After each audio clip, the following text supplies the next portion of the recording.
The cosmos rippled with an enigmatic shade of violet black, as Luo yet gradually retracted his grievously injured right hand. Beneath him lay the remnants of formidable beings from the Dark Universe, while the void retained lingering waves of dissipated energy. Beerus knelt upon the ground, tears streaming down his feline visage. "Oh, esteemed guardian, I implore you not to depart." Whis, with an elegant hand covering his mouth, let out a soft chuckle. "Lord Beerus, rather than fret over being left behind, perhaps you should contemplate how to prepare a farewell banquet for the guardian." Ho ho ho! His white hair swayed lightly with his laughter, yet a trace of barely perceptible regret flickered in his eyes. The 12 gods of destruction knelt in unison, their expressions grave. The god of destruction from Universe 6, Kampa, feigned tears. "The departure of the guardian is a loss for the entire cosmos. We shall fervently pray for your safety." The other gods echoed his sentiments, though the fluctuations in their power betrayed their eagerness to see this terrifying entity depart. Chapter 1. The Guardian of the Divine Realm, Loya. Within the grand palace of the Dragon Ball world, inscribed with the character "For All," a diminutive figure was enveloped in a pure pink-white robe, intricate star maps swirling at the collar and cuffs, while 12 diamond-shaped crystals floated gracefully at the hem of the garment. Each crystal held the essence of an entire universe's existence. This moment, Zeno playfully shook the arm of the young man, pouting as he exclaimed, "It has been 500 years. Luoya, I have missed you dearly. I was almost worried sick about you." The Grand Priest mentioned that you returned with grievous injuries. The young man gazed at the innocent and carefree deity before him, his thoughts drifting back a millennium. Back then, he was merely an ordinary human on Earth, who, without warning, found himself transported to this brutal world where planets could explode at any moment. Upon his arrival, he oscillated between confusion and joy, eventually succumbing to despair, believing he was destined to perish in this harsh realm. Just as he was on the brink of hopelessness, a delightful electronic voice resonated in his mind. "Ding! Congratulations, host, on arriving in the Dragon Ball world." In the next instant, a wild grin spread across the young man's face. "Finally, my system has come." He excitedly shouted to the system, System, I have missed you so much. You have no idea how I've been scrounging for food with dogs and dealing with vagrants. After waiting for what felt like an eternity, you're finally here. I adore you, system. Moi. A kiss is the only way to express my overwhelming longing for you." The system replied, "Host, please maintain your distance. You are being excessively sentimental. Kindly refrain from harboring any peculiar thoughts towards this system." I'm simply a bit too excited, aren't I?" The system continued. "Ding. Given that the host is still a novice in the Dragon Ball world, I hereby bestow upon you a Bloodline Lottery gift pack and a beginner's gift pack. Would you like to take a chance? You're being rather stingy, aren't you, system? Why not grant me invincible power directly, or the ability to surpass even Zeno?" The system responded, "Ding. The host may first engage in the lottery before opening the gift pack." The system's lottery screen revealed a selection of bloodlines: Namekian, Frozen Demon, Three-Eyed Alien, Kaioshin, Ancient Saiyan, and Angelic. Loya gazed at these bloodlines, his mind swirling with thoughts. "If only I could draw the angelic bloodline," he mused. The system interrupted, "Host, would you like to draw?" Yes, Loya exclaimed, disregarding all caution. The pointer spun on the wheel, and as tension gripped Loya's heart, it eventually came to a halt at the Ancient Saiyan bloodline. "Ding! Congratulations, host! You have drawn the Ancient Saiyan bloodline." Loya stared in confusion, then realization struck him. This was the most potent bloodline of the Saiyans. Loya, am about to soar to new heights." He dismissed thoughts of Goku or Super Saiyan. His joy was boundless. "Ding! Host, would you like to fuse?" Yes. Suddenly, a searing pain enveloped him, as if every fiber of his being, flesh, bone, and even his very veins were on the verge of exploding. The agony overwhelmed him, and he fainted. 10 hours later.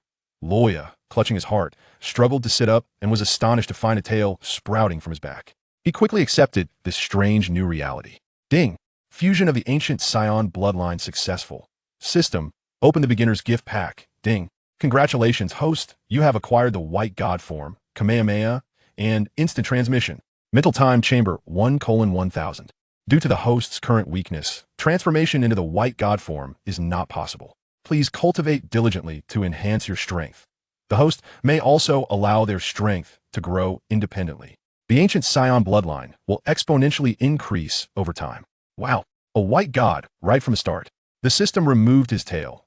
Over the next decade of relentless training, coupled with the reward from the system, Loya's power gradually stabilized, allowing him to transform into the White God form. Upon attaining the White God stage of the Saiyan system, The Grand Priest sensed a tremendous divine force in Universe 7 and ventured forth to seek it out, eventually returning to the Palace of Zeno. Through Loya's silver tongue and formidable strength, he ascended to the role of inspector and learned that the demon realm was stirring with unrest. He further enhanced his power through boundless training. After mastering the third tier of the White God form, he single-handedly stormed into the Dark Universe, nearly shattering it, only to be wounded by a being from a dark world in the higher universe. Subsequently, he returned to a dedicated planet near the Palace of Zeno, succumbing to slumber to heal his wounds. 500 years passed before he finally awakened. Upon regaining consciousness, Loya strode directly towards the Palace of Zeno. Little Zeno, worry not, I am no longer in peril, though my strength has yet to be fully restored. There are matters to address. Furthermore, I shall seek out a companion for you, if you wish. Little Zeno, the little one, with a hint of disappointment, remarked, for 5 centuries you have not indulged me in play. Now that you have finally awakened, you still cannot accompany me in full delight. However, considering that you have pressing matters and will bring me back a companion, I shall not trouble you further. Then, Loya stepped before the high priest, saying, Xiaofeng, come with me for a moment. With a light touch of his fingertip upon the void, starlight wove itself into a barrier of separation. He shed the carefree demeanor he had displayed before the All-King, and 12 cosmic crystals began to emit a faint azure glow from beneath the hem of his robe. The rift in the time-space corridor has expanded by 15 cosmic standard units. Loya waved his hand, unveiling a celestial chessboard, where countless star systems projected and swirled between the two. This marks the third attempt of the Dark Demon Realm to breach your angelic seal. The High Priest gazed intently at the crimson energy tides upon the chessboard, his staff tapping against the ground. Multicolored luminescence spread along the chessboard's patterns, only to shatter abruptly upon reaching the core vortex.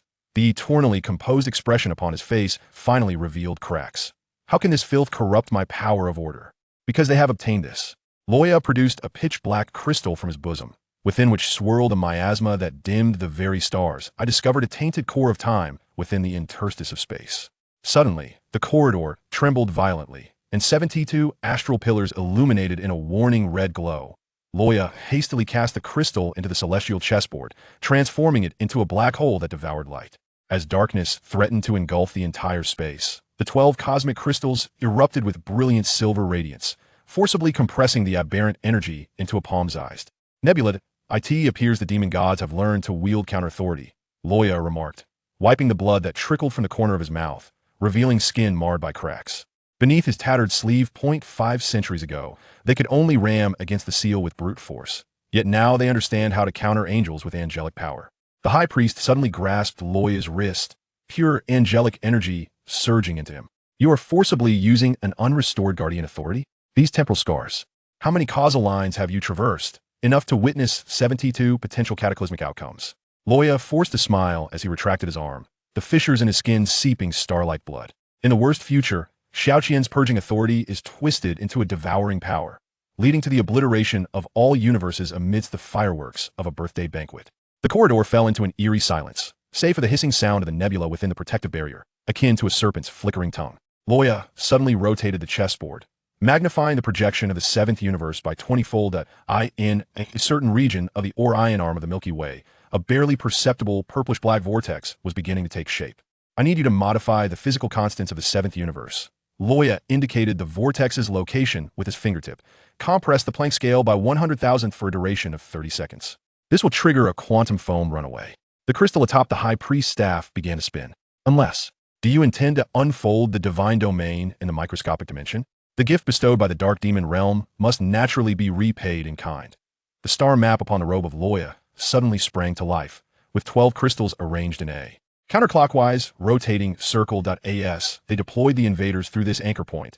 The compressed spacetime rebounded the viral program to all the dark nodes within the connection. In the fleeting moment their gazes met, the celestial chessboard autonomously generated 9,000 layers of encrypted divine script. When the final rune vanished into the void, the starry expanse of the 7th universe was graced with a wondrous double image, as if invisible colossal hands were intricately folding the entire cosmos into a delicate origami of time. Chapter 2 vs. Xiaofeng. The Dark Demon Realm in the vast universe has begun to stir, and the situation grows increasingly tense. In light of this impending crisis, I am in urgent need of cultivating a formidable force capable of resisting the Dark Demon Realm. This endeavor is not solely to protect our world, but also to uphold the peace and tranquility of the entire universe. At this critical juncture, It is imperative that you maintain silence and refrain from disclosing this matter. Should the information leak, it could incite unnecessary panic and chaos. At this moment, Loya was intently scrutinizing the high priest, his gaze piercing as if he sought to penetrate the depths of the high priest's thoughts. However, after careful observation, a hint of disappointment flickered across Luoya's face. He shook his head and sighed, addressing the high priest, Xiaofeng. For 5 centuries, your strength has regrettably seen no advancement. Given your current state, it is exceedingly difficult for you to play a significant role in the confrontation with the Dark Demon realm. He paused briefly before continuing, nevertheless. The time has come for you to strive towards the late stage of the priest realm. Only by breaking through this boundary can you truly elevate your power and become a more formidable priest. The high priest nodded slightly, acknowledging his understanding of Luoya's words. Luoya gingerly removed a ring from his finger as though it were an invaluable treasure. He extended the ring to the high priest, explaining, "This is a storage ring containing a time chamber. You may enter it to cultivate. The passage of time within is significantly faster than outside. With 1 day here equivalent to 10 years within." Luoya further elaborated. "Only upon your breakthrough to the late stage of the priest realm can you hope to contend with the dark demon realm in this miniature universe." A note of concern crept into his voice, suggesting uncertainty regarding the outcome of the impending battle. Furrowing his brow, Luoya solemnly asked the high priest, "Do you truly believe that you alone can triumph over the formidable adversary of the vast universe? He is exceptionally powerful, and I am not yet entirely confident in my ability to defeat him." He sighed and continued, "Moreover, my physical condition has yet to fully recover, and my strength has been somewhat compromised. However, he too requires time to recuperate. After all, he was severely injured when struck by my divine judgment." Luoya gathered his thoughts and added, "Even if he regains his strength, he would not dare to venture into this miniature universe lightly. Following our last confrontation, he has violated the rules of the vast universe, and the chief law priest beside the great emperor has since imprisoned him." His mind drifted back 500 years, vividly recalling the scene of that time. On a vast, desolate plain, fierce winds howled and dust swirled. Luoya stood resolutely, his gaze fixed upon the imposing figure of the chief law priest not far ahead. Clad in a flowing black robe, the priest emanated an aura of formidable authority. The chief law priest spoke slowly, his voice resonating across the plain like a grand bell. "Young man, I await you in the higher realms." With a grand gesture, he summoned a formidable force that enveloped the demon king of the abyss in an instant. The demon king struggled, yet found himself ensnared by this overwhelming power. The chief law enforcer effortlessly seized the demon king, preparing to deliver him to the supreme monarch for judgment. Just before departing, he suddenly turned to look at Luoya, a glimmer of expectation flickering in his eyes. "Young one, the dark divine realm of the grand universe is stirring." The voice of the chief law enforcer resonated once more. "The grand universe requires your strength.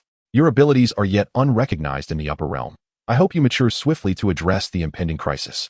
Luoya listened intently, a sense of duty surging within him. He understood the weight of the responsibility he bore.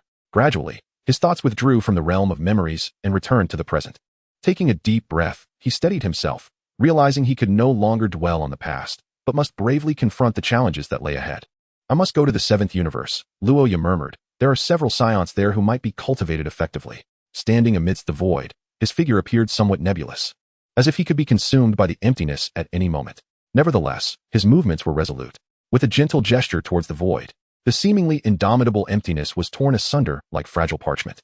A powerful gravitational force emanated from the rift, resembling an endless black hole that drew everything nearby into its depths. Undaunted, Luoya stepped into the chasm, his form vanishing in an instant, as though he had never existed at all. Meanwhile, in another realm, Whis stood upon a desolate expanse, suddenly feeling a chill creep upon him, causing him to shudder involuntarily. Why does it feel as though something significant is about to transpire today?" Whis mumbled, his brow furrowing with a vague sense of unease. He surveyed his surroundings, noting no apparent anomalies, yet the chilling sensation lingered ominously. "How peculiar." Whis shook his head, attempting to dispel the strange feeling. However, the unease intensified, as if unseen eyes were scrutinizing him from the shadows. "Alert! A child of fortune has been detected in the 7th universe. Please proceed to Earth in the 7th universe to accept the child of fortune as your disciple. Reward: restoration of cultivation to the latter stage of the White God at level 1. Luoya exclaimed in surprise. Could it be referring to Sun Wukong? System: is the child of fortune Sun Wukong? Affirmative. Luoya responded with enthusiasm. Indeed. Host: you are quite flirtatious. Luoya retorted playfully. System: you exude a certain charm. Host: system: take your time eating, don't choke, ha. Then, Luoya let his arms rest naturally behind him, stepping confidently from the void. Whis, upon witnessing this, turned pale, his face a portrait of panic as he exclaimed, "Chief Inspector, what brings you here?" His voice trembled with fear and apprehension, as though he had encountered something dreadfully alarming. In a stammer, Whis added, "Chief Inspector, weren't you in slumber all this while? What has caused your sudden awakening? Furthermore, you arrived without prior notification, leaving us in quite the predicament." At this moment, Whis was already in a state of inner turmoil, contemplating the fact that Lord Beerus was still asleep, while simultaneously worrying about the consequences should the High Priest discover that Lord Beerus had not been fulfilling his duties. Surely, he would face a severe reprimand. However, in response to Whis's anxiety and explanations, Loya merely acknowledged him with a nonchalant hum. Then, with an expression devoid of emotion, retorted, "Do you believe my whereabouts require your report?" This statement struck Whis like a thunderclap, reverberating in his ears. He hastily gestured dismissively, stammering in his defense, "And no, I absolutely did not mean that, High Priest. I was simply concerned that your unexpected visit might lead to inadequate hospitality, which is why I..." Chapter 3. Journey to the King Kai's realm. Enough with the flattery. There's no need for such words, Loya interjected. Isn't that lazy fellow Beerus just indulging in slumber once more? Upon hearing this, Whis's face contorted into a look of despair as he quickly replied, "Indeed, High Priest. You are unaware. Lord Beerus spends his days either napping or scouring for delicacies, wholly neglecting the responsibilities of a god of destruction." Whis internally lamented, "Oh, Lord Beerus. Please do not blame me. I am left with no other choice." "Ah, it seems that may indeed be the case," Loya mused internally, then suddenly turned serious. Fixing his gaze upon Whis, with solemnity, he declared, "Listen, the matters at hand concern the safety of the 12 universes. We must not take them lightly." Whis, initially somewhat flustered, immediately adopted a grave countenance upon hearing the mention of the 12 universes' safety. He stared intently at Loya, asking earnestly, "High Priest, does this imply that the Dark Universe has exhibited any unusual activities?" Loya's lips curled into a sly smile as he crossed his arms, gazing at Whis with a teasing glint in his eyes. "Hey Whis, I've heard that a certain girl from the Dark Demon realm specifically requested you to train with her in fusion techniques." Upon hearing this, Whis's expression turned alarmingly anxious as he waved his hands in protest, exclaiming, "High Priest, please, do not jest.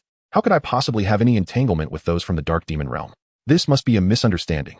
Loya, far from ceasing his teasing, erupted into laughter, placing a hand on Whis's shoulder as he continued, "Haha, Whis, you are truly amusing. Your panicked demeanor is simply delightful." Although Whis felt somewhat exasperated internally, he dared not express it outwardly. Instead, he plastered on a smile and remarked, "High Priest, if you are itching to give me a good thrashing, you need only say so. There is no need for such mockery." Yet, Loya seemed oblivious to Whis's discomfort, continuing to chuckle to himself while playfully patting Whis's shoulder. Much to Whis's embarrassment and despair, Whis silently lamented, questioning the High Priest's lack of decorum for making such jokes, deeming him quite foolish. He mentally cursed under his breath but maintained a facade of cheerfulness, lest he offend this esteemed High Priest. "Very well, I was merely jesting. However, one must always remain vigilant against the potential onslaught from the dark cosmos. Do not become complacent in your cultivation." With a swift motion, Loya's fingertips grazed the void, unleashing ripples of deep purple energy that unfurled like silk. Before departing, he glanced back at the small cat nestled on a cushion within the palace, its fluffy tail swaying unconsciously, and then he tore through the void, vanishing from sight. The sound of space being rent asunder startled the distant North Realm King, who was engaged in quantum observation using the 2 wires atop his head. These 2 energy conduits, aglow with a blue luminescence, extended from his instruments and were currently focused on a specific location. "Who is it?" The North Realm King hastily retracted his observation apparatus, and upon catching sight of the suddenly materializing gray-haired youth, he instinctively stepped back, noting the faint dark white energy aura that enveloped the newcomer. This was the hallmark of a deity far beyond the ordinary. Yet the North Realm King's meager memory could not retrieve this unfamiliar visage. Loya offered a polite nod, and as his sleeve slipped, it revealed a diamond-shaped emblem hovering at his wrist. Intricate runes swirling in the void. "There is no need for alarm, North Realm King. I come with no ill intent. It appears you are monitoring some energy fluctuations from a distant planet. I am observing the battle between Goku and Majin Buu in the realm of the Kais." Why should I divulge this to you? Who are you? How did you arrive here? How do you know I am the North Realm King?" The North Realm King regarded the figure before him with suspicion.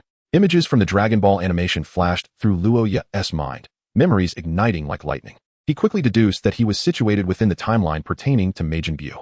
Without hesitation, Loya extended a finger and gently tapped the void before him. In an instant, the fabric of reality seemed to tear, slowly revealing a rift. "Haha, I shall elucidate further when next we meet. Until then."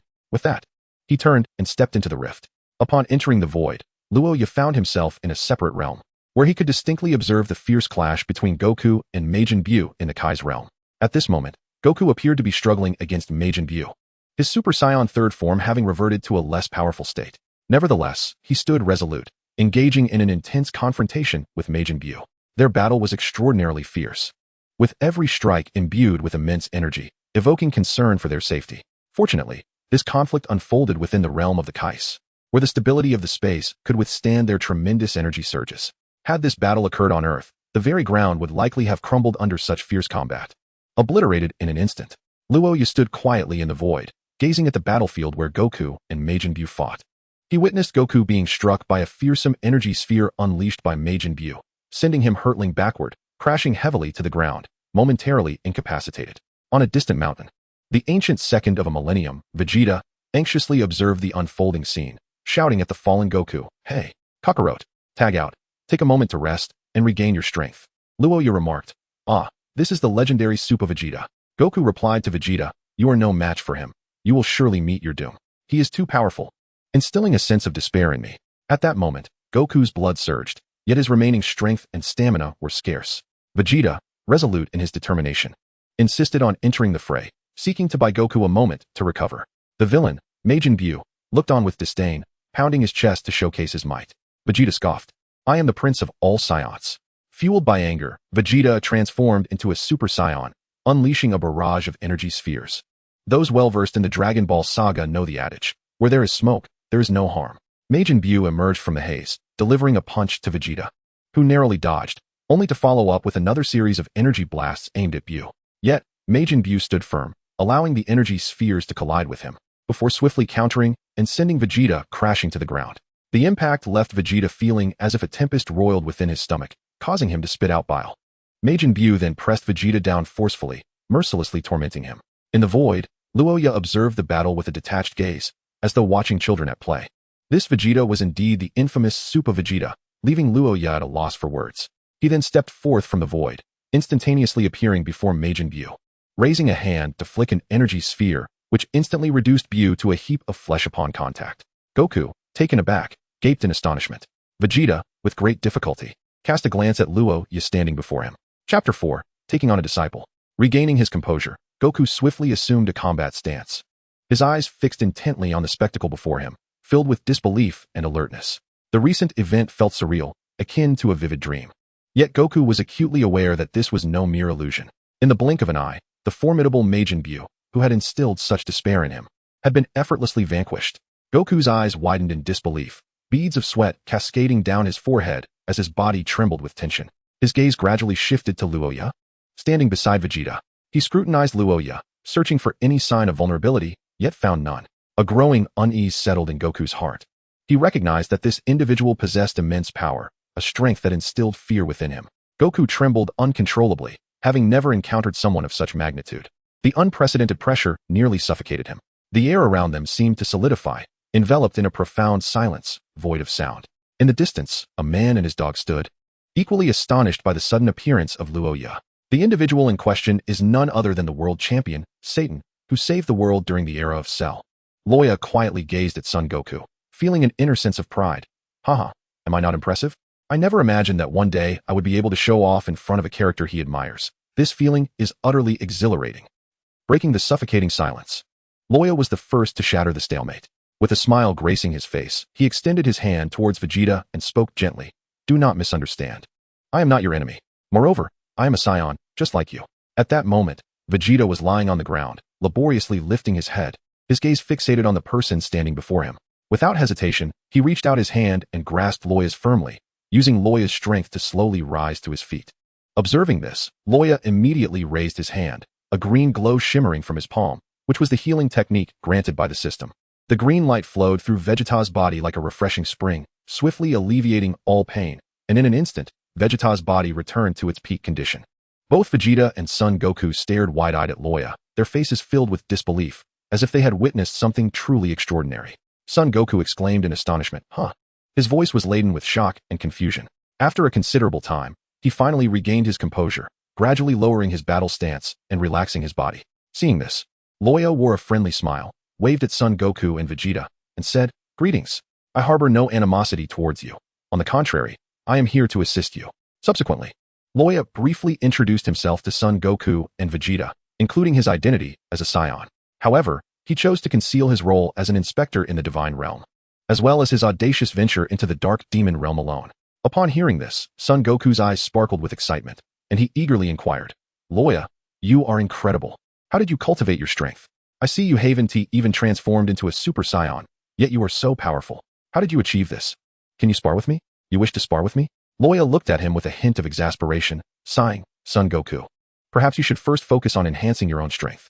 Once you have become stronger, you may return to challenge me. However, he added, if you are willing, I could indeed become your master and help you grow stronger at a faster pace.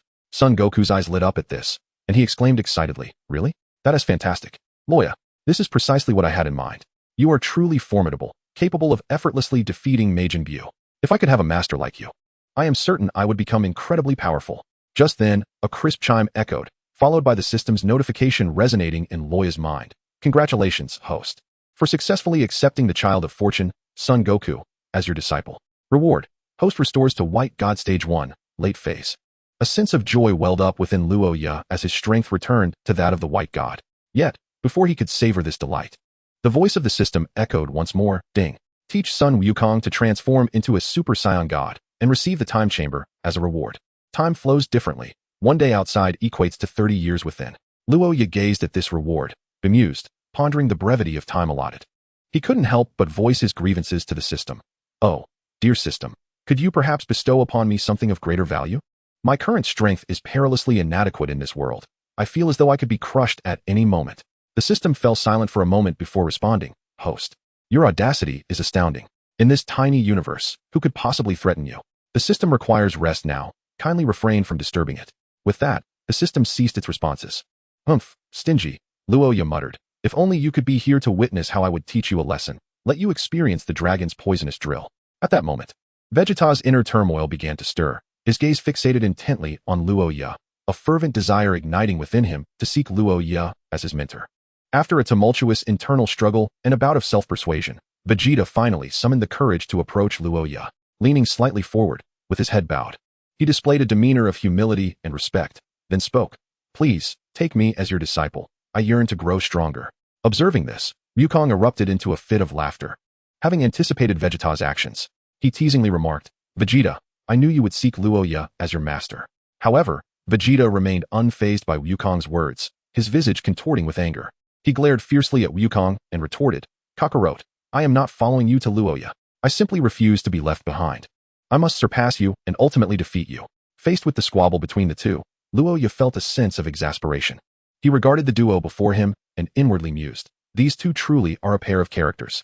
Nevertheless, he resolved to take their requests earnestly. Taking a deep breath, he slowly addressed them. You both wish to grow stronger, do you not? Wukong nodded fervently, while Vegeta fixed Loya with a determined gaze, signifying his resolve. With a slight smile, Loya continued, However, reaching my level of power is no trivial endeavor. I have endured countless arduous trials to attain my current strength. Eagerly, Wukong inquired, What must I do to become as formidable as you? Loya chuckled softly and replied, It may not be an easy path. However, if you both possess true determination, I can guide you. At this juncture, Loya's tone turned grave as he fixed his gaze upon Wukong and Vegeta, solemnly asking, Do you wish to become Super Saiyan gods? The two fell into a state of confusion, their expressions blank. What exactly is a Super Saiyan god? They wondered.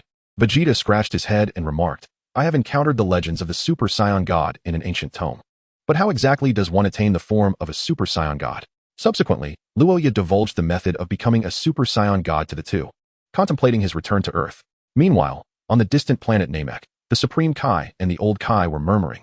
Earth and humanity have returned to their original state, thanks to the Namekian Dragon Balls. Just as Loya and his companions were about to embark on their journey back to Earth, the Old Kai and his counterpart suddenly appeared before them. Chapter 5, The Super Saiyan God. The Old Kai scrutinized Loya with a grave expression, his keen eyes seemingly capable of piercing through Loya's very soul. In this fleeting moment of eye contact, the Old Kai was astonished to perceive an extraordinary density of divine power emanating from Loya, akin to a surging torrent. A wave of uncertainty surged within the Old Kai as he mentally rummaged through his memories of various deities, attempting to identify the enigmatic figure that was Loya. However, despite his best efforts, he could not ascertain which deity this mysterious Loya represented. At that moment, Loya appeared to sense the Old Kai's thoughts. He smiled faintly and, through telepathy, conveyed to the Old Kai, If you have discerned anything, it would be prudent not to voice it. I am indeed a deity, and I have recently ascended to the position of inspector after millennia. The old Kai, upon receiving Luoya's message, felt his confusion deepen. He replied, in my recollection, there seems to be no divine rank known as an inspector. Before the old Kai could finish his sentence, Luoya suddenly unleashed an overwhelming aura. This pressure descended upon the old Kai like a mountain, instantly forcing him to the ground. The old Kai had not anticipated Luoya's abrupt display of power, and his body involuntarily knelt under the immense weight. Meanwhile, the Supreme Kai and Jebet were engaged in casual conversation with Goku when they witnessed their ancestor suddenly collapse to the ground, leaving them utterly astonished. They rushed forward, eager to assist their forebear. However, despite exerting all their strength, they found that the old Kai's body seemed as if it were anchored to the earth, immovable. The Supreme Kai, in a state of panic, exclaimed, Ancestor, what is the matter? Why are you kneeling?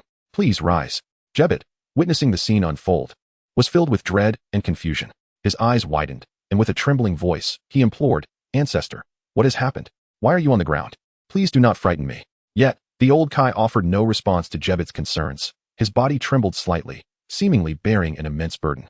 Luoya, with an impassive expression, regarded the old Kai and coldly remarked, You need not doubt me. As a Supreme Kai, you ought to be aware of what you should say next, and which words are absolutely forbidden. Upon hearing Luoya's words, the old Kai's fear intensified. He nodded vigorously, stammering, The small deity understands. The small deity understands.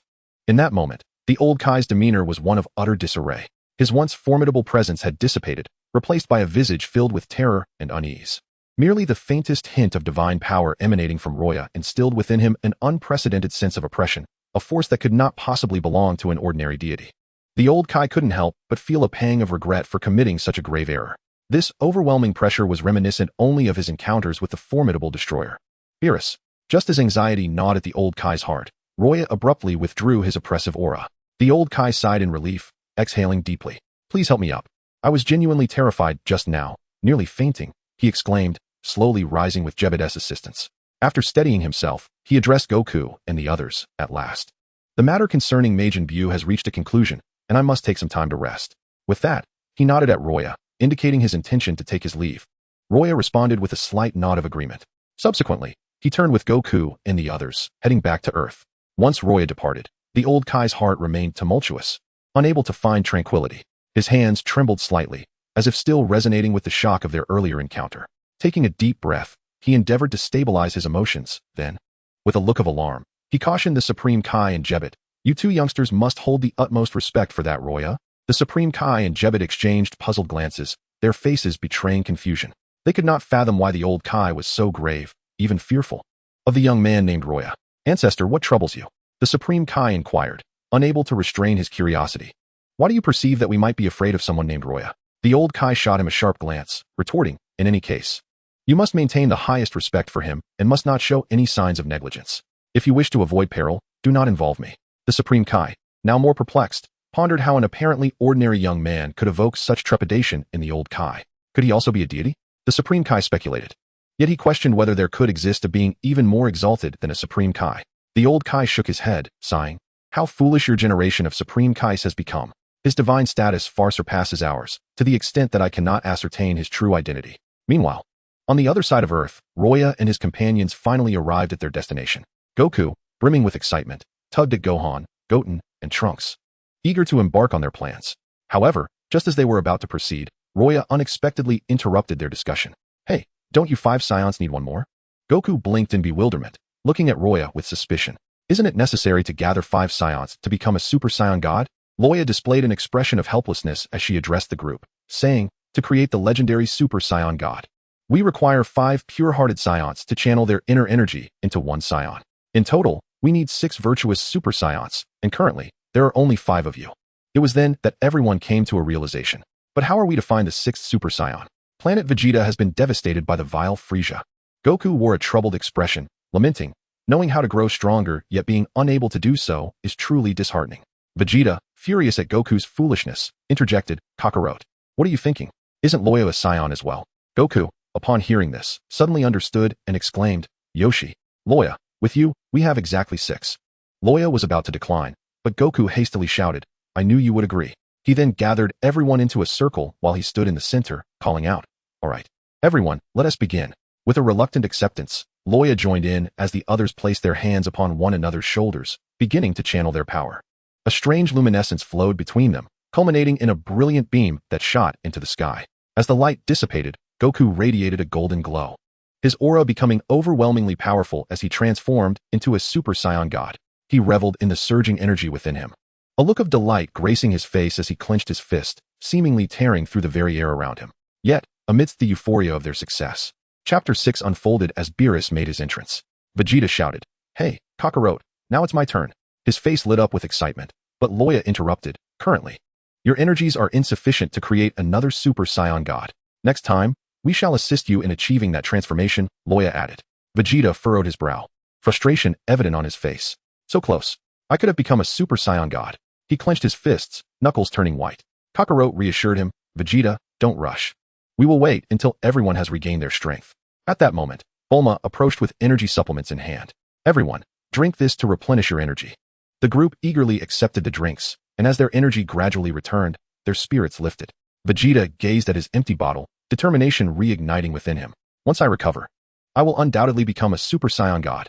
Loya patted his shoulder, affirming, "Indeed, we shall ensure you achieve that transformation together." Thus, the group observed Goku's new form.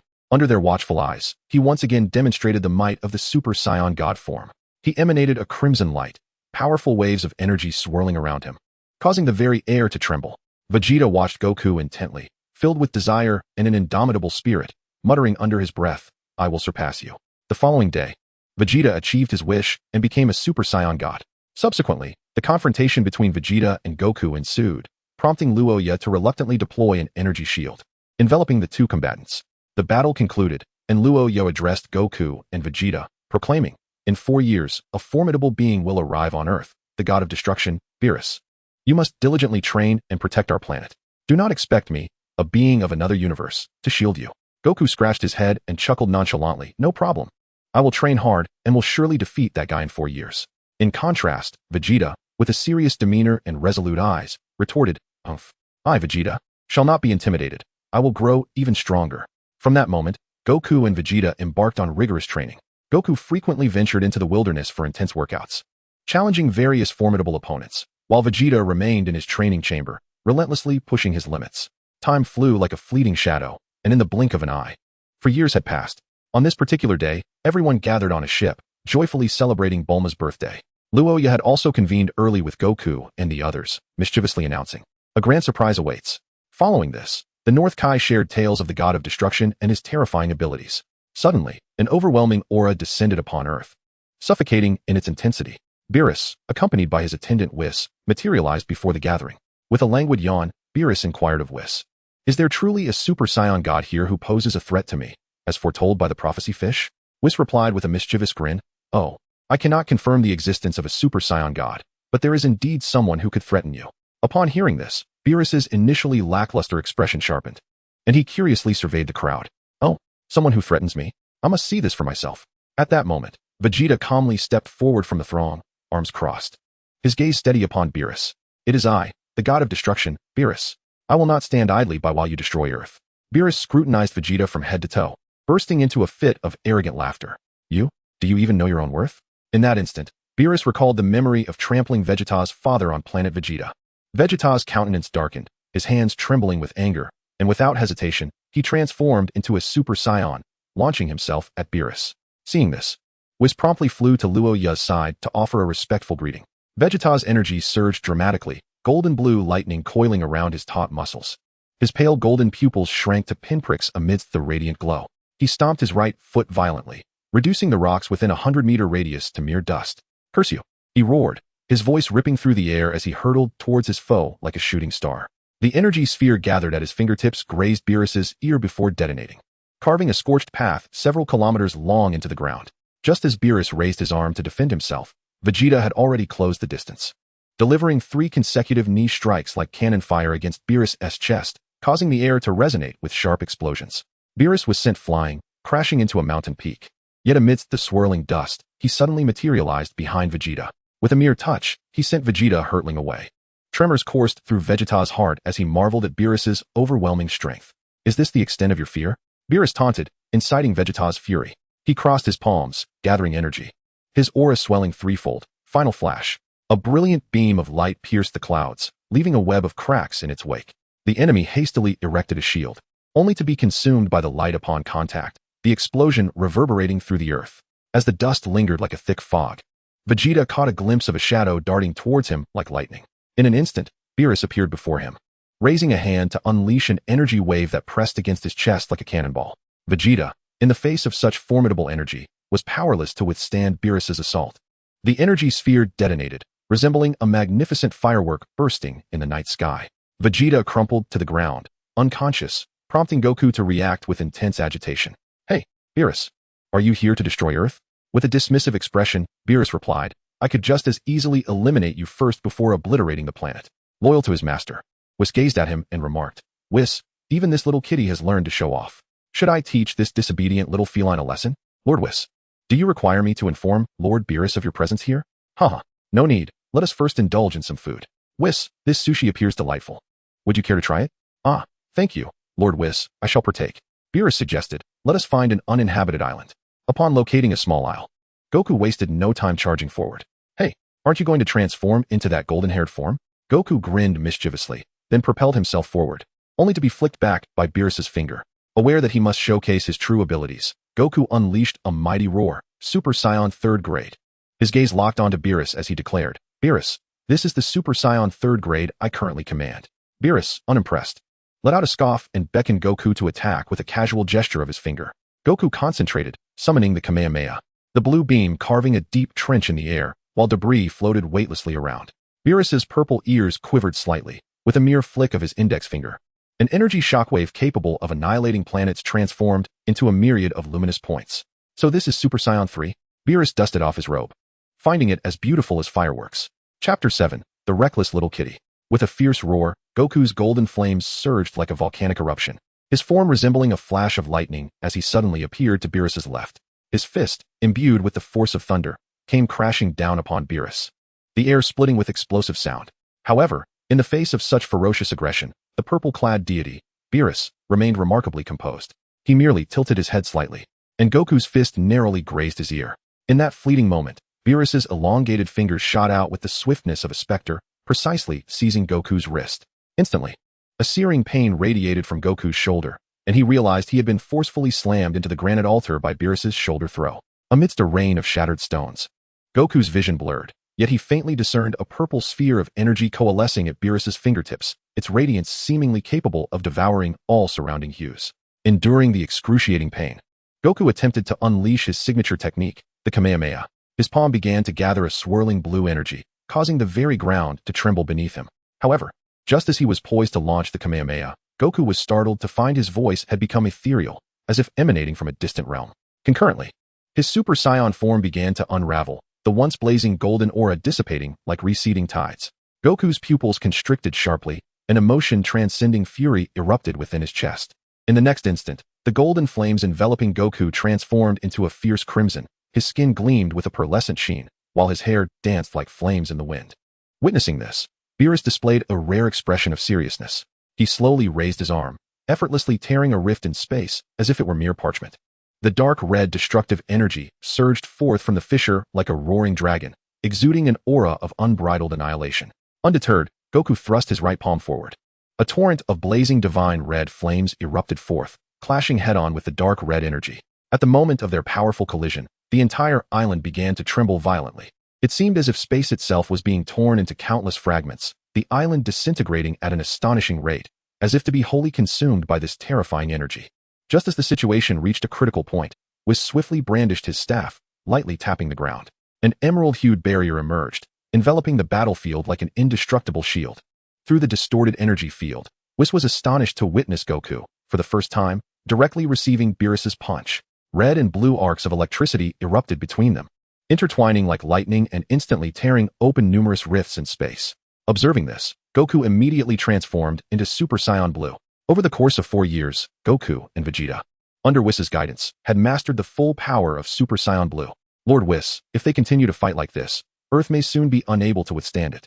Whis exclaimed anxiously. Before his words could fully escape, Zeno appeared before them, commanding loudly, "Stop this at once. This universe can no longer endure such overwhelming energy." However, Beerus paid no heed to Loya's warning. his hand still coalescing with formidable destructive energy, aimed squarely at Loya, and he spat out a single word through clenched teeth, scram. Witnessing this scene, Whis was left aghast, his jaw nearly dropping in disbelief, silently cursing. Lord Beerus, are you courting death? Due to his habitual slumber. Beerus was unfamiliar with Loya. He had merely heard from Whis that Loya was the inspector, yet they had never crossed paths.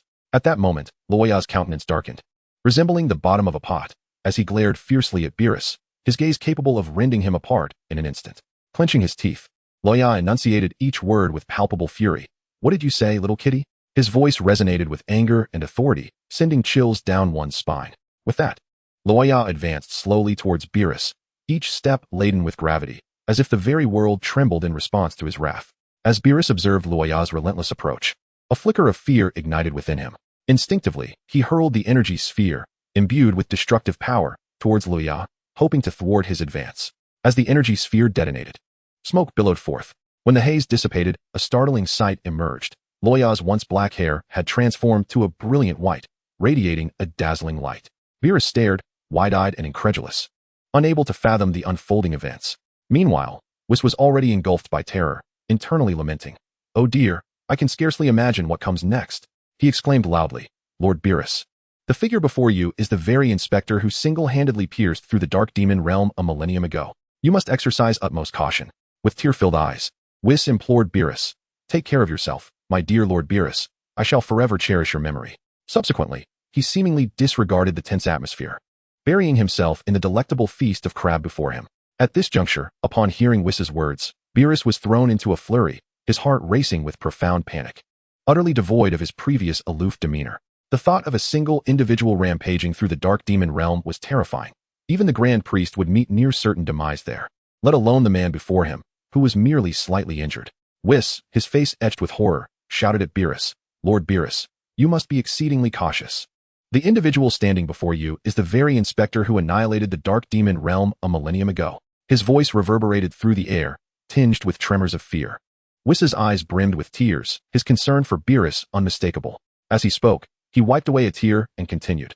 Lord Beerus, please take care of yourself. My dear Beerus. Having said that, he seemed to completely forget the tension in the air, voraciously devouring the fragrant crab before him, as if it were his last supper. Meanwhile, upon hearing Whis' words, Beerus was utterly flustered. His hands trembled like leaves in the wind, having completely lost the composure and authority he usually possessed. His heart was shrouded in fear, as if the entire world were collapsing in an instant. One person has entered the dark demon realm? Beerus murmured, the news striking him like a bolt from the blue. He understood the horrors of the dark demon realm and was acutely aware of the man who had turned the demon world upside down. Even if the Grand Priest himself were to venture there, he would likely face a fate worse than death. Yet, the Inspector General before him had emerged from that chaos unscathed, suffering only minor injuries. This was beyond comprehension. Visions of the Inspector General battling fiercely in the dark demon realm flooded Beerus's mind, the gruesome scenes sending chills down his spine. Chapter 8, Timeline. The terror of the dark demon realm exceeded all imagination, a realm teeming with endless darkness and malevolent forces. The fact that this Inspector General could emerge unscathed was a testament to his formidable power. However, Loya seemed utterly indifferent to Beerus's pleas for mercy, launching a relentless assault against him. Beerus was left in a pitiable state, his mind spinning, his bones and organs battered as if he were on the verge of disintegration. Yet, this was not the end. Loya then unleashed a potent healing spell, forcing Beerus to endure continuous torment as he healed from his injuries. This brutal ordeal lasted an entire day and night, and that was while Loya was only exerting 1/10 of his strength. Had he applied even a modicum more force, Beerus would have surely met his end in an instant. Meanwhile, Goku and his companions had just learned a shocking truth. Having known Loya for many years, they had always thought of him as an ordinary friend, only to discover the staggering height of his status. This revelation left them utterly astonished, yet filled with joy. Piccolo remarked, I always sensed that Loya's identity was extraordinary, radiating an aura of divinity. I just never imagined he could be even more terrifying than the god of destruction, Beerus. Indeed, if Loya were an enemy, Earth would likely have ceased to exist long ago, for no one could stand in his way. At that moment, Loya continued to rain blows upon Beerus, showing no signs of relenting. The once haughty god of destruction now found himself in such a pitiful state, a sight that evoked deep sympathy. Whis, filled with urgency, called out, Lord Priest, I beseech you to show mercy. If this continues, Lord Beerus may truly meet his demise. Upon hearing Whis' plea, Loya paused his assault, casually casting a healing spell that landed squarely on Beerus. Astonishingly, the healing magic seemed to possess a life of its own, swiftly burrowing into Beerus's wounds. And in the blink of an eye, his injuries began to heal at a visible pace. The once near-lifeless Beerus, in an instant, stood vibrant and full of life, as though he had never been harmed at all. His body was even more agile than before, with a swift movement. He evaded to Whis's side like a bolt of lightning. Beerus, filled with terror, gazed at Loya, his legs weakening beneath him, causing him to kneel with a thud. Pleading desperately, he exclaimed, "Oh, esteemed Inspector, I beseech you to show mercy and spare this humble deity this time. I truly did not intend to offend you. I implore you not to hold my transgressions against me." In his desperation, he tugged at Whis's sleeve, seemingly hoping for his intercession. Observing the situation, Whis promptly chimed in. "Indeed, dear Inspector, might you overlook Lord Beerus's offense this time? His ignorance led him to offend you. As the saying goes, the uninformed are not to be punished." Loya, having already vented much of his fury, found himself swayed by the earnestness of both Whis and Beerus's pleas. He relented, saying, "Very well. In light of Whis's request, I shall temporarily spare you, little cat. However, remember this, should you dare to exhibit such arrogance again, I will not show any leniency and will incapacitate you without hesitation." Beerus, feeling as though he had been granted a reprieve, nodded vigorously, repeatedly expressing his gratitude. "Yes, yes. Thank you, esteemed Inspector, for your kindness. Thank you for your clemency." Upon receiving Luoya's forgiveness, Beerus behaved like a docile kitten, bowing and nodding profusely, embodying utter humility. "Oh, by the way, Whis, regarding Goku and Vegeta, I would like to enlist your guidance in instructing them." Luoya's tone became notably serious. Whis, recognizing the gravity of the request, promptly replied, "Of course, Lord Luoya, I shall devote myself wholeheartedly to their training." Luoya proceeded to detail Goku's suitability for the Ultra Instinct technique and Vegeta's potential for mastering the self-actualization technique. Though Whis felt a tinge of confusion about how Luoya possessed such insight into their training methods, he refrained from questioning further, simply bowing slightly to indicate his understanding. Satisfied, Luoya nodded and approached Beerus, fixing his gaze upon him as if scrutinizing his very essence. After a moment, Luoya addressed him. "As for you, your strength is woefully inadequate. I have pressing matters to attend to, and during my absence, Whis, you must ensure they receive proper training. When I return, should there be no noticeable improvement, you are well aware of the consequences, are you not?" Feeling the weight of the expectation, Whis swallowed hard, promptly responding, "Yes, esteemed Inspector. I will give my utmost effort." A subtle smile graced Luoya's lips as he exchanged a knowing glance with Beerus, playfully remarking, "Especially you, little cat. Do not dare to slack off. Upon my return, I shall seek you out for a sparring match." Finally, turning his attention to Goku and Vegeta, he encouraged them. "You both must engage in diligent training, continually enhancing your abilities to grow ever stronger." Just then, the system announced the initiation of the quest to recruit Goku and Vegeta as disciples along the timeline. Loya's fingertips grazed the void, and a black fissure split open like a mirror. Just moments ago, a system prompt echoed in his mind. Ding. A new task has been issued. Retrieve Sun Wukong and Vegeta from the timeline as disciples. Completion rewards. Restoration of White Goddess second-tier abilities. As the space-time rift tore apart, the entire universe resonated with an unbearable hum. The seven-colored dimensional turbulence swirled, with Loya suspended within, overseeing the tragic battlefield upon the planet's surface. The Super One-Star Dragon radiated a dark purple energy, leaving desolation in its wake, as it toyed with Sun Wukong and Vegeta with overwhelming power. The Earth's core had been tainted, and thick, dark energy spread through the veins of the land, reducing cities to ruins amidst the thunderous roars. Vegeta and Wukong, bloodied and battered, struggled to gather their energy in a crater.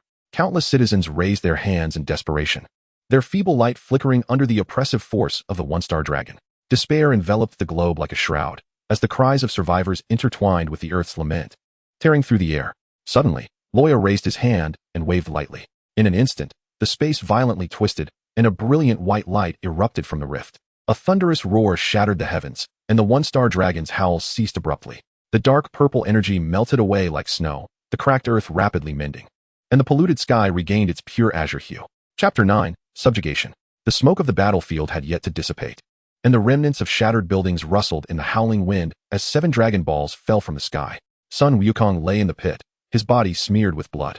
Vegeta's black battlesuit was also stained with crimson. The tension in their spines froze as they beheld a figure suspended in the twisted purple halo of clouds. A silver-haired youth enveloped in a tide of silvery energy, each breath causing the space around him to tremble, as if a deity had descended. How powerful! Trunk's voice trembled, and those behind him turned in unison to gaze at Loya in the sky. Just as they were entranced, Loya suddenly appeared before Wukong. and a sphere of healing energy surged through the young warrior's entire being. Loya observed the malicious wishes bestowed upon Wukong by the Pilaf trio, using the Super Dragon Balls, transforming him back into his youthful form, while sending little Wukong and his companions on a quest across the universe to retrieve the Dragon Balls, his expression laden with helplessness. Loya's silver hair began to float, and he looked down at the curled-up figure at the bottom of the pit. Wukong's turtle school GI was covered in dust, yet the youthful determination etched on his innocent face was anything but childlike. His dark eyes clearly reflected the swirling energy patterns surrounding Loya. Cough. I feel an overwhelming surge of power. Wukong lightly jumped, landing steadily before Loya. He tilted his head, curiously scrutinizing the silver-haired figure, his tail cautiously swaying behind him. What you just used was neither the King Kai's healing technique nor the power of the dragon, he remarked, a mischievous smile breaking across his face, his canines glimmering in the sunlight. Moreover, I can sense a divine power emanating from you. Are you a deity? Loya's energy subtly rippled around him. This young warrior from a parallel world was, astonishingly, 100 times more perceptive than one could ever imagine. He curled his fingers and gently flicked away the probing finger of Sun Wukong, his expression grave as he declared, to be precise, I am both human and a god. At that moment, the distant 7 Dragon Balls suddenly radiated a blinding golden light, from which a dragon soared into the heavens, revealing its majestic form. Exuding an air of authority, Wukong, we must depart. You are no longer the person you once were. Now, you and I are one. Where are you taking me? Wukong inquired. To the place you were destined for, or rather, to the realm you have always belonged to. The dragon elaborated, the Dragon Balls and you were once one. Your mission is complete, it is time to return. Wukong, deep in thought, realized, so that is why I have felt a connection to the Dragon Balls for so long. He turned to Xiaofeng and said, Xiaofeng, live well. Grandfather may be gone for a long time. Now let us go, son Wukong. This time, it is a true farewell. Wukong continued, might I make one last wish? The events surrounding the Dragon Balls stem from my encounter with Bulma, yet the people of Earth are innocent. Please, revive the humans on Earth. The enormous dragon eyes flashed crimson, and humanity on Earth began to resurrect. The humans have returned. Wukong, we too must depart. Loya rose slowly from the crowd, his stature towering and regal, as if the very world lay beneath his feet. An aura of mystery and immense power radiated from him, an essence only a god could possess. The dragon gazed at Loya in astonishment, its eyes wide with fear and reverence, as it had never before encountered such a formidable being. Why, you are a deity? The dragon stammered, trembling with trepidation and awe. I am unaware of your divine identity. It seems there is no record of you in the ancient texts of Planet Meat. Loya looked at the dragon with an impassive expression and replied coolly, indeed. I ascended a millennium ago. Do you have any objections? The dragon shook its head vigorously, and no, I dare not, my lord. However, Loya was not inclined to let the dragon off easily. His tone suddenly turned stern. I have found you displeasing for quite some time. You are a god, and I am also a god. I remain, yet you dare to act superior? I do not flaunt my divinity, yet you presume to stand before me? Loya's words thundered in the dragon's ears, causing it to shudder involuntarily. Even you, a mere eel, presume to overstep your bounds. A glimmer of cold light flashed in Loya's eyes. Wukong, you cannot take him. Depart on your own, or remain within those Dragon Balls. As the dragon attempted to explain, Loya's furious roar interrupted, silence, or face annihilation. Faced with Loya's threat, the dragon dared not utter another word. It hastily gathered the Dragon Balls and fled like a shooting star, scattering across the various corners of Earth. Subsequently, Loya, with a serene smile, waved to the crowd and introduced himself, saying, Greetings, I am the inspector from another dimension. The onlookers exchanged glances, unfamiliar with the title of inspector.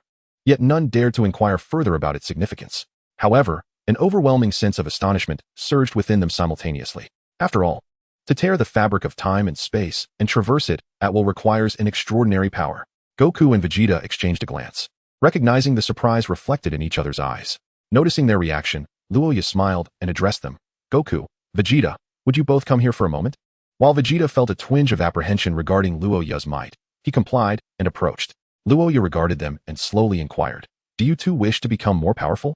Goku and Vegeta exchanged another glance, a flicker of anticipation shining in their eyes as they responded in unison, yes. Loya nodded in satisfaction and continued, I possess a method to enhance your strength, even to the point of surpassing Super Saiyan 4. Upon hearing this, Vegeta's interest was piqued, and he quickly asked, But to transform into Super Saiyan 4, one requires a tail.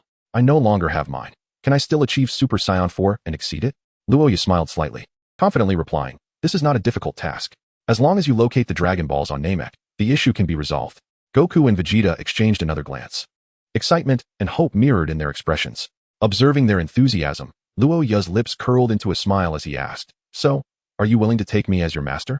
Goku and Vegeta shared a brief look before nodding slightly and simultaneously declaring, "Master, beep. Congratulations, host, for accepting Goku and Vegeta as disciples. Reward, restoration to White God Level 2. Host, are there any tasks available to acquire a time machine? Beep. The host may proceed to the timeline of Black Goku to eliminate him, thereby restoring the timeline to its normal course. Goku, you and Vegeta should head to Namek. I have an old friend who has been waiting for me. In the King's palace. The Grand Minister was accompanying the king in a game of elimination. With each sphere eradicated, a planet would vanish in the mirror. The king was thoroughly enjoying himself. Suddenly, the Grand Minister gazed out of the palace, his eyes reflecting a ripple of concern.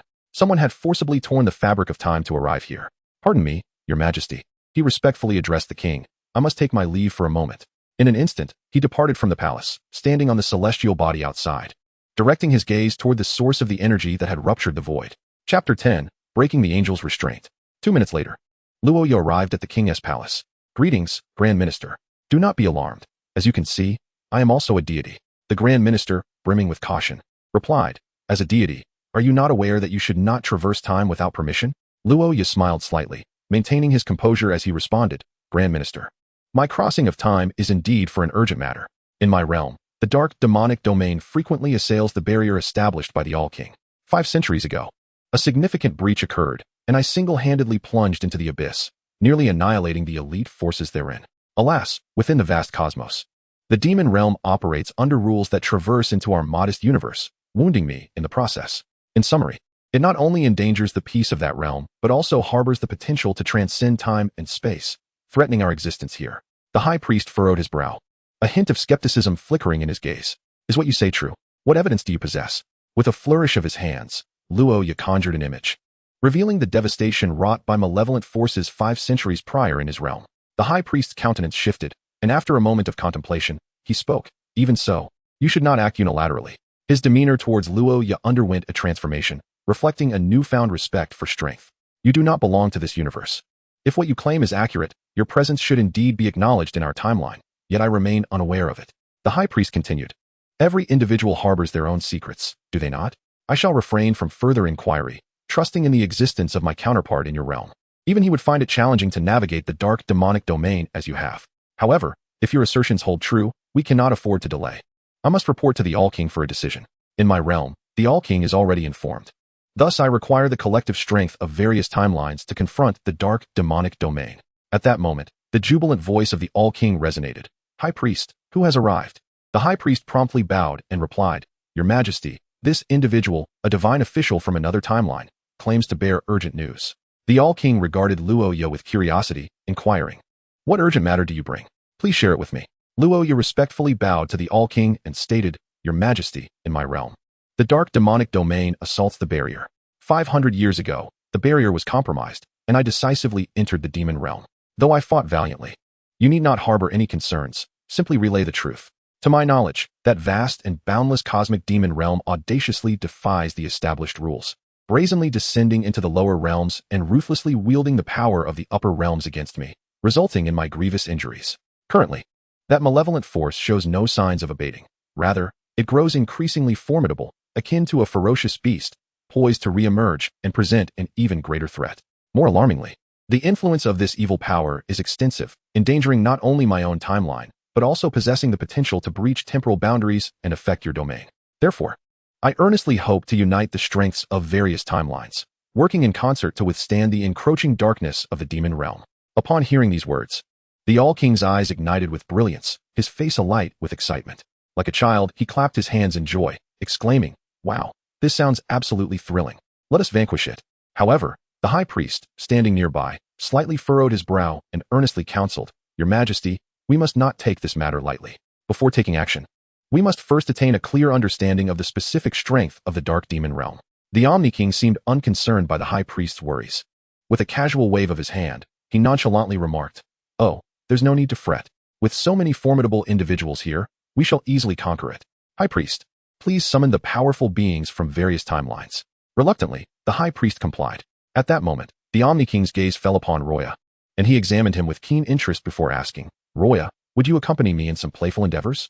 Roya's expression turned troubled as he quickly bowed and replied, I sincerely apologize, Your Majesty. You are aware of my purpose for being here. I simply cannot spare the time to indulge in play.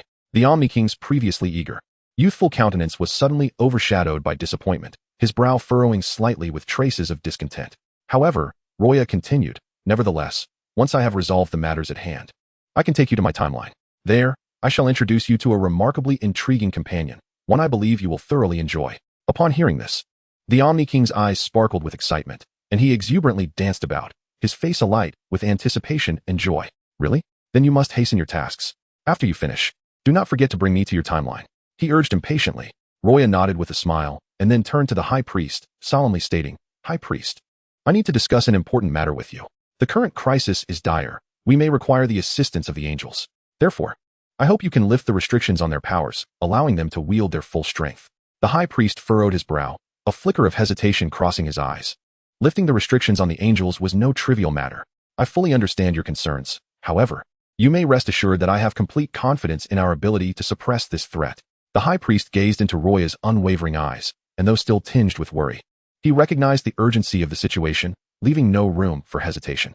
After a struggle within himself, the High Priest finally nodded slowly, as if resolutely deciding, very well, I shall trust you on this occasion. No sooner had he spoken than the High Priest swiftly formed hand seals, chanting incantations as if invoking an ancient and mysterious spell. As he performed these actions, a powerful and enigmatic energy rippled from him, causing the surrounding space to subtly distort. The very force that had previously bound the angels began to dissipate under this mysterious energy, melting away like snow under the warmth of sunlight. Meanwhile, the High Priest initiated a special method to summon the powerful beings from various timelines. Soon, masters from different realms began to arrive at the Omni King's palace, including fearless warriors, enigmatic sorcerers, and formidable Saiyans. Loya elucidated the situation to the assembly, and everyone expressed their willingness to unite against the dark demonic realm. Subsequently, Loya entrusted the time chamber to them, where a single day in the outside world equated to 10 years within. The group entered the time chamber, immersing themselves in rigorous training. Inside, the warriors diligently honed their combat techniques, the mages delved into the study of new spells, and the Saiyans repeatedly broke their limits. While only a few fleeting days passed externally, decades had elapsed within the chamber. Upon their emergence, each individual had experienced a remarkable enhancement in their prowess. At that moment, the recently exited angels and the Grand Priest radiated an aura of extraordinary power. Chapter 11, Super Saiyan 5. At this instant, the Grand Priest resembled a resplendent sun, emanating a dazzling brilliance that left one spellbound. Who could have anticipated that merely a few decades spent in the time chamber could yield such monumental achievements for the Grand Priest? In comparison, although I had attained the second tier of the White God, I still felt somewhat inferior to him.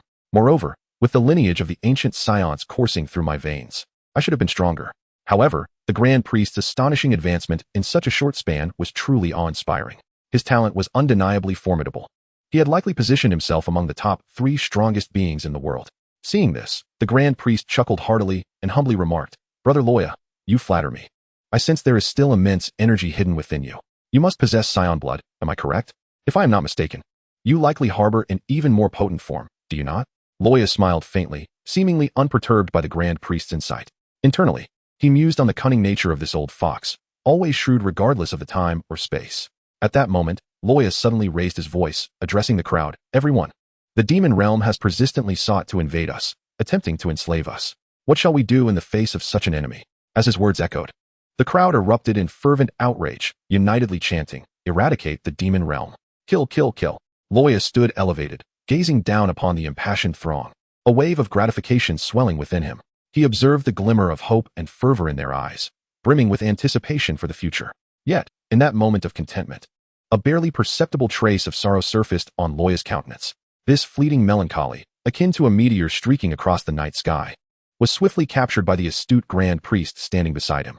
The Grand Priest fixed his gaze upon Loya, inquiring with genuine concern, Brother Loya, what troubles you so? His voice was deep and gentle, as if capable of penetrating Loya's inner turmoil. Oh, it is nothing, merely a reflection on past events, Loya replied. For the time being, I would appreciate it if the Grand Priest could lead the others in their continued training.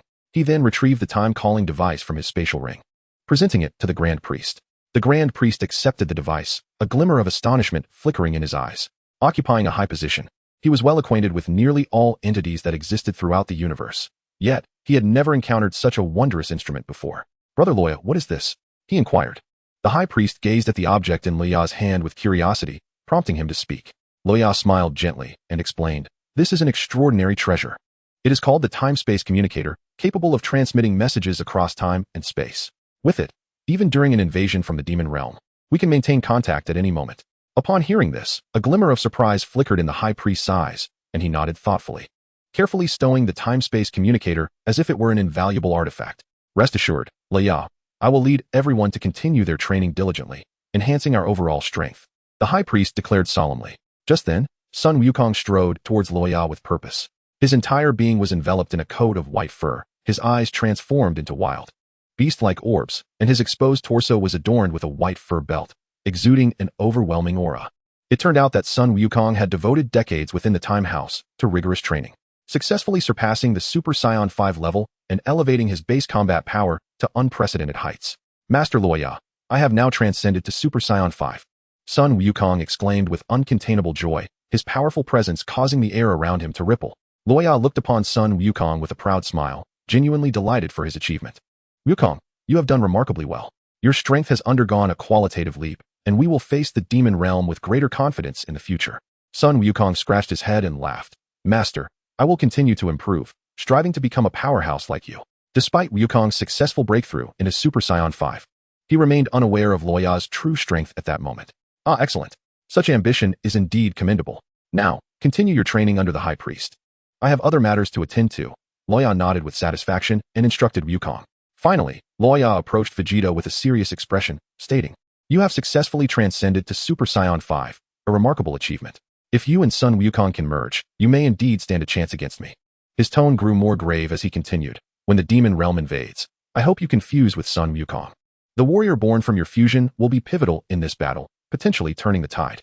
He then contemplated that it was time for the versions of Wukong and Vegeta from Dragon Ball Super to also explore the pure Saiyan path. Without hesitation, Loya tore through the fabric of time and instantly returned to the timeline of Dragon Ball Super.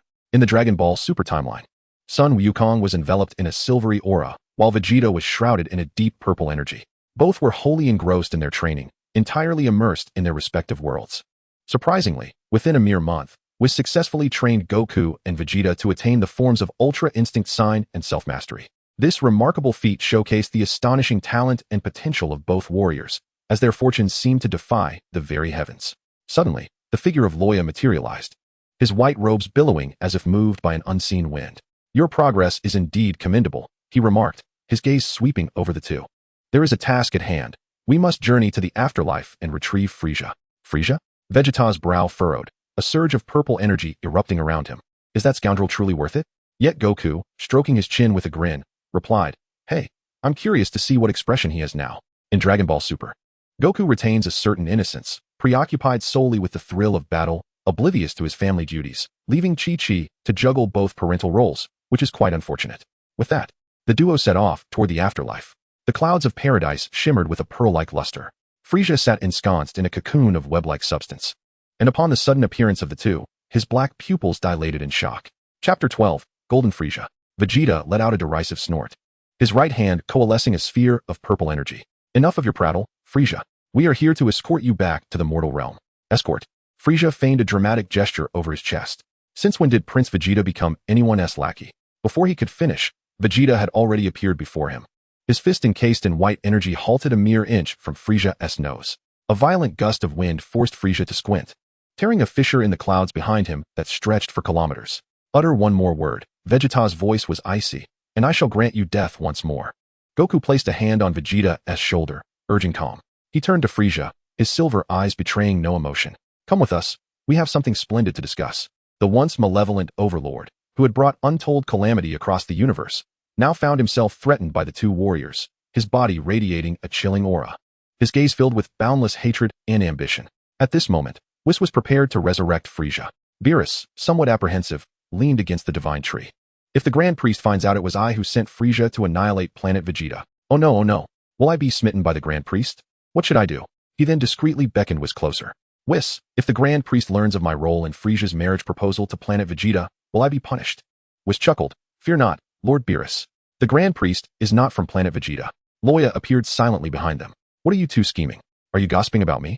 Whis then commenced the resurrection of Frieza, and a cascade of multicolored light descended from above. With a delicate tap of his staff, the divine power surged forth like a tide. In the name of the Angel of Universe 7, I grant the deceased a new life. Frieza's spirit was enveloped in golden light, as his flesh and bones visibly reassembled at an astonishing pace. As the brilliance faded, he lowered his gaze to his golden palm. Sensing the surging power within him, this body was undeniably stronger than before. The resurrected Frieza flexed his fists slightly, and upon confirming his revival, he finally felt at ease. This long-lost sensation was truly nostalgic. Oh ho ho ho. Suddenly, he erupted into wild laughter, his golden aura soaring into the heavens. Foolish mortals, do you believe that resurrecting me grants you control? In an instant, two beams of blue light erupted simultaneously. Goku's figure became indistinct, as if merging with the very air. Vegeta, on the other hand, resembled a drawn sword, his pure fighting spirit materializing into substance. Before Frieza could unleash his attack, he found himself pinned to the ground. Goku's fingers lightly touched the nape of his neck, the blue aura imbued with divine indifference. Vegeta's foot pressed firmly against his back, the purple energy weighing down like a colossal burden. This is impossible, Frieza struggled, only to discover he could not even move a finger. This is the realm of the gods, Whis remarked with a smile. They have merely grazed the threshold within a month. And you, Frieza, now face two choices.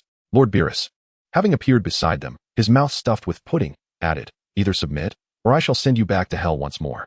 Frieza's pupils quivered violently. He could sense that the auras of the two behind him were entirely different from those of mortals. The oppressive force felt akin to bearing the weight of the entire universe. Ultimately, he bowed his head, a barely perceptible smirk tugging at the corner of his mouth. It seems the game has grown interesting. Loya approached the gathering, overhearing Frieza's murmurs. Oh, interesting. What sort of amusing game do you wish to play? I advise you to refrain from any thoughts of dominating the universe, lest I bring you to your demise. In a most cruel manner.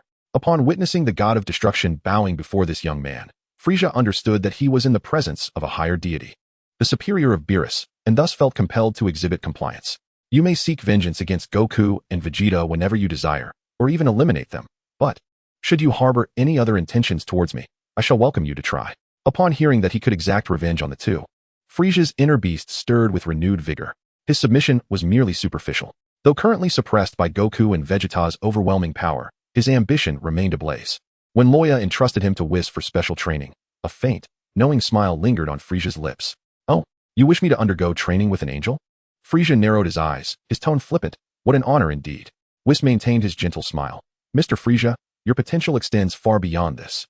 The paradisiacal realm of the god of destruction had now become Frieza's hell. Whis's methods proved to be more stringent than anticipated. On the first day, Frieza was instructed to engage in basic physical training, prohibited from utilizing any energy amplification. What nonsense! Frieza roared. How could this king possibly partake in such rudimentary training? However, when he attempted to resist, Whis merely raised a hand, and an invisible force pinned him to the ground, rendering him immobile. Mr. Frieza, Whis said with a cheerful smile. To surpass the Saiyans, one must first transcend oneself. Day after day, Frieza was pushed to his limits. Under Whis's guidance, his body continually broke through barriers, his muscle memory being reshaped, and his energy control reaching unprecedented precision. A month later, Frieza was able to unleash power close to his golden form in his base state. 2 months later, his speed could barely keep pace with Goku's Super Saiyan Blue. On the last day of the 3rd month, Whis finally nodded. It's nearly time. Frieza stood at the center of the god of destruction's realm, his body radiating golden light, but this time, his aura was far more pure and stable than that of his former golden Frieza. He chuckled softly. It seems that this king can finally express his gratitude to those Saiyan monkeys. Esteemed lord of the gods, may I spar with Son Goku? At this point, Frieza had learned that Loya was one of the supreme deities among many. Loya found it amusing. It seemed Frieza was already eager. He then turned to the two and said, do not use Ultra Instinct and Self-Transcendence just yet. At this time, Goku had already mastered the 2nd stage of Ultra Instinct. For these 3 months, Loya had allowed the two to train within Whis's staff, only to release Ultra Instinct and Self-Transcendence, intending for them to keep a trump card to ultimately shatter Frieza's confidence. Black Gold Frieza? How intriguing. I look forward to seeing if he can transform into Black Gold Frieza after being defeated. Ready. Goku had long been waiting in the training ground, his blue aura quietly burning. Upon seeing the newly revitalized Frieza, he grinned broadly. Wow, you've gotten considerably stronger. Frieza elegantly adjusted his wrist. Son Goku, this time, I shall make you experience what true despair really is. The battle erupted in an instant. Chapter 13, Golden Frieza and Ultra Instinct. Frieza hovered silently in the high skies, his form shining with a cold luster under the sunlight, his crimson eyes burning like flames, fixating intently on Son Goku below. The day has finally come, Son Goku. The corners of Frieza's mouth curled into a cruel smile. I will make you truly experience what despair feels like. In response to Frieza's provocation, Goku merely smiled back, showing no sign of fear. His body suddenly erupted with immense power, his blue aura shooting into the sky like a volcanic eruption. Hey, not necessarily, Goku shouted confidently, his voice resonating through the air as if the entire world could hear his challenge. Following this, both combatants unleashed their strongest techniques without reservation, initiating a breathtaking duel. Super Saiyan Blue's power and Golden Frieza's full force unleashed. Boom. The two vanished simultaneously, colliding in midair, the moment their fists and feet met. Shockwaves erupted, sending the entire ocean surface into tumultuous waves. Frieza's speed was lightning fast, his golden afterimages tracing countless paths in the air as death beams rained down like a torrential storm. With instantaneous movement, Goku evaded relentlessly, each appearance followed by a powerful punch. Yet, Frieza's defense was equally remarkable, sparks flying as their arms clashed. Is this all you can do? Frieza sneered, suddenly shifting tactics, his tail striking Goku like a steel whip. GUH. Goku was violently sent flying, crashing through several mountain peaks. However, in the next moment, he gathered the Kamehameha with both hands, a torrent of blue energy surging towards Frieza. Ridiculous. Frieza effortlessly erected an energy barrier with one hand, bracing against the impact, while his other hand conjured a massive sphere of death energy, crashing it down onto the ground. The earth shattered, magma erupted, and the entire battlefield was reduced to scorched earth. Amidst the clouds of dust, Goku slowly rose, blood at the corner of his mouth, yet his gaze remained fervent. This isn't over, he bellowed, his aura surging once more as the Kaioken multiplied 20-fold, intertwining red and blue energies, distorting the very fabric of space. What? Frieza's pupils constricted but quickly returned to their mocking sneer, a desperate struggle. The two charged at each other once more, their speed surpassing light, the shockwaves from their fists and feet shattering the clouds. The final strike. Goku seized Frieza's opening, delivering a powerful elbow to his abdomen, followed by his hands clasping Frieza's head, his knee crashing into it. Ugh! Frieza howled in pain, but immediately retaliated in rage, his tail coiling around Goku's neck, slamming him brutally into the ground. This ends now. Frieza raised his hands high, conjuring a supernova explosion capable of annihilating planets. As the dust began to settle, Goku's figure stood tall once more. His eyes remained tightly shut, his breathing eerily steady. The silver-white aura surrounding him flowed like water, devoid of any fury yet exuding an oppressive force that trembled the very space around him. Frieza's pupils dilated, the supernova explosion trembling in his palm. Is this the ultra instinct that Lord Beerus possesses? His voice quivered for the first time. Goku slowly opened his eyes, his silver pupils devoid of any emotion. Only pure combat instinct. Come on, Frieza. His voice was chillingly calm. The second round. Frieza's murderous intent erupted instantaneously. He roared, hurling the supernova explosion with ferocity, a wave of destructive energy engulfing the battlefield. However, Goku merely shifted slightly, effortlessly passing through the torrent of energy. His movement was unpredictable, as if the attack had never existed. What? Before Frieza could react, Goku's silver-white afterimage flashed before him. Bang! A seemingly casual punch sent Frieza's golden form hurtling backward like a cannonball, crashing through 3 mountain ranges. Cough! Frieza spat blood, disbelief etched across his face. Impossible. My defense. Goku did not pursue. He merely stood quietly, his silver aura flickering gently. I see your movements clearly. His voice echoed in Frieza's ears. Though they were separated by 1,000 meters, it felt as if he were right beside him. Frieza's hair stood on end, instinctively swinging his tail in a retaliatory strike. But it only struck air. Too slow. Bang! A punch struck from an unimaginable angle. The sound of Frieza's ribs cracking was distinctly audible. You bastard! Frieza exploded with fury, his golden aura blazing fiercely, his power reaching its zenith.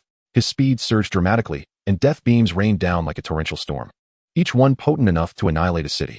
Yet, Goku's figure danced like a phantom, every attack piercing through his afterimage and landing in vain. The evasion of Ultra Instinct was not mere reflex. It was instinctual, his body automatically dodging before the strikes were even launched. It's futile, Frieza. Goku's voice echoed from all directions. Your killer intent is too overwhelming. Shut up. Frieza bellowed, his voice filled with hysteria. Suddenly, he clasped his hands together, and a terrifying purple energy surged, coalescing into a death supernova. This was his ultimate technique, capable of reducing an entire planet to dust. The energy sphere expanded to a diameter of 100 meters, and with a sinister grin, Frieza hurled it towards the ground. Let us see how you evade this. However, Goku merely lifted a finger. Whoosh! A slender silver beam pierced through the heart of the energy sphere, and the massive death supernova dissipated like a bubble. Frieza stood in stupefaction, Goku's figure finally became clear, the silver aura gradually retracting. "It's over, Frieza," he stated calmly. "You cannot defeat me now." Frieza knelt, his golden form beginning to crumble, revealing his pale skin beneath. His eyes brimmed with resentment, yet more so with an unprecedented shock. "Is this the power of a god?" he rasped. Goku offered no reply, merely extending his hand. "Shall we continue?" After a prolonged silence, Frieza suddenly chuckled softly. "How amusing." He staggered to his feet, wiping the blood from the corner of his mouth. "Next time we meet, I will show you true hell." In a flash of silver light, Whis materialized between them. "Training is concluded." Mr. Frieza performed admirably. Vegeta scoffed from a distance, a farce that wasted time. Goku's silver aura gradually faded, and he regained his usual smile. "Hey, that was exhilarating." Frieza cast a deep glance at Goku before turning away, departing the realm of destruction, his golden cloak billowing in the wind. This battle would become his new obsession, and obsessions are often the most potent motivators. Let him go. It seems Goku has made quite an impact on him. Goku watched Frieza's retreating figure until the silver aura completely dissipated. He scratched his head and turned to Whis. "Do you think he'll cause trouble again?" Whis winked mysteriously. "Who knows? However, the universe is on the verge of greater turmoil. Having an additional fighter is always beneficial." At that moment, Vegeta erupted with deep purple energy. His fighting spirit aflame, Kakarot. "Fight me." Ultra Instinct versus Self-Movement Instinct. Which is stronger? Chapter 14, Vegeta and Son Goku. Kakarot. "Fight me." Ultra Instinct versus Self-Movement Instinct. Which is stronger? Loya, what a pair of characters. Vegeta's roar reverberated throughout the realm of destruction, as a deep purple aura erupted like a volcano into the sky. His fighting spirit surged so intensely that the surrounding space began to warp and ripple. Whis smiled and retreated to the sidelines, lightly tapping his staff on the ground to delineate the arena for the two warriors. Goku turned around, the silvery light in his eyes not yet fully fading. Upon witnessing Vegeta's blazing fighting spirit, a familiar smile graced his lips. "Ah, this is just what I wanted." The silvery aura surged once more, and Goku's form became blurred, as if merging with the air around him. Two distinctly different divine energies collided in the realm of destruction, rending the clouds in the sky asunder. "Don't let me down." Kakarot. Vegeta launched the first strike, the purple aura trailing behind him. His right fist, imbued with overwhelming force, aimed directly at Goku's face, the wind from his punch carving deep furrows into the ground. Goku's silver eyes flickered slightly, and at the moment of impact, his body fluidly shifted 3 inches to the left. Vegeta's fist grazed past his hair, the ferocious energy obliterating a distant mountain into dust. "That was close," Goku remarked. Though his expression bore no hint of tension, his body instinctively responded, and while evading, his right elbow drove toward Vegeta's ribs. Vegeta snorted, blocking with his left hand, and the purple aura erupted violently. "Don't underestimate me." He spun around, delivering a roundhouse kick that swept toward Goku's waist. The speed of this attack was far beyond the ordinary, the wind from his legs slicing through the air with a piercing shriek. However, Goku's response was swifter. As if he had foreseen the trajectory of the attack, he had already leaned back to evade before Vegeta's leg even struck. The silvery aura traced a graceful arc in the air, and Goku's body floated back with the lightness of a feather. "Damn it!" Vegeta pressed on relentlessly, his fists becoming a myriad of afterimages, each strike capable of shattering stars. His punches were cunning and fierce, sometimes targeting vital points, other times feigning an attack, leaving ordinary opponents overwhelmed. Yet Goku maintained an air of serene composure, his evasions devoid of any superfluous movements, each time sidestepping the assaults with minimal motion, weaving through the purple storm with ease. Occasionally, his counterattacks were chillingly precise, forcing Vegeta to adopt a defensive stance. Is this the true essence of free-flowing mastery? Vegeta gritted his teeth during a brief pause in his onslaught. "You coward, only dodging." Goku's voice echoed from all directions. "It's not dodging, it's adapting. Your intentions are too obvious, Vegeta." Suddenly, Vegeta ceased his assault, his purple aura retracting. Standing amidst the ravaged battlefield, his chest heaved violently, yet his gaze grew increasingly sharp. "If that is adapting, then I shall make it impossible for you to adapt." The deep purple energy began to flow in a peculiar manner, and Vegeta's form underwent subtle changes. His aura no longer surged wildly outward but flowed like liquid along his surface. This was a manifestation of his self-mastery elevated to a new pinnacle, concentrating all his willpower into a singular point. "Prepare yourself, Kakarot." Vegeta launched himself into battle once more, yet this time his movements were entirely distinct. What appeared to be straightforward attacks abruptly veered off course, exhibiting no discernible pattern. More terrifyingly, each strike was imbued with a potent will, aimed at disrupting Goku's instinctual mastery. For the first time, Goku hesitated. The silvery aura flickered, and his evasive maneuvers became less fluid. Vegeta's right hook grazed his cheek, leaving a trail of blood. It was effective. A fierce glint ignited in Vegeta's eyes. Seizing the moment, he unleashed a tempest of relentless assaults. Each punch was laced with an indomitable fighting spirit, akin to invisible blades piercing Goku's mental realm. Goku was compelled to switch to defense, his silvery aura flickering incessantly. The flawless evasion of his instinctive mastery began to show cracks, necessitating that he consciously block some of the attacks. Their clashes generated shockwaves, causing the very ground of the divine realm to tremble. What happened to your adaptation? Vegeta taunted, landing an uppercut that broke through Goku's defenses, striking his chin with considerable force. Goku was sent flying, but managed to stabilize himself at a distance. I see. Goku wiped the corner of his mouth, a glimmer of insight flashing in his silver pupils. You are using will to disrupt my instinctive reactions. Vegeta smirked. The essence of self-mastery lies in absolute control of will. Did you think only the body requires training? The psychological struggle is paramount. Goku took a deep breath, his silvery aura re-establishing itself. Interesting. I shall take this more seriously. Once again, their figures clashed, propelling the battle into a new phase. Goku no longer relied solely on the automatic evasion of his instinctual mastery. Instead, he began to consciously anticipate Vegeta's willful disruptions. His movements became more agile and varied, sometimes soft as flowing water, at other times as swift as thunder. Vegeta, in turn, maximized his fighting spirit. His attacks no longer adhered to fixed patterns. Each move was brimming with creativity.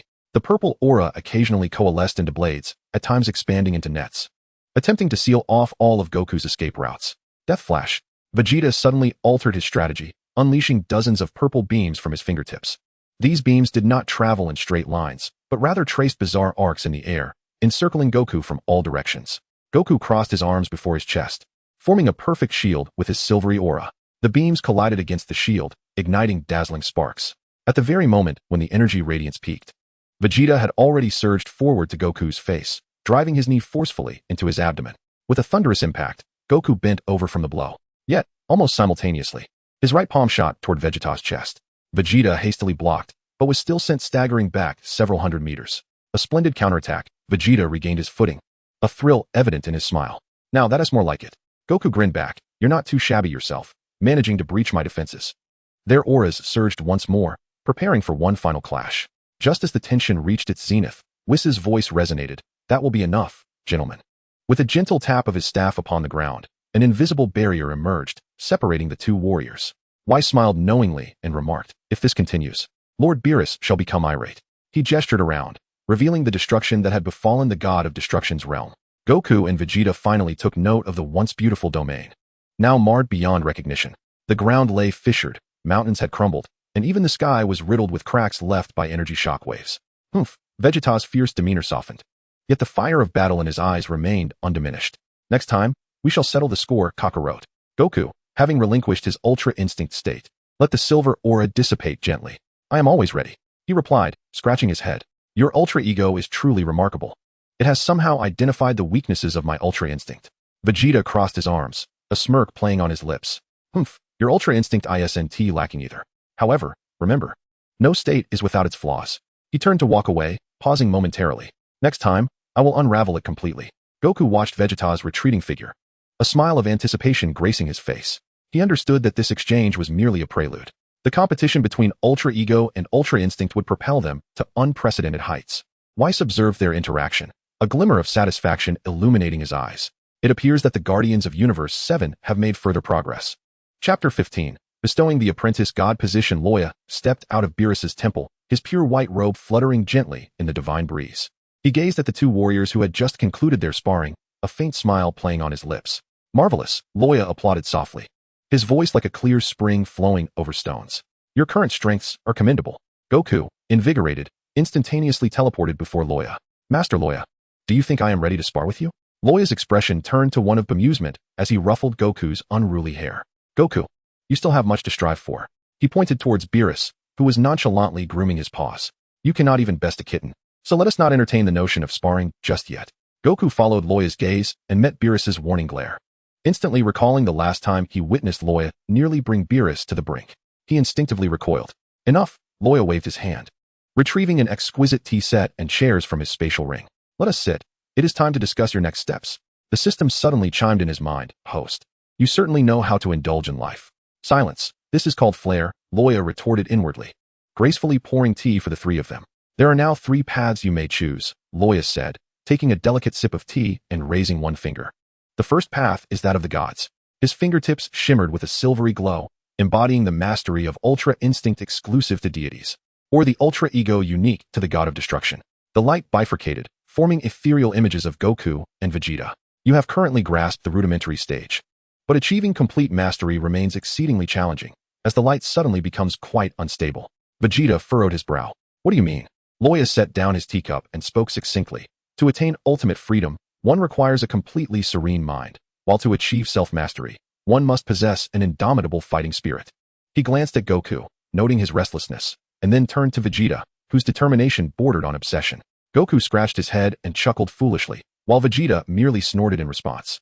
There exists a second path. Loya raised his second finger, and a crimson vortex of energy materialized above the T. This represented the pure Saiyan path, within which the flickering silhouette of a tail could be discerned. This is the most arduous journey, yet it grants access to primal power. His expression turned grave.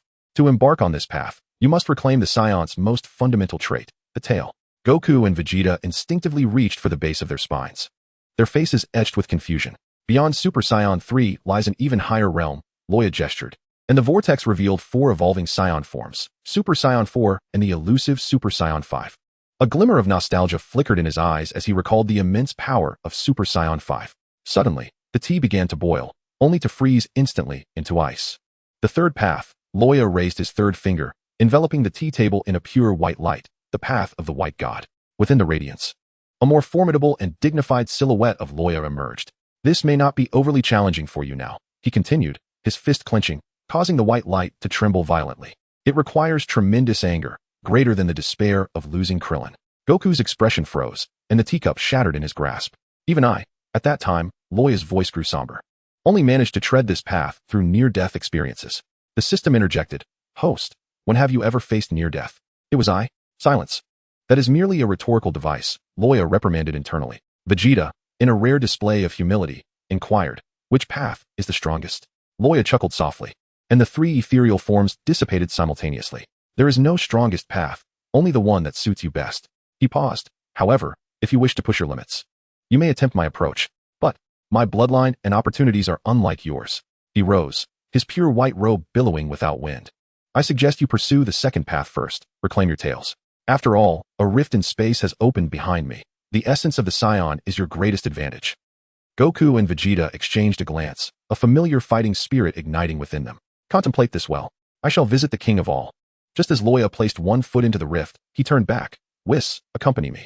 And then he disappeared into the fissure, leaving behind 2 contemplative figures and a table filled with fragrant tea. The system remarked, Host, you could have simply informed them. That would be far too mundane. Loya's voice gradually faded into the void. Big brother, I wish to assist Goku and Vegeta in merging the Super Saiyan God and Super Saiyan forms. Is that feasible? System, theoretically unfeasible. Merging 2 distinct powers would result in a catastrophic bodily explosion. However, granting both individuals divine status and instilling them with divine power would significantly enhance the probability of success. Loya pondered thoughtfully. I see. It seems I must wait for them to master Super Saiyan 4 first. The spatial rift gradually closed amidst a cascade of vibrant colors, Loya's white robe fluttering in the chaotic dimensional currents. The system muttered in his mind, Host, what grand news are you concocting this time? Let us arrange a formal designation for those 2 Saiyan lads. Loya chuckled softly within his consciousness. After all, if they are to merge divine power, they ought to possess an official title. Don't you think? The golden gates of the Omni King's palace swung open the moment they sensed Loya's aura, causing the Grand Priest to momentarily pause with his teacup. Luo, what brings you here? The Grand Priest inquired, his voice warm yet tinged with curiosity. Loya casually leaned against the divine throne, effortlessly grasping the freshly brewed divine tea. I'm here to play around with a couple of divine positions. The Grand Priest's eyes flickered. Are you suggesting those 2 Saiyans from Universe 7? Loya replied, blowing away non-existent foam from the surface of his tea. I'm arranging for them to receive an apprenticeship in Divinity. System beep. Detected abuse of power by the host, deducting points from the white divine pretentiousness value. The Grand Priest contemplated for a moment. Ordinarily, divine positions require an assessment. Assessment? Loya suddenly grinned widely, a unique luminescence enveloping him. Is my personal guarantee not sufficient? The air instantly thickened with tension. The 12 angels retreated a step, the last time Loya had smiled so. A plan to reset 6 universes had been abruptly transformed into a culinary competition. Certainly sufficient, the Grand Priest elegantly wiped non-existent perspiration from his brow. But what type of divine position do you desire? An Apprentice Supreme Kai or A candidate for the god of destruction, Loya declared, placing his teacup down with a dramatic flourish. With a resounding crash, one of the angels knocked over the tea table. The Grand Priestess' fingers trembled slightly. 2 candidates for the god of destruction? It's about time someone shared the burden of work with Beerus. Loya, with a magician's flair, produced a packet of spicy strips and tossed them to the Omni King, adding, "Don't you find it intriguing to have Saiyans as gods of destruction?" The Omni King nodded vigorously while munching on the spicy snack. Fun. Approved. The Grand Priest watched in exasperation as his master was swayed by a mere 50-cent snack. Exhaling a long sigh, what is the specific process? Simple. Loya snapped his fingers, and 2 beams of divine light descended from above, granting temporary positions. They would be officially designated once they succeeded in defeating a god of destruction in their trial. Suddenly, the entire palace shook violently. The 12 angels changed color simultaneously. The laws of the universe were resisting the unconventional granting of divine positions. Troublesome, Loya frowned, unleashing the power of the white divine. Amidst a disconcerting cracking sound, it felt as though invisible chains within the void were being forcefully severed. System warning. The host is violently modifying the laws of the universe. Silence. This is an exceptional circumstance. As the brilliance dissipated, 2 diamond-shaped crystals adorned with the emblem of the god of destruction floated in midair, emanating a heart-stopping pressure. Done. Loya clapped her hands and turned to the astonished high priest, winking as she reminded Whis to ensure that Beerus properly mentored the newcomers, even in her absence, preventing any misconduct. Chapter 16, A New Path of Fusion. As the rift in space opened once more, the system could no longer contain its sarcasm. Host. Did you just casually alter the roster of the 7th universe? Not at all. I merely added 2 positions at the end of the substitutes. Loya's figure began to fade. It's time to return and surprise those 2 boys. Goku was in a handstand, curling a massive boulder with his tail, when he suddenly stumbled and fell into the river. Vegeta's training was also interrupted, as both sensed a familiar pressure descending from the heavens. Hey, busy are we? Loya's form materialized in a golden glow, casually tossing 2 crystals. Goku clumsily caught them, and as the crystals touched his skin, dark purple divine patterns spread from his wrist throughout his body. Vegeta's crystal transformed into a stream of light, embedding itself into his chest, outlining the insignia of the god of destruction on his battle suit. What is this? Goku felt divine energy surging within him. Temporary god of destruction candidate, Loya remarked, clearing her ears. A 3-month trial period, after which full benefits will be provided. Vegeta's pupils constricted sharply. You went to the king's palace for this? From a distance, a thud echoed as a freshly awoken Beerus tumbled from a tree. What? I don't agree. It's not like you're being replaced. So why fret? Just take care of the newcomers. Don't even think about bullying them in my absence. Suddenly serious, Loya transformed the power of the white god into 2 chains that wrapped around the 2, instructing them to feel the flow of divine energy within. Goku and Vegeta both groaned as they felt their divine power swirling and merging around them. All right, all set. Whis, restore their tails. A brilliant light flickered, and both found themselves with an additional tail. Goku exclaimed, huh? What? A large hand smacked the top of Goku's head. Ouch, ouch, ouch. Stop interrupting. Loya withdrew her hand, satisfied as she observed the newly grown tails of both. Excellent. Now you finally resemble proper Saiyans. Vegeta frowned, his tail swishing involuntarily. This thing hasn't grown in decades. It feels so strange. Goku, however, was thrilled, curling his tail as if it were a new toy. Wow. Vegeta, look. I can use my tail to grab stones. Loya facepalmed. Can you 2 show some maturity? With a wave of her hand, the sky of the god of destruction realm darkened abruptly, and a blood-red artificial moon slowly ascended. Listen carefully. Loya's voice turned grave. To break through to Super Saiyan 4, you must absorb the blood's waves through your tails, first transforming into great apes, then regaining your senses to compress your power back into humanoid form. Goku gazed up at the artificial moon, his golden pupils expanding. Wow, this feels so strange. His body began to swell, hair growing wildly, bones cracking, and in an instant, a towering golden great ape roared into existence. Kakarot, control yourself. Vegeta shouted. The colossal ape ferociously pounded its chest, eyes ablaze with crimson fury. Yet, amidst the roar, Goku's voice emerged, resolute. I can do it. A golden radiance began to constrict, and the giant ape's form gradually collapsed. As the blinding light dissipated, a brand new Goku stood proudly, Super Saiyan 4 Goku. At this moment, his body was cloaked in a red fur reminiscent of the giant ape's genetic remnants, with long black hair contrasting sharply with the golden locks typical of other Super Saiyan forms. His eyes bore a fierce red hue, amplifying his primal essence, while his tail remained, essential for maintaining this transformation. Remarkable, Goku mused, surveying his transformation. This form appeared rather intimidating, yet as he clenched his fist, he sensed an overwhelming power coursing through him, rivaling that of Super Saiyan Blue. In the distance, Vegeta's veins bulged, clearly displeased with Goku's new appearance. He, too, was enveloped in red fur, his black hair cascading down to his waist, exuding wild strength. Excellent, Goku exclaimed, relishing the tumultuous energy within him. Vegeta scoffed, It's my turn. Following a similar process, Vegeta's giant ape form became even more ferocious, yet under the weight of his indomitable will, he swiftly completed his transformation. Next, Loya sat cross-legged in midair, his fingers deftly tapping as a holographic image unfolded before everyone. A complete evolutionary chain depicting the Saiyans from their ordinary state to Super Saiyan God. Listen, he said, snapping his fingers, freezing the image at the Super Saiyan 1 form. Your current power structure is far too fragmented. The original Super Saiyan, the divine state of Ultra Instinct, the self-mastery of Ultra Ego, and the recently acquired Super Saiyan 4. Vegeta crossed his arms defiantly. So what? With a grin, Loya replied, it's time to merge these two paths. Let's commence from the very foundation of Super Saiyan 1. Goku and Vegeta exchanged glances, simultaneously unleashing a mighty roar. Golden light erupted as their hair transformed instantly to gold, their energy surging violently. Loya shook his head. No, it's not merely a transformation. With a wave of his hand, he forcibly compressed their energies back within. Feel the divine power within you, and attempt to resonate it with your Super Saiyan strength. Goku closed his eyes, silver-white light flickering around him, while Vegeta frowned, deep purple energy shimmering within the golden glow. Suddenly, a crystalline blue sheen glimmered in Goku's golden hair. He gazed in astonishment at his hand, sensing something unusual. Loya nodded. Indeed, the divine power has begun to respond. Continue. Vegeta huffed disdainfully, erupting with fervor.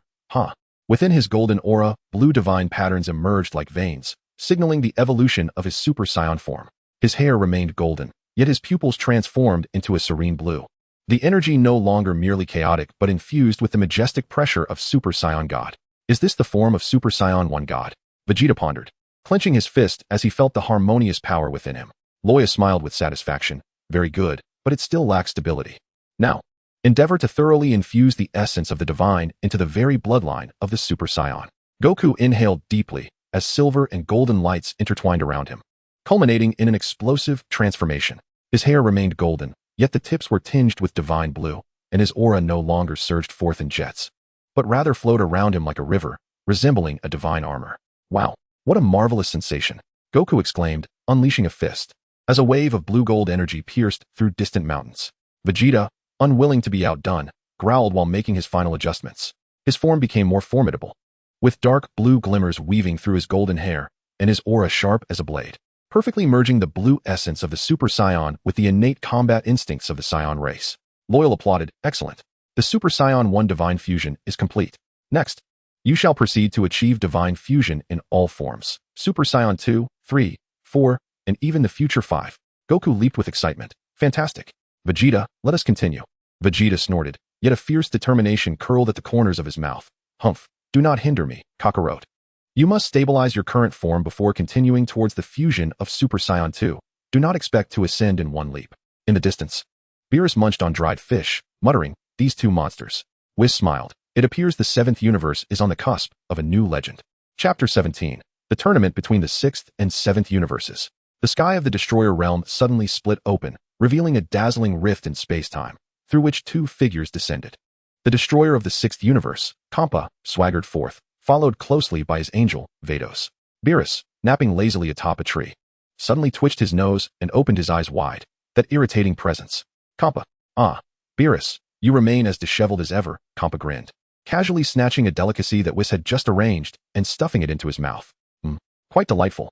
Beerus instantly erupted in fury. You fat cat. That was my pudding. Vados elegantly covered her mouth and chuckled softly. Lord Beerus, it has been a while. Whis offered a slight bow. Welcome, Lord Kampa and Lady Vados. Kampa surveyed the surroundings, then lowered his voice. Hey, Beerus, that Loya I sent tea around. Is he? Beerus paused, then revealed a cunning smile. What?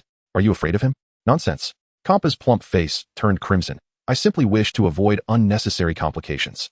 At that moment, Loya was discreetly seated on a nearby rock, munching on sunflower seeds, while the system silently remarked, Host, your penchant for mischief has surfaced again. Kampa cleared his throat, forcing an air of authority. Beerus, I have come here to propose a formal tournament between our 7th universe. Beerus raised an eyebrow. Oh, what do you wish to wager this time? Last time, you ended up without a single pair of pants. Kampa seethed with rage. This time is different. I have found the super warriors. Bardos added. Lord Kampa has recently uncovered several remarkably talented contenders in Universe 6 and wishes to engage in a friendly competition with Universe 7. Beerus, stroking his chin, replied with a mischievous grin, "Very well, but should you lose, that precious culinary planet of yours shall belong to me." Kampa, beads of sweat forming on his brow, retorted, "That planet is off limits. Let us wager something else." "Oh, are you perhaps feeling apprehensive?" Beerus narrowed his eyes. "Who is afraid? I accept your wager." Kampa banged the table. "But if you lose, the Earth of Universe 7 will be mine." Just as the tension escalated between the two, a gentle voice emerged from behind. "Oh my. What a commotion." Kampa froze momentarily, mechanically turning to see that Whis had appeared behind him, holding a platter of freshly baked senza bean cookies. "Lord Whis," Kampa exclaimed, his voice cracking, "what brings you here?" Whis, with a cheerful smile, offered the cookies. "Would you care to try some? They are freshly baked." Kampa trembled as he accepted them, cold sweat trickling down his back. Thank you." Beerus, stifling laughter to the point of turning purple, chimed in. "Aren't you the one who wanted Universe 7? The angel is here now, but it seems he has developed quite an affinity for Earth and its cuisine. Would you care to consider the angel's opinion?" Kampa's hands shook as he clutched the senza bean cookie, sweat soaking the back of his destroyer robe. Beerus leaned in, relishing the moment. "Hey, fat cat, didn't you just mention wanting that planet called Earth from Universe 7? Whis leisurely offered another cookie. "How about trying the matcha flavor from Earth?" "Earth." Kampa's ears perked up, a sudden inspiration struck him. "Bardos. Quickly, fetch that box of limited edition instant noodles from the ship." With a flick of her staff, Bardos summoned a cardboard box adorned with a panda design. Kampa, trembling, presented it to Whis. "Lord Whis, this is the most precious collection of Universe 6. System quipped. "Host, you've drooled into my database." Whis, with a finger tracing the packaging, caused the instant noodles to cook automatically, a rich aroma wafting through the divine realm. He took a sip of the broth, closing his eyes in delight. The broth is rich, and the noodles are perfectly chewy. "Kampa, you have exquisite taste." Kampa knelt down, pleading, "I beg you to be the referee. You decide the stakes."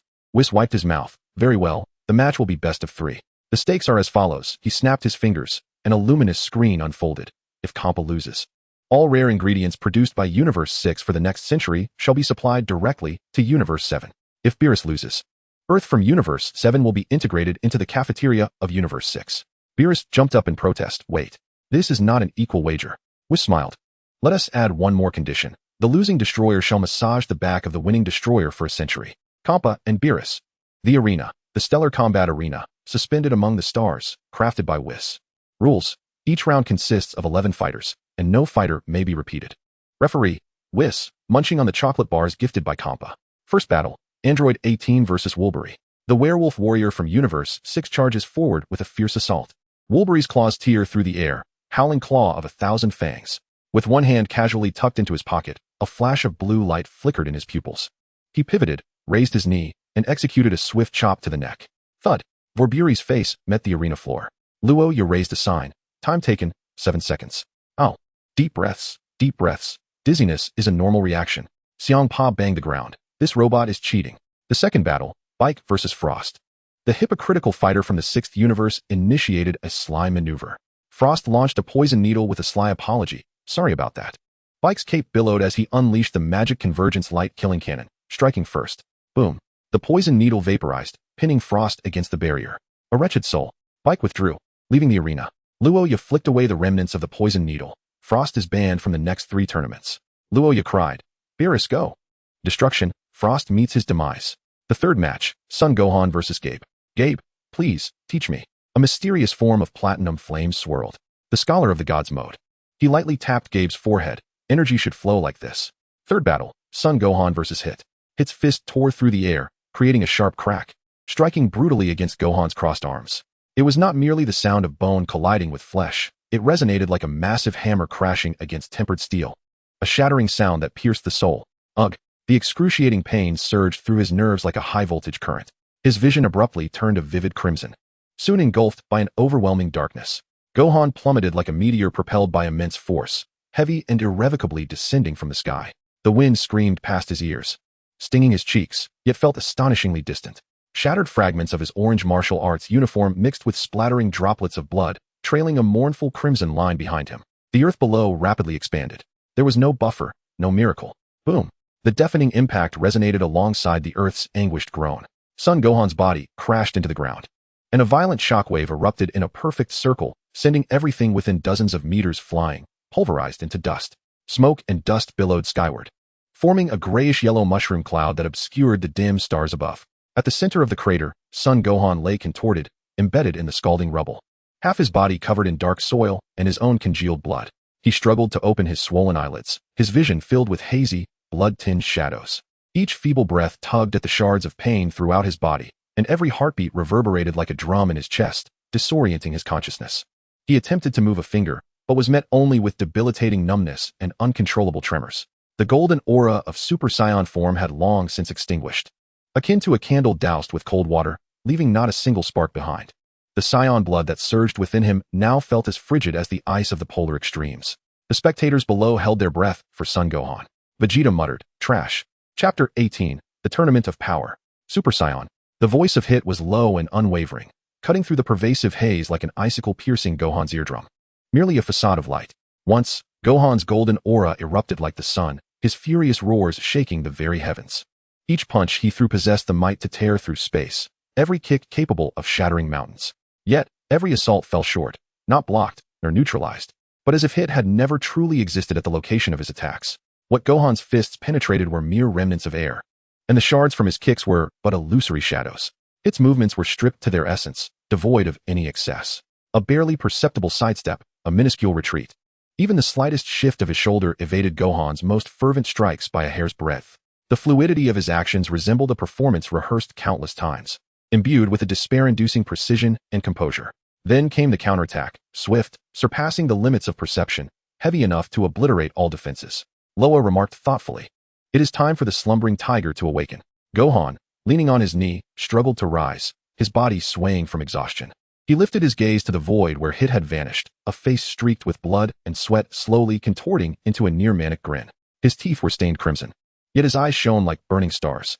"Wait for Hit," he bellowed into the desolate ruins, his voice hoarse yet imbued with a penetrating force. "Next time, my fist will surely..." Before he could finish, an overwhelming wave of dizziness struck him. The world before him began to spin wildly, darkening, while the sound of the wind swiftly receded. The excessive strain on his spirit and his grievous injuries had finally surpassed the limits of his body.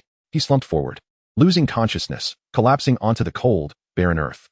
Unquestionably, Hit emerged victorious in the 4th round. "Kakarot, will you take your turn?" "Ah, yes." 5th battle, Son Goku versus Hit.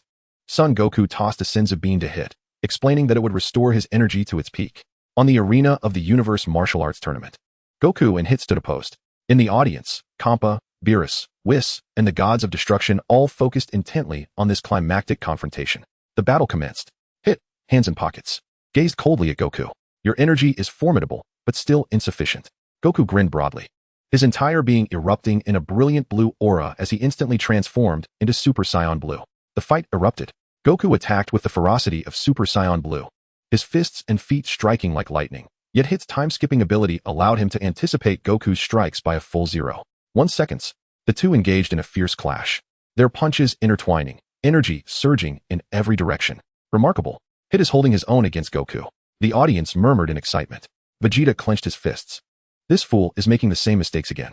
However, Hit gradually adapted to Goku's rhythm, counterattacking with his time skip, landing a punch to Goku's abdomen that sent him stumbling backward. Still lacking. Goku wiped the corner of his mouth, his fighting spirit ignited even more. "Then let us see how this goes." With a thunderous roar, Goku's azure aura surged dramatically, enveloped in a crimson hue as he unleashed his tenfold Kikin Super Blue. What? Kampa's eyes widened in disbelief. Could he truly ascend even further? Hit's expression shifted subtly, yet he remained composed. Goku's speed and strength surged exponentially, gradually constricting the advantage of Hit's evasive agility. Boom, boom, boom. Goku unleashed a relentless barrage, forcing Hit to retreat continuously, even revealing a rare look of grave concern for the first time. "Your power is astonishing," Hit murmured. "But I am not finished yet." Goku bellowed, his aura soaring once more, achieving 20-fold Kaioken Super Blue. "This is impossible," Kampa exclaimed, rising abruptly. How could Son Goku be trained to such strength by the Grand Priest? Whis smiled faintly. Goku's potential has garnered praise even from the Grand Priest himself. Hit could no longer evade entirely, as Goku landed a devastating punch, sending him crashing into the edge of the arena. "The outcome is clear," announced Loya. Goku, panting yet smiling, extended his hand. "Hit, let us battle again next time." Hit rose, a rare smile gracing his features. "Next time, I shall grow even stronger." Kampa, gritting his teeth in frustration, growled, "How can those from the 7th universe be so powerful?" Beerus, reclining with a satisfied grin, swung his tail joyfully, casting a taunting smile at Kampa. Ha ha ha, you glutton, feel envious. All the rare delicacies produced in your 6th universe for the next century shall be delivered directly to our 7th universe. Kampa trembled with rage, his chubby face turning crimson. You shall not have it. On what grounds? Beerus narrowed his eyes, his tone suddenly menacing. Oh? Do you dare disregard the words of the Grand Priest? Kampa was instantly silenced, cold sweat beading on his forehead. He turned sharply to the Grand Priest, who maintained a gentle smile, yet the invisible pressure rendered Kampa unable to retort. This is despicable. You 7th universe rely on the Grand Priest's backing. Kampa stammered, his voice filled with wrath. Beerus laughed heartily, reclining on the floating chair conjured by Whis, lazily waving his hand. A wager is a wager, Kampa. Oh, and remember, you owe me 100 years of back massages, as decreed by the Grand Priest. As Beerus reveled in his victory and Kampa fumed, the atmosphere of the arena suddenly became tense. An overwhelming pressure descended, silencing the two buffoons in an instant. Oh, what a lively gathering. A youthful voice chimed. Everyone looked up in astonishment to see the supreme ruler of the multiverse, the Omni King, floating above, flanked by 2 attendants. The Omni King. Beerus and Kampa instantly broke into a cold sweat, hastily kneeling in reverence. Loya smiled gently and stepped forward, respectfully inquiring, Omni King, what brings you here personally? The Omni King blinked his large eyes innocently, exclaiming, I found your battle intriguing. I want to play too. Beerus felt a sinking sensation in his heart. This is bad. In the midst of the Omni King's enthusiasm, Loya beamed and declared, in that case, why not host a tournament of power? 10 of the mightiest warriors from all universes have been summoned to engage in a chaotic battle devoid of rules. The universe that emerges victorious shall be rewarded, while the defeated shall face the wrath of the Omni King. A profound silence enveloped the assembly. Each must return to select their champion. The event is to be held in 3 days' time. Subsequently, Loya approached the Omni King and requested, Omni, please have the Grand Priest prepare the arena. Turning to the 2 individuals beside him, he added, kindly remind the Omni King. Understood. Gohan, do you desire to grow stronger? The group then returned to Earth. Son Gohan knelt on one knee, his fist striking deeply into the ground. Why am I still so weak? The image of Hit's swift punches lingered in his mind, and the memory of his father's invincible form during battle intensified his anguish. The once brilliant warrior who shone during the Cell Games had now been reduced to this state. Chapter 19, Training with Videl. Are you angry? A chilling voice suddenly echoed. The silver-haired man had appeared atop a broken pillar. Gohan looked up in shock. Can you guide my training? Your unwillingness is palpable. In an instant, Loya materialized before him, his fingertip pressing against Gohan's brow. Is this unwillingness sufficient to pierce your very soul? A surge of excruciating pain erupted. Countless fragments of memories flooded in, his weeping self on Namek, the enraged roars during the Cell Games, and the neglected training from the Majin Buu saga, culminating in the moment Hit struck him down. Met with the concerned and disappointed gazes from the audience. I refuse to lose again. Gohan's roar shattered the surrounding stones, and a brilliant blue aura erupted uncontrollably. Teach me how to grow stronger. Loya withdrew his finger, a smirk gracing his lips. Prove it to me. In the alternate space of the hyperbolic time chamber, countless stars suddenly froze. Loya tore through the void, leading Gohan into a realm of silvery whiteness. Here, time flows at 1/10 the rate of the outside world. Loya had reverted to his usual form and summoned 7 orbs of light, though the pain would be magnified tenfold. Even in his normal state, the energy was beyond Gohan's capacity to endure. The moment the first orb penetrated his chest, Gohan's scream resonated throughout the space. His muscle fibers felt as though they were being devoured by millions of ants, and his bones groaned under the unbearable strain. More terrifying was the sensation of energy continuously depleting from him. Loya's voice echoed from all directions. You must discover a power deeper than Ki before your energy is completely drained. As day and night cycled 3,000 times, Gohan's training attire had long since tattered. After being pierced through the shoulder by his own energy wave for the 700th time, he suddenly realized that what seeped from his wound was not blood, but silvery light. Do you sense it? Loya's true form finally emerged, revealing the dormant, mysterious potential awakened by the old Kai within you, an essence of Saiyan heritage that even Super Saiyan God cannot reach. With his body marred by injuries, Gohan began to ascend, his hair transforming into a white state, enveloped in a shimmering silver aura that made the entire space tremble. Intriguing. For the first time, Loya displayed a serious expression, gazing at the burn marks on his palm, murmuring to himself, Son Gohan, this is truly the embryonic form of White God. 2 days have passed in the real world. As Gohan appears before everyone's eyes, Krillin's eyes widen in astonishment, while Piccolo clenches his fists, filled with a mix of shock and relief. What has this boy been through? Vegeta furrows his brow, and Goku's eyes sparkle with excitement, trembling with joy. This is incredible, Gohan.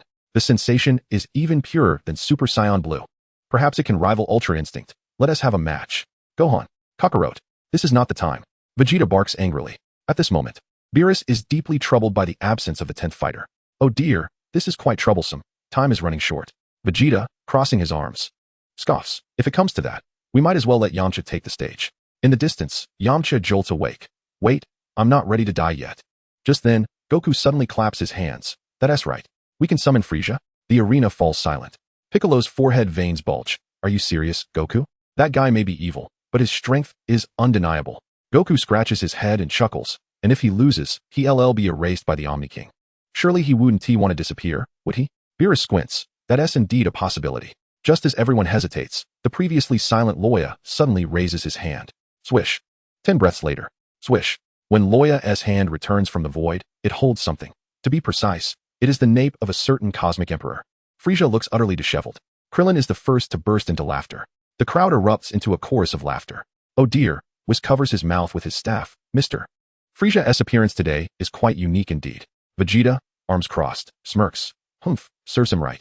Frieza stiffly turns his neck, and upon seeing the circle of warriors trying to suppress their laughter, his face shifts from pale to green to purple. You all. He suddenly erupts. You lowly. Smack. What lowly creatures? Nothing at all. Lord Loya. Well, the participants are gathered. Let us depart. Yes, you all may proceed. Due to my status, I cannot accompany you. With that, he vanishes into the rift behind him. The others are summoned by the Grand Minister towards the arena of power. Finally, they arrive at the battleground.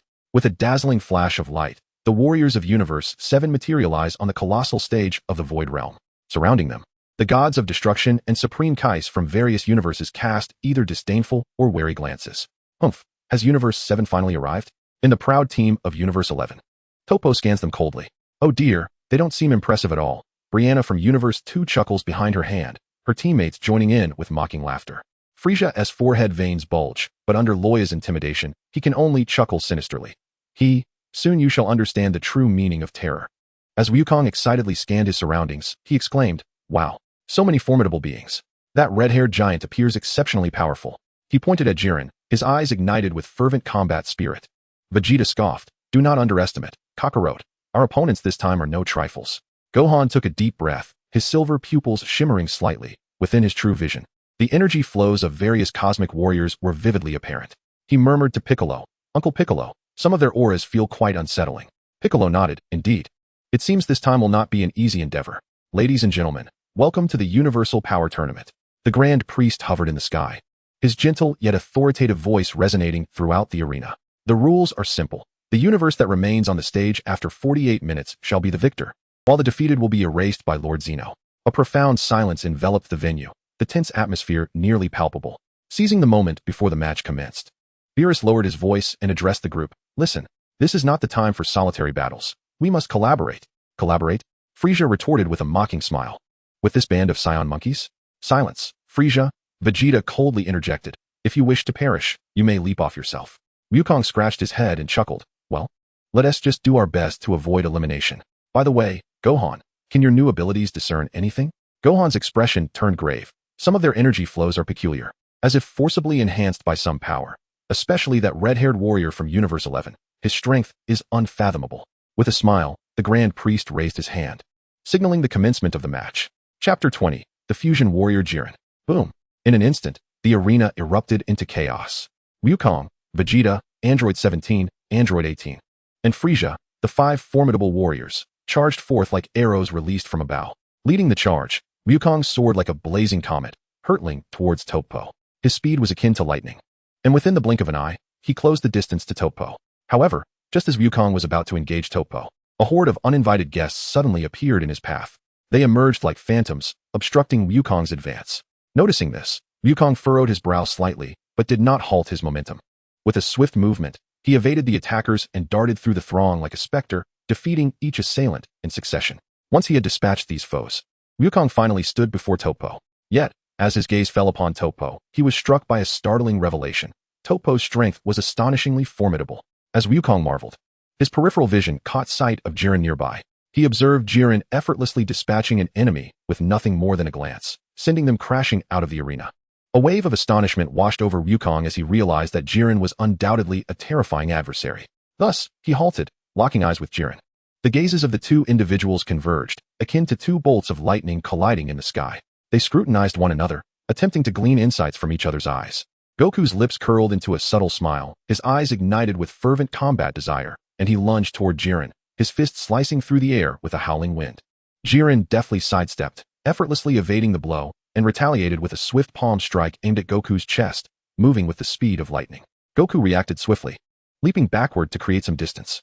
Just then, Vegeta, having dispatched his own opponent, noticed Goku confronting Jiren and joined the fray. He gathered formidable energy in both hands, transforming it into a brilliant blue beam directed at Jiren. Unperturbed, Jiren raised his arm, an invisible force instantly rebounding the beam back. Vegeta hurriedly sidestepped, the reflected beam grazing the edge of his attire before detonating into a large crater at the edge of the arena. Meanwhile, androids 17 and 18 were engaged in fierce battles throughout the arena, while Frieza cunningly sought an opportunity, preparing to deliver a decisive blow to his adversaries. Toph observed the unfolding situation, waiting for the right moment to act. At this juncture, Vegeta had drawn Toph's attention, and he soared into the air, separating the two combatants.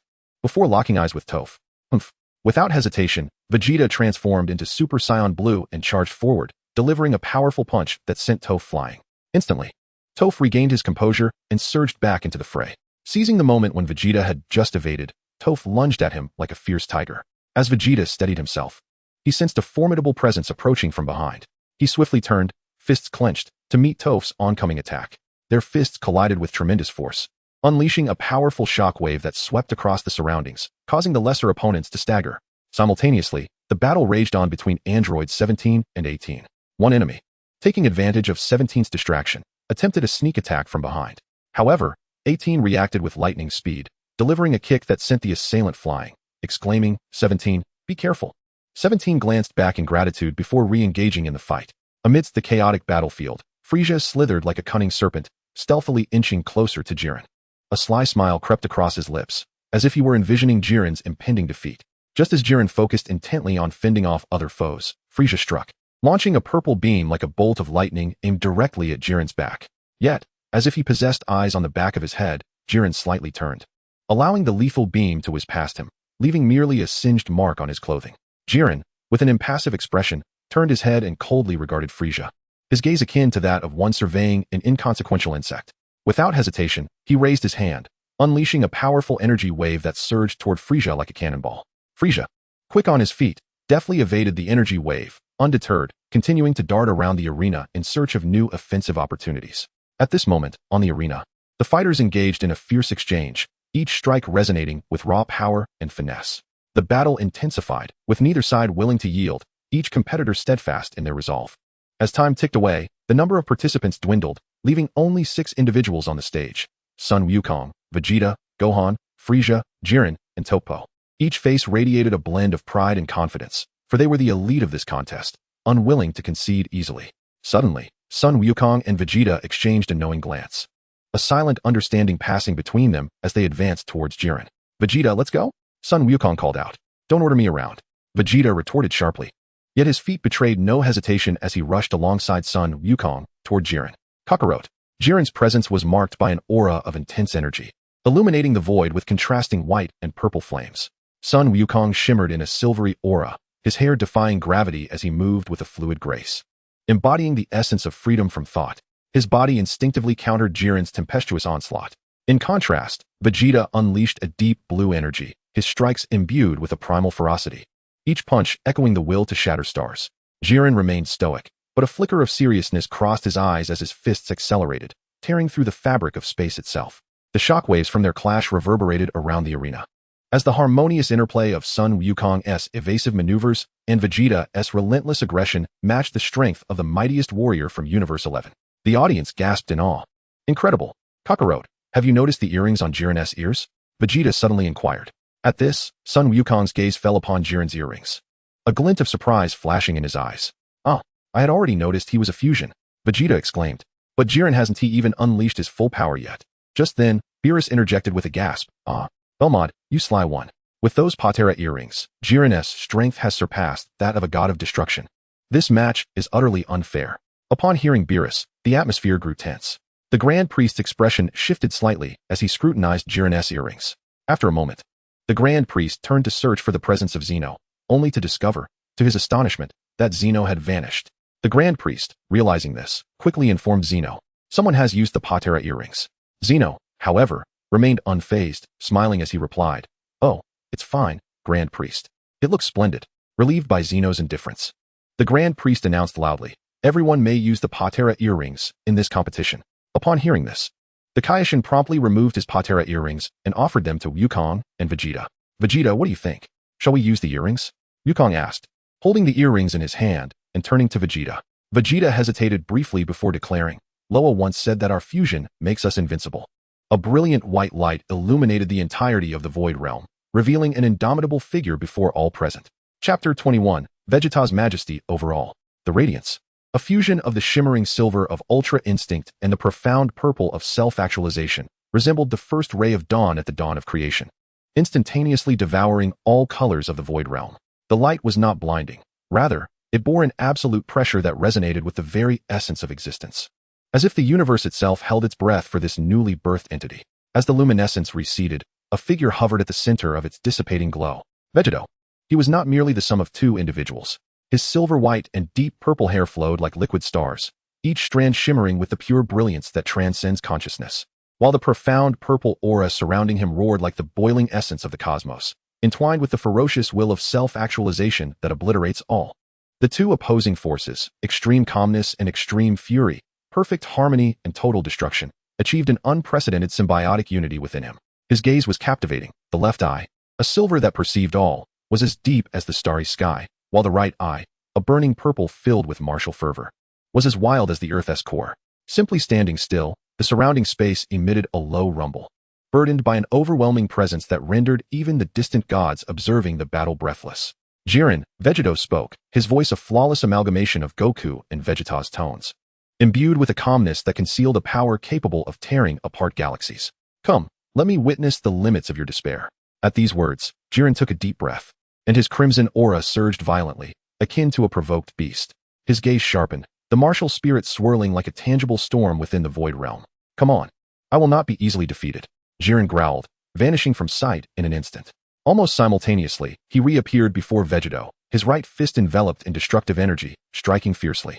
Vegeta remained steadfast, not flinching nor evading. His left eye gleamed with silver light, accurately predicting Jiren's attack trajectory, while his right eye shimmered with purple energy. Meeting Jiren's fist head-on, the collision of their formidable powers erupted in a thunderous roar throughout the Void Realm, tearing the fabric of space into profound fissures. Jiren's offensive surged like a relentless tide, his fists and feet raining down upon Vegeta. Yet, Vegeta navigated the onslaught with effortless grace. Each movement was impeccably timed, neutralizing Jiren's assaults with ease. Suddenly, seizing an opening amidst Jiren's barrage, Vegeta accelerated, ghosting behind Jiren and raising his palm to strike at Jiren's back. This blow rendered Jiren incapacitated, sending him crashing towards the mountainside. "Lord Beerus, do you believe you can surpass Vegeta?" came a jovial taunt. "Oh ho ho ho, Whis. If you remain silent, no one will deem you mute." This young man's prowess must have already reached angelic levels. At that moment, the destroyer god of Universe 11, the clown, appeared grim-faced. He bellowed, "Jiren, rise. Knock this Vegeta off the stage." Jiren, taken aback, realized the formidable strength of their fusion. Despite the prospect of merging 20 years into the future, he felt utterly inadequate before them. "Ah, Jiren, I've been waiting so long that I'm starting to feel weary." "How infuriating," Jiren bellowed, his aura surging once more. Despite the agony coursing through his body, he propelled himself from the ground with a powerful leap, resembling a cannonball hurtling towards Vegeta. With clenched fists, he aimed a fierce strike at Vegeta's head. Vegeta, with a smirk playing on his lips, effortlessly crossed his arms to block the blow. The immense force of the impact distorted the air around them. "Is that all you've got, Jiren?" Vegeta taunted, gritting his teeth. Jiren shut his eyes and began to concentrate, compressing and consolidating his energy. Suddenly, he opened his eyes, unleashing two piercing beams of light. His entire being was enveloped in a radiant crimson glow, elevating his power to unprecedented heights. "Here I come," Jiren roared once more. This time his speed and strength multiplied several times over, his fists darting towards Vegeta like phantoms. Vegeta's expression shifted to one of seriousness as he prepared to counter Jiren's onslaught. The battle escalated into a fervent clash, with thunderous roars echoing throughout the void. Their figures moved with blinding speed, and in a simultaneous strike, a red silhouette crashed heavily to the ground, causing the already limited arena to tremble as if struck by lightning. Jiren clutched his chest, racked with pain. Meanwhile, Toppo struggled for breath, having been similarly battered by Gohan. Toppo rushed to Jiren's side, helping him to his feet, while Gohan and Frieza approached Vegeta. The three of them stared at the two battered warriors. With Toppo's support, Jiren managed to stand, though the excruciating pain in his chest made each breath feel like fire. The seemingly casual punch from Vegeta contained a force that far exceeded his expectations, surpassing even the limits he envisioned for his future self. His once proud body and spirit felt utterly fragile before Vegeta. Toppo, witnessing the pallor and agony on his partner's face, felt a surge of sorrow and responsibility. He straightened his posture, despite his own injuries from battling Gohan and the dimming glow of his god of destruction form. Yet, his voice resonated with an unprecedented resolve and clarity. "Jiren, look at me." Toppo's voice rang out clearly on the now quiet arena, capturing the attention of all present. "You are the strongest warrior of Universe 11. You are the backbone of our proud team. Your power has never stemmed from hatred, but from the desire to protect, to safeguard our universe, to uphold the meaning of our existence." He gestured towards the void behind him, representing the audience of Universe 11, as if he could see countless eyes filled with hope and prayer. "Look at them. Look at those who place their hopes in you. No matter how strong Vegeta is, he is merely a fused warrior, and his power is limited by time. But you, Jiren, your strength arises from your heart, from the indomitable spirit of a proud warrior. Stand up, ignite your pride, cast this despair, along with Vegeta, from the arena. For Universe 11. The words of Torpa ignited like flames, striving to rekindle the nearly extinguished fighting spirit within Jiren, which had been nearly quelled by a single strike from Vegeta. Jiren's gaze trembled intensely. Torpa's words pierced the very core of his deeply held beliefs. Gritting his teeth, his body quivered slightly as he sought to extract every ounce of potential from within. The deep crimson glow flickering feebly, struggling to reignite. However, Torpa's impassioned speech, laden with a tragic nobility, only seemed a cacophony of noise to Vegeta, who regarded it with palpable annoyance. TSK, Vegeta, visibly irritated, dug at his ears, the signature mocking grin fading from his face, replaced by a cold indifference. As if disturbed from a moment of amusement, the lamentations of a defeated foe were nothing short of vexatious. He cast a glance at Jiren, still striving to harness his energy, and the fervent Torpa, his expression steeped in disdain for the weakness of their struggle. What guardianship, what pride could stand against absolute power? These tiresome slogans scarcely amounted to dust. Lacking any interest in the posturing before him, he lazily raised his right hand, fingers splayed, aimed at the two who leaned on one another, attempting a final stand. This tiresome farce was about to conclude. Vegeta's voice was frigid, devoid of emotion. Kamehameha? Chapter 22, The Terror of Power. Without any build-up or battle cries, it seemed as if he merely tossed aside a trivial trinket. A brilliant blue beam erupted instantaneously from his palm. This beam, though not overwhelmingly vast, was infused with a terrifying energy that sent shivers down the soul. Its velocity surpassed thought itself, and its sheer force caused the very fabric of space to groan under the strain, warping and tearing apart. The core of the beam was a profound azure, while its edges danced with sacred golden arcs of electricity, embodying an ultimate energy that transcended mere destruction, belonging to the realm of angels. What? Torpa's pupils contracted sharply, barely managing to hastily gather the remnants of his destructive energy before him in a desperate attempt to form a barrier. Jiren, too, felt his eyes widen in horror, forcefully pushing the scant energy he had just gathered into his palms. Yet this frantic resistance was as futile as a mantis attempting to halt a chariot in the face of Vegeta's casually unleashed Kamehameha, infused with angelic energy. Boom! There was no earth-shattering explosion, only a dull roar signaling the erasure of space, the complete annihilation of energy. Torpa's dim barrier of destructive energy shattered like fragile glass, while Jiren's feeble crimson flame failed to even ripple before being utterly consumed. The two could only sense an overwhelming, incomprehensible, unimaginable force crashing upon them, as though their very beings were to be disassembled alongside their souls. Aya!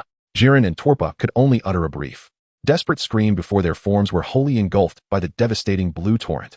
The beam, relentless, swept away the last vestiges of hope from Universe 11, casting them out of the arena of the tournament of power like refuse, transforming them into two shooting stars, vanishing into the profound darkness of the void.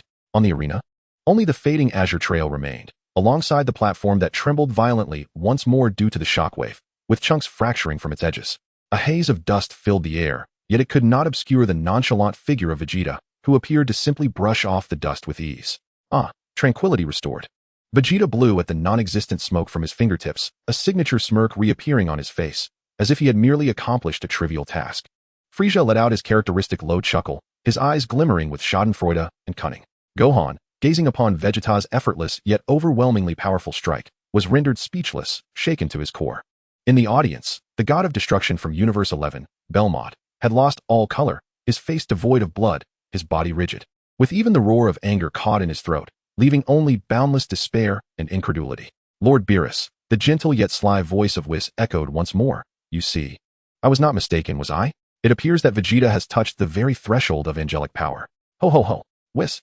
Beerus' roar reverberated through the divine viewing area, but this time, alongside his impotent fury, there was a subtle tremor of disbelief in his voice. On the platform, Vegeta casually pocketed his hands, his gaze wandering in search of the next opponent who might pique his interest. The two mightiest warriors of Universe 11, along with their cherished beliefs, were effortlessly swept away by a mere energy wave from him, leaving the arena utterly desolate. The desperate roar of Belmont, the god of destruction of Universe 11, abruptly ceased in the divine viewing area. He watched helplessly as the last hope of his universe. The strongest warrior Jiren and the substitute god of destruction, Toppo, were obliterated like two insignificant specks of dust, hurled from the arena by Vegeta's god Turtle School Kamehameha, imbued with angelic might, vanishing into the void of nothingness. The rules of the Tournament of Power were merciless and unyielding. The moment Jiren and Toppo crossed the boundary of the arena, the ominous bell tolling the complete elimination of Universe 11's participants echoed mournfully through the void. The color drained from Belmont's face, leaving it a ghostly pallor. He futilely reached out, as if trying to grasp at something, his throat emitting a rasping, wheezing sound. His attendants, the Supreme Kai, lay prostrate on the ground, their faces ashen. The other members of the Pride Troopers emitted cries of utter despair. The calm, unwavering voice of the Grand Priest resonated throughout the void, declaring the final verdict. All participants of Universe 11 are eliminated. Above, the Supreme Being, Zeno, slowly raised their delicate little hand. There was no anger, no hesitation, only an indifference so pure it froze the soul. With a simple grasp, they decreed, eradicated. There was no explosion, no screams, not even a ripple of energy. Beelzebub, his angel, the god of destruction, the lone survivor of the Pride Troopers, and everything behind them, the audience representing the countless lives of the 11th universe, along with the very essence of their existence, was gently erased by two beams of white light, vanishing utterly and silently, as if nothing had ever existed there. With a soft sigh, Whis retracted his signature smile, a hint of gravity entering his gaze, truly a cruel end. On the arena, Vegeta stood with his hands in his pockets, coldly observing the direction from which the 11th universe had been obliterated. The cavalier's smile on his face had faded somewhat, even one as formidable as he felt a twinge of instinctive unease in the presence of the incomprehensible and irresistible ultimate power of Zeno. Frieza's sinister laughter had entirely dissipated, his golden pupils constricting, revealing a profound fear of absolute power. Just as the oppressive silence threatened to crush the entirety of the void, a sharp crack resounded, as crisp as shattering glass, abruptly erupting in the vicinity of the 7th universe's resting area. There, the fabric of space tore open without warning, creating a massive, irregular rift of pitch darkness. This fissure was not the result of an energy attack. It appeared as if space itself had been forcibly ripped apart by some inconceivably savage force. Violent torrents of chaotic temporal energy surged forth like a tangible gale, sending debris flying from the edges of the arena. Following this, an indescribable, terrifying aura, mingling the essence of ultimate divinity and savage destruction, erupted from the rift as if an ancient behemoth had awakened from slumber. This overwhelming presence instantly shattered the silence and chill brought about by Zeno's eradication, even causing visible ripples in the very fabric of the void. What is that? Beerus sprang to his feet, instinctively gathering destructive energy, gazing uncertainly at the rift. Whis narrowed his eyes, the tip of his staff glowing faintly. Oh my! Under the astonished gazes of all present, a figure stepped forth from the tempestuous rift. Silver flames blazed around him, his hair transformed to a shimmering white, cascading down to his waist, each strand standing upright, as if ignited by silver fire. His eyes, a fierce golden hue, seemed to contain the birth and death of stars, exuding an unimaginable pressure. Indeed, it was none other than the flamboyant Broly, now transformed beyond even Vegeta. Unlike when he had entered the hyperbolic time chamber, his aura had undergone a monumental metamorphosis. Amidst the silver flames, a deeper, more restrained dark silver halo subtly radiated, as if his power had undergone yet another extreme compression and ascension. The oppressive energy he emanated rendered the nearest inhabitants of the 7th universe's resting area, Krillin, Tien, and others, momentarily breathless, nearly collapsing to the ground. Chapter 23. The Resurrection of the Erased Universe. Ding. Congratulations, host. During the ultimate training in the hyperbolic time chamber, you have successfully stabilized the 3rd stage of the White God Realm and achieved a near-death breakthrough hidden achievement. System rewards granted. Fourth stage of the White God unlocked. Divine Power Core has completed its final transformation. Current status. Fourth stage of the White God has just emerged. Divine Power Purity increased by 300. Overall combat power augmented by 500. The affinity for the laws of time and space has significantly increased. The cold system notification echoed in Loya's mind. He felt an overwhelming power surging within him, as if he could shatter the stars with a single punch. A terrifying force that elicited a proud smirk at the corner of his mouth. Fourth stage of the White God. This power far exceeded his expectations. He disregarded the astonished gazes of everyone on the arena and paid no heed to the devastation of the 11th universe that had just been obliterated. Loya, you have finally arrived. Wow, that battle was truly spectacular. I was completely mesmerized. The Omni King looked bewildered. Wait, why do I feel like you've become stronger again? Wow, this is incredible. Hee hee. Ha ha ha indeed. Not only have I fully restored my strength, but I have also ascended to a higher level. What do you think? Isn't it impressive? Luo, you've finally made it. Has the tournament concluded? That's right. The competition has ended, and the results are in. The 7th universe has emerged victorious. This match was absolutely thrilling, leaving everyone exhilarated. The Grand Priest inquired what reward Vegeta desired. The 7th universe's warrior, Vegeta. The Grand Priest's voice was calm, yet it resonated deeply within the consciousness of every being present. You have demonstrated extraordinary power in the Tournament of Power, eliminating the 11th universe first. According to the rules, you may make a wish to the Super Dragon. Any wish, as long as it falls within the capabilities of the Super Dragon, can be fulfilled. The Grand Priest's words fell like cold water into boiling oil, instantly igniting the atmosphere. Any wish. The Super Dragon. The legendary wish-granting dragon. What will Vegeta wish for? Immortality? Invincible strength? Or perhaps to become a deity directly? In the audience, Beerus, the Kaioshin, the angels, and even Frieza, Gohan, and Loya on the arena all fixed their gaze intently on Vegeta. Frieza's golden pupils flickered with greed and cunning, contemplating how to exploit this wish. Beerus clenched his fists anxiously, and even Whis displayed a rare look of focus. This wish would determine the future trajectory of the 7th universe and all surviving universes.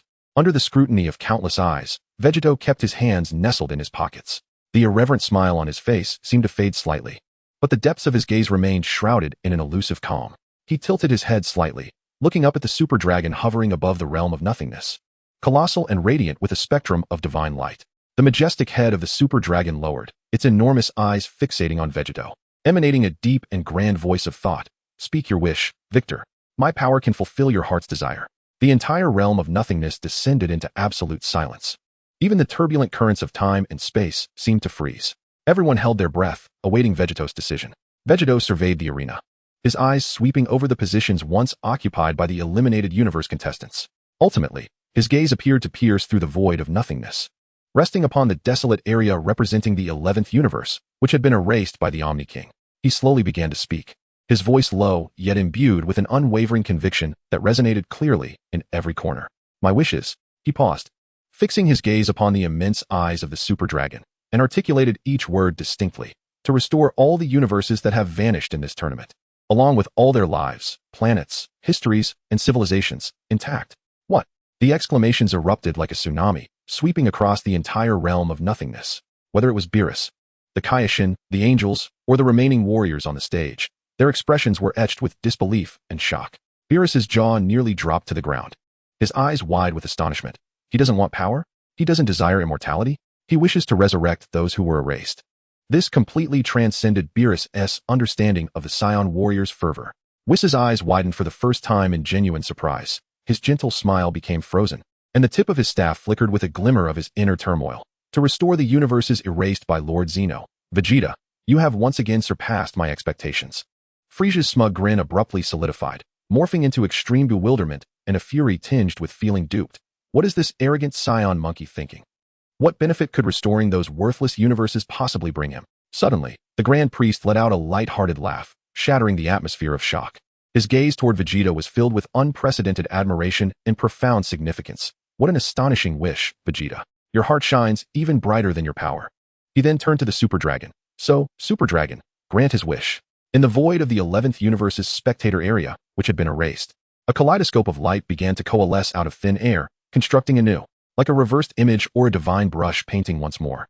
The figures of the gods of destruction, the Kaioshin, every member of the Pride Troopers, and the audience representing billions of lives, all those erased, swiftly and vividly reappeared in the radiant light. The entire realm of nothingness was restored. The seven-colored light gradually receded as the super dragon completed its mission, its colossal form dissipating into countless twinkling stars. Silence. An even deeper silence than when Zeno had erased everything. All the resurrected were engulfed in the overwhelming shock, unable to speak. The survivors stared in awe at this miraculous scene. On the dais, Zeno tilted his head curiously, clapping his tiny hands and exclaiming with innocent delight, "They're all back. How fun." Vegeta appeared to have merely accomplished a trivial task, brushing off non-existent dust from his pants, the irreverent smile returning to his face. He disregarded the myriad gazes surrounding him, filled with shock, gratitude, reverence, confusion, jealousy, and rage. "Congratulations, Vegeta. You have made the right choice. Had your wish not been to revive the entire universe, Lord Zeno would have erased all of existence." Amidst the collective astonishment, a profound realization dawned upon everyone. They were but mere playthings of the Omni King. Yet, they dared not voice their grievances, for the realm of nothingness was rife with discontent. At this moment, Loya stepped forth and proclaimed, "Esteemed beings, do not succumb to despair. I hereby propose to host a grand battle among the gods of destruction. What say you?" A chorus of excitement erupted. Hooray! More splendid entertainment awaits. In this contest, defeat would not lead to death. A palpable silence enveloped the arena, as those unwilling to participate could voluntarily relinquish their divine statuses and return to their mundane lives of tilling the earth. Chapter 24. The Tournament of Power Among the Gods of Destruction. Loya suddenly spread his arms wide, unleashing an invisible wave of force that surged outward from his very being. The entire realm of nothingness quaked as if a colossal stone had been cast into a still lake, the fabric of space twisting and trembling violently. The pure essence of divine might, vast as the cosmos, heavy as the simultaneous collapse of a billion stars, poured forth unreservedly. The remnants of shattered stone at the arena's edge disintegrated into dust, as nearby gods of destruction and angels instinctively took a step back, their faces etched with solemnity. Loya's voice, akin to a divine decree, resonated throughout the universe, heralding the revival of the Tournament of Power. Yet this time, the protagonists were the gods of destruction who wielded both annihilation and order. A fierce melee ensued. With the rules laid bare, defeat would not entail death, but victory must be achieved in a manner visible to all. He paused momentarily, his icy gaze, sharp as a tangible blade, swept across the faces of the gods of destruction, each reflecting a spectrum of emotions, shock, hesitation, and the rekindling of battle fervor, before finally settling on a few figures whose auras distinctly wavered. As for those opting out, Loya's voice turned frigid, each word striking like ice shards. "You shall relinquish your divine positions and return to your own universes to cultivate the land." Boom. Silence was utterly ignited. Hooray! Hooray! The Omni King clapped his small hands, his large eyes sparkling with pure excitement. Gods of destruction fighting. It will surely be more exhilarating than before. Begin. Begin. At this juncture, the assembled gods of destruction felt an overwhelming sense of helplessness, as they could conjure no viable solution to their predicament. Suddenly, a voice resonated, "Esteemed overseer. May I partake in the contest among the gods of destruction?" The crowd turned to the source of the voice, revealing a formidable presence. Yet, the overseer responded without hesitation. "You may not. Your realm has transcended that of the gods of destruction, reaching the level of angels." At this moment, a surprise shout erupted from the audience. Why have Goku and Vegeta not defused yet? The Grand Elder Kai, upon hearing this, chuckled and explained, "They no longer defuse naturally, for they have ascended to the status of apprentice gods of destruction. For deities, the use of Patera earrings does not lead to defusion. However, for mortals, there are time constraints." He continued, "If you wish for Vegeta to fuse once more, it can only be achieved through other means, such as summoning the dragon." Before his words could fully dissipate, Chi-Chi and Bulma stormed over in a fit of rage, tugging at the Grand Elder Kai's ears and nose, vociferously rebuking him. "You lecherous old man, why didn't you mention this sooner?" The Grand Elder Kai yelped in pain, pleading for mercy. "Ouch, ouch. You didn't ask, did you?" As the old Kai was being reprimanded by Chi-Chi and Bulma, the gods of destruction began to murmur amongst themselves. Some viewed the impending battle as an excellent opportunity to showcase their prowess, their eyes gleaming with eager anticipation. Others, however, expressed concern over the potential for injury, their faces betraying unease. At that moment, Beerus crossed his arms and scoffed disdainfully, declaring, "Humph, I shall not lose this match." Instantly, a purple aura ignited around him, brimming with combat fervor. Observing this, the other gods of destruction began to summon their own energies, their auras intertwining and clashing in the void, creating a palpable tension that threatened to erupt. The Omni King, brimming with excitement, leapt from his seat, urging, "Begin, begin." Meanwhile, Loya stood nearby, coldly watching everything unfold, ensuring the match proceeded smoothly. Chi-Chi and Bulma, having vented their anger, now fell silent. their curiosity piqued by the impending melee of the gods of destruction. Subsequently, Loya turned to the Grand Minister, requesting, "Please repair the arena. Now, may all participants take to the stage and prepare." With Loya's command, the gods of destruction charged at one another like unleashed tigers, energy radiating from the arena, the brilliance so dazzling it nearly blinded onlookers. Each god unleashed their signature techniques, the winds from their punches howling and silhouettes of their legs darting in all directions. Every collision sending shockwaves through space. Beerus struck first, resembling a purple lightning bolt as he darted toward his opponent, delivering a punch that ignited the air with its immense force. The other gods of destruction, unwilling to be outdone, joined in fervently. Some summoned colossal meteors to hurl at their foes, while others wielded dark energies, shaping them into lethal blades. Each of Beerus's strikes carried the weight of thunderous might. The angels observed anxiously, prepared to intervene at a moment's notice should the situation escalate. The Omni King, exhilarated, bounced in his seat, continuously cheering.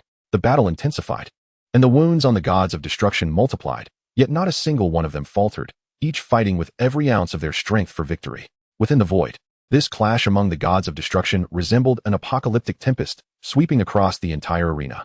Beerus, akin to a tearing purple lightning bolt enveloped in destructive energy, charged toward the nearest colossal bear god of destruction. The bear god roared, swinging its massive paw, a force capable of shattering stars, which Beerus deftly evaded by sidestepping. A flicker of purple light flashed in Beerus's eyes as he precisely struck the joint of the bear's massive arm, channeling pure destruction. With a sickening crack, the bear god's robust arm disintegrated into ash from the point of contact, akin to decayed wood. The intense pain and the shockwave from its energy core caused its massive body to lose balance. Without hesitation, Beerus spun around, delivering a devastating kick infused with destructive power to its side. The bear god's colossal form was sent careening away like it had been struck by a supernova shockwave, howling as it tumbled, its massive body shattering several newly repaired floating rocks, trailing sparks of dissipating destructive energy as it flew beyond the arena's boundaries. With a brilliant flash, the High Priest safely transported the first eliminated contender back to the audience, marking the inception of a fierce and electrifying contest. This thunderous opening struck awe into the hearts of many. Yet, the fervor of battle had already ignited. The formidable elephant deity roared as its rotund form unleashed astonishing speed, enveloped in a swirling maelstrom of pinkish-purple destructive energy, engaging in a fierce clash with another agile cat-like destroyer. Their claws and spheres of destructive energy intertwined, giving rise to tumultuous energy storms. Meanwhile, several less powerful deities, already filled with trepidation, instinctively huddled together, seeking to forge an alliance. However, their hesitation appeared feeble in the face of overwhelming might. The taciturn wolf destroyer, like a specter, intruded into their midst, its claws slicing through the fabric of space, leaving behind deep, emerald gashes, executed with precision and ferocity. One misguided deity, attempting to shield himself with an energy barrier, found his defense torn asunder, leaving a grievous wound that exposed flesh and bone. The invasive destructive energy surged within him, rendering him incapable of further resistance. As he was subsequently hurled away by a powerful shockwave, eliminated from the contest, another deity, slightly slower to react, was violently thrown aside by the wolf destroyer's brutal shoulder throw, crashing against the edge of the arena, half of his body numbed. Moments later, he was swept away by the residual turbulence of the clash between the elephant and cat destroyers, shrieking as he was sent tumbling out of bounds, thus meeting the same fate. Chapter 25. The Essence of Ultimate Freedom, Beerus. The wolf destroyer's ferocity drew attention. Beerus and the mouse destroyer Katra simultaneously fixed their gazes upon him. A cunning and perilous glint sparkled in Quitra's beady eyes. Instead of charging directly at the wolf destroyer, he flickered out of sight as if melding into the folds of space, reappearing in a peculiar manner beside the fierce confrontation between the elephant and cat destroyers. Annoying rodent. The elephant deity bellowed, momentarily distracted, and receiving a sharp gash from the cat destroyer's claws along his thick flank, causing him to grimace in pain. Katra, with a sinister smile, unleashed his slender tail like a poisoned whip, silently ensnaring the back legs of the cat destroyer. With a violent tug, the cat destroyer was caught off guard, losing balance. Seizing this fleeting opportunity, the elephant deity concentrated all his destructive energy into a single, powerful punch, striking the unsuspecting abdomen of his adversary. With a sickening thud, the cat destroyer's eyes bulged, his body contorting as destructive energy ravaged within him. He expelled shimmering points of divine power from his mouth, resembling a kite severed from its string, as he was violently propelled backward, crashing through several layers of spatial barriers, ultimately vanishing beyond the arena, eliminated. Foolish cat. The elephant deity panted, ready to mock Katra for his ambush, only to find that the mouse destroyer had already vanished from sight. The wolf destroyer sensed a grave threat, growling low as his emerald destructive energy surged, transforming into countless sharp energy arrows that shot out in all directions, attempting to deter any approaching foes. Beerus snorted disdainfully, his violet aura swelling to form an impenetrable barrier that obliterated all arrows aimed at him. Like a flash of lightning, he darted into the Wolf Destroyer's blind spot, delivering a punch imbued with the essence of finality directly to his waist. The Wolf Destroyer reacted with remarkable speed, twisting to block the impending strike. However, as he fully braced himself against Beerus's cataclysmic blow, a strange distortion rippled through the space behind him once more. The silhouette of Ketral emerged like a specter, its diminutive claws brimming with an exceptionally condensed, corrosive energy of destruction, silently imprinting itself upon the unguarded back of the Wolf Destruction God. Ack! The Wolf Destruction God trembled violently, beset by the formidable punch of Beerus from the front and Ketral's insidious energy eroding from behind. Under this dual assault, his formidable body could no longer withstand the onslaught. After a flash of dark green light, it quickly dimmed, and he spewed forth a copious amount of divine blood. His robust form crashing to the arena floor, rendered devoid of combatability and thus eliminated. On the stage, 3 figures remained, the panting, blood seeping from his side, Xiangpa. The towering figure of Beerus, enveloped in a blazing purple aura, his gaze sharp as a blade, and the hovering Ketral, whose beady eyes sparkled with calculating malice, radiating an aura of cold, eerie menace. Ketral cackled with a piercing laughter, his elongated tail swaying gently. It appears it is only us left, Beerus. Oh, and your ineffectual brother, he sneered disdainfully at Xiangpa. This contemptuous glance ignited Xiangpa's fury. Damn you, vile rodent. You thought you could revel in your sneak attack, did you? Allow me to demonstrate my prowess. With pain barely contained, he unleashed a fresh burst of lavender destruction energy, charging toward Ketral like an enraged beast. Beerus furrowed his brow. Fool, do not act rashly.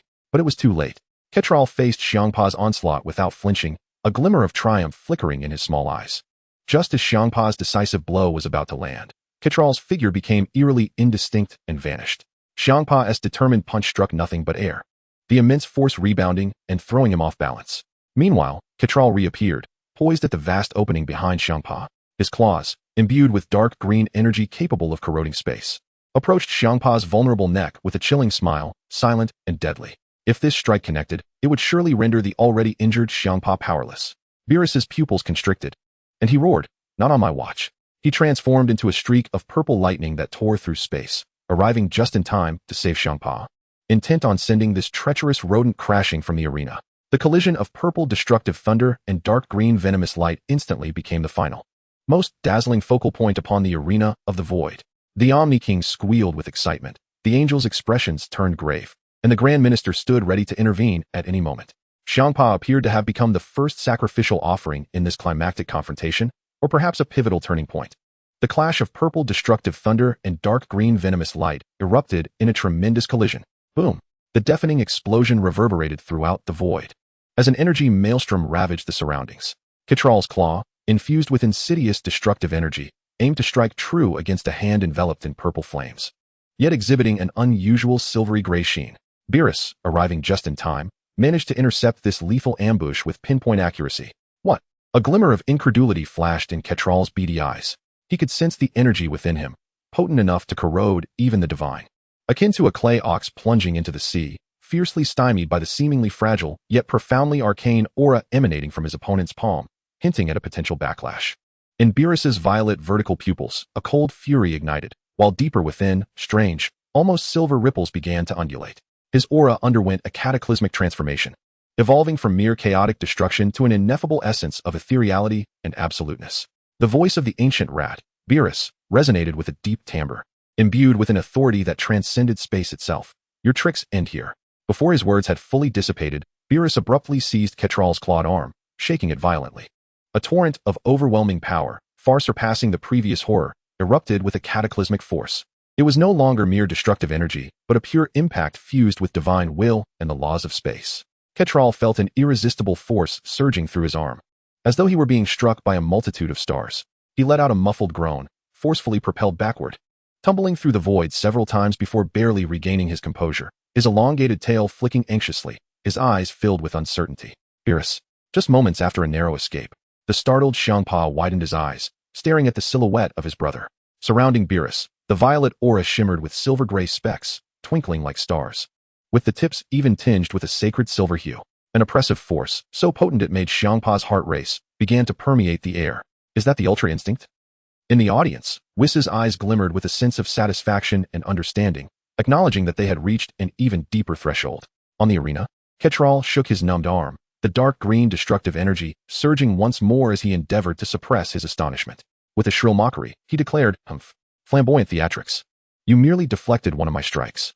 Ultra Instinct, what of it? Let us see how long you can maintain it." He steadfastly refused to believe that Beerus could genuinely master this legendary state. Suddenly, Beerus's figure vanished without warning, not a mere afterimage of high-speed movement, but as if he had been entirely erased from existence. Where? Ketral's fur stood on end as his small eyes frantically scanned the vicinity, his consciousness expanding like a radar. Yet, Beerus's aura seemed to dissolve into the very fabric of the void, leaving no trace behind. In the next instant, the space above Ketral's head imploded without warning. Like a specter, Beerus materialized, his silver-purple aura enveloping his foot, imbued with the force to shatter galaxies. And he brought it down with ferocity. "Damn it!" Ketral shrieked, hastily condensing the dark green destructive energy into a thick, turtle shell-like shield to guard his head. Crash! Beerus's foot descended, and that shield, which comprised 70% of Ketral's power, shattered like fragile glass upon impact. The rampant force continued unabated, ruthlessly colliding with Ketral's hastily raised arms. Ugh! Ketra felt an excruciating pain coursing through his arms, as if the weight of the entire universe had descended upon him. His diminutive form brutally smashed against the surface of the arena like a meteor. With a thunderous crash, the seemingly indestructible arena, reinforced by the might of the High Priest, was gouged into a vast pit, with spiderweb-like cracks sprawling wildly across its surface. Coughing violently, Ketra struggled to rise, his arms trembling slightly. A trickle of dark green blood seeping from the corner of his mouth, genuine terror finally flickering in his green bean-like eyes. No, this is impossible. How can the disparity in power be so immense? Amidst the swirling dust, Beerus descended slowly, hovering at the edge of the pit, his silver-purple aura resembling a deity's halo. His gaze cold and indifferent as he looked down upon Ketra at the bottom of the chasm, a frog at the bottom of the well. How can it know the vastness of the sky beyond? Do you truly believe that those despicable sneak attacks can contend with me, a god? His voice was devoid of any emotion, yet it brimmed with an undeniable sense of oppression. With the utmost ease, my heart flows with intention. My body moves with divine grace. Every thought, every pulse of energy from you, appears to me as sluggish as a snail's crawl. Arrogance. Ketra was utterly incensed, his fear morphing into a frenzied desire to kill. I shall tear you apart. He opened his mouth wide, unleashing a thick, ink-like miasma of toxic green fog that reeked with a nauseating stench. This noxious cloud not only contained lethal poison, but also had the capacity to erode divine power, corroding the very fabric of space itself. His ultimate sinister technique, instantly enveloping a significant portion of the arena, warping and consuming the very light. Caution! A voice from the audience gasped in alarm. However, Beerus, at the heart of the toxic fog, did not even flinch. His silver-purple figure glided through the dense miasma, as if strolling leisurely. The fog, before even nearing him by 3 feet, was quietly purified and annihilated by an ethereal aura surrounding him. His movements were fluid and unencumbered, as if he had already foreseen the fog's trajectory and intentions. Such trivial skills, dare you flaunt them before me? Beerus's voice pierced through the fog, distinctly reaching Ketra's ears, laced with a hint of derisive mockery. Infuriating. Spatial strangulation. Ketra was completely deranged, his green bean-like eyes bloodshot, claws flailing wildly. He summoned all his divine power, instantly erecting countless nearly invisible fissures around Beerus. As fine as a hair, these rifts were as sharp as the finest blades, capable of silently dismembering a divine body. It is over, rodent. Beerus's apathetic voice resonated. Just as the myriad of spatial rifts were about to converge and slice through him, his figure became blurred, not vanished, but rather leaving behind an afterimage composed of pure, liberated energy. The true Beerus, at the very moment Ketra launched his attack, had already followed the ultimate guidance of combat instinct, traversing through the sole ephemeral gap in the network of spatial rifts with a speed that transcended thought. In the midst of Ketra's horrified gaze, Beerus appeared before him as if he had teleported, mere inches apart. What? Ketra barely managed to let out a half-scream in shock. With a fist enveloped in a silvery purple aura, Beerus unleashed a raw and unadorned power, striking directly upon Quitella's mouse-like visage, which contorted in fear. The technique, known as the ultimate instinct, seemed to encapsulate the very will of the universe's end. Time appeared to freeze in that moment. A dull thud reverberated, reminiscent of splintering decayed wood, without any grand explosion. The sinister grin on Quitella's face and the terror in his eyes were instantaneously frozen. His diminutive form crumbled like a rag doll tossed into a shredder. As the fist made contact, His head and upper body disintegrated silently, reduced to the finest cosmic dust, centered around his face. Only his legs and tail, still poised in a forward motion, remained rigid for a brief moment before collapsing helplessly and beginning to dissolve as well. Loyal and the Grand Priest acted swiftly, enveloping Quitella's disintegrating remains in a gentle golden light, preventing complete annihilation and transforming him into specks of light that were transported back to the audience. Although his life was spared, such a grievous injury to his divine form could never be restored without a protracted period of recuperation. The entire Void Realm was enveloped in an eerie silence. On the arena, the silvery purple aura gradually receded, revealing Beerus's figure once more. He flicked his hand as if merely brushing off dust. The sacred silver-gray sheen and upright silver hair slowly reverted to their normal purple state. He cast a glance at the spot where Quitella had vanished, letting out a cold humph, utterly feeble. Turning his gaze toward the highest point of the spectator's stance, he addressed the enthusiastic clapping of the Omni King and the calm demeanor of Loyal with the pride of a victor, proclaiming, "I have won. Is it clear enough?" Beerus declared his dissatisfaction, asserting that he was not merely a pawn, but a deity in his own right, not a mere tool. His eyes swept over the audience, filled with complex expressions of awe from the destroyers and angels, finally resting on the dazed Kampa, who was being treated by Whis. The purple aura around him pulsated one last time, heralding the ultimate victor of this chaotic battle of destroyers, Beerus of Universe 7. Suddenly, an unforeseen anomaly emerged, not from the arena but from the vast expanse of the Void Realm, which should have been an absolute abyss. 6 colossal, twisted outlines, exuding a potent aura of malice and destruction, materialized slowly in the void, resembling a forcibly stitched wound. Their hues were tainted dark red, lifeless gray-black, and toxic deep purple, standing in stark contrast to the radiant brilliance of the existing universe, suffused with the scent of decay and resentment. An overwhelming malevolence, far greater than all the prior chaos of the destroyers combined, surged through the Void Realm like a chilling tide. The arena instantly cracked, and weaker human warriors in the audience, such as Krillin and Tien, felt a suffocating grip upon their hearts, as if clenched by an invisible hand. Even the angels wore expressions of grave concern. Chapter 27. The Grand Priest's Wife. What is this? The flesh of Xiangpa quivered, as he felt an overwhelming dread emanating from the depths of his very blood. The aura surrounding Beerus surged violently. His vigilance heightened as he beheld the 6 ominous cosmic phantoms that had abruptly manifested before him. He recognized that sinister presence, one that had long been eradicated by Lord Zeno himself, now resurrected as the 6 forbidden evils of the universe. Lord Zeno, the voice of the Grand Priest, usually warm and composed, now bore a hint of barely perceptible astonishment. He appeared instantaneously before the 2 Zeniths, an invisible barrier unfurling to shield them from the terrifying malice that approached. His gaze was as sharp as a blade, fixated intently on the core of those 6 cosmic phantoms. Loya, the enigmatic observer, had stealthily positioned himself slightly ahead of the Grand Priest. The tranquility that once graced his countenance had vanished, replaced by a chilling, almost palpable aura of murderous intent. Within his deep-set eyes, a storm seemed to brew. His voice, though not raised, pierced through the tremors of space with an icy clarity. How dare the decayed remnants crawl forth from their graves? Haha, Grand Priest. It has been a while, yet your merciless demeanor remains unchanged. A sultry voice, laced with endless malice, reverberated, as if whispering directly into the souls of all present. As the air quivered, 6 figures stepped forth from the phantoms of the 6 evil universes, descending into the heart of the void, facing the Grand Priest, Loya, and the Zeniths from a distance. Leading them was a female angel of exquisite form, nearly perfect in her grace. Her wings were not the pure white of celestial beings, but a dark crimson, reminiscent of congealed blood, scattering dark red glimmers as they gently fluttered. Her beauty was breathtaking, yet it bore an inhuman and disquieting aura. Her lips curled into a smile that could ensnare souls, while her gaze was as frigid as millennial-old ice. Her presence was profound and vast, subtly rivaling that of the Grand Priest. Behind her stood 6 distinct destroyers, their tattered robes exuding an aura of decay and savagery. Their eyes filled solely with the desire for annihilation. Beside these 6 destroyers stood 6 angels, equally suffused with malevolence, their halos dimmed, their staffs twisted, casting cold, scrutinizing glances over the denizens of the existing universe. Most shocking was the reaction of the Grand Priest, as his gaze locked onto the crimson-winged angel. The steadfast calmness that had defined him for eons shattered, revealing a tumultuous blend of disbelief, profound anguish, and a thread of suppressed nostalgia that was almost imperceptible. Mavis. The Grand Priest's voice trembled ever so slightly as he uttered a name sealed away for countless billions of years. This name reverberated like thunder in the hearts of ancient beings who were privy to the truth, such as Whis.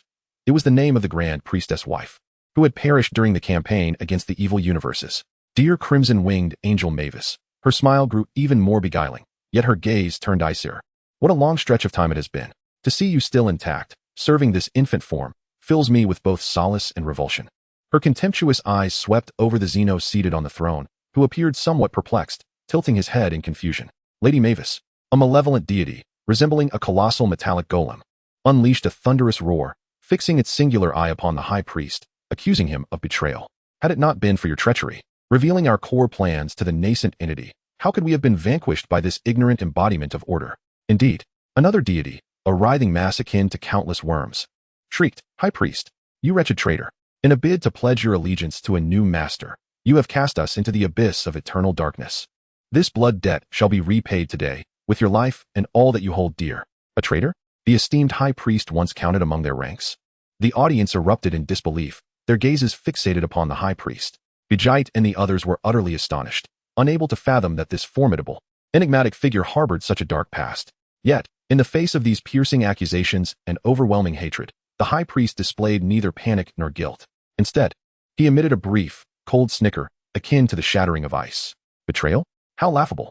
He took a step forward, an invisible pressure descending upon the assembly like a mountain, momentarily stifling the breaths of the 6 malevolent deities. Loya, it appears you have grown stronger. He proclaimed, I have never sworn fealty to your twisted order, nor have I ever endorsed your mad scheme that drags all into eternal oblivion. His voice rang with conviction, each word striking the very fabric of reality. I joined to unveil your decayed roots. I departed because you are beyond redemption. Revealing the truth to the All-King is the sole choice to prevent you from dragging the multiverse into the abyss. His gaze, sharp as a blade, pierced through to Mavis. As for you, a flicker of unexpected emotion crossed his expression as he regarded her. The eradication of your kind was the ultimate decree of order against chaos and malice. Today, returning with these souls that should have faded away. What can be altered other than facing death once more? Arrogance. Mavis's smile evaporated, leaving behind a profound bitterness. Her crimson wings unfurled violently, unleashing a tide of malevolent power akin to a sea of blood. Order? Decree? Today, we come to shatter this hypocritical order, to let this lofty nascent entity taste the bitterness of eradication. Her gaze, like that of a venomous serpent, coiled around the high priest. I shall personally extract your divine essence, forcing you to wail in eternal torment, paying the price for your betrayal. My beloved husband. Mavis's eyes turned towards the high priest, her voice suddenly becoming eerily soft, yet laced with deeper malice. Will you choose to remain a traitor alongside the ignorant nascent entity, a docile hound, or will you return, joining me in the reclamation of this decaying multiverse? Let true balance descend. She extended a flawless hand, shimmering with a dark crimson glow. The atmosphere of the realm of nothingness froze to a chilling standstill. On one side stands the vengeful ancient avenger, harboring deep-seated resentment, returning with the intent to wreak havoc upon the current order. Having endured immense suffering and injustice, they are now consumed by boundless hatred and determination to plunge the world into chaos and destruction. On the other side, there exists a supreme entity dedicated to safeguarding this established order, wielding unparalleled power and authority, tasked with the solemn duty of maintaining peace and stability in the universe. Amidst this clash of formidable forces, there exists a unique being, his beloved. Though she has long since departed, she returns in the most malevolent form, filling his heart with conflict and anguish. His fingertips tremble slightly beneath his voluminous robes, a subtle motion betraying the turmoil within. Yet, the aura surrounding Loya grows ever colder and sharper. As an overseer, his presence is akin to a drawn sword, firmly locking onto Mavis and the 6 top-tier warriors from the malevolent cosmos. Have you finished your prattle? Loya's voice, cold and commanding, resonates like that of a judge from the depths of hell. Mavis casts a glance at Loya, who stands before the All-King, her enchanting smile freezing instantly, reminiscent of exquisite porcelain shattered by a heavy blow. Is it your family? Do you wish to see more? Look again, and I shall obliterate you. Her voice, twisted by fury, is sharp and filled with threats. However, Loya's response is akin to a chilling current, causing Mavis's dark crimson wings to flutter back violently, as if repelled by an invisible force. To obliterate you. These 3 words, though brief, carry a chilling intent and a palpable impact, causing Mavis's pupils to constrict sharply, her voice becoming even more distorted and shrill with rage. Chapter 28, The War of the Gods 1. Ant. Such audacity. A colossal metal golem, a deity of destruction, roared from behind Mavis, stepping forward with a tempestuous aura of decay and savagery, hurling a fist towards Loya. The force of this blow seemed capable of tearing the very fabric of space. Loya smirked coldly, his figure flickering and vanishing from sight. only to reappear behind the metallic behemoth, striking its back with an open palm. The enormous frame of the golem was sent flying hundreds of meters away, crashing into the ground of the void realm and creating a massive crater. How dare you harm my kin? Mavis, consumed by rage, flared her dark crimson wings, unleashing a multitude of crimson blades toward Loya. With a swift motion, Loya raised a hand, and a transparent barrier materialized instantly, deflecting all the blades. At that moment, several other evil deities also launched their attacks, converging from various directions to besiege Loya. His gaze sharpened, and the divine might of the fourth tier erupted from him, radiating like a small sun. He deftly navigated through the myriad of assaults, each strike infused with immense power, effortlessly neutralizing the attacks of the malevolent deities. The high priest stood by, vigilant of Mavis's next move, as the battle in the void realm was on the brink of eruption. My husband, high priest, I ask you once more, will you choose me, or once again choose your infant self? The high priest's countenance grew grave, his gaze shifting between Mavis and Roya. In a solemn tone, he declared, I have my mission to uphold the justice of the world. I cannot align myself with evil. My choice remains unchanged.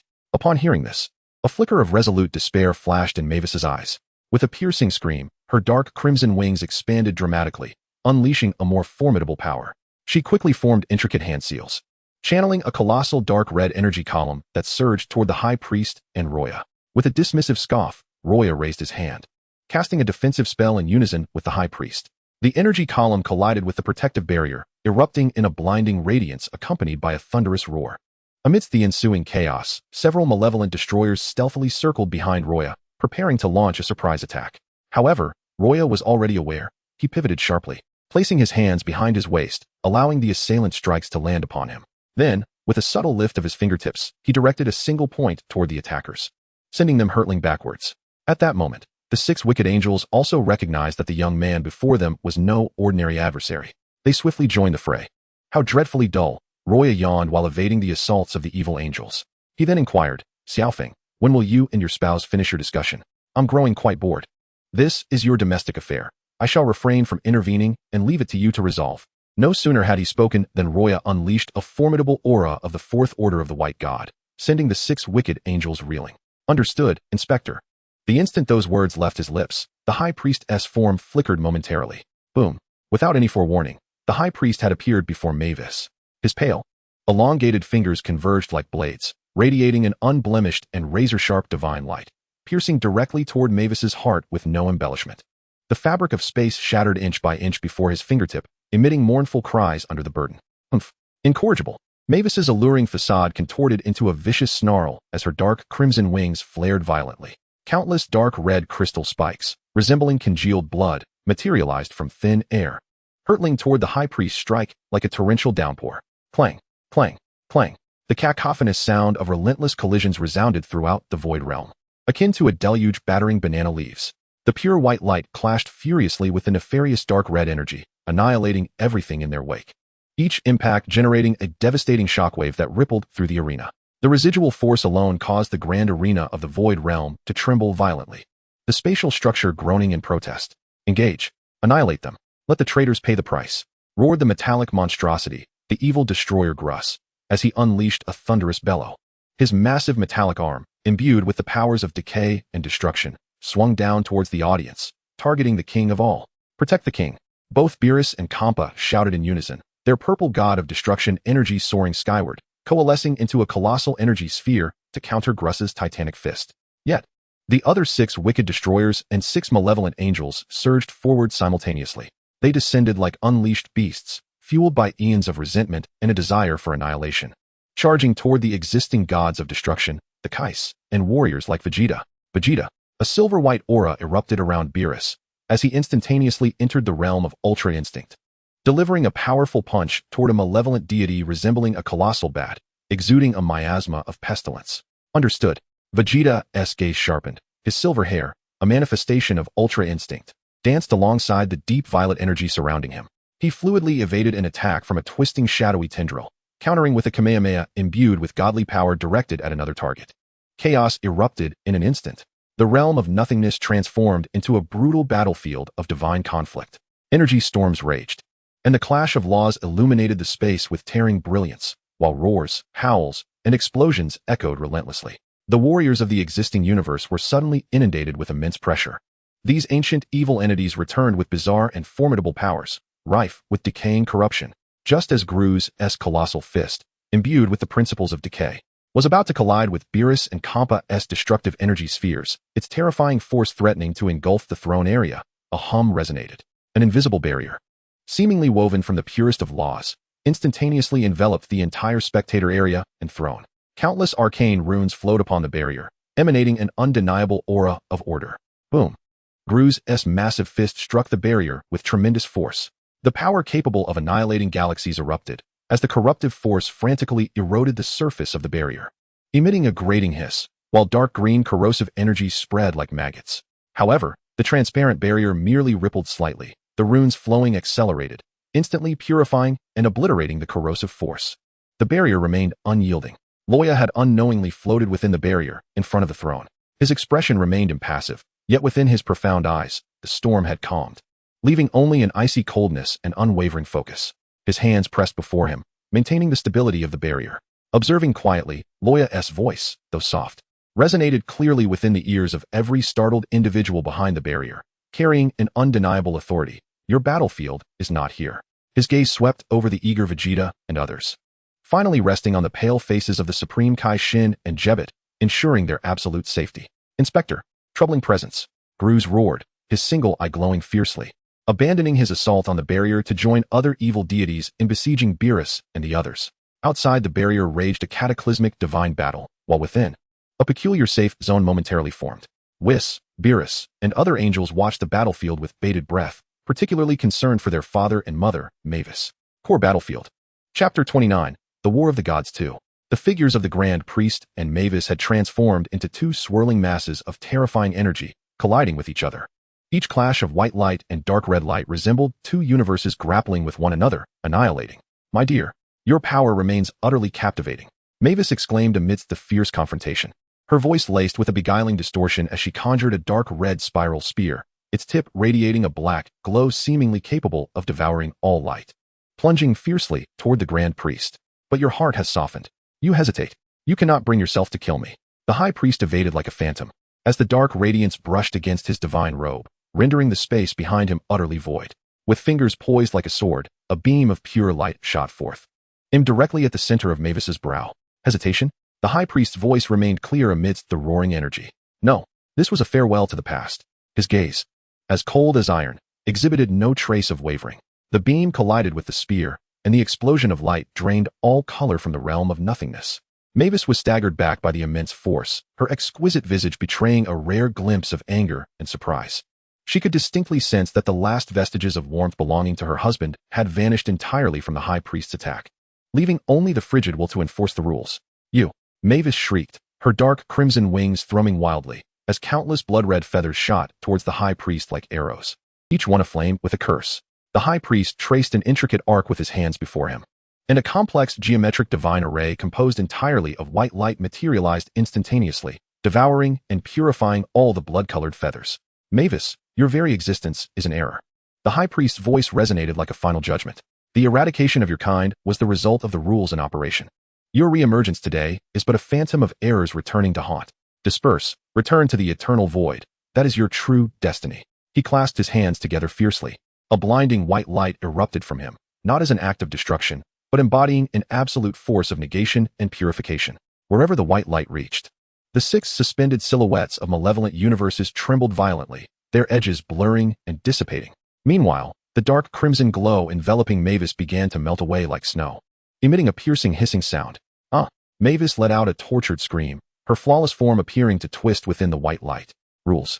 We are here to shatter the rules. Did you think victory was assured? Look behind you, foolish traitor. Just as the High Priest exerted his full force of purification, the vile deity Mose, resembling a mass of writhing worms, seized the moment when Beerus was engaged with another foe, and unleashed a viscous, foul-smelling, dark green ichor. This ichor did not target the High Priest but instead, as if alive, circumvented the battlefield and crashed violently against the rule barrier maintained by Loya, which protected the Omni King and the audience. The ichor clung to the barrier, producing a terrifying corrosive sound, as the runes upon it dimmed and began to fluctuate violently. Mose let out a shrill, maniacal laugh. Decay? Oh, Inspector's rule barrier. Within the barrier, the expressions of the onlookers shifted dramatically. Loa's gaze sharpened, his hands momentarily faltering in maintaining the barrier.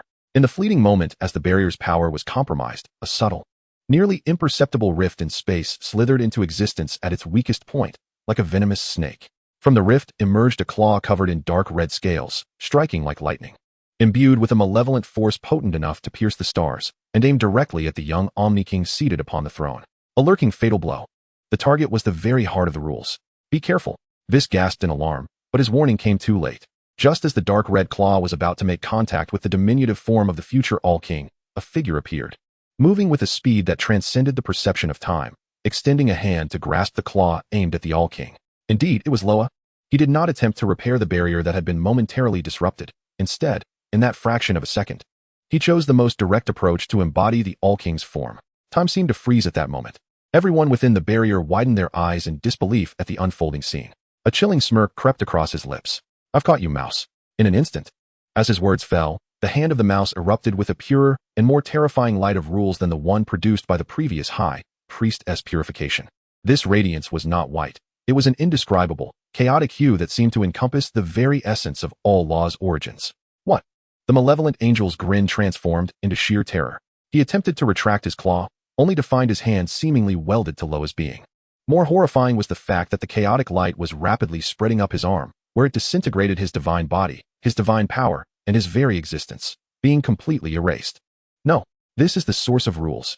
The evil angel could only emit a half-hearted scream of despair before he, along with the very space he occupied, vanished silently within that chaotic light, as if he had never existed. His icy gaze swept over the horrified Whis and other evil entities outside the barrier. His voice like a 1,000-year-old glacier. "Should you dare to reach out again, you shall face utter annihilation." Outside the barrier, Whis beheld Loya's expressionless gaze and his terrifying power. An unprecedented chill surged from the depths of her soul. This inspector was more fearsome than the All-King. What on earth is he? The High Priest also witnessed this scene, the last vestige of doubt in his eyes dissipating, leaving only the purest intent to kill. The white light surrounding him blazed even more intensely, akin to a sun of judgment, bearing down upon Whis, whose mind was reeling from Loya's displayed strength. "Mr. Loya is incredibly formidable." Within the barrier, Vegeta regarded Loya's silhouette, his eyes shimmering with shock and battle intent. The power that had erupted in that brief moment exceeded his comprehension.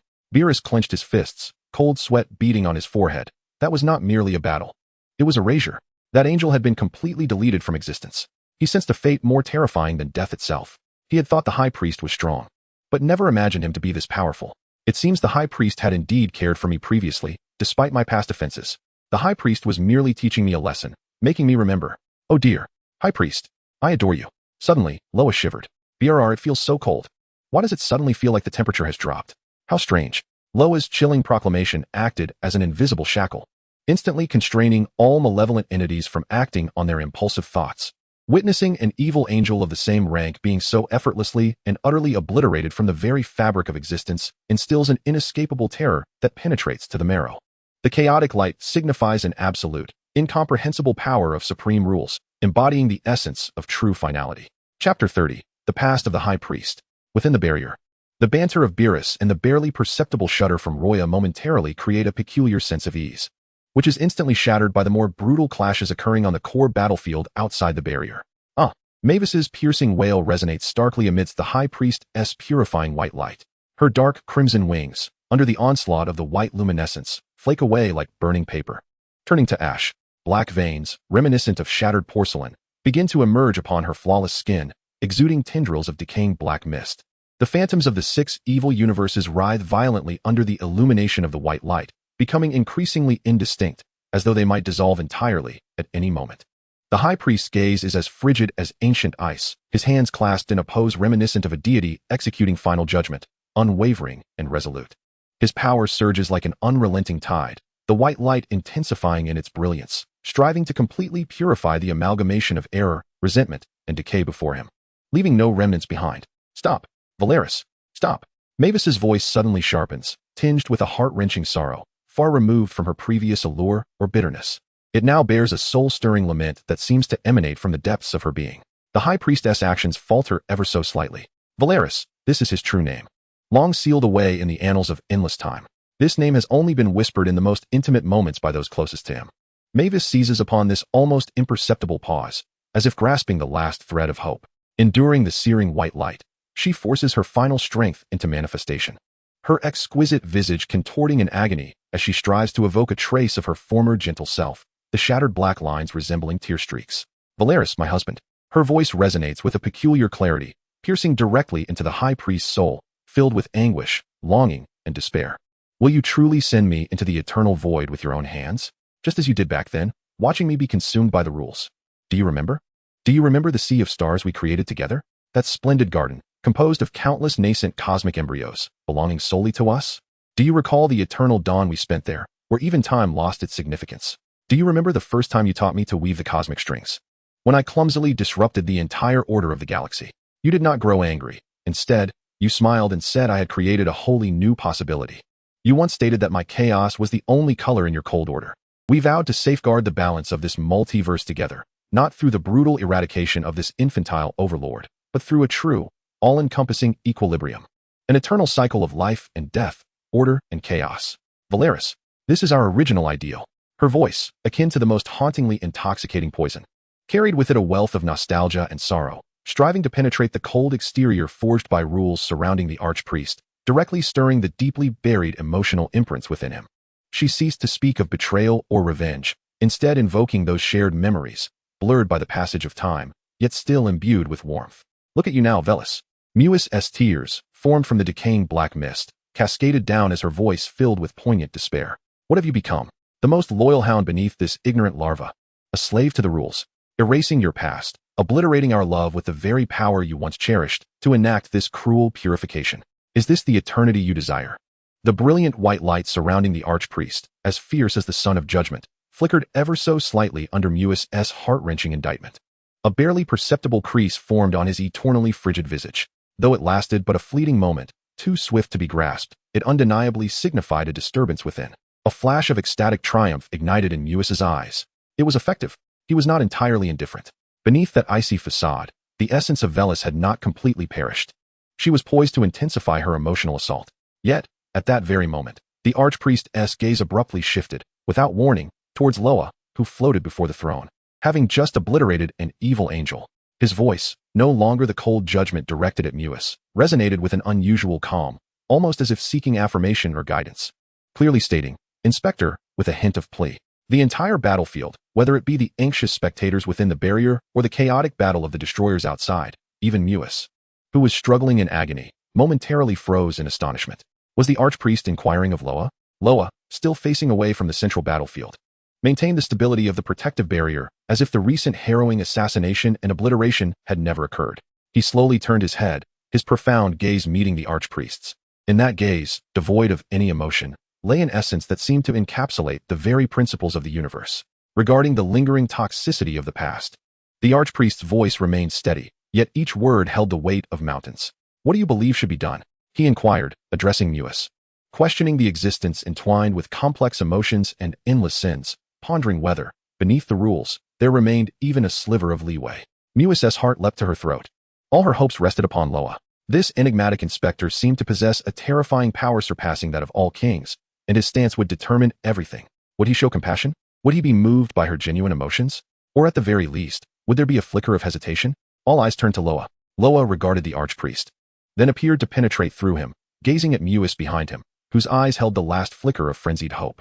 He fell silent for a moment, that brief silence thickening the very flow of time within the realm of the void. Then Loya spoke. His voice was not raised, remaining calm, yet imbued with a chilling intensity more harrowing than the purification light of the high priest, an absolute, irrefutable coldness.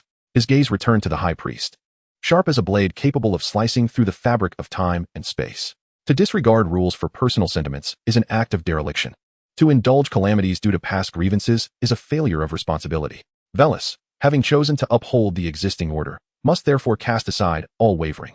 Loya's voice resonated like the final verdict, each word striking upon the edifice of rules. Beneath the rules, there are no exceptions. The decayed must be entirely eradicated. Her very existence was the greatest mockery of balance. In her last utterance, Loya's gaze seemed to pierce through Mavis's soul, allow her, with her ideals, to return to the void she rightfully deserves. This is the duty bestowed upon you by the rules, and also the last mercy afforded to her. Mercy? The flicker of hope on Mavis's face shattered completely, replaced by the most frenzied resentment ignited by utter humiliation and despair. Huh, mercy, what a benevolent overseer. What a heart of stone, Velis. Chapter 31. Loya demonstrates her power. The moment the high priest heard Loya's words, the last trace of subtle turmoil in his eyes vanished entirely. The complex emotions forcibly stirred in him by Mavis were extinguished like a flame thrown into absolute zero, frozen, obliterated. Loya's words flowed like the coldest spring water, dousing the final flicker of hesitation in his heart, a flicker he had not even fully recognized himself. Duty rules. Order. This was the path he had chosen, and the will he must uphold to the end. Understood. The high priest's voice regained its initial, pure coldness. Now more resolute than ever, he no longer gazed at Mavis's twisted, vengeful face, but redirected his focus to her core, which was being incessantly eroded by the white light. The radiance surrounding him transformed from mere intensity to an absolute aura of finality. The form of the light began to alter, no longer scattering but collapsing inward, condensing into countless blades of law, composed purely of negation and purification, nearly transparent as swords of judgment. The very fabric of space seemed to silently vanish at their behest. Mavis, the high priest's voice echoed like the reading of a predestined judgment. The honorable overseer speaks true. To return you to the void is both a rule and my final responsibility towards you. No. Mavis emitted a desperate scream, stripped of any allure, leaving only raw madness and a desire for destruction. You shall not cast me into darkness again. Velis, Loya, and that cursed infant. Her body accelerated its disintegration within the purifying light, yet a deeper, older, and purer stench of decay erupted violently from her waning core. This essence was malevolent, tainted, an embodiment of the negativity and decline of the entire multiverse. Since you offer no path to salvation, let us all decay together. Mavis's shattered visage revealed an exceedingly grotesque smile as her body erupted violently. It was not an explosion of energy, but rather her deliberate offering of herself as a sacrificial vessel, igniting the long-sealed, decaying core of the 6 dissipating evil cosmic phantoms that had languished for eons. A thunderous roar ensued. An indescribable darkness erupted forth. This was not merely a void of light, but the very decay of existence itself. An immense, unparalleled singularity, akin to a black hole, yet a billion times more terrifying, instantaneously formed. It ravenously consumed all surrounding energy, space, time, and laws. The robust barriers of the void realm crumbled before this decaying singularity like fragile paper, collapsing in large swathes, decaying, and transforming into nothingness. The battle between Beerus, Vegeta, and others was abruptly interrupted, as they all struggled against the terrifying pull and the stench of decay, their faces etched with horror. She has lost her sanity. Gruza's metallic, golem-like body emitted a jarring screech amidst the miasma of decay, his single eye filled with dread. She has detonated the core. She intends to drag us all into the eternal abyss of decay. The decaying singularity rapidly expanded, its core radiating malice and destructive energy, even beginning to assault the rule barrier laid down by Royer. The surface of the barrier groaned under the unbearable strain, with runes flickering violently. The high priest was at the forefront. The gathered sword of law was being voraciously eroded and twisted by the singularity's power. He let out a muffled groan as the pure white light was suppressed, his form being inexorably drawn towards the center of the singularity by that horrific pull. Beerus, let us decay together. Ha ha. Mavis's frenzied laughter echoed at the heart of the singularity, infused with the ecstasy of mutual destruction. The entire situation took a harrowing turn, plunging into an unprecedented crisis due to Mavis's ultimate sacrificial madness. The force of the decaying singularity seemed poised to consume all, dragging the entire void realm and the connected universe into eternal obliteration. The high priest steadied himself amidst the waves of decay, casting a grave and resolute gaze toward Royer. Meanwhile, Royer, maintaining the barrier with unwavering hands, exhibited a flicker of icy, wrathful flame igniting within his profound eyes. He regarded the rapidly expanding decaying singularity as one would a blemish that must be eradicated without delay. That dark singularity, capable of rotting the very foundations of the multiverse, was grasped within Royer's hands, seemingly imbued with the essence of chaotic primordial power, like ice crystals thrown into a furnace, without even a final struggle. It succumbed to the profound silence of nothingness. There was no cataclysmic explosion, no reverberating wave of energy, only an absolute, heart-stopping disappearance. It was as if that terrifying threat had never manifested within the void realm. Silence. An absolute silence enveloped the entirety of the void realm. Within the barrier, whether it was the Omni King, the Supreme Kai, or Whis and the other angels, they stood as if ensnared by a spell, dumbfounded as they beheld the core area that had momentarily returned to tranquility, leaving only a few ripples in the space.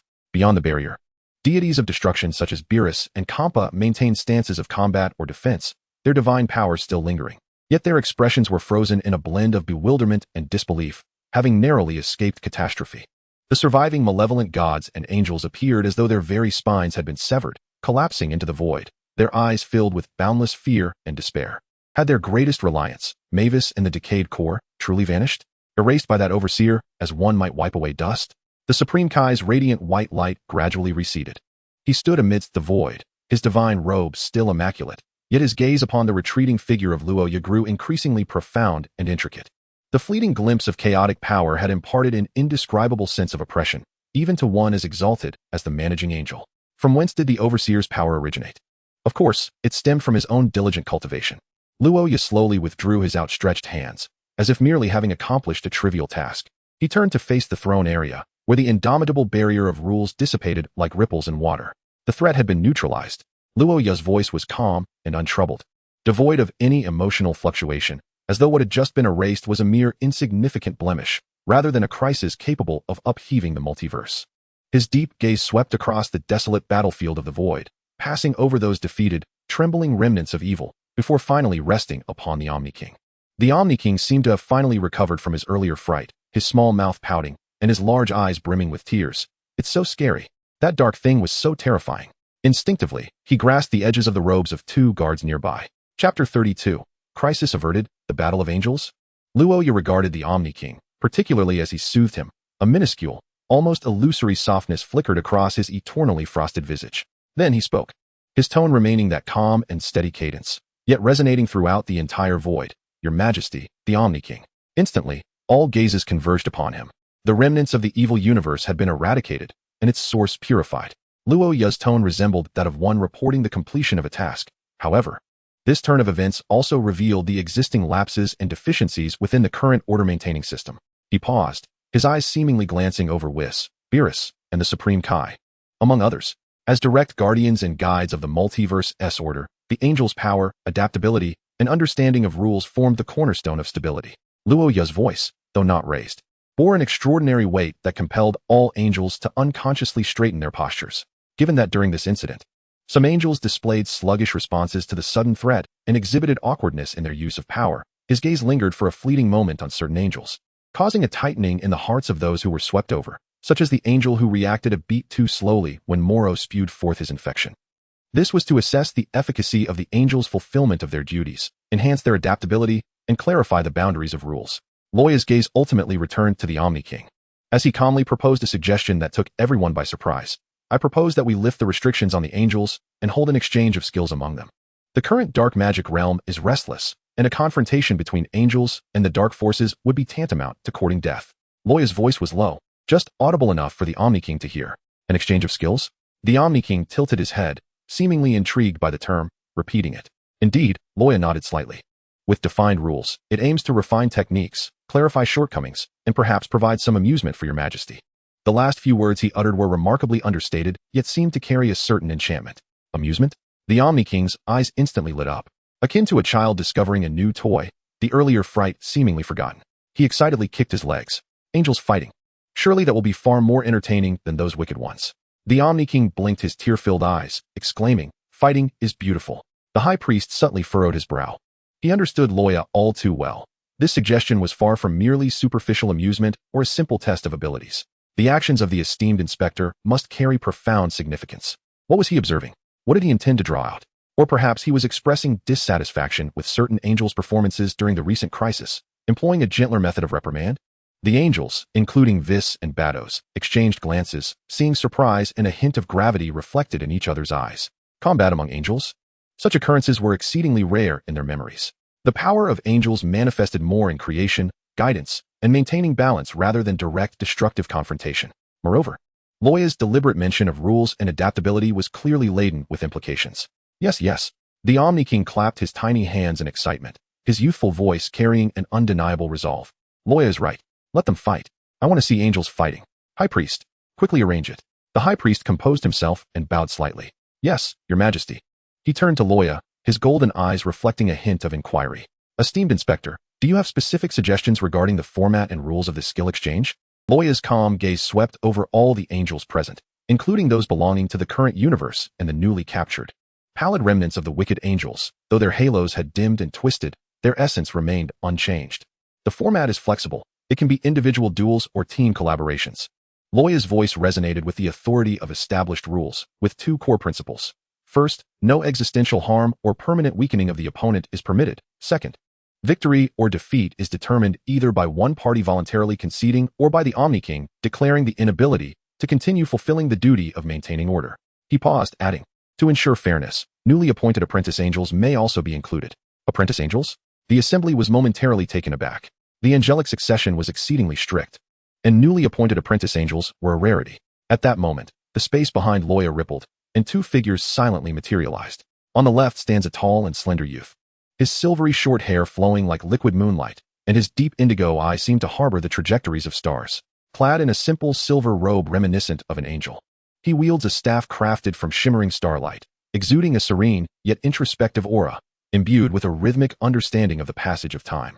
He slightly bows, introducing himself as the apprentice angel, Rhine, sent by the esteemed inspector. To the right, a girl of entirely different temperament emerges. Her fiery long hair resembles a blazing inferno, and her golden pupils sparkle with vivacity and curiosity. The edges of her robe are adorned with flame motifs, and in her grasp is a long spear entwined with crimson gold flames. She appears somewhat exhilarated, her inquisitive gaze sweeping across the realm of nothingness and the gathered crowd. Her voice ringing clear, Apprentice Angel, Sophia, reporting for duty. Inspector, shall we engage in battle? The arrival of these two new faces adds an intriguing layer to the atmosphere. Lord Loya has secretly trained apprentice angels, and at such a time, he allows them to take the stage? This so-called exchange of skills is becoming increasingly complex. Loya disregards the astonishment of those around him and calmly addresses the High Priest. The selection will be determined by the leaders of the angels from each universe, and others present may voluntarily participate. The battleground will be this restored core of the realm of nothingness. He finally turns his gaze toward the now exuberant king of all. What is your will, your majesty? Excellent. Let us commence at once. The king of all, brimming with anticipation, points eagerly downward. I want to witness the mightiest angels clash. High Priest, summon them forth. Taking a deep breath, the High Priest scans the angels under his command with his golden eyes, casting a sidelong glance at the malevolent remnants of fallen angels. Their expressions twisted with resentment and a hint of pathological yearning. What exactly does Lord Loya wish to witness in this exchange? The limits of the current angels? Or perhaps the aberrations that may arise from these decayed remnants in their despair? Suppressing his doubts, he proclaims loudly, his voice resonating in the stillness of the realm of nothingness. By the decree of the King of all, let the battle of angelic skills commence immediately. Angels from all universes may volunteer to participate. Chapter 33, The Dichotomy of Good and Evil. The rules, as stated by the esteemed inspector, are as follows. The engagement must be restrained, causing no existential harm. Victory or surrender shall be adjudicated by the King of all. As the High Priest's words echo, the atmosphere within the realm of nothingness abruptly transforms from a hushed silence to a tense, bubbling anticipation filled with uncertainty. Whis lightly taps his staff. Wearing his customary gentle smile, though his gaze sharpens, Bardos casts a contemplative glance at the two apprentice angels. The other angels also focus their minds, beginning to assess the situation. In the corner, the imprisoned malevolent angels, under their dimly distorted halos, exhibit flickering eyes, as if grasping at a thread of madness within the abyss of despair. If they could prove their worth or incite chaos in this exchange. Loya stands with his hands clasped behind his back, his profound gaze calmly observing the surging currents of divine power below, as if everything unfolds precisely as he anticipated. He slightly tilted his head and whispered to the somewhat anxious apprentice angel, Sophia, in a tone audible only to her, observe closely, learn well. This is another facet of the rules in operation. Sophia tightened her grip on the flame lance and nodded vigorously, her golden eyes ablaze with a fervor for battle and curiosity. Yes, esteemed inspector. The High Priest gazed at the tranquil profile of Royan, a question burgeoning more intensely in his heart. Inspector, what is your true intention in igniting this celestial conflict? Is it merely to amuse His Majesty and test our capabilities? His declaration rippled through the void like a stone cast into a still lake, shattering the oppressive silence and replacing it with an atmosphere charged with tension and uncertainty. Whis exhaled gently, twirling his staff with elegance, and a signature gentle smile returned to his face. Yet within that smile lay an unprecedented seriousness. It seems I cannot afford to be idle, he murmured to himself. Bardos also dispelled his usual languor. A glimmer of contemplation sparked in his beautiful eyes as they lingered on the two apprentice angels brought by Royan, particularly taking a few extra glances at the vivacious Sophia, an intriguing newcomer. The archangels from other realms, such as Makalita and Konik, also steeled their minds, beginning to assess their candidates. While the outcome of this exchange of skills might be of little consequence, the performance before the inspector and his majesty, as well as the ability to discern the profound intentions of Lord Royan, held paramount importance. However, it was a voice from the abyss of despair that first shattered this delicate equilibrium. A low, distorted laughter echoed from the corner where the corrupted angels were imprisoned. It was Mordian, a wretched figure resembling a gnarled wooden sculpture, his halo dim and warped. His laughter was imbued with a morbid fervor and a desperate madness. Exchange? Skills? Huh, what a hypocritical mercy. He abruptly lifted his head, the depths of his sunken eyes ignited with a sinister green flame. Fixating on the throne as he hoarsely roared, "Great Inspector, Supreme Majesty, if we are to engage in an exchange, why not grant us remnants of the old era a chance? Let us partake in this grand feast. Allow us to prove that even decayed power can shine with a final brilliance under your rules." His words slithered forth like a venomous serpent, rife with provocation and a twisted instinct for survival. The other imprisoned fallen angels began to stir, their dim gazes rekindled with a flicker of morbid light. This was the only conceivable opportunity in their desolation, even if merely as a backdrop, even if merely to be exploited. As long as they could demonstrate their value in battle, perhaps, just perhaps, they might snatch a thread of survival, or even sow chaos. The high priest's golden eyes instantly sharpened like blades, an intangible pressure enveloping the atmosphere, silencing Mordian's manic laughter as if his throat had been constricted. He was about to admonish. Enough. A calm and unwavering voice interjected, interrupting the imminent conflict. Loya's gaze casually swept over Mordian, an expression akin to one surveying an object awaiting resolution, devoid of any emotion. Under the established rules, there exists the right to communicate. As long as the rules are adhered to, one's origins are inconsequential. He turned to the high priest. "Your Excellency, may the bindings be lifted," granting him permission to engage in battle. Should he contravene the rules, Loya's voice faltered slightly, imbued with a chilling undertone. "The rules themselves shall enact their own retribution, requiring no assistance from others." A sense of solemnity enveloped the high priest. Indeed, Lord Loya was anticipating this moment. He was compelling these decrepit remnants to unveil their final strength and hidden cards within the confines of the rules. Or perhaps, he was urging them towards self-destruction? "Yes, Your Excellency," the high priest declared without hesitation, a wave of his hand shattering the bindings that confined Mordian and the other malevolent angels. Yet, the invisible constraints of the rules remained, confining them to the battlefield. Mordian flexed his withered arm, a flicker of triumphant madness glinting in his ghostly green eyes. He turned to Loya and rasped, "Thank you for your grace, esteemed Inspector. We shall give our utmost." "Excellent. Let us commence." The king, unable to contain his anticipation, pounded his small hands on the armrests of the throne, demanding, "Who will strike first?" "Hurry." The high priest surveyed the assembly. In the first match, to ensure fairness, the newly appointed apprentice angel Sophia shall face a volunteer. His gaze swept over the existing angels, evidently hoping someone would step forward, both to test the newcomer and to maintain control of the situation. However, the present angels exchanged hesitant glances, all reluctant. Their opponent was an apprentice angel brought forth by the esteemed inspector. A victory seemed like a case of the strong overpowering the weak, while a loss would be even more disgraceful. Furthermore, who could ascertain Lord Loya's true intentions? Amidst this brief silence, a raspy voice impatiently broke through. "I shall. Allow me to enlighten this charming newcomer." Mordian stepped forth, his decrepit form exuding a miasma of decay, a twisted halo dimly aglow, radiating an unsettling malice. He fixed his gaze upon Sophia, akin to a vulture eyeing tender prey. Sophia raised an eyebrow, her fiery red brows arching. Her golden eyes ignited not with fear, but with fierce determination. "Humph, decayed old timber. Who will instruct whom remains to be seen?" Undeterred, she brandished her flame spear, pointing it at Mordian. "Come, prepare to experience the might of my flames." The apprentice angel Rhine furrowed his brow slightly, offering a quiet warning. He sensed an ominous aura emanating from the malevolent angel. "It's nothing, Rhine. I'm completely confident. Just watch me," Sophia declared resolutely. Loya remained impassive, observing placidly. The high priest sighed inwardly, recognizing the inevitable outcome. The first match was set, apprentice angel Sophia against Mordian. "Begin." As the words fell, Mordian's emaciated silhouette abruptly blurred. It was not a swift movement, but rather a grotesque melding with the shadows, an eerie sensation of spatial decay, as he instantaneously appeared beside Sophia. A withered claw, cloaked in dark green moss, imbued with the potent essence of decay, silently reached for Sophia's armed arm. The speed may not be swift, yet it harbors a malevolent force capable of eroding all vitality. Caution. With a focused gaze, Whis discerned the underlying threat. Mordian's seemingly mundane attack was directly aimed at the fundamental life laws sustaining the angel's existence. Should that decaying power taint her, her divine energy would slow, and in the worst case, her very essence could suffer damage. Such a treacherous maneuver. Instinctively, he glanced at Loya, only to find the inspector still wearing an impassive expression. Chapter 34, The Assertive Sophia. How swift. Sophia felt a jolt of surprise, yet her extensive training under Loya's guidance allowed her to remain composed. Instead of bracing herself or retreating, she let out a fierce cry and thrust her fiery spear into the ground. Inferno barrier. Boom. A ring of pure, golden divine flames erupted from beneath her feet, soaring skyward. The flames were not a chaotic force of destruction but embodied a sacred will of purification and protection, their intensity warping the very fabric of space. Hiss. Mordian's decaying claws clashed against the firewall, emitting a cacophony of corrosive sounds. The dark green miasma of decay clashed violently with the golden divine fire, each striving to obliterate the other. The firewall shuddered violently, yet remained unbroken. Oh, quite intriguing. A flicker of surprise flashed in Mordian's eerie green eyes, soon transformed into a deeper avarice. Such pure life fire was indeed exquisite fuel. It shall belong to me. He tightened his withered claws. Decaying absorption.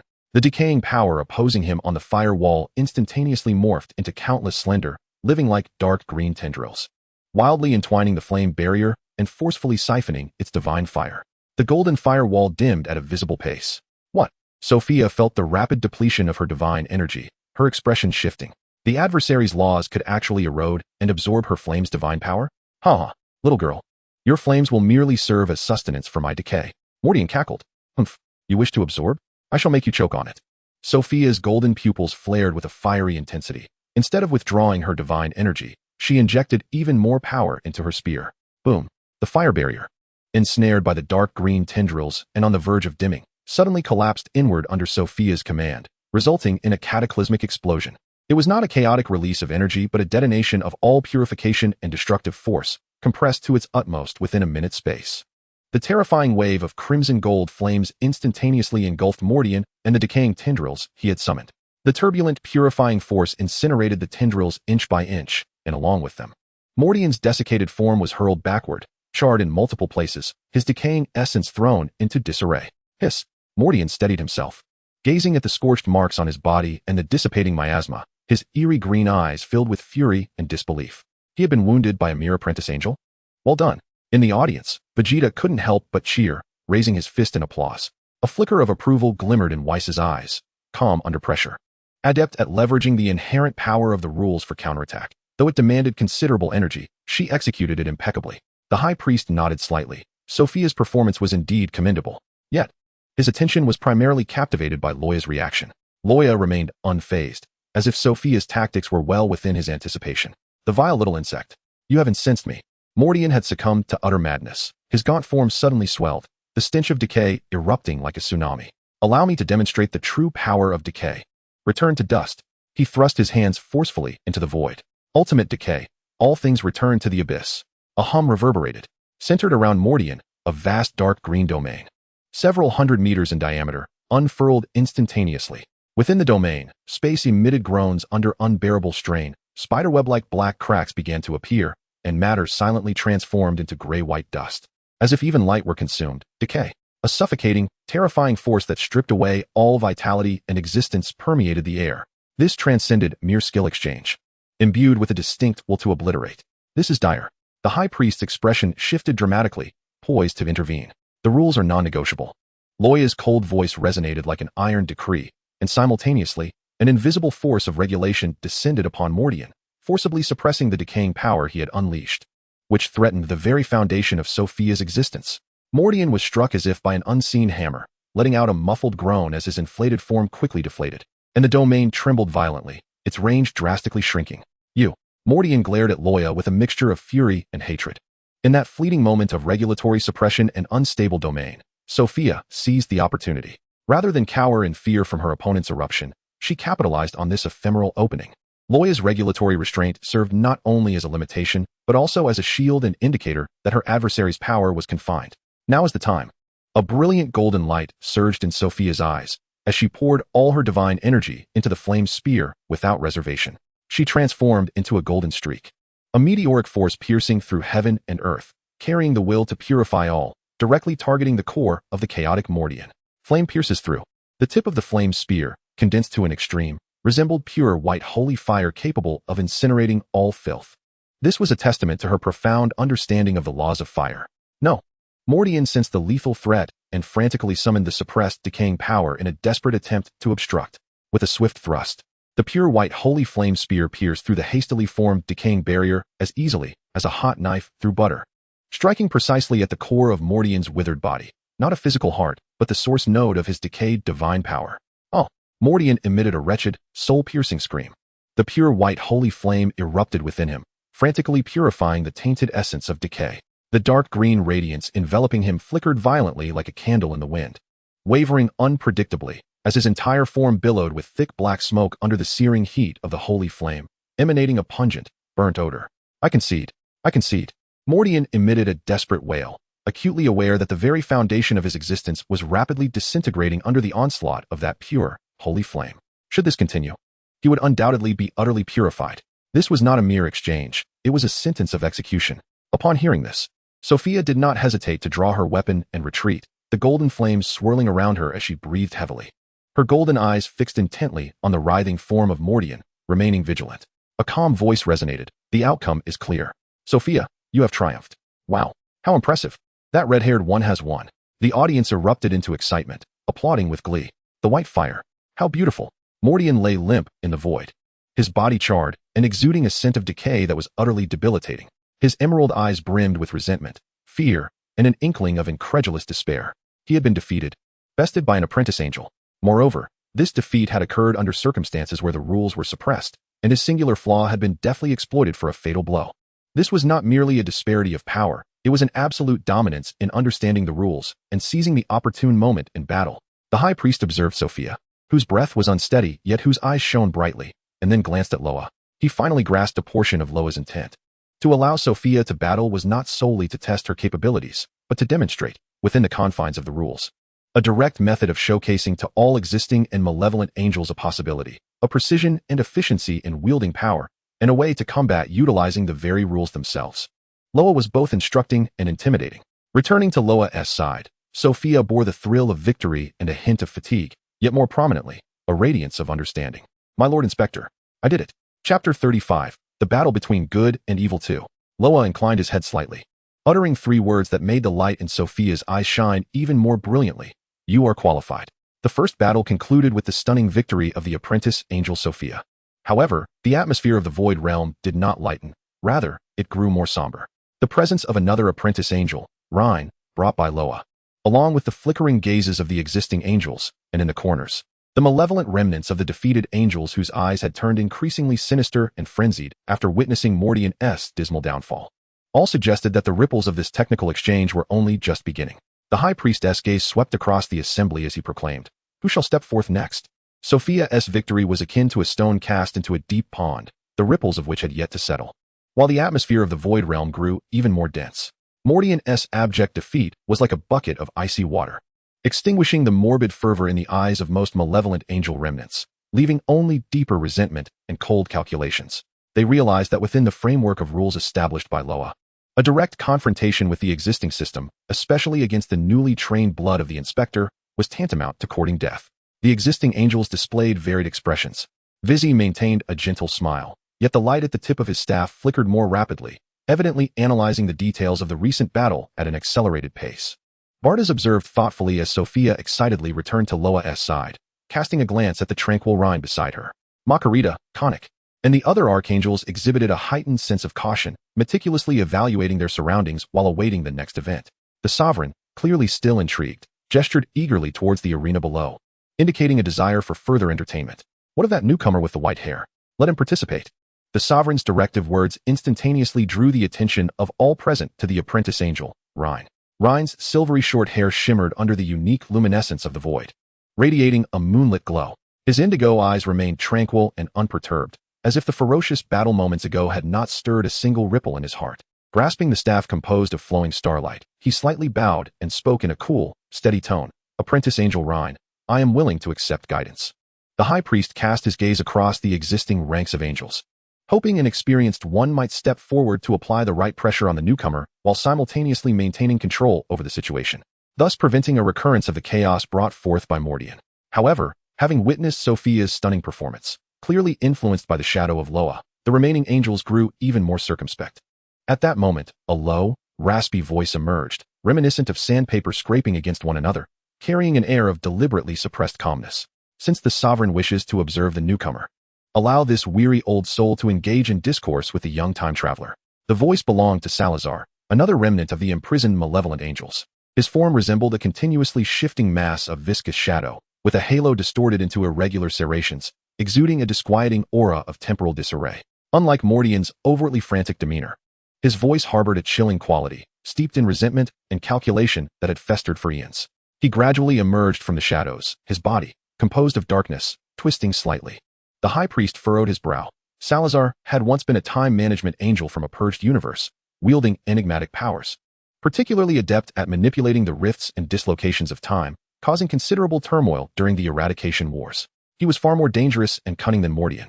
The high priest whispered Salazar's name with a grave countenance, recognizing the troublesome nature of his temporal entropy. Loya's gaze rested calmly upon Salazar, revealing no discernible reaction, as if tacitly approving of his presence. Observing this, the high priest could only declare, the second match, Apprentice Angel Rhine versus Salazar, begin. As the battle commenced, there was no cataclysmic explosion. Salazar's viscous shadow surged forth abruptly, akin to ink dispersing in clear water, swiftly tainting the surrounding space.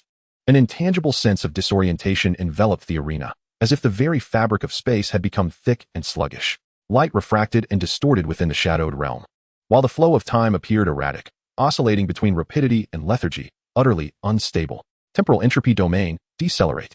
Salazar's deep voice reverberated within the warped space, imbued with an unsettling viscosity.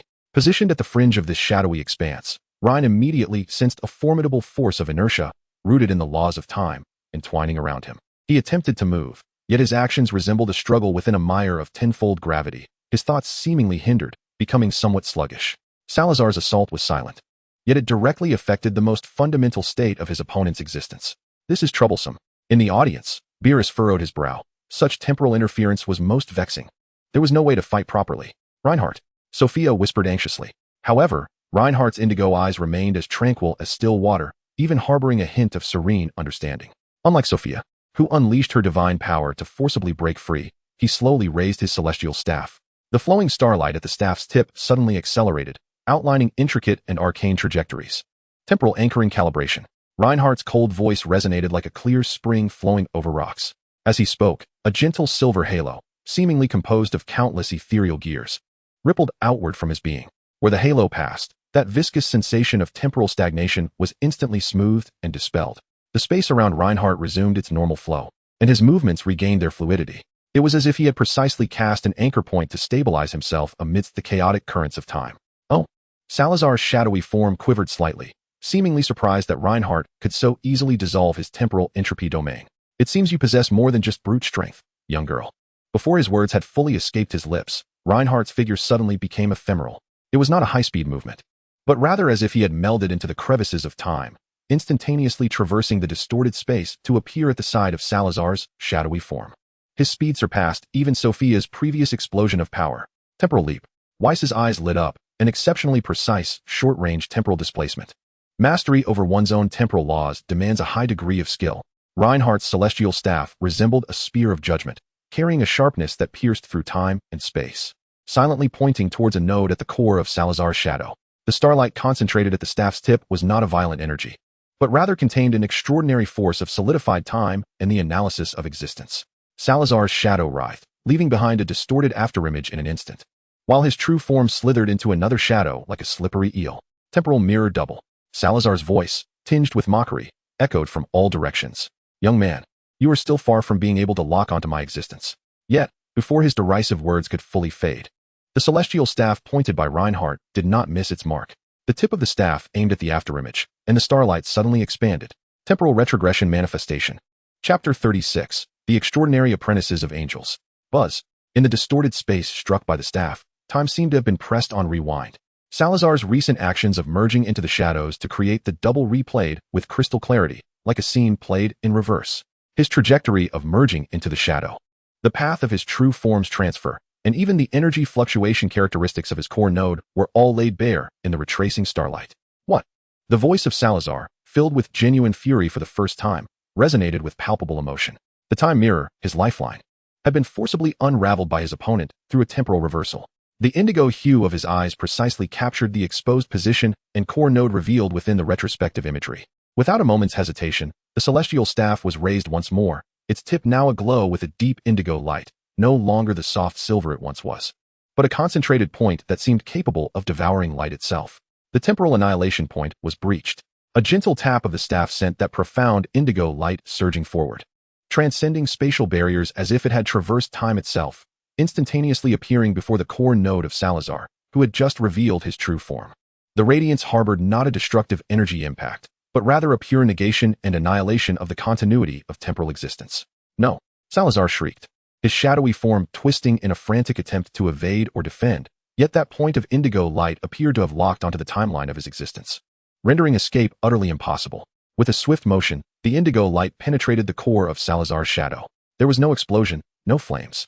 His ever-shifting shadowy body abruptly froze, as if a pause button had been pressed.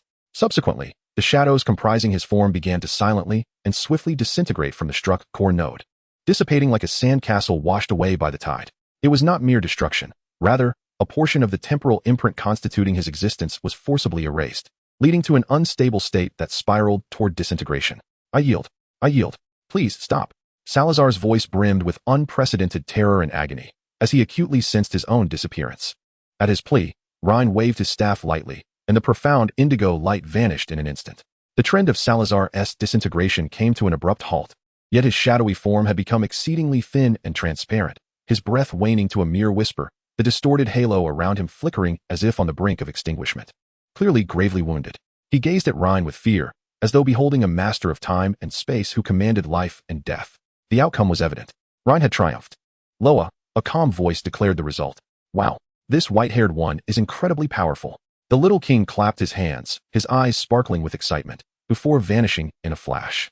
The dark figure then became immobilized. How delightful.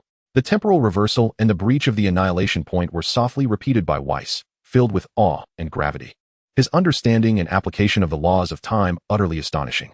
This was certainly beyond the reach of an ordinary apprentice angel. Bardos, shedding his languor, adopted a serious demeanor, precise, efficient, devoid of any superfluous movements. Each step appeared meticulously calculated, utilizing the very rules themselves to unravel the teachings of the rule overseer. Truly awe-inspiring. The high priest observed as Rein calmly retracted his staff and returned to Loya's side, a tempest of emotions swirling within him. If Sophia's battle showcased how to overcome cleverness with strength within established rules, then Rein's combat epitomized absolute comprehension and mastery over those very rules. He reciprocated with the same method, employing the laws of time to unravel the very fabric of time itself, dismantling his opponent's foundational existence with remarkable precision and economy. This exemplifies a higher echelon of combat wisdom, a sheer display of mastery rooted in a profound comprehension of the cosmos's principles.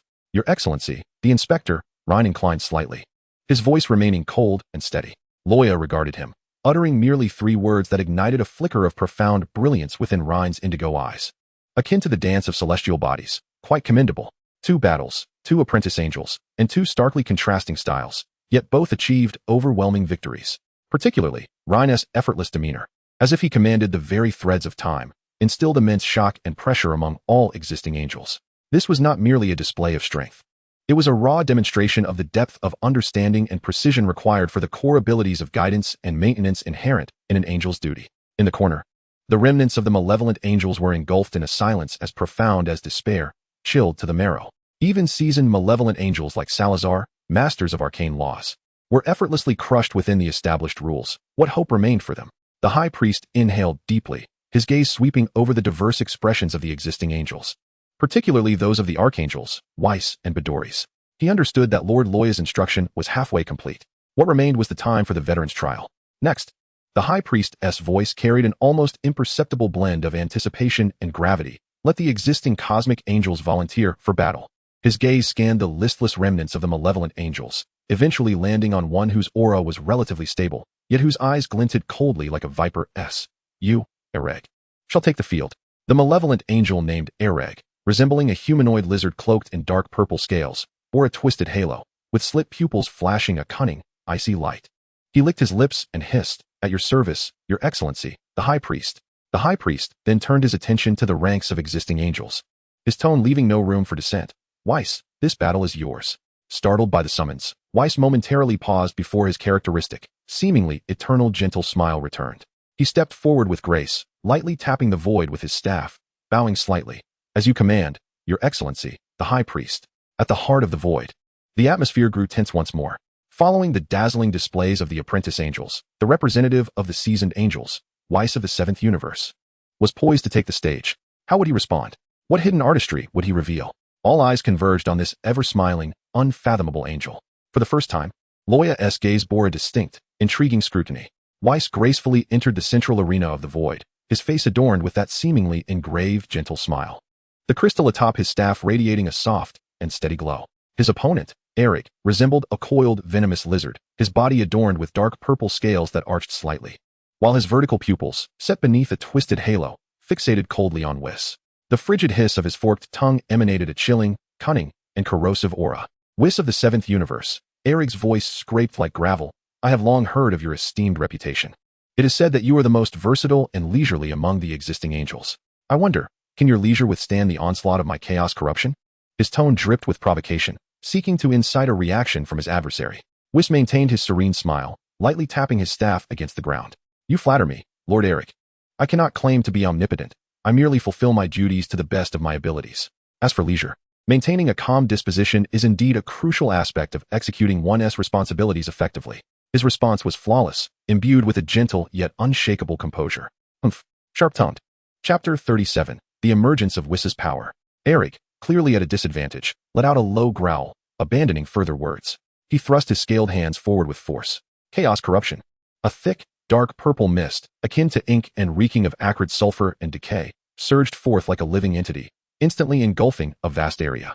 This mist not only harbored deadly toxins, but was also terrifyingly infused with fragments of chaotic laws, resembling millions of tiny, high-velocity blades, wildly eroding and contaminating the very fabric of space, energy, and the laws themselves. Wherever it passed, the space emitted a sizzling sound of corrosion, leaving behind charred traces as if scalded by strong acid, even distorting and consuming light itself. The attack's range was immense and all-encompassing, clearly intended to force Whis into a widespread war of attrition. Here it comes. Eric's signature move. Makalita's expression sharpened. This toxic mist was exceedingly troublesome, capable of corroding divine power and tainting an angel's perception of the laws. Mr. Whis, be careful, Vegeta exclaimed, unable to contain his concern. Confronted with the onrushing chaos and poison, Whis's smile remained gentle, though his gaze sharpened. He did not choose to engage head-on, nor did he employ the intricate manipulation of laws like Rhine. Instead, he simply pointed his staff gently once more towards the ground. Buzz. A circle of pure, soft azure light, centered on the point where the staff struck, spread silently like ripples from a stone cast into a tranquil lake. This was the ripple of Order's pure domain. Though it appeared slow, the ripple instantaneously enveloped an area of several dozen meters around Whis. In that moment, a miraculous scene unfolded. The tumultuous, chaotic dark purple poison mist, upon contact with the azure halo, reacted as if ice met warm sunlight. The chaotic law fragments were forcibly untangled, smoothed out, and returned to their ordered trajectory. The toxic substance was purified and decomposed into harmless particles. The polluting chaotic aura was dispelled and neutralized. The entire area covered by the ripple instantaneously regained clarity and order, as if it had never been tainted by the poisonous mist. Erg's assault, akin to a cow sinking into the sea, stirred not a ripple, effortlessly subdued by the seemingly benign yet potent waves of the clean realm. What? Erg's slit pupils constricted in disbelief. His chaotic miasma, a force that even the High Priest's purifying light required divine energy to withstand, was so casually dispelled by Whis. A gasp of astonishment swept through the audience. Vegeta stared in wide-eyed amazement. Is that it? Not a defense, nor a counter, but a mere tidying up? Beerus was equally astonished. He had managed to impose order upon chaos.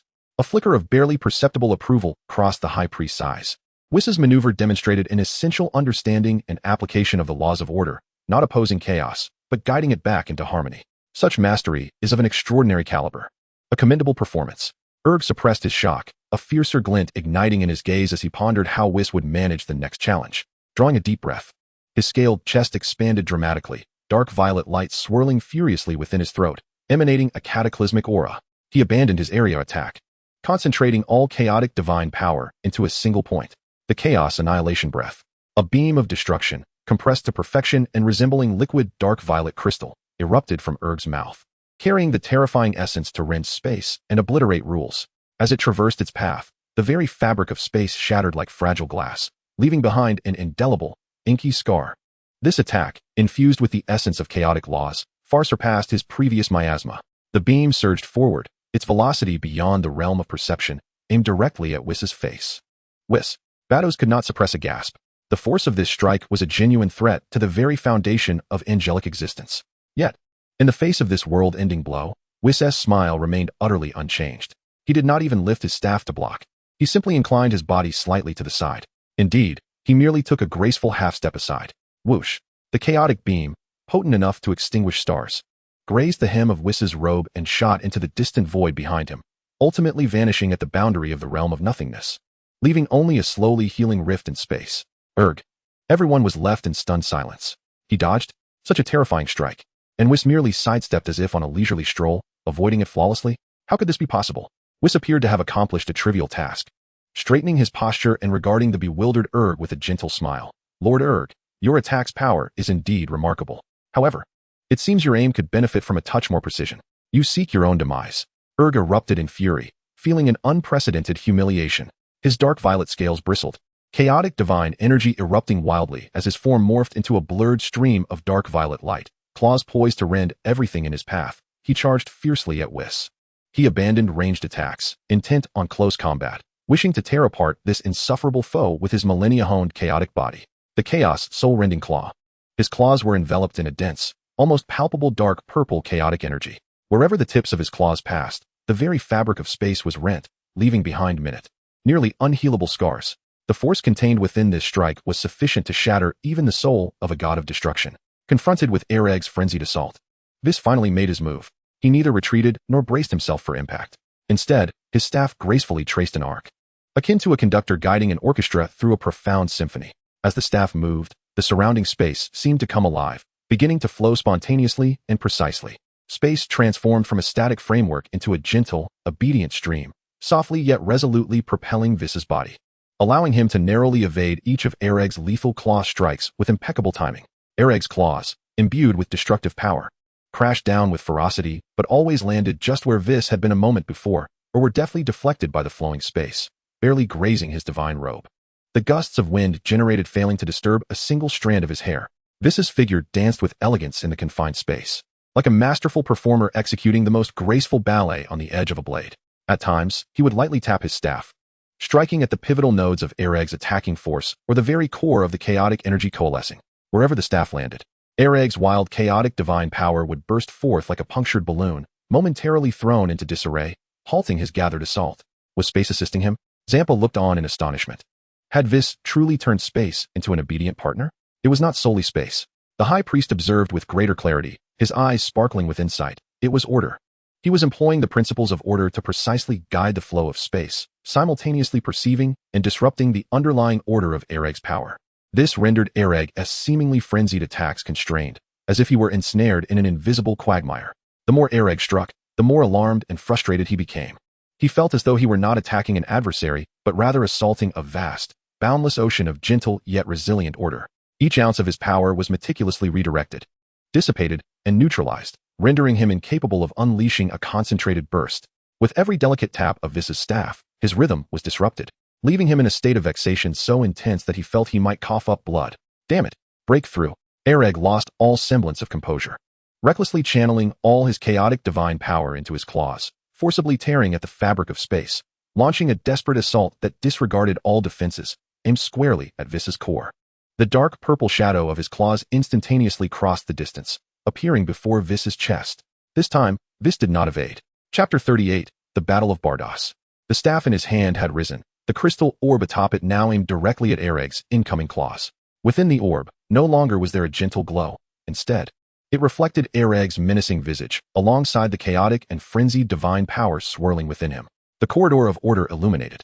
Whis' voice remained gentle, yet imbued with an undeniable authority. A resonant hum, a pure, stable beam of light, seemingly composed of countless runes of order, shot forth from the crystal orb in an instant. The beam of light did not strike Ereg's body, but rather, it precisely illuminated the claws that condensed all the chaotic divine power within him. Even more bizarre events unfolded. At the moment the pale blue beam shone upon Ereg's soul-rending chaotic claws, the tumultuous chaotic energy swirling within them seemed to have been pressed with a rewind button, beginning to reorganize and return to its rightful place. Fragments of chaotic laws were forcefully drawn into an ordered path. The raging flow of energy was soothed and aligned, transforming into a gentle and stable force. The destructive power capable of tearing apart space, under the radiance of the order beam, dissipated into the void like a tamed beast. Eric felt as though his claws were bound by invisible, indomitable chains of order, rendering him unable to advance even an inch. As the gathered power swiftly drained away like a deflated balloon, he gazed in horror at his now docile claws, then turned to the crystal orb atop Vis's staff that reflected his disheveled figure. A profound sense of fear and helplessness surged from the depths of his soul. This was not a battle at all. It was a unilateral suppression of order. No, this cannot be. Eric let out a desperate howl, attempting to retract his hands. Vis's smile remained gentle, yet his gaze held the authority of a deity who governs all. My dear Eric, chaos is not synonymous with disorderly destruction. True chaos possesses its own intrinsic order. Unfortunately, you have only perceived the fade of destruction, failing to grasp its essence. He slightly advanced his staff. Order binds. With a resounding clatter, countless chains of pure order materialized from the void surrounding Eric, instantaneously wrapping around his limbs, torso, and even the twisted halo. The chains flowed with arcane runes, firmly suppressing and imprisoning the residual chaotic divine power within him, rendering him akin to an insect trapped in amber. Unable to move an inch, Eric could not even struggle, only emitting a whimper of resentment and fear, firmly bound within the void by the chains of order. Vis retracted his staff. The glow of the crystal orb softened once more. He bowed slightly toward Eric, as if addressing everyone, and gently remarked, I concede, dear Eric. The entire realm of nothingness fell into silence. There were no earth-shattering explosions, no dazzling collisions of loss. Vis's victory came with such tranquility, such inevitability. He resembled a masterful chess player, maneuvering with elegance and economy, leading his opponent into a dire predicament, then effortlessly placing the final piece. Wow, that purple villain is all tied up. Like a gift. Now the king is happily applauding. So impressive, Vegeta murmured, utterly bewildered by how Vis had achieved victory. Yet the profound sensation gave him goosebumps. Was this the true power of an angel? Not destruction, but control? The high priest gazed at Vis, who remained composed in the arena, feeling a sense of relief. Vis's performance perfectly illustrated the profound understanding of the existing angelic system's top-tier power regarding the laws of order. The precise control over strength, and the wisdom to resolve threats within the framework of rules. This diverges from the near-instinctual and singular mastery exhibited by Rhine. Rather, it embodies a more comprehensive and mature demeanor of a guide. Loya's gaze settled upon Whis, and the intrigued scrutiny gradually transformed into a subtle, almost approving curvature of his lips. He nodded slightly, his voice calm as he declared, the outcome is clear. Whis, you are the victor. Whis' triumph established a tone for this artistic exchange. The apprentice angel showcased potential and vigor, while the seasoned angel exhibited depth and wisdom. The high priest's gaze swept across the remaining angels, both the existing archangels and the utterly despondent remnants of evil, all grasping a singular truth, under the rules set forth by Loya and beneath the cold scrutiny of the overseer. Any endeavor to transgress order or harbor ill intentions would be ruthlessly corrected or obliterated. In the next round, the high priest's voice bore a hint of tranquility following the settling of dust, announcing the entry of the 6th universe angel, Badass. Oh dear, it appears to be my turn. She floated lightly into the arena, her angelic staff twirling casually in her grasp, and a habitual, languid smile gracing her face. Incongruous with the oppressive atmosphere created by the chains of order and ripples of space. Honestly, having just witnessed such a splendid performance by my brother Whis, the pressure is quite immense. Her opponent, the evil angel rim designated by the high priest, resembled a constantly writhing and proliferating dark crimson tumor, its surface riddled with oozing cavities, and a twisted halo resembling thorns encircling it. It bore no discernible features, only countless minuscule eyes flickering with a venomous red glow, opening and closing upon the tumor's surface, emitting a chilling, viscous murmuring sound. The aura it exuded was not merely that of decay or chaos, but rather a more unsettling increase in entropy and decline, as if everything approaching it were hastening towards the endpoint of disorder. Rim's multitude of eyes greedily fixated on Badass, the thick voice resonating directly within the realm of her consciousness, laden with a ravenous desire. Let me savor your decay. No sooner had the words escaped than Rim's massive tumor-like body quivered violently. The curse of entropy brings all to wither. A hum filled the air as countless strands, as fine as hair, yet distilled to perfection, shot forth from the openings in its body like a deadly rain of decay. These rays did not strike in straight lines. Instead, they twisted and refracted through the air like serpents imbued with life, enveloping all conceivable angles of evasion for Badass, wherever the rays passed. The very fabric of space seemed to lose its vitality, becoming pallid and fragile, emitting a faint lament akin to the crackling of withered leaves. Even the remnants of Whis' order chains, upon contact with a single ray, instantly lost their luster, becoming rusted as if eroded by eons of time. This was an erosion targeting the very essence of existence and order itself. Once struck, divine energy would dissipate rapidly. The divine body would age and collapse at an accelerated pace, and even the mastery over laws would wane. Rim's decay rays. Margarita's expression turned grave, disregarding defenses, directly accelerating the target's process of entropy. This was indeed a formidable challenge. Confronted by the overwhelming deluge of rays imbued with an unmistakable aura of decay, Beerus maintained her languid smile, unfazed. Unlike Whis, she did not raise a shield or attempt to evade. Instead, she gently lifted her angelic staff, akin to plucking flowers in a garden. The pink crystal orb atop her staff radiated a soft, warm glow, a tribute to life heralding the return of spring. Her voice, imbued with a peculiar rhythm, flowed like a gentle breeze caressing the earth. As her voice and the light from her staff expanded, an astonishing scene unfolded. Chapter 39, The Fear of the Malevolent Angel. The dark red rays, hurtling toward her with a lethal aura of decay, met the luminous boundary of her staff and, as if encountering their nemesis, the ominous crimson light representing decay and chaos rapidly dissipated, purifying in its wake. The very essence of life, forcibly extracted and distorted by Reem, albeit negative in nature, underwent an unimaginable transformation under the guidance of the staff's radiance. The energy of the rays shed their decaying shell, not dissipating but instead, under Beerus's influence, coalesced as if infused with the purest vitality, swiftly reforming. Puff, puff, puff. Vivid pink flowers, exuding vibrant life, blossomed spontaneously along the trajectory of the rays. Each flower unique, some in bud, others in full bloom, glistening with dew, the essence condensed from the purified decay energy. The deadly rays of decay, in the effortless grace of Beerus, metamorphosed into clusters of beautiful blooms, embellishing the void with a palpable vitality. What? The countless eyes on Reem's grotesque mass widened in disbelief, emitting chaotic shrieks of confusion. The entropy curse, which had garnered its notoriety, was absurdly transformed by the adversary into nourishment for cultivating flowers. This was more absurd and enraging than Whis' orderly restructuring. Ah, what beautiful flowers! Beerus seemed genuinely enchanted by her masterpiece, lightly tapping her staff, causing the flowers born from the decayed rays to sway gently, releasing a refreshing fragrance that starkly contrasted with the putrid stench emanating from Reem. Alas, the nutrients were still insufficient. The blooms were not as resplendent as they could be. Her languid gaze shifted toward Reem, whose aura fluctuated violently due to the failed assault, a sly smile curling at the corners of her lips. My dear Reem, since you so enthusiastically provide the fertilizer, it is only fitting that I reciprocate. Beerus raised her staff, aiming the pink crystal orb at Reem's massive, tumor-like form. The resonance of life echoed with a sweet entrapment. Buzz, a beam of pink light, viscous and honey-like in its sweetness, shot forth from the crystal orb, not as an attack, but gently, entwining around Reem like a ribbon. This beam exuded an intensely alluring fragrance, reminiscent of the primal desire to consume life itself. Instinctively, Reem sensed the imminent danger, its grotesque mass writhing frantically in an attempt to evade or defend itself, unleashing a dense aura of decay in an effort to corrupt the pink beam. However, that pink beam seemed to possess a life of its own, delicately weaving around the areas most saturated with decay, akin to the caress of a lover, precisely ensnaring the relatively vibrant parts of Rem's tumor-ridden body that had yet to succumb entirely to deterioration. Gurgle. No. Rem emitted a terrified shriek.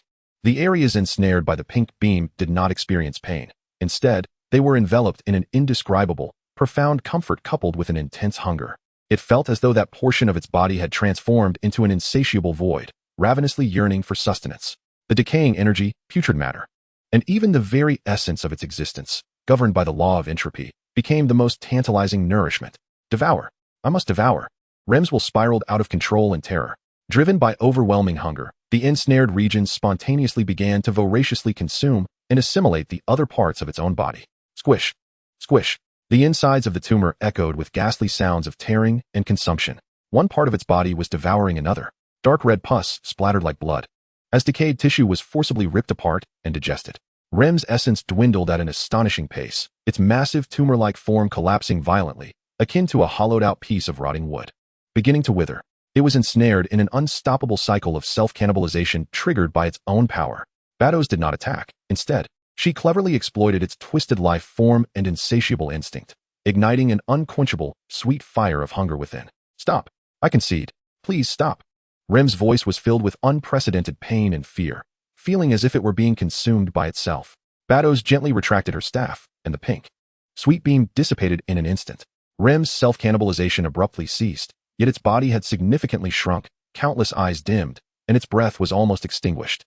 The once massive tumor had become shriveled and desiccated, marred by horrific scars left from its own consumption. It lay limp in the void, devoid of the strength to make a sound, only left with boundless fear and a deep-seated dread of that sweetness. Alas, it seems that Lord Rem cannot quite bear this sweetness. Bados retracted her staff, appearing somewhat regretful as she shrugged, her face still adorned with that languid, harmless smile. A gracious concession. Silence. This silence was more eerie than when Whis had triumphed. If Whis's victory was the silent crushing of chaos by order, then Bados's victory was imbued with a chilling artistry and subversion. She transformed lethal attacks into blossoms, turning malevolent instincts into self-destructive traps.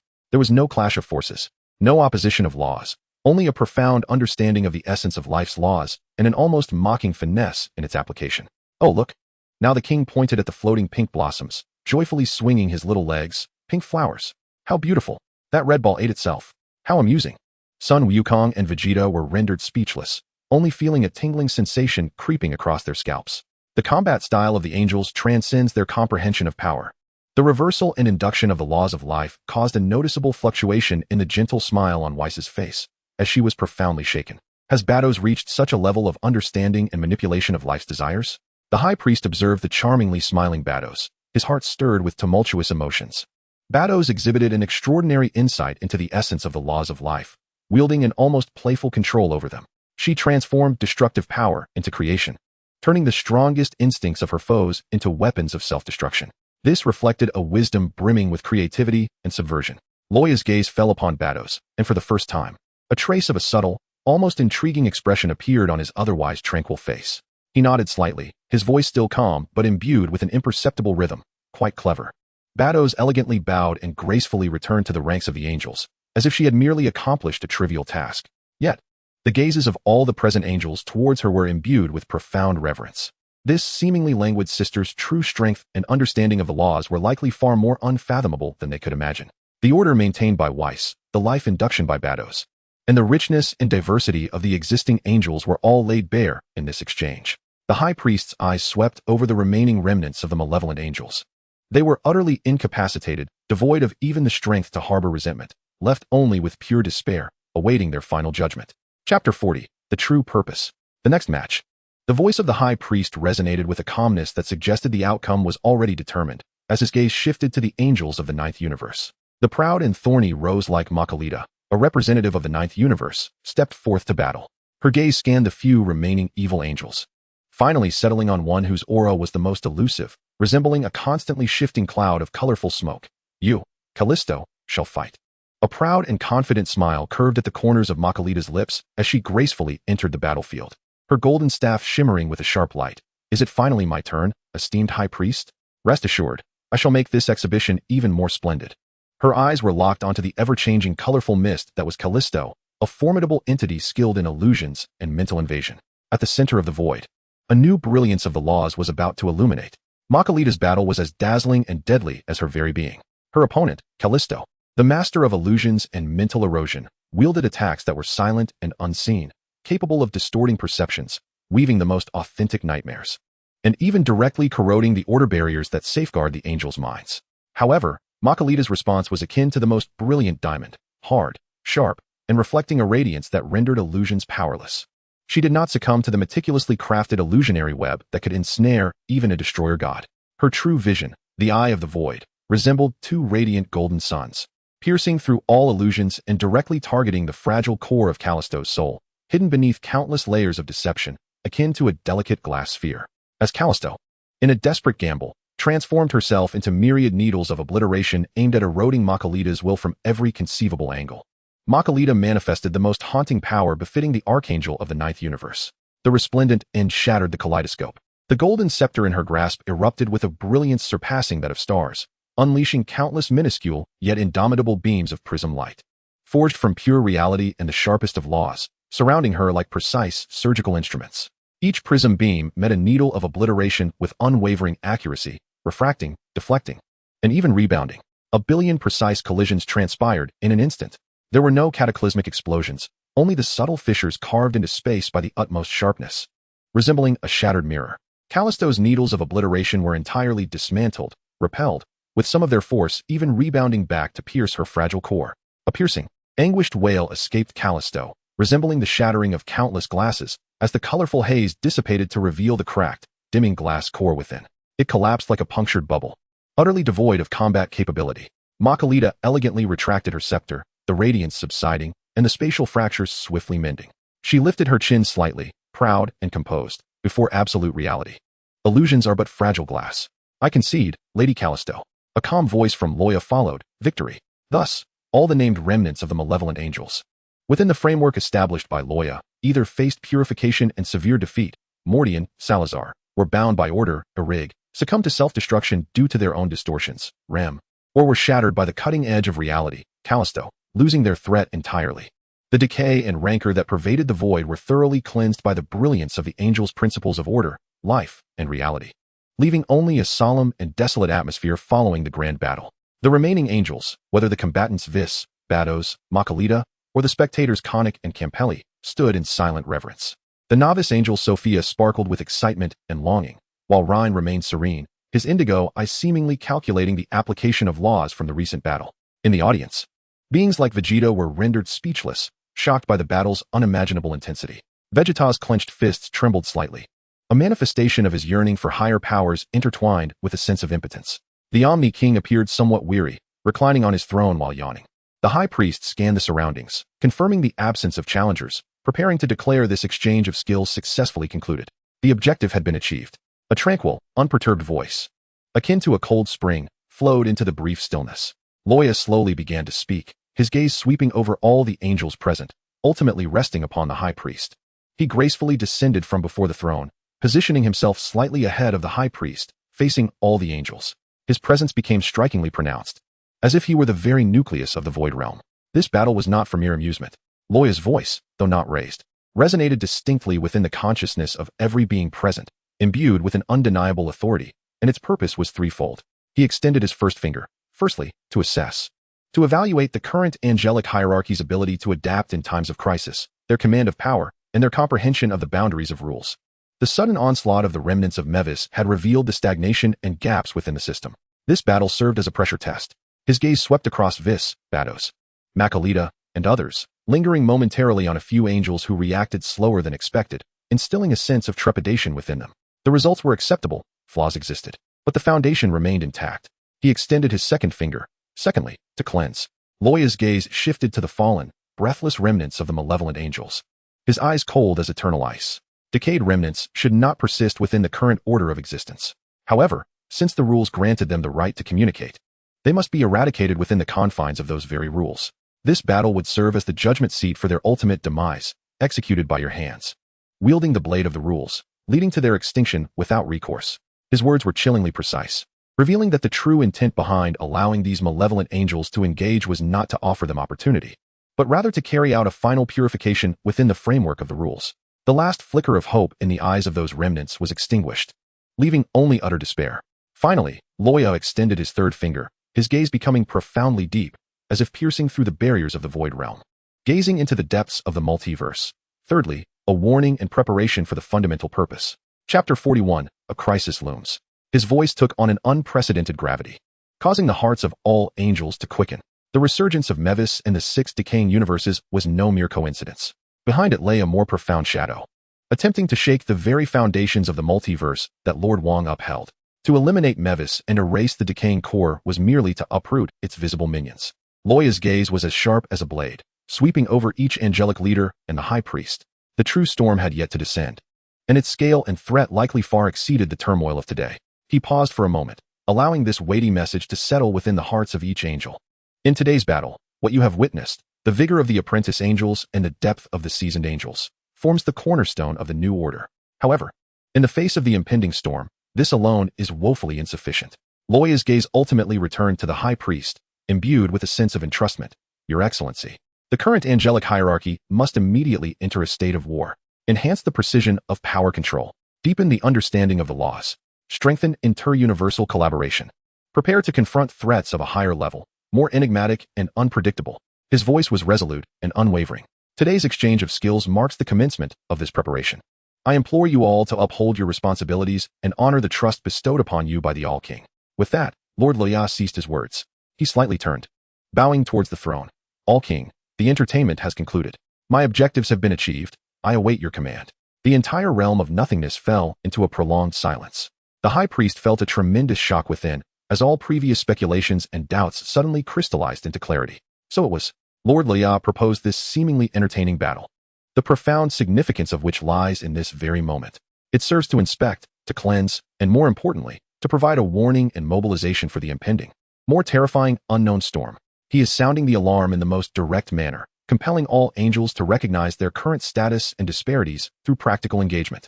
The gentle smile upon Vis's face vanished entirely, replaced by an unprecedented gravity and sense of duty. Batos's languid demeanor also dissipated, as sharp brilliance flickered within her pink eyes. Makalita gripped her scepter tightly, pride replaced by unwavering determination. All angels, whether seasoned or new, felt the weight of responsibility upon their shoulders and the ominous sword of the future storm hanging above them. Is it over? The All-King rubbed his eyes, seemingly just awakened, and drowsily inquired. Now, the All-King tilted his head, as if striving to comprehend Loya's words, pointing downwards. Storm? Is it going to rain? Loya? Loya raised his gaze towards the All-King, whose face, frozen in expression, briefly flickered with an almost imperceptible softness. He gently shook his head. Not a natural tempest, All-King. It is the chaotic turmoil stirred by the enemies of order. However, his voice bore a peculiar, reassuring strength, with the protection of the angels. The presence of the esteemed High Priest and the All-King above, the light of order shall surely dispel all gloom. The High Priest inhaled deeply, suppressing the tumult within, stepped forward, his voice steady and filled with power, resonating throughout the realm of nothingness. We shall heed the warning of the esteemed inspector. The existing angelic order shall, from this moment forth, enter a state of highest alert. We shall strive with all our might, ever ready, to defend the order of the All-King with our lives. To defend the order of the All-King with our lives. All present angels, including Whis, Batos, Makalita, Sophia, and Rhine, echoed in unison, their voices coalescing into a resolute tide that reverberated across the realm of nothingness. Thus, the exchange of skills, masquerading as entertainment, wielding blood and law as blades, ultimately pointed towards the future storm, came to a close. Yet, a larger and more arduous battle for guardianship had quietly unfolded. The curtain drawn by Loya's chilling words and the angel's steadfast pledges. Loya's words, like the cold imprint of an unyielding law, etched themselves upon the hearts of all angels. The warning regarding the future storm dispelled the fleeting ease following the battle, replaced instead by a weighty anticipation of an impending tempest. Now that the truth was understood, it was time to fulfill the final duty. Loya's gaze shifted to the malevolent remnants of the fallen angels, Mordian, Salazar, Eric, Reem, and Callisto, sprawled on the ground. Their breath shallow and their eyes devoid of vitality, reduced to mere numbness awaiting their ultimate judgment. Loya slowly raised his right hand, fingers slightly splayed. There was no dazzling radiance, nor overwhelming waves of energy. Instead, an invisible, intangible will of cosmic order descended, evoking a deep tremor in the souls of all present angels. This will was cold, pure, devoid of any emotion, as if the very hand of the universe's law had extended in judgment. Your existence, which strays from order, embraces decay, and erodes the foundation of the multiverse, has become intolerable to the rules. Loya's voice resonated like a final decree, each word imbued with an irresistible authority. The prior exchanges were but the last stage granted to you by the rules. To perish within the confines of order is to harbor no grievances. His fingers curled in a phantom grasp. Buzz. Beneath the 5 fallen angels, 5 miniature whirlpools composed of pure chaotic runes materialized, swirling with a formidable suction and an aura of terrifying formatting. Do not let Mordian emit a final, feeble wail. Salazar's shadows twisted in a frenzy, yet could not escape. Irreg's body, bound by chains of order, struggled in vain. Reem's shriveled flesh trembled violently. Callisto's crystalline core emitted a sound on the verge of shattering. Yet all resistance was futile.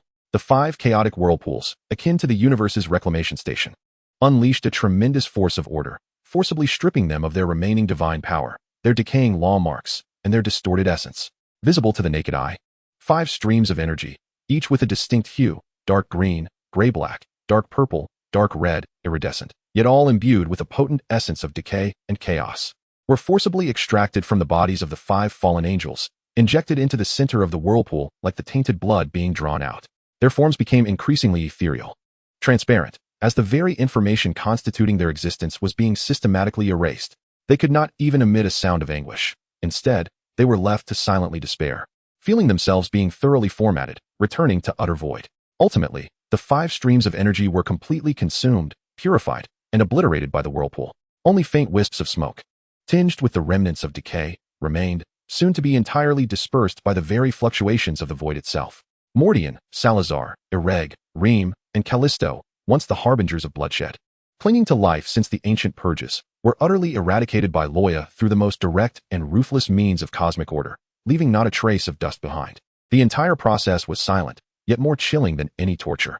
This was a thorough deletion at the level of the rules. The high priest observed in silence, a flicker of complex emotions passing through his golden eyes, though resoluteness prevailed. To purge decay and uphold order was his duty. The angels, including Whis, Bados, and Makalita, wore solemn expressions, gaining a deeper understanding of the cold necessity of the rules. Chapter 42, Full Alert. Loya withdrew his hand, as if merely brushing away an inconsequential speck of dust. His gaze swept across all the remaining angels, his voice returning to that unmistakable tone of command. The threat has been eliminated, the warning issued. Henceforth, you shall all strive with unwavering diligence. Whis, Bados, Makalita, Konik, and Campili. He recited the names of all the archangels, unifying their celestial powers to deepen the understanding and collaboration of fundamental laws such as order, life, truth, creation, and destruction. He endeavored to construct a network of order corridors, enhancing interdimensional support and defense efficiency. His gaze then shifted to Sophia and Rhine. Sophia? Your blazing flame has reached the realm of purging sin, yet your creative potential remains limited. Through Whis, cultivate the transformative fire of life to incinerate decay and foster vitality. Rhine, your mastery over the flow of time is exquisite, yet your foresight and protective power are insufficient. By attuning to Bados's insights on the rhythms of life and time, observe the celestial orbits to deduce and solidify time for safeguarding. Finally, he addressed the High Priest. Your Excellency, orchestrate the entirety of our strategy, refine our systems, and rectify any oversights. The foundation of the angelic order must be robust, as it serves as the first line of defense against the impending storm. We shall heed the command of the esteemed inspector. All existing angels, including the apprentice angels, echoed in unison, their voices infused with an unprecedented sense of urgency and purpose. As for me, my gaze drifted into the abyss of the void, piercing through the barriers of countless universes. The shadow behind the Mevis incident, its power level, had reached the edge of primordial chaos. To prepare for the storms of the future, I must enter seclusion and strive for the 5th level of the White God. The 5th level of the White God. The High Priest's pupils constricted, a tempest of emotions surging within him. As the pinnacle of the existing order, he understood the weight of the White God's significance. It transcended the angels and even approached the legendary realm of supreme sovereignty. The 5th level was beyond comprehension. How could Lord Loya have attained such heights? What terrifying power would he unleash in his pursuit? Whis and the others mirrored his astonishment. They were vaguely aware of the White God's existence, but had never imagined that Lord Loya had reached the point of needing to challenge the 5th level. What magnitude of power would be necessary to contend with the storms that lay ahead? During my period of seclusion, Loya's voice resonated with unwavering determination. The safety of the multiverse rests in your hands. Your Excellency, you are the supreme commander. Should an irresistible crisis arise, he paused, and a diamond-shaped crystal, composed of chaotic runes and seemingly imbued with endless regulatory information, materialized before the High Priest. Crush this chaotic beacon, no matter where I am. I shall sense it and force my way out.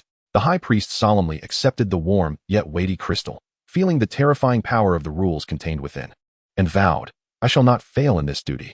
Loya spoke no further, bowing once more towards the throne. Your Majesty, I must take my leave for secluded cultivation. I hope for your favorable news in due course. Is Loya going to train to become even stronger? Go. The sovereign waved a small hand, seemingly oblivious to the underlying dangers, merely sensing that Loya was off to undertake something significant.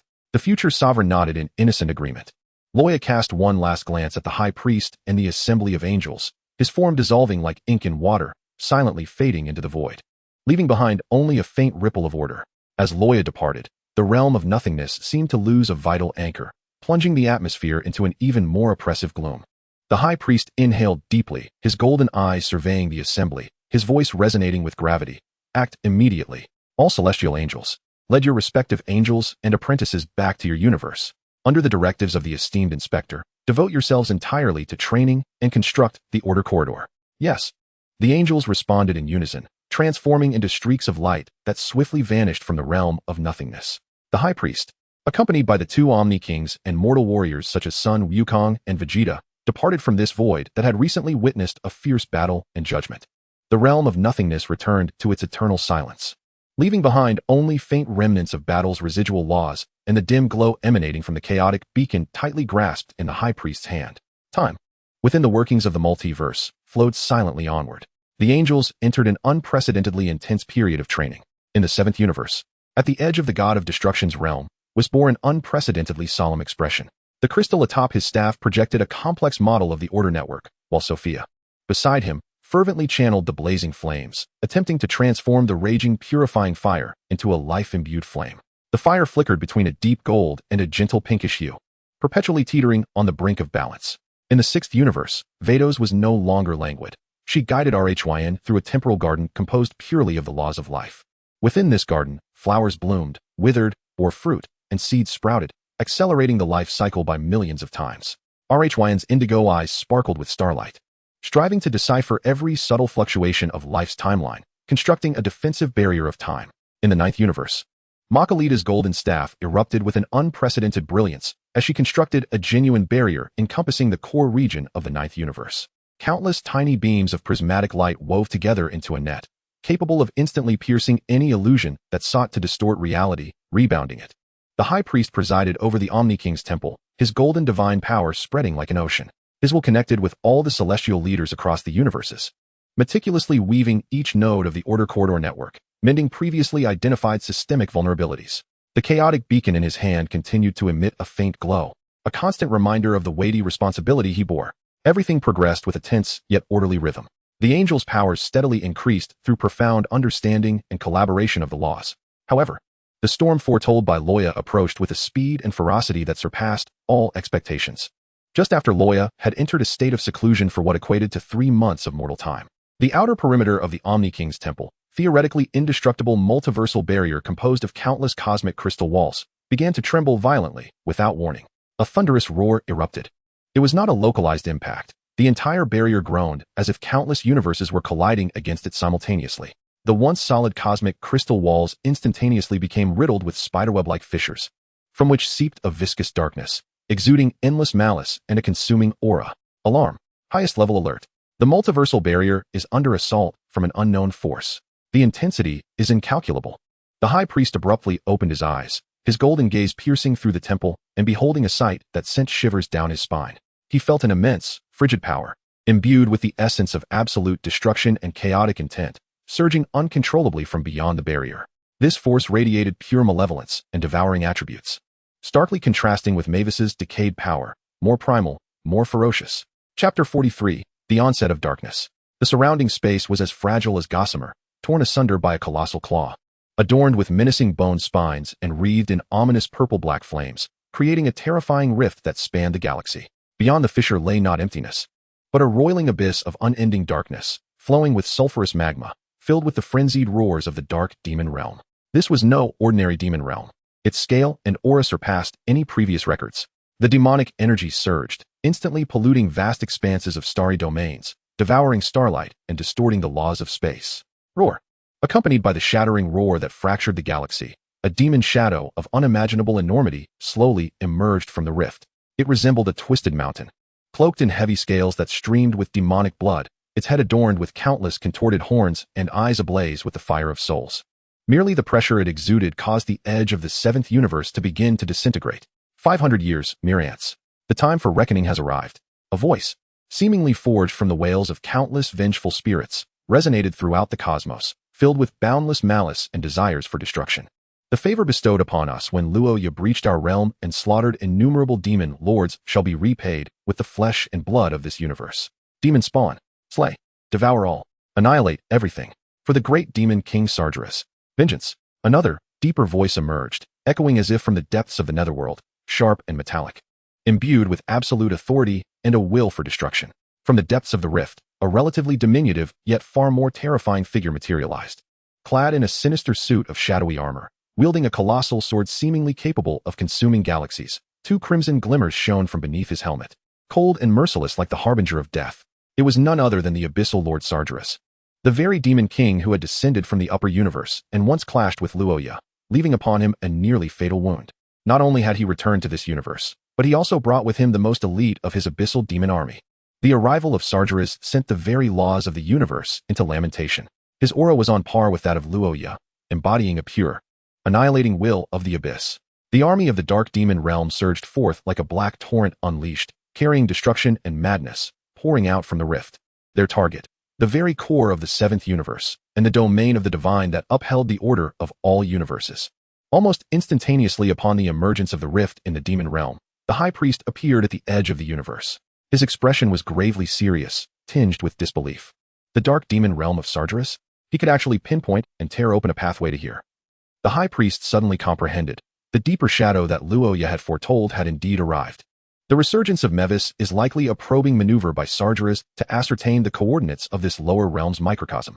Whis, Bardoss, Makalita, all archangels. Rally to the seventh universe at once. Maximum alert. Prepare for battle. The voice of the high priest resonated through the angelic network, instantly reaching the hearts of angels across all universes, imbued with an unprecedented urgency.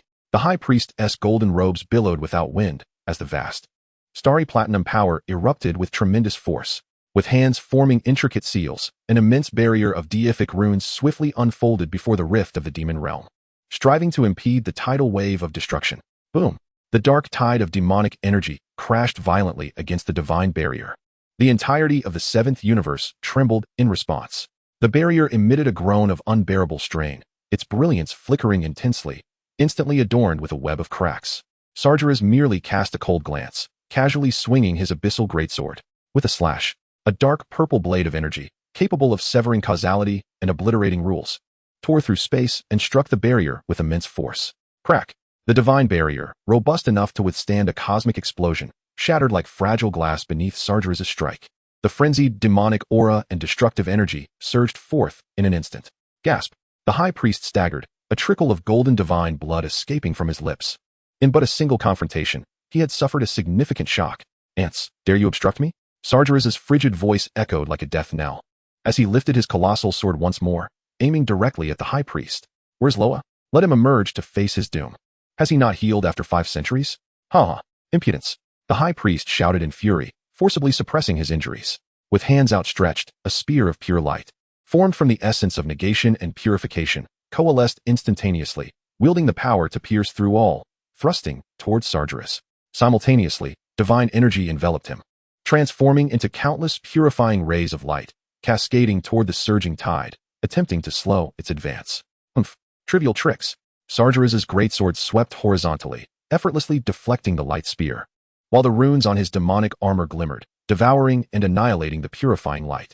The demonic army behind him let out a more fervent roar, their assault surging like a relentless tide. In this dire moment, Whis, Bardoss, Makalita, and the other archangels finally arrived. They beheld the shattered barrier, the injured high priest, and the terrifying Sargeras, their expressions filled with horror. Form a formation. Protect the high priest. Whis' gentleness vanished entirely as he raised his staff, unleashing a burst of orderly divine light. Life's tribute, Thorngarden. Bardoss swung his staff, and countless spiked pink energy vines sprang forth, growing wildly before the tide, attempting to ensnare and delay it. True barrier prism protection. Makalita's staff struck the ground, and a multitude of brilliant prisms instantly formed a multi-layered defensive barrier. Archangels like Konik and Campelli displayed their divine prowess, reinforcing space, redirecting energy, and disrupting the laws, unleashing the full measure of their cultivated powers at this critical juncture. Yet, Sargeras' might exceeded all expectations. With each swing of his abyssal greatsword, a terrifying power capable of obliterating all laws surged forth, shattering the defenses meticulously constructed by the angels. The abyssal demon army under his command charged fearlessly at the angelic lines. Sophia and Rhine joined the fray, their holy flames and temporal blades soaring amidst the tide of demons, slaying countless fiends. Yet, against the overwhelming demonic might of Sargeras and his ocean of minions, their efforts seemed utterly futile. The high priest led the charge, engaging in a cataclysmic confrontation with Sargeras. The clash of platinum divine light and abyssal demonic flames echoed through the cosmos, extinguishing swathes of stars with each collision, causing the very fabric of space to collapse. The high priest's power was boundless, his mastery of the laws of order pushed to its zenith, yet Sargeras' annihilating force, drawn from the depths of the abyss, was even more tyrannical and enigmatic. Moreover, his infernal armor appeared capable of absorbing and reflecting portions of the law-based assaults. The high priest found himself subtly suppressed, his wounds multiplying, golden divine blood staining his sacred robes. Father, Witnessing the High Priest being once more hurled by Sargeras's colossal sword, Whis' eyes widened with desperation, disregarding everything. He charged forward to offer aid, only to be struck by a wave of residual sword energy, nearly losing his staff as blood gushed forth. Whis, Balthus exclaimed in alarm. Momentarily distracted, allowing several powerful abyssal lords to breach their defenses, as his life vine was consumed by demonic flames. Hold strong. The prism barrier of Marcalida was also riddled with cracks, blood trickling from her lips as she grit her teeth to endure. Chapter 44. The Ascendancy of the Supreme Deity. The entire divine domain's defenses teetered on the brink of collapse. The angels fought valiantly, yet in the face of Sargeras, the fearsome demon god who had once gravely injured Loya, and the cataclysmic demon army he commanded, their 5 centuries of arduous cultivation appeared woefully inadequate against such overwhelming power. Despair began to seep into the hearts of all the angels. The High Priest wiped the golden blood from his lips, gazing at the advancing Sargeras, engulfed in demonic flames. And at the weary, battle-scarred children struggling to hold on, a flicker of resoluteness glimmered in his eyes. He might not be able to defeat Sargeras, but he must buy time for this universe, for the angels, and for Loya, who remained in seclusion. Just as the High Priest prepared to ignite his essence and unleash the final forbidden technique, a resonant vibration, indescribable and seemingly emanating from the very origin of all things, penetrated countless spatial barriers, sweeping across the crumbling battlefield of the 7th universe. This tremor, though faint, bore an air of supreme majesty and vibrant life. Its source appeared to originate from some unfathomable, unknowable dimension deep within. The High Priest, Sargeras, and all the angels and demon gods embroiled in battle found themselves momentarily frozen. The crimson glow beneath Sargeras's helmet flickered violently, for the first time revealing a sense of gravity and uncertainty. What is this? The abyssal greatsword hesitated in its motion. A rare flicker of doubt and gravity surfacing within that icy will of destruction. Is this the breath of origins? Could it be that entity? In the blood-stained golden eyes of the High Priest, an inconceivable ecstasy erupted. He gazed towards the source of the pulsating sensation, as if piercing through endless time and space. Witnessing a colossal cocoon deep within the chaos, emanating a purifying white light reminiscent of the creation of the world. At last, my lord the inspector. However, Sargeras's moment of astonishment was fleeting. The crimson glow beneath his helm flared fiercely, his will to annihilate intensifying. Humph. Just the dying struggles of embers. Before the abyss of my descent, all is illusion. First, I shall crush you pesky ants. The abyssal greatsword, infused with the terrifying power to obliterate all, once again descended ruthlessly towards the battle-worn High Priest. This strike was swifter, fiercer, as if intending to cleave the High Priest along with the divine realm behind him. Father. Vis's eyes widened in despair. Disregarding his grievous wounds, he summoned the Order's divine light once more, striving to intervene. Block it. Bardos, Marcalida, and other angels exerted their utmost efforts, the light of the laws flickering back to life like a candle in the wind. Yet, all were acutely aware, it was futile. The absolute disparity in power was laid bare in that moment. Just as the situation teetered on the edge of calamity, a resonant hum erupted. A light of indescribable hues, seemingly encompassing all possibilities, suddenly illuminated from the direction of the throne. Amidst this radiance, an indescribable presence gradually rose. No longer 3 distinct entities, but a singular, majestic being radiating light, embodying a life force steeped in the cosmos. Surrounding it was an unfathomable halo of chaos, composed of countless scenes of cosmic birth and demise. Too brilliant to gaze upon directly. Clad in intricate robes etched with myriad esoteric geometric patterns, it bore a diminutive yet commanding crown. One eye shone with the innocence of a child, curious and naive. The other, however, was as profound as the ancient starry void, cold and devoid of mercy, harboring a will of order that instilled dread even in the hearts of demon gods.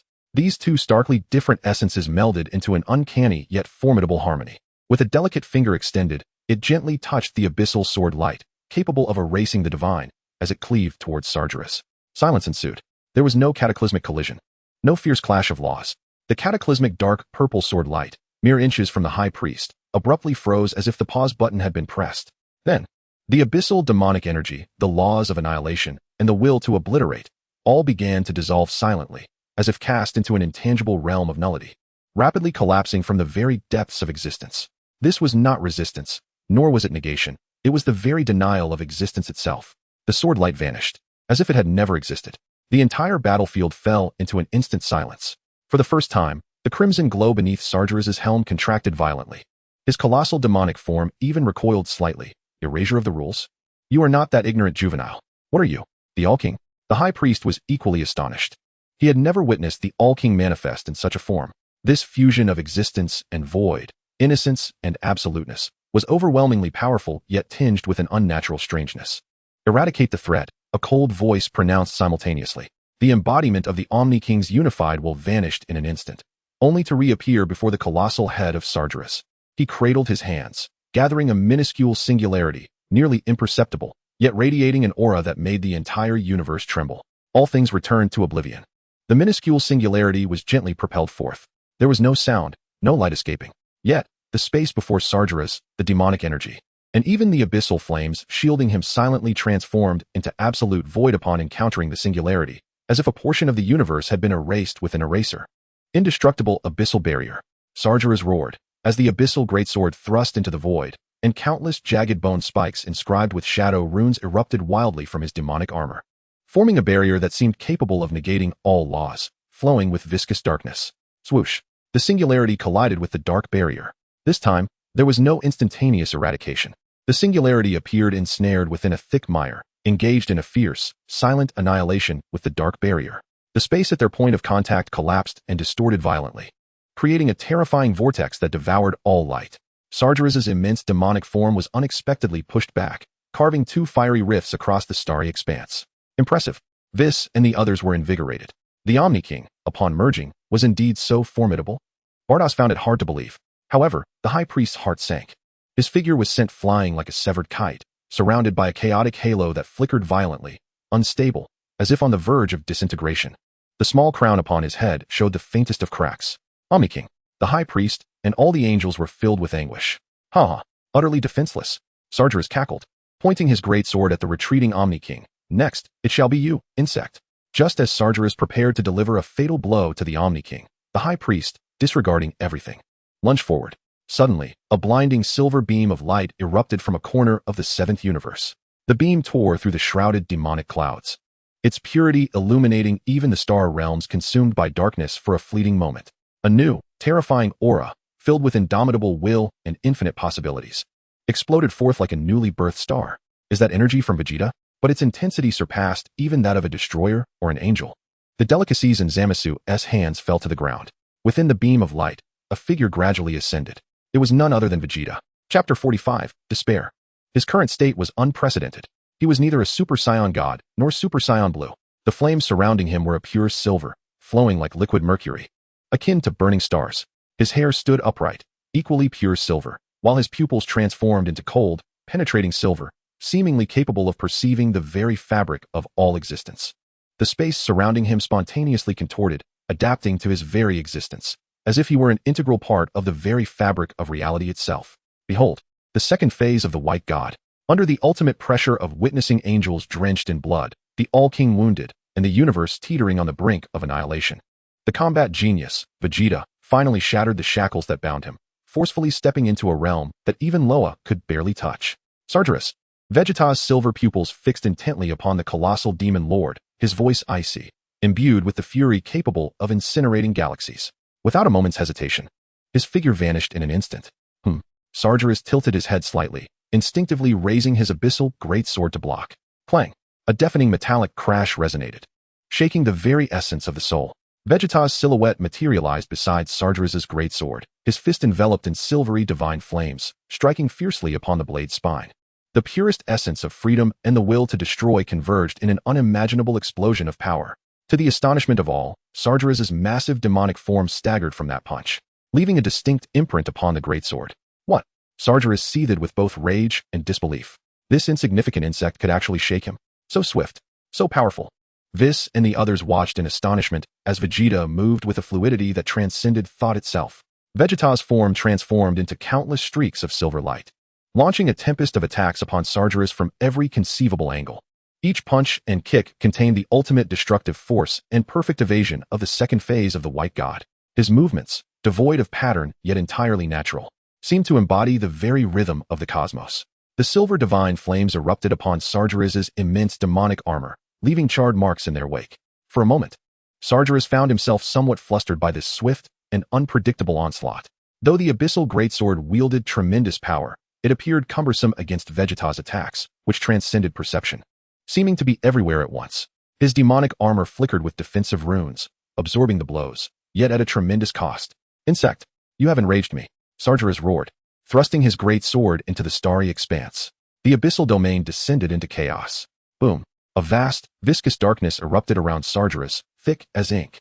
Within this domain, gravity became chaotic and distorted. The very structure of space turned as malleable as mud, and the flow of time fluctuated erratically.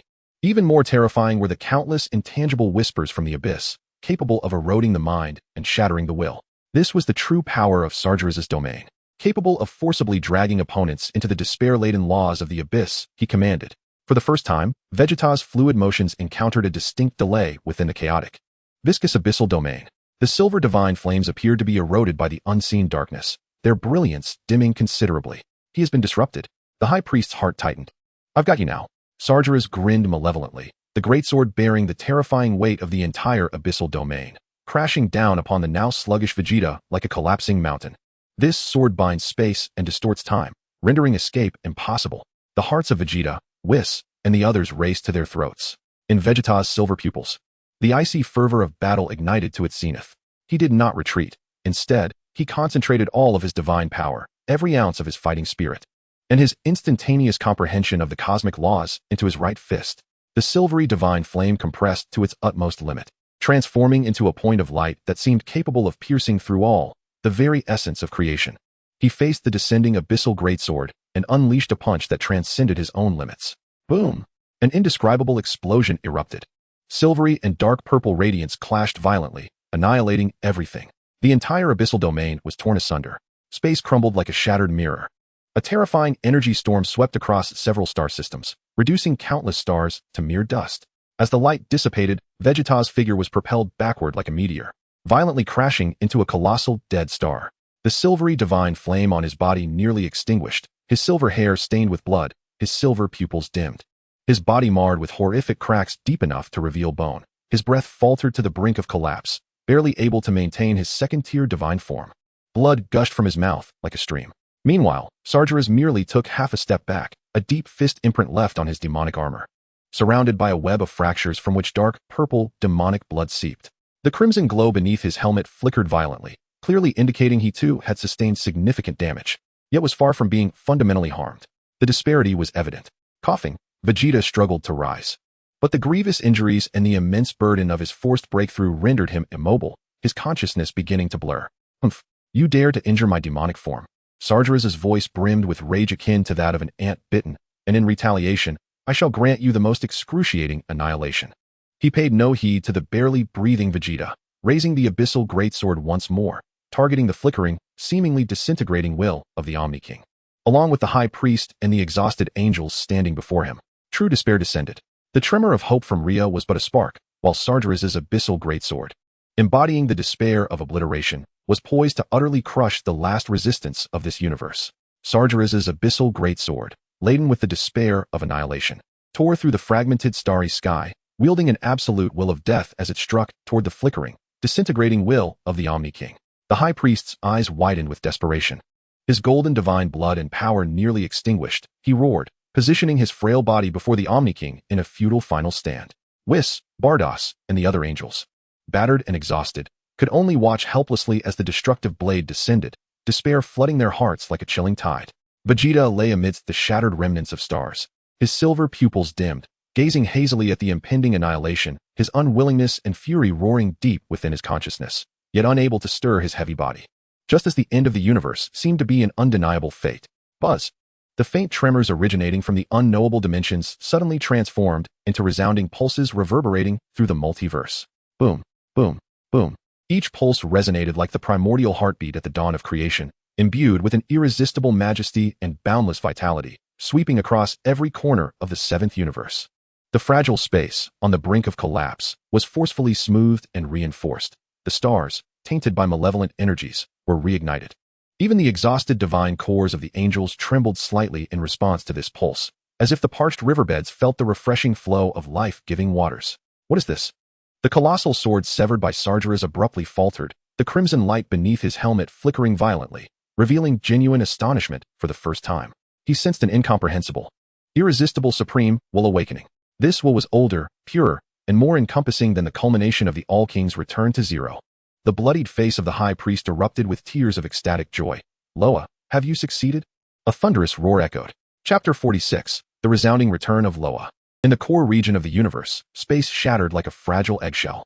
It was not a cataclysmic destruction, but rather as if some existence was being birthed from within, forcefully parting the veil of reality. Endless chaotic light surged forth from the center of the shattered space. This illumination was not a blinding white, but rather an amalgamation of all colors, embodying the primal essence of chaos. From this brilliance, a figure slowly emerged. It was none other than Loya. Yet his current state was a stark contrast to the one before his seclusion. He still donned the simple robe of an inspector, but upon it flowed chaotic runes as if they were living entities, each rune seemingly containing a nascent universe. His silvery hair danced without wind, each strand radiating a soft, yet undeniable chaotic brilliance. His visage remained serene, yet his deep-set eyes transformed into swirling vortices, encompassing the rise and fall of countless stars and the ebb and flow of the cosmos. Merely standing there, he embodied the very essence of existence, the source of all order, the genesis and conclusion of all things. An indescribable pressure, transcending the capabilities of the term powerful, swept across the entire battlefield like an invisible tide. This pressure was not a destructive force, but carried an absolute, unquestionable order. Under this weight, the roaring dark demonic army was as if paused in time. Those grotesque abyssal creatures, regardless of their strength, instantly froze, their madness replaced by a primal fear born of life's instinct. Their infernal flames extinguished in silence. Their bodies involuntarily cowered, trembling with trepidation. It was as though they had encountered the nemesis of their creator, the abyssal giant's sword severed by Sargeras. Once brimming with destructive energy, melted away silently like snow under the blazing sun, disintegrating into nothingness. His colossal demonic form trembled violently, the cracked armor groaning under the unbearable strain. The crimson glow beneath his helmet flickered wildly, filled with incredulous horror and a hint of suppressed terror. He felt that his proud abyssal origin power, in the face of this overwhelming pressure, was as insignificant as a stream compared to the vast ocean. Severely wounded and on the brink of death, Vegeta sensed a warm and formidable surge of life coursing through him. The horrifying cracks that penetrated to the bone healed at a visibly rapid pace, his depleted strength swiftly restored, and even the burdens from his forced breakthrough were alleviated. Astonished, he gazed at his hands, feeling an unprecedented fullness and vitality within. The shimmering light flickered, and the near-death unified will of the king stabilized rapidly under the chaotic brilliance. The pain in his eyes vanishing, the once cold gaze regaining its steadiness, and the chaotic aura surrounding him becoming stable, the cracks in his crown quietly mending. Curiously blinking, he looked toward Loya. The High Priest, Whis, Bardos, and all the angels felt their exhausted divine power rejuvenated as if quenched by much-needed rain. Their injuries healed swiftly, and even their weary minds experienced unprecedented nourishment and clarity. They gazed at the chaotic figure with unparalleled shock and reverence, akin to mortals beholding a deity of creation. The fifth stage of the White God had arrived. Loya's calm gaze swept across the battlefield, his chaotic, vortex-like eyes betraying no emotion. His attention first fell upon the unified will of the king, to which he nodded slightly, transmitting a thought. You have worked hard, my lord. Please rest assured. With his thought, the light around the unified will swirled, reconstituting into the forms of the two kings and their two guardians, returning safely to their thrones. With a face full of curiosity and wonder, he turned his gaze to Vegeta, who was struggling to rise from the ruins. In the vortex-like depths of his eyes, a flicker of subtle approval seemed to pass through. Having independently broken through to the second stage of the White God and finding a glimmer of hope amidst destruction, Vegeta truly was a being of monstrous potential. Indeed, your potential is commendable. Loya's voice resonated directly in Vegeta's mind, plain yet imbued with a unique weight. Vegeta's heart jolted. He could sense that Loya's words were not mere pleasantries, but a recognition of his fighting spirit and the breakthrough itself. Finally, Loya's gaze settled upon Sargeras, who appeared to be facing a formidable adversary, his demonic flames flickering with fear. Merely being scrutinized by that chaotic, vortex-like gaze made Sargeras feel as though his abyssal soul was trembling, as if the will of the entire universe was upon him. The crimson glow beneath his helmet flickered wildly, emitting a beastly roar. Loya, how could you have entered this realm? Impossible. You were injured by me just a few hundred years ago. How have you healed and grown to such an extent in such a short time? How can this mere lower universe contain the origin power? Loya remained silent, making no gesture of aggression. He simply raised his right hand slowly, fingers spread, palm facing Sargeras. This action was identical to the one he took 500 years ago when he eradicated those malevolent demon lords in the Dark Demon realm. However, this time, the terror that emerged was of an entirely different magnitude. No formless will of negation descended upon him. Instead, it was the violent distortion of Sargeras's very existence. Ack! Sargeras emitted a wail, piercing and chilling to the depths of the soul, unlike anything ever heard before. His armor, marred by cracks, began to warp, melt, and vaporize as if it were mere scrap metal cast into a furnace. The abyssal energies that constituted his colossal form, his solid bones, and flowing demonic blood, all began to disintegrate and dissipate at the most fundamental particle level. It was as if the very foundation of his being was forcibly extracted by an unseen hand. His once proud source of abyssal power now appeared as fragile as a sandcastle in the face of that chaotic primordial force. No, I am the abyssal Lord Sargeras. I am the embodiment of annihilation. I am immortal. Sargeras roared in madness, striving to summon all his power to resist, attempting to detonate the abyssal greatsword in a final act of destruction. Yet all was in vain. Under the overwhelming force of chaos, his will was suppressed, his power stripped away, and his very existence was being formatted. With his final breath, Sargeras uttered, "The Dark God will obliterate you. It will certainly happen. Ah, under the rules, you are in error. So are you. The Dark God you speak of shall be the same." At last, the voice of Loya resonated, tranquil as if stating an established fact, obliteration. As his final word echoed, Sargeras's resistance ceased abruptly. His gigantic form, akin to a mountain, along with the star-consuming abyssal greatsword, became indistinct and transparent, as if plunged into a caustic acid, then utterly transformed into countless flickering particles of chaos, dissipating silently into the void of the universe like stardust. There was no explosion, no release of energy, only absolute, complete disappearance. It was as if this once terrifying demon god, who had dealt a grievous blow to Loya and nearly annihilated the cosmos, had never existed beneath this starry sky. Silence. A deathly stillness enveloped the entire battleground at the edge of the universe. Chapter 47. Crisis averted, journey to time and space. All the demonic legions cowered on the ground, trembling in fear, having witnessed their supreme demon king so easily and thoroughly erased, causing the last vestiges of their will to resist to shatter instantly. They emitted desperate howls, akin to headless flies in a frantic escape, striving to return through the torn rift of the demon realm. The high priest, Whis, Balthus, and Makalita, along with all the angels, including the recently restored Vegeta, stood petrified in place. They knew of Loya's strength, understood that his seclusion would yield earth-shattering results. Yet, they could never have dreamed of such a crushing defeat. Sargeras, the abyssal demon god, so terrifying that even the high priest despaired, found himself utterly incapable of resistance before Loya, who had ascended to the 5th tier of the white god. It was as if an ant stood before the creator god. A mere gesture, a calm declaration, was all it took to obliterate his very existence. This was no longer a mere disparity of power, but rather a chasm of dimensions. It is the distinction between the creator and the created.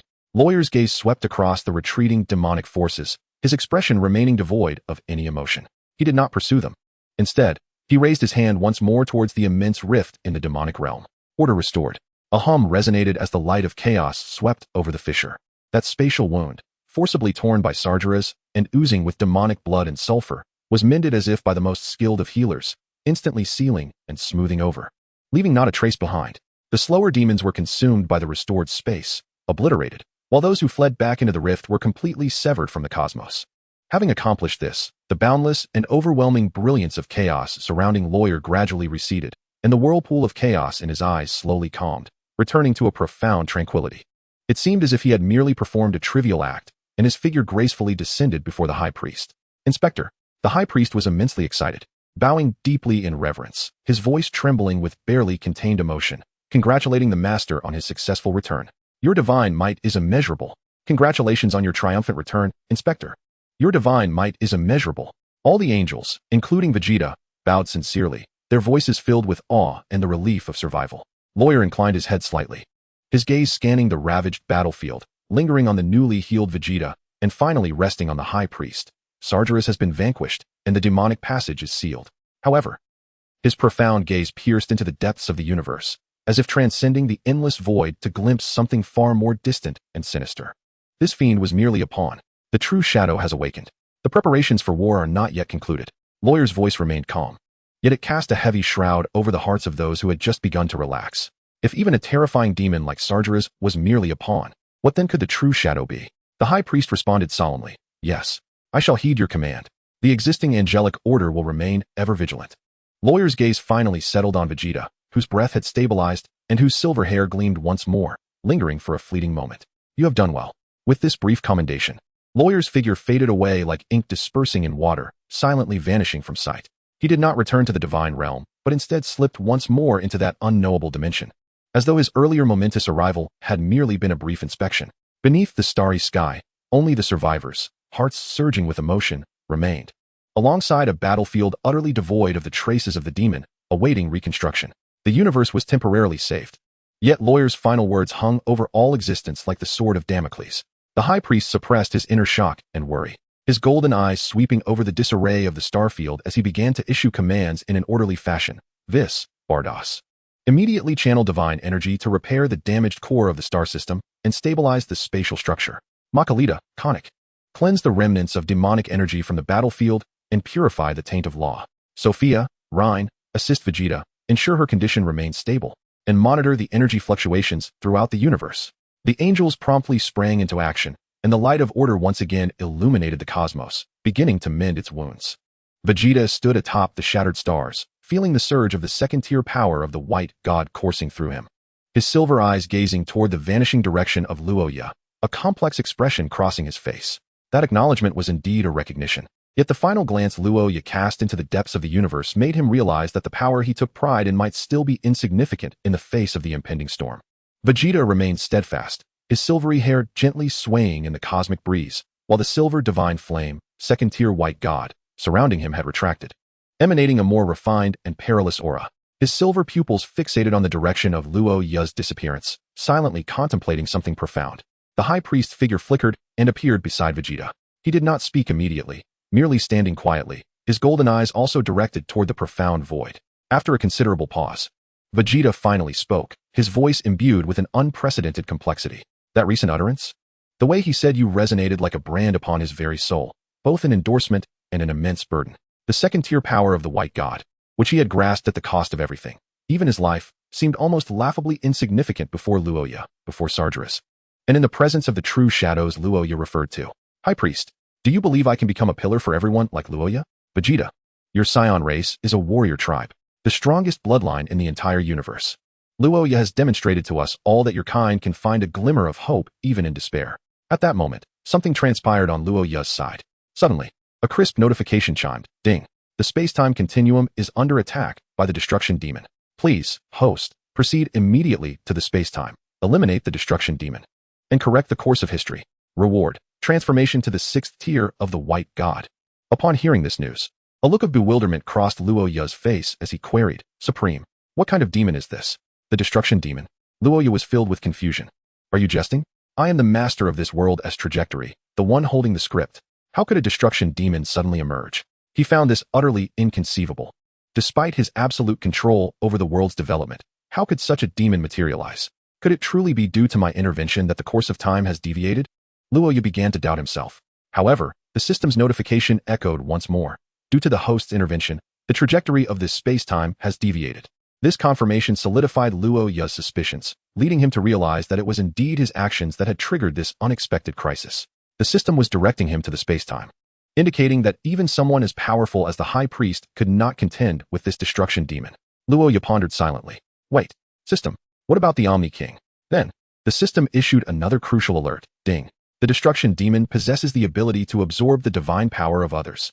The host must strike decisively, otherwise, should the host perish in vain, this system will automatically sever its connection. Ding. The host is requested to proceed to the temporal rift. Upon hearing this, Loya's expression grew gravely serious. He finally comprehended why even the High Priest fell to this god of destruction. It possessed a terrifying ability known as dark absorption. It seems that even the Omni King has fallen victim. Without further hesitation, Loya unleashed a devastating finger to tear through the temporal tunnel, reverting to his normal state as he entered the rift. Chapter 48. The Super Saiyan 7 in a desperate situation. Loya's silhouette sped through the temporal tunnel, surrounded by a torrent of distorted and vibrant light. In his normal state, he suppressed the chaotic aura capable of shaking the universe, resembling an inconspicuous speck of dust, silently gliding towards his target coordinates. As he breached the barriers of time and space and stepped into this star domain, a far more intense and despairing aura of destruction enveloped him. Even Loya, with his profound calm gaze, could not help but display a flicker of unease at the sight before him. This place resembled hell more than the battlefield of the main universe after the invasion of Sargeras. The very fabric of space appeared to have been savagely devoured. marred by distortions, darkened patches, bloodstains, and cracks oozing ominous, viscous fluids, resembling a tattered cloth hastily stitched together after being torn apart. The remnants of planets, akin to bones regurgitated by a colossal beast, drifted through the chilling void, exuding an aroma of charred decay. Once resplendent stars now lay extinguished, transformed into cold, massive tombstones of rock, or drained of their energy, leaving behind only a faint, flickering orange halo, like a dying candle in the wind. Most strikingly, the battlefield emanated an almost palpable aura of death that pervaded the entire star domain. This was no mere demonic energy, but a purer, more insatiable will of annihilation. It coiled like countless invisible tendrils around every inch of space, greedily siphoning the remnants of vitality and energy, producing a chilling hiss that froze the very soul. This was the work of the god of destruction? Loya hovered in the shattered void, his consciousness silently sweeping across the surroundings. In an instant, he pinpointed the source of that deadened and greedy energy. At the former heart of the temporal realm, an indescribably powerful presence loomed, cloaked in a shroud of black gas. It donned an active armor forged from the dust of extinguished stars and solidified destructive energy. The armor was riddled with mouths that opened and closed, sucking in energy, and eyes that flickered with an unwavering will of absolute destruction. At that moment, it was engaged in a cataclysmic battle with the fused warrior Gogeta, a combination of Sun Wukong and Vegeta. What struck Loya with a sense of unease was the faint, nearly extinguished auras below the battlefield. The Super Saiyan 5 Gohan had a hollow space in his chest that could accommodate a person, while the Super Saiyan 4 Goten and Trunks lay there, their incomplete bodies struggling as if crushed beneath a foot. Their forms exhibited a bizarre state of withering, skin shriveled and cracked, muscles atrophied. The once surging energy and signature Saiyan vitality drained to the brink of exhaustion. A series of viscous, lifeless tendrils of dark energy extended from the body of the destruction demon, piercing into their forms, persistently and gradually siphoning away the last remnants of their strength and vitality. They lacked even the strength to struggle, their gazes vacant and unfocused, their only proof of existence a faint flicker of life, akin to energy batteries deliberately preserved by the demon. How infuriating! Hot tears streamed from Luoya's eyes, as his rage felt as though it had flayed the very architect of their suffering. Further away, the angel of time and space was nearly devoid of breath. The direction of the Supreme Kai's realm shrouded in silence. The entire resistance of time and space had evidently been utterly dismantled and absorbed. The assimilative forces culminated in Luoya's divine consciousness capturing the unconscious fragments of will emanating from the destruction demon, an extreme loathing and insatiable desire to consume existence itself. It seemed the demon sought not conquest or dominion, but merely to render all into nothingness and merge it into its own eternal darkness. No wonder even the Omni King found himself powerless.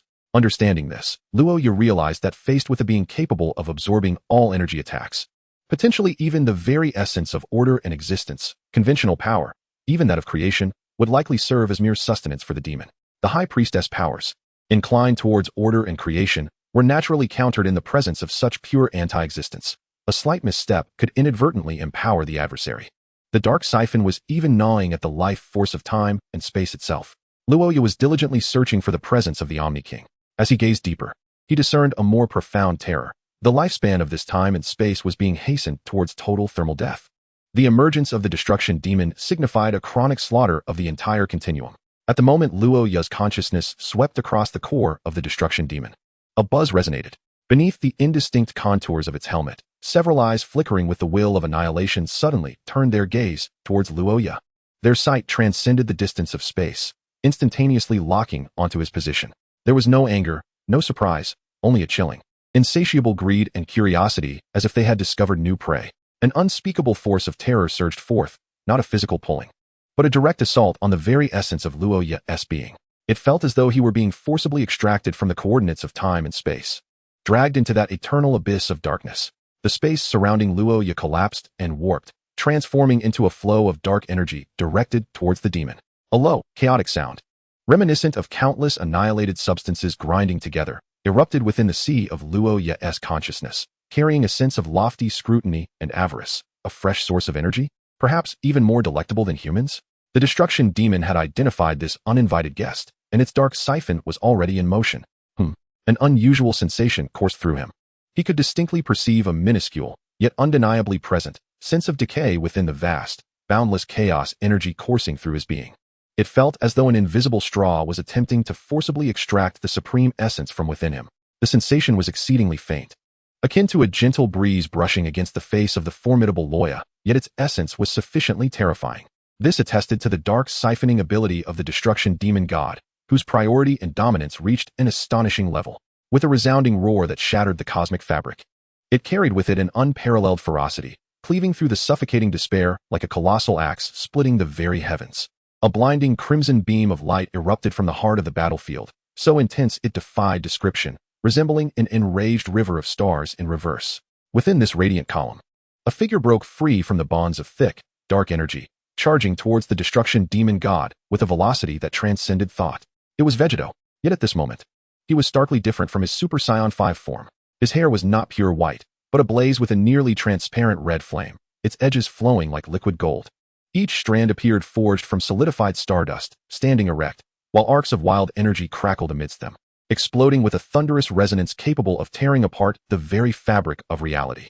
His physique had grown even more formidable, muscles coiling with explosive primal power.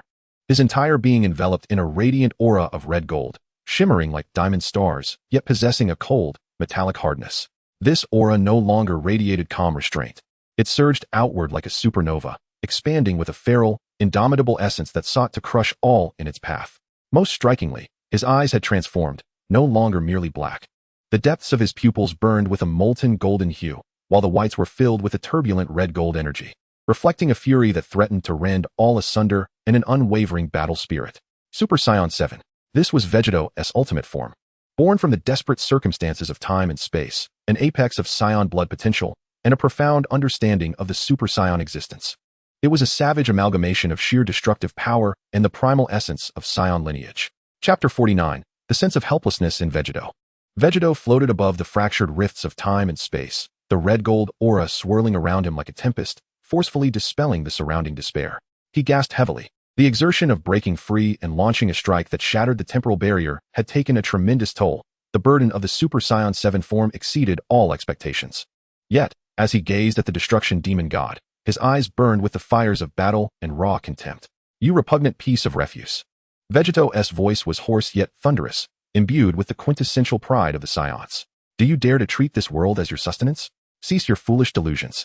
At this moment, Vegeta was undeniably beleaguered. The atmosphere was thick with despair, and the rain falling from the heavens seemed to weep for this reality. The once confident boy now embodied profound helplessness. Perhaps he understood that he could not prevail against the foe before him. "Gohan, Goten, and Trunks. I swear I will avenge you." At that moment, a pillar of red-gold light, more powerful than before, surged from Vegeta, racing towards the destruction demon god. "Scoundrel!" Ugh.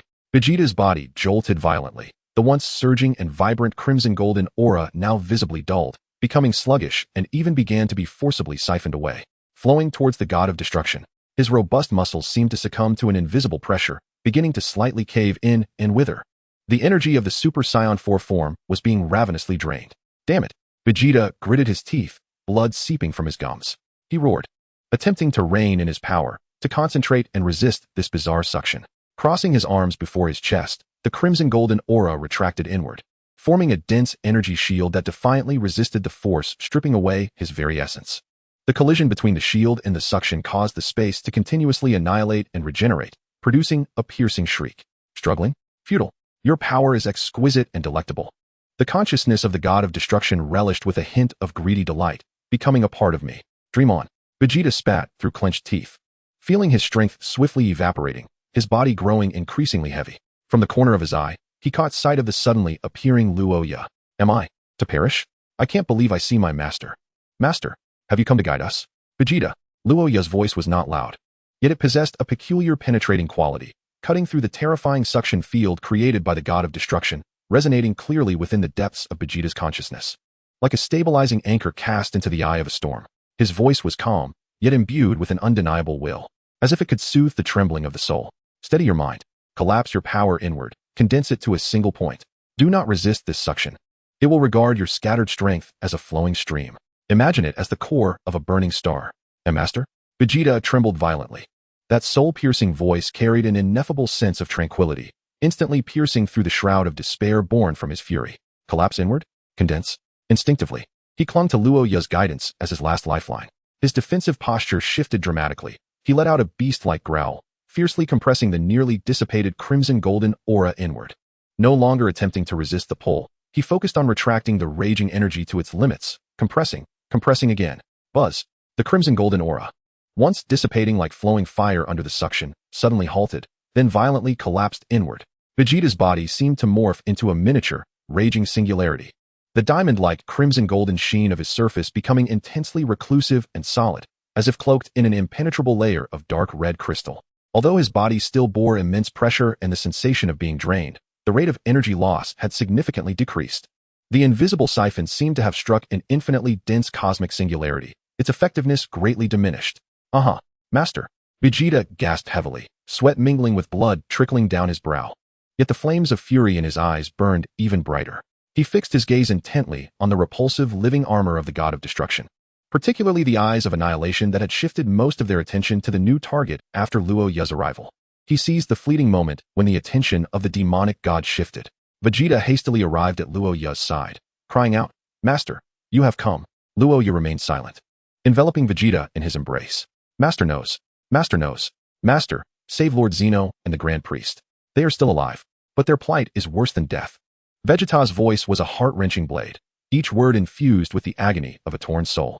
That fiend had sealed them within the very core of the most violent vortex of the time-space turbulence, using their divine forms, utilizing their creative essence as an everlasting battery, ceaselessly providing sustenance for this beast's power. Loya's deep-set eyes contracted in an instant, as if countless universes were simultaneously extinguished and reborn within them. The Grand Priest and Zeno were sealed alive as sources of energy. Vegeta's voice crashed against Loya's consciousness like a tidal wave of blood, each wave suffused with suffocating despair. All angels. Vegeta's divine essence trembled violently, as if the act of remembrance itself were a torment. Mr. Whis, Margarita, Kaneko, all angels, they sacrificed themselves to cover our retreat, only to be pierced through their entire beings by that monster's annihilative death ray. Their divine rings shattered. Their existence concept completely erased. They were stripped of even the qualification to return to the Tree of Angels. Not a scrap remains. Loya's fingertips quivered ever so slightly. All angels annihilated. Erasure of existence concepts. Lord Beerus, Quitella, Ramsai, Kampa, Sidra, Legiel, Moscow, Anato, Yuan, Gold. As Vegeta uttered each name, it felt as though he was carving into his own heart. They were brutally torn apart by that monster's hands. Their divine forms cast into the eternal slumber of near death. Like refuse, they were discarded into the depths of those devoured planetary remains, clinging to the last remnants of a dying star's core in a state worse than death. Vegeta's transmission abruptly ceased, replaced by an overwhelming sense of suppressed rage and humiliation that threatened to incinerate his very soul. The highest divine powers of the time-space continuum had been ravaged, desecrated, and exploited to such an extent. The Grand Priest's final thoughts conveyed to me. Vegeta's voice bore an endless bitterness and a flicker of the faintest hope. This monster can devour and transform order itself. The power of creation is its most coveted nourishment. Its core, at the seal point of the time-space turbulence, is its only relatively vulnerable spot. But the Grand Priest said that only an absolute power that transcends order and chaos could possibly breach that despairing prison formed from the essence of both him and Lord Zeno, striking at its very foundation. Chapter 50. The Demonic God of Destruction. The absolute power that transcends order and chaos.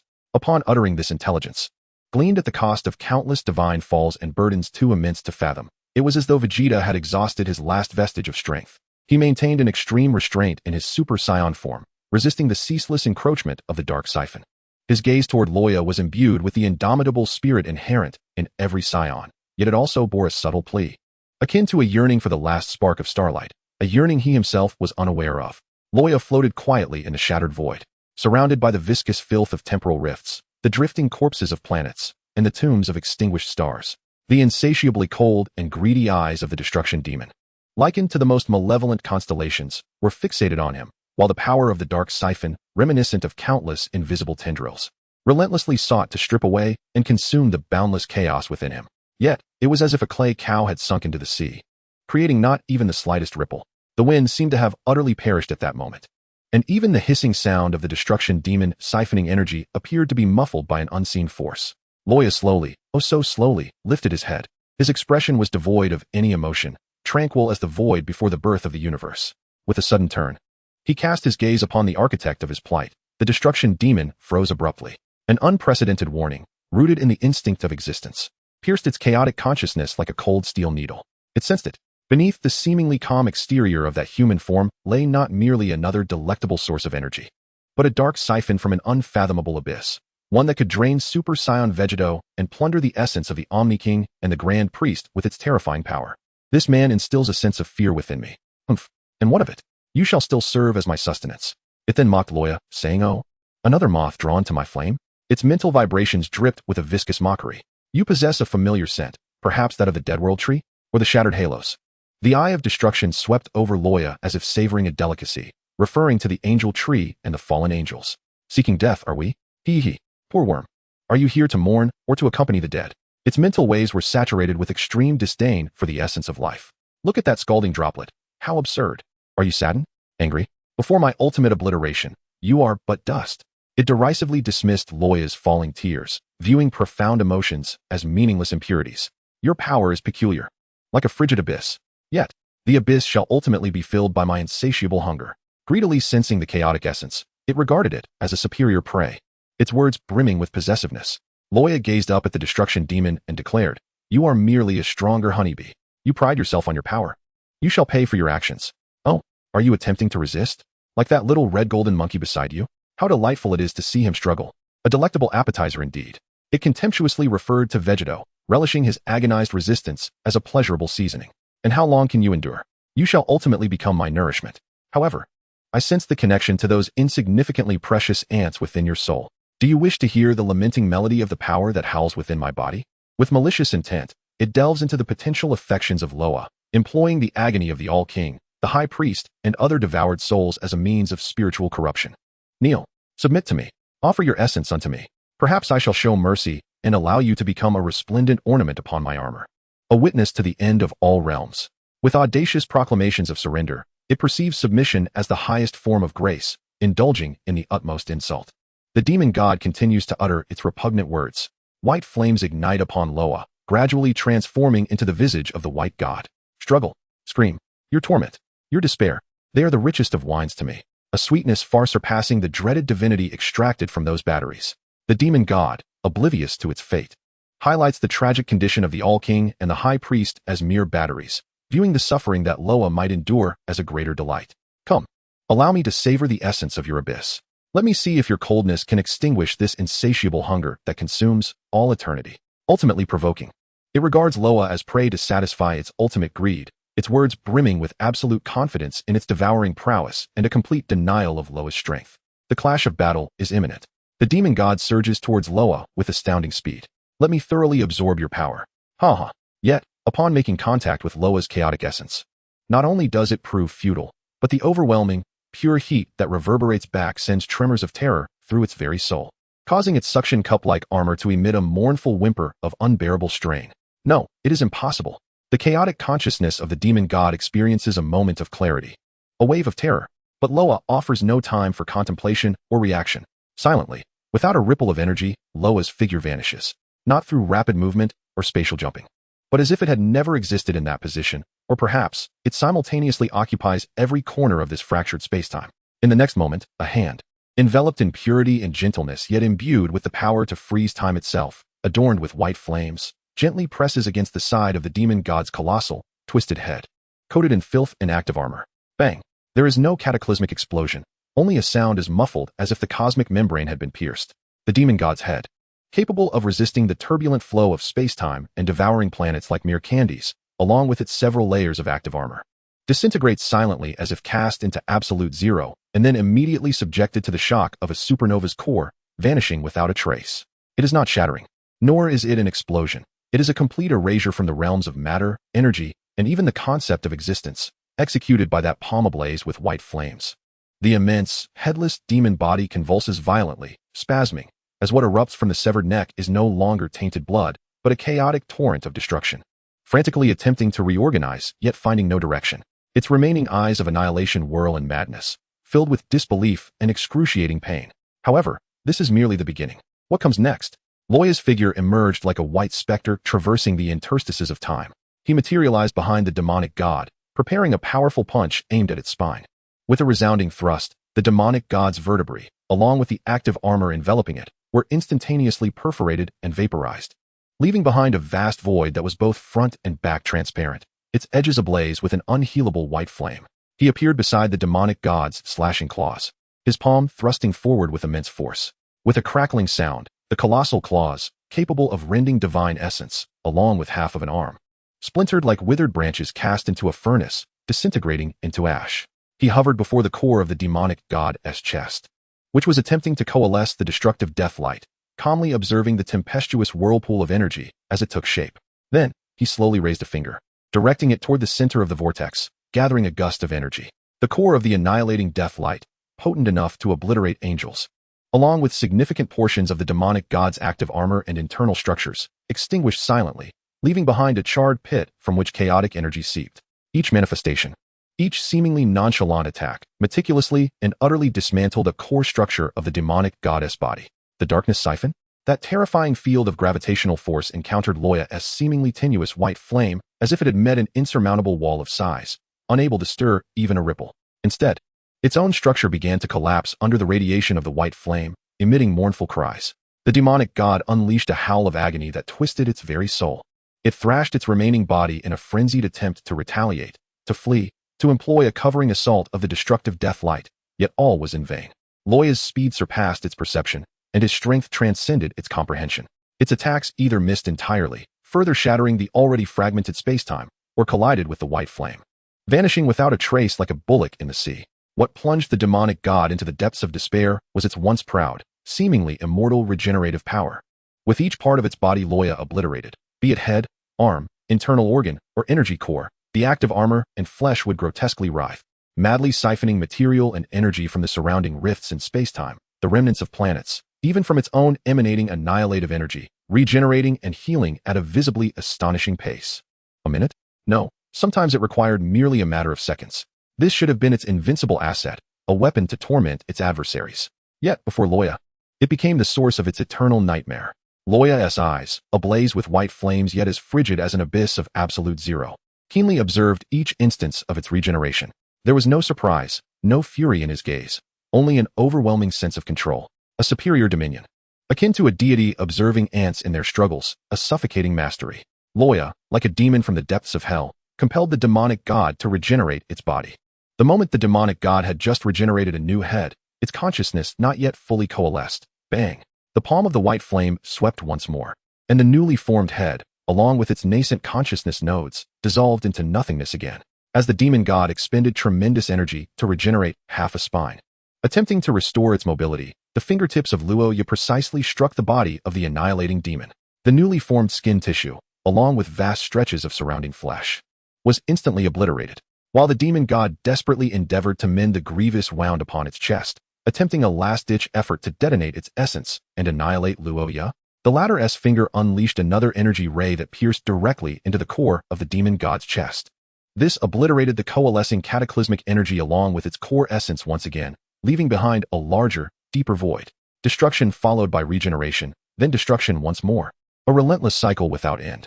Loya's movements maintained an unnerving elegance and precision throughout. He did not resort to earth-shattering moves. Each attack was perfectly calibrated to inflict maximum agony and structural devastation while deftly avoiding the critical point that could instantly extinguish the demon god. He transformed the demon god's regenerative ability into a tool for administering eternal torment. Time, within the chaotic consciousness of the annihilating demon god, had long lost its significance. It was unaware of how long had passed. Was it a day, a year, or an epoch? All it knew was that its body had been utterly destroyed and reborn thousands of times, each rebirth accompanied by excruciating, soul-wrenching pain, and each destruction accompanied by the ultimate fear of existence being negated. Its howls had long since altered pitch, shifting from furious roars to anguished wails, then to desperate sobs, finally reduced to sporadic, incomprehensible mental shrieks. Its chaotic and greedy awareness was utterly crushed by this ceaseless cycle of suffering. Fear, boundless fear consumed it. A terror of incomprehensible power, a dread of absolute subjugation that could not be resisted, a horror at its once proud abilities turning into shackles of torment, a fear of unending agony. Its eye of destruction no longer turned, leaving only a hollow, dissipated light filled with profound terror. Its active armor ceased to writhe with greed. Instead, with each rebirth, it exhibited an instinctive hesitation, as if the newly formed flesh itself were a tool of suffering.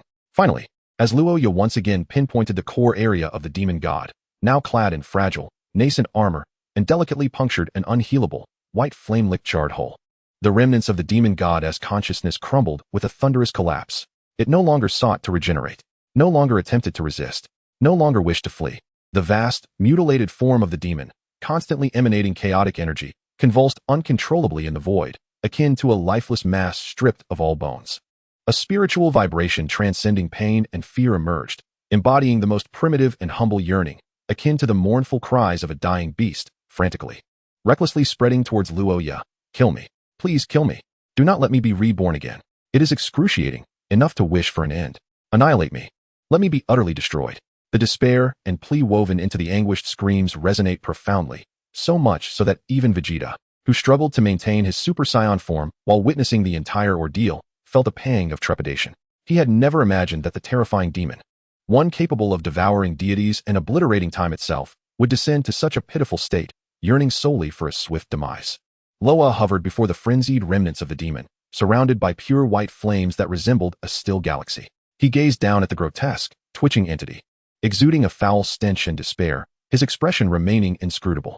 The ultimate fury and sorrow had long since crystallized into an absolute stillness, freezing time itself amidst endless torment. The demon's pitiful cries for death echoed in the void, while Vegeta's heart churned with indescribable emotions, satisfaction from vengeance, reverence for his master's methods, and profound grief for fallen comrades intertwined.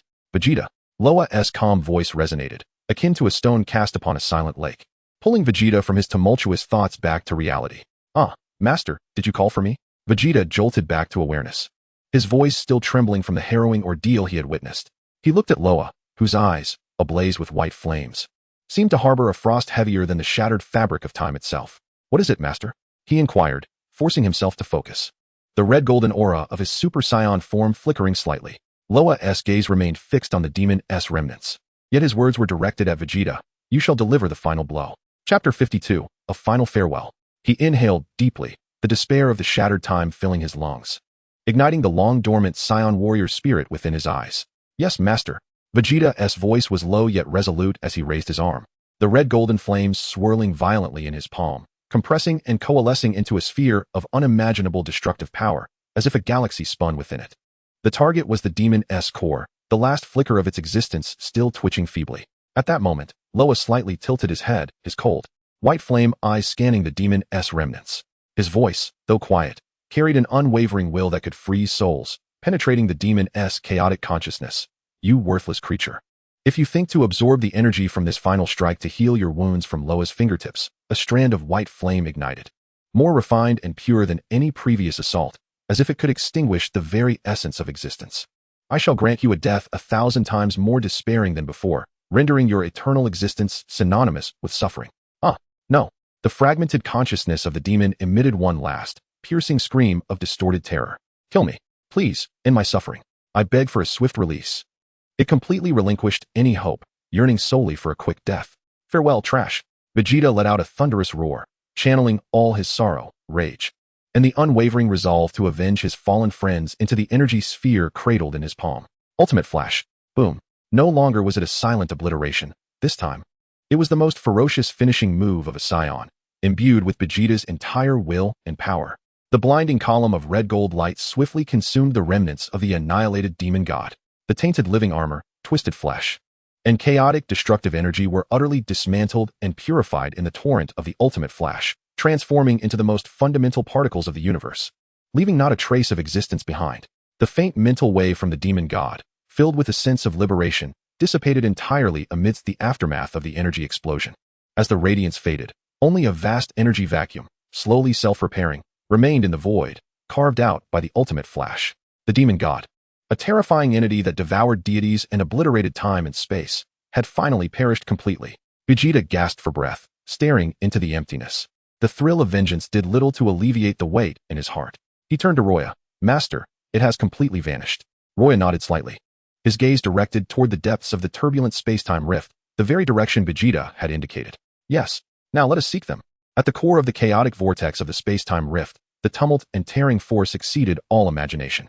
Even with Vegeta maintaining his Super Saiyan 7 form, he felt as if he were a mere leaf in a furious sea, on the brink of being torn asunder. Were it not for the seemingly thin yet unyielding white flame force field emanating from Roya, he would have been unable to venture further. The center of the vortex was not absolute chaos. Rather, it revealed a bizarre, forcibly twisted semblance of order. Two figures were ensnared, pierced, and bound by countless chains composed of pure laws of destruction and dark siphoning energy, akin to living thorns, impaled at the singularity of the vortex. It was none other than the Omni King and the Grand Priest. The Omni King's signature, innocent childlike visage had long since vanished. His small body was shriveled and desiccated, as if all moisture had been drained from him. The once resplendent purple skin was now dull and lifeless, the crown symbolizing the universe's supreme authority askew and shattered. And his once cosmic erasing eyes now hollow, filled only with endless pain and numbing desolation. He resembled a discarded, tattered doll. The Grand Priest's condition was even more heartbreaking. His graceful demeanor had evaporated, and his magnificent robes had transformed into ragged strips of cloth. His handsome face contorted in agony, yet his tightly clenched lips bore the weight of resisting the collapse of his final will. Most distressing were the chains of living thorns deeply embedded in his chest and limbs, drawing forth a stream of dark red light that relentlessly extracted pure, softly glowing creative primal energy from within him.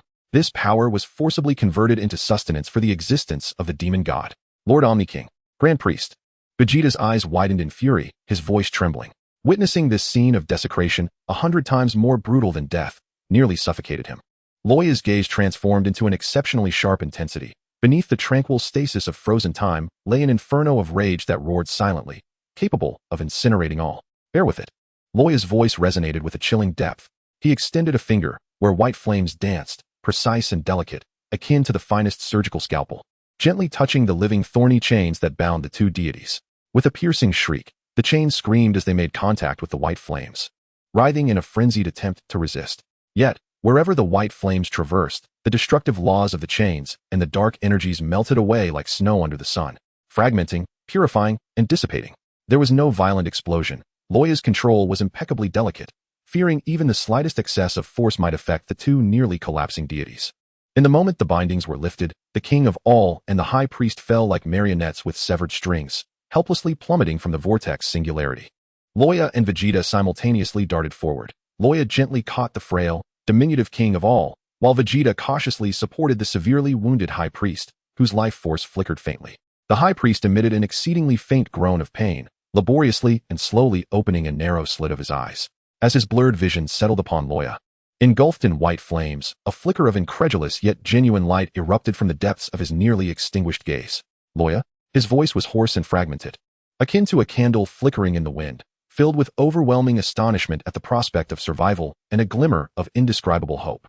Loya observed the king of all, barely clinging to life, and then turned to the gravely injured high priest cradled in Vegeta's arms, the simmering fury within him nearly breaking free from the confines of the white flames. He inhaled deeply, forcibly suppressing the urge to annihilate everything. His voice imbued with unwavering resolve. Vegeta, hold the high priest tightly. We must leave this place at once. Yes, master. Vegeta carefully enveloped the high priest's broken form with protective energy. Loya cradled the king of all with one arm, while extending the other towards the chaotic core of the swirling time-space vortex.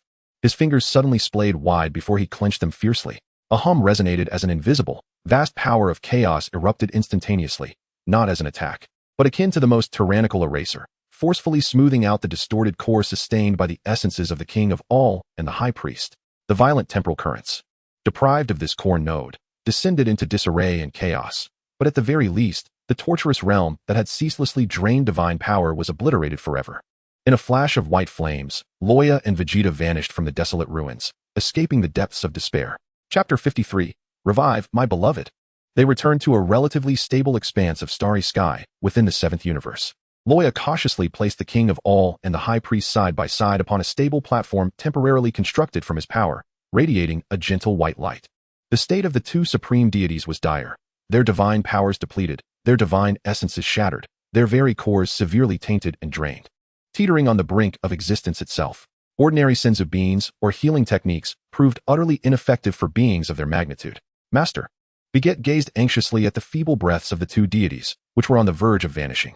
Roya's gaze swept over the Omni King and the Grand Priest, as if transcending the bounds of time and space, witnessing the obliterated angels, the slumbering gods of destruction awaiting their demise, and the countless souls devoured by annihilation. A flicker of resolve flashed in his eyes. There was but one solution left. Roya's voice remained calm, yet bore the weight of 1,000 stars. The Super Dragon Balls.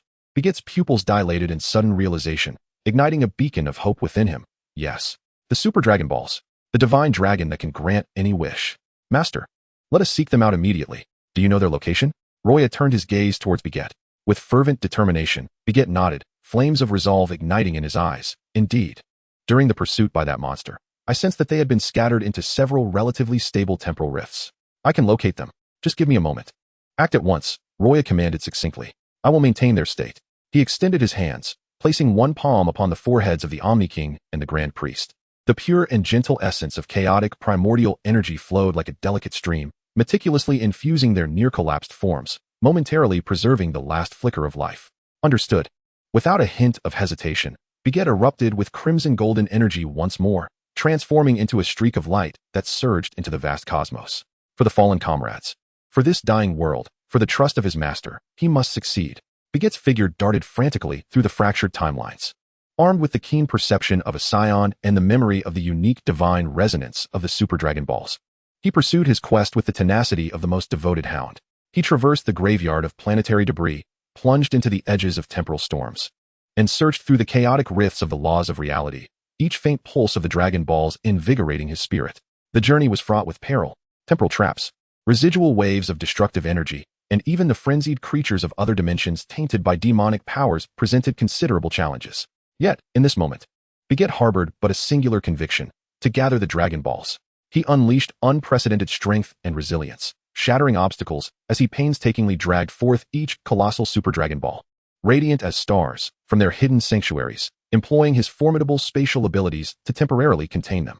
Time flowed with urgency. When Beget returned to Roya's side, battered yet with eyes ablaze, clutching the seventh and final Super Dragon Ball, Roya's hands remained steadfast, preserving the life of the two deities. Master, I have gathered them. 7 Super Dragon Balls. Beget's voice trembled with emotion and exhaustion as he arranged the 7 magnificent orbs, pulsating with vast sacred energy, in accordance with the ancient star chart. In that instant, the 7 Dragon Balls radiated with resplendent golden light. The boundless sacred power erupted forth like the primordial light of the universe, instantly dispelling the lingering despair that shrouded this starry realm.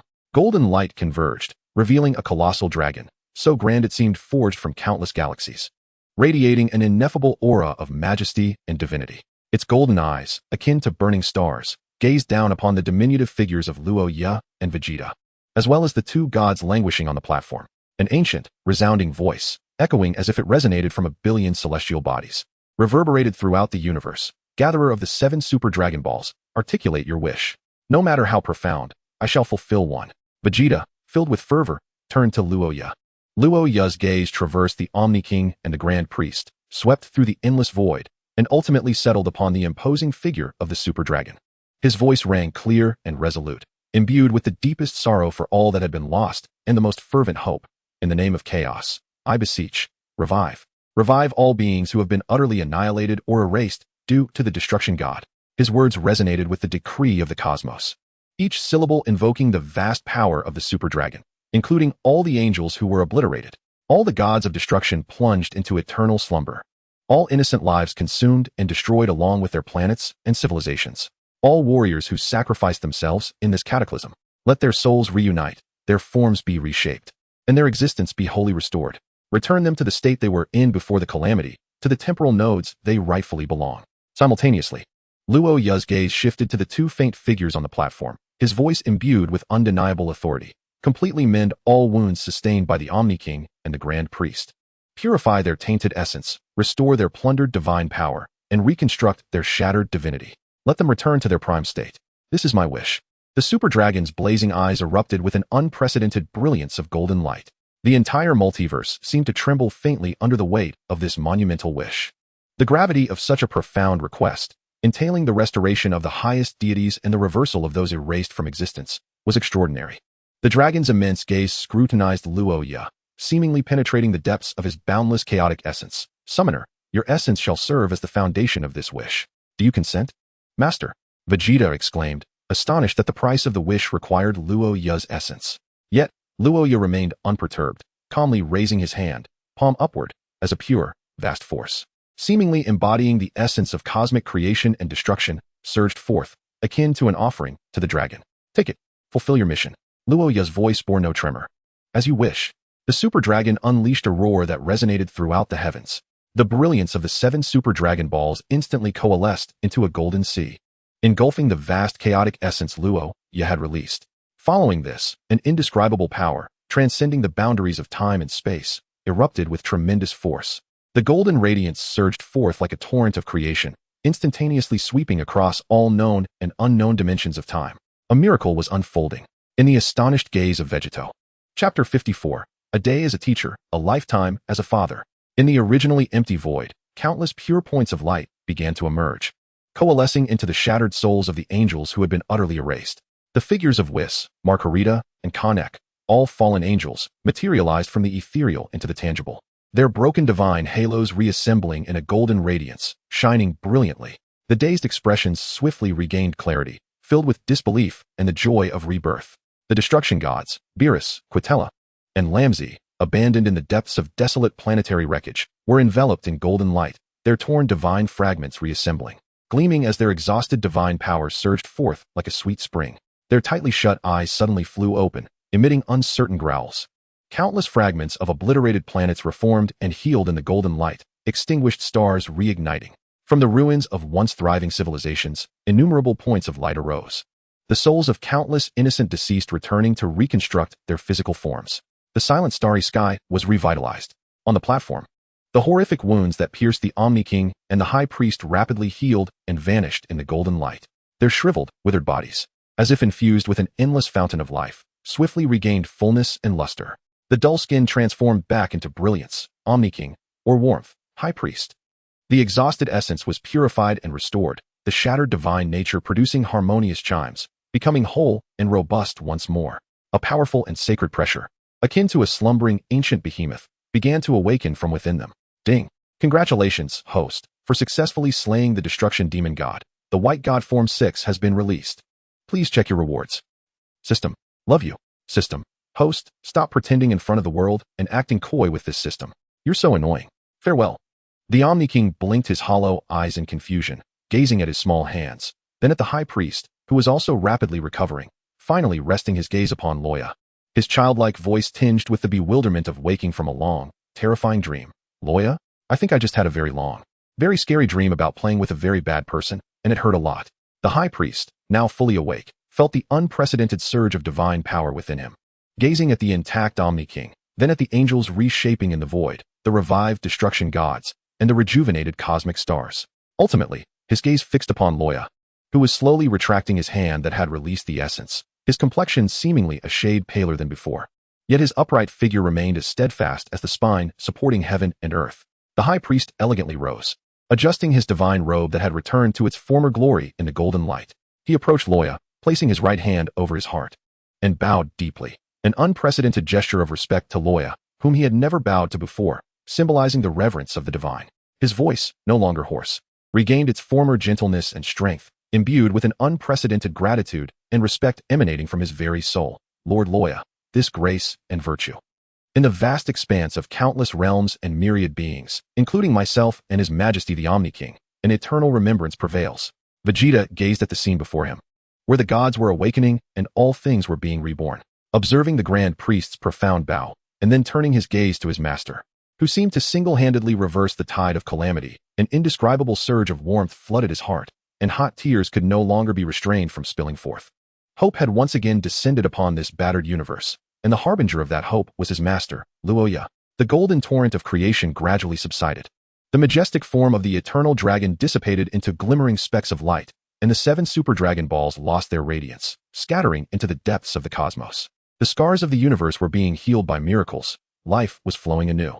Angels surrounded the restored Omni King and Grand Priest, while the gods of destruction gathered together, filled with a mix of trepidation and relief, whispering among themselves. Countless reborn beings gazed in bewilderment and joy at their rejuvenated homeland.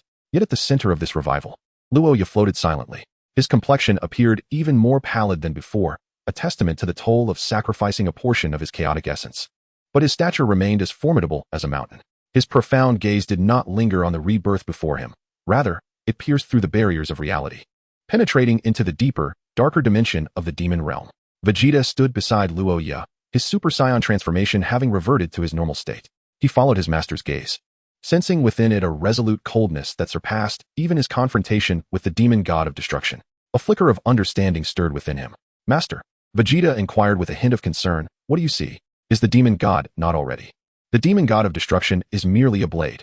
Loya's voice was deep and calm, akin to a frozen galaxy. The true wielders of this blade are those entities lurking deep within the demon realm. They have sensed the variables I introduced, seizing upon my oversight, which allowed this blade to strike and unleash this catastrophic disaster. His words sent a tremor through Vegeta's heart.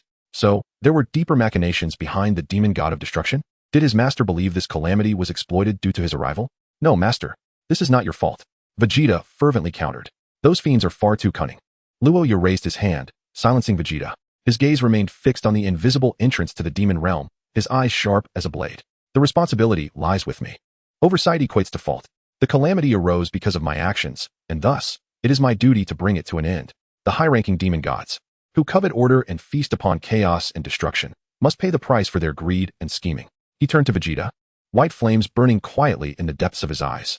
Vegeta, follow me into the demon realm. This journey will serve both as reckoning and atonement. Without a moment's hesitation, the flames of battle reignited in Vegeta's eyes, the Saiyan blood boiling within him. Yes, master. From this day forth, through fire and peril, I, Vegeta, shall remain steadfast by your side. Without the grand opening of a celestial passage, Loya merely pointed toward a specific void in space and made a gentle motion. A soft sound echoed, heralding their imminent venture. A rift, seemingly composed of pure darkness and fringed with a faint white flame, silently manifested. Within the chasm churned a viscous, tangible essence of demonic energy, imbued with an endless aura of chaos, decay, and greed. The mere effusion of this essence caused the recently revived space around to emit groans of unbearable strain. It was a world of malevolence, starkly contrasting with the orderly universe, the demon realm. Loya stepped forward, his silhouette instantaneously consumed by the thick darkness.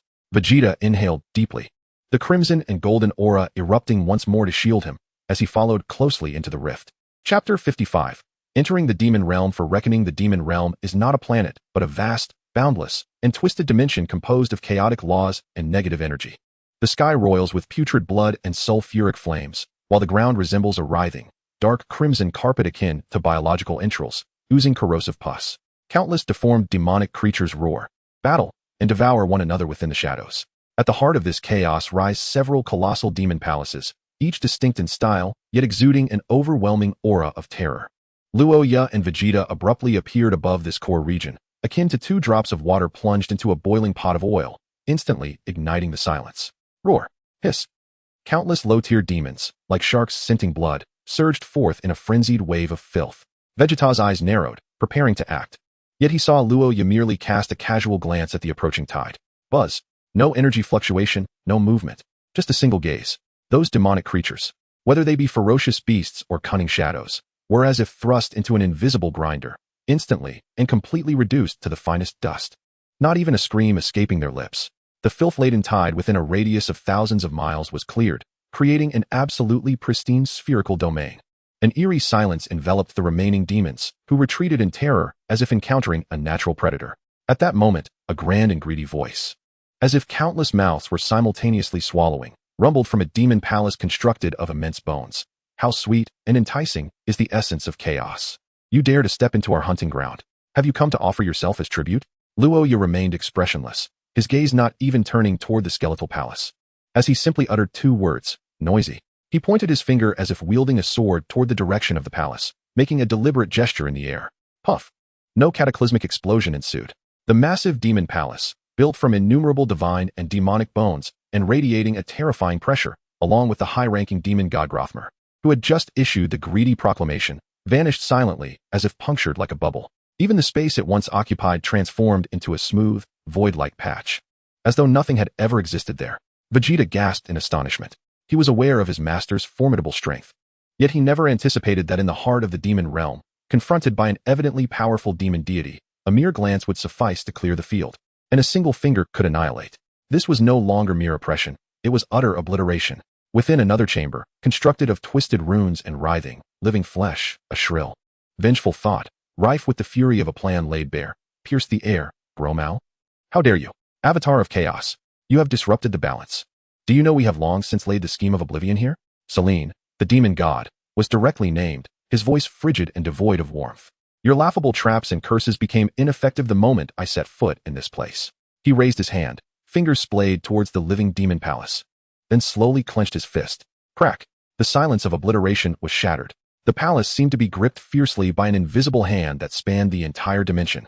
The living flesh that constituted the palace emitted a heart-wrenching scream, while the distorted runes flickered wildly in a futile attempt to resist, only to be crushed and disintegrated by an overwhelming force in an instant.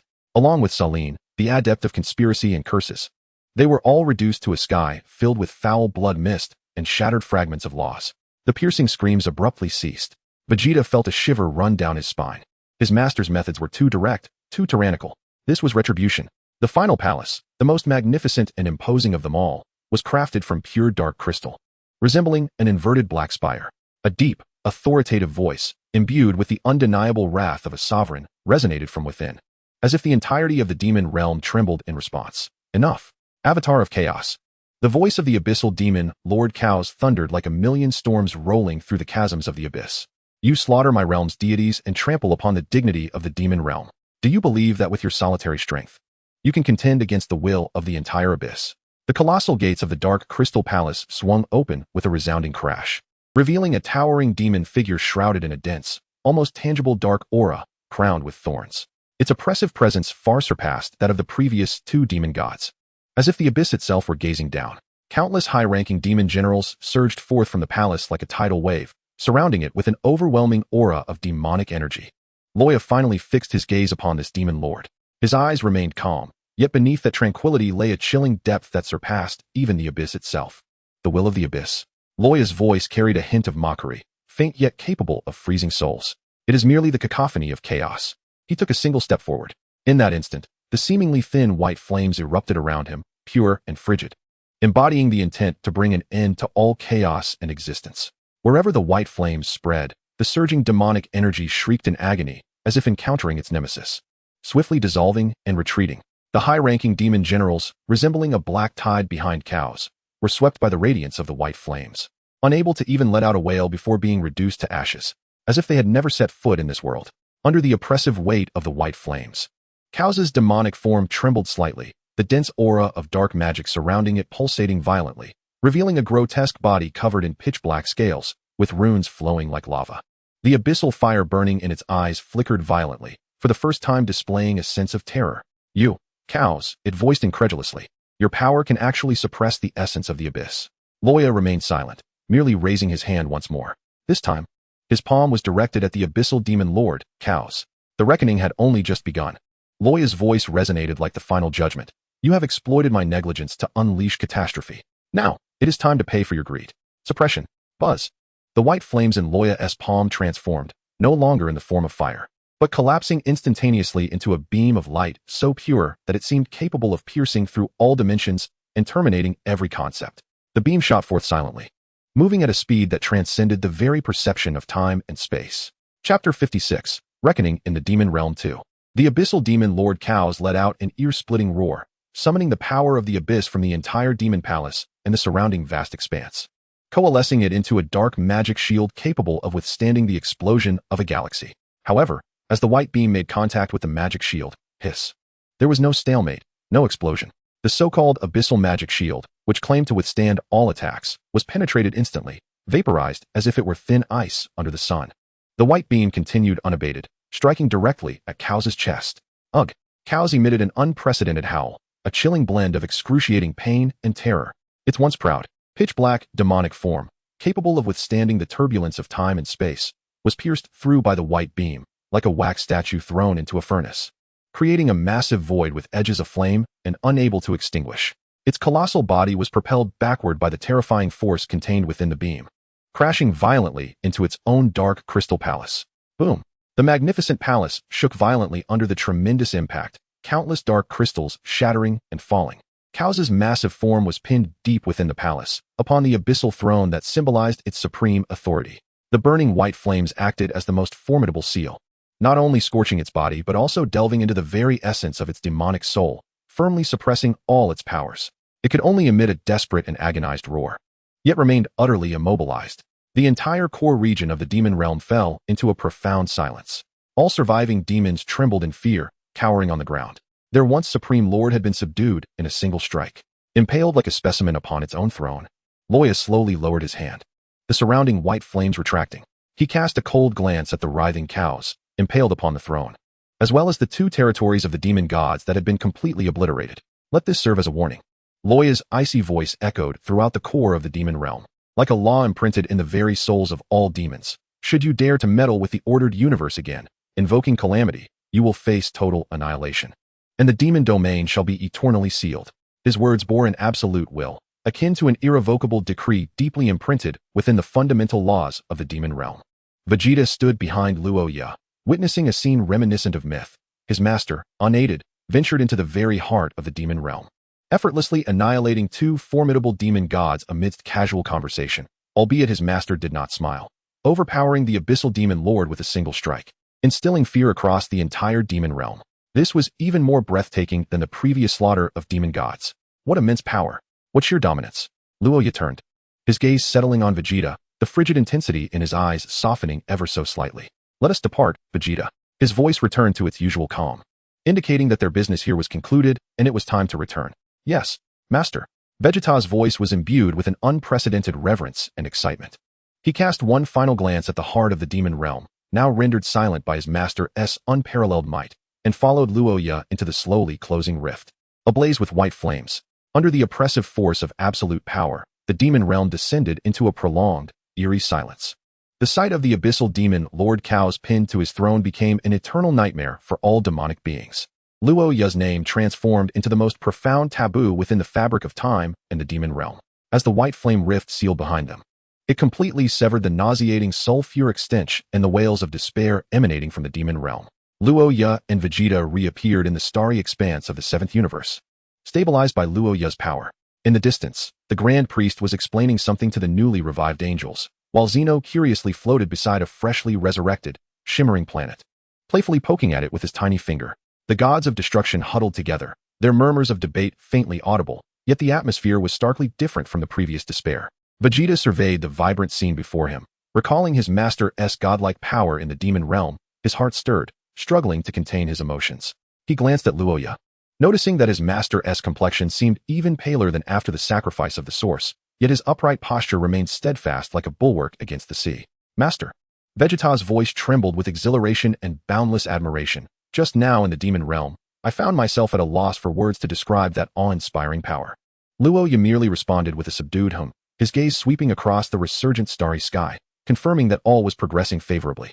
His tone revealed little emotional fluctuation. I have merely eliminated a few pests. The demon realm will not dare to act recklessly in the near future. Few pests?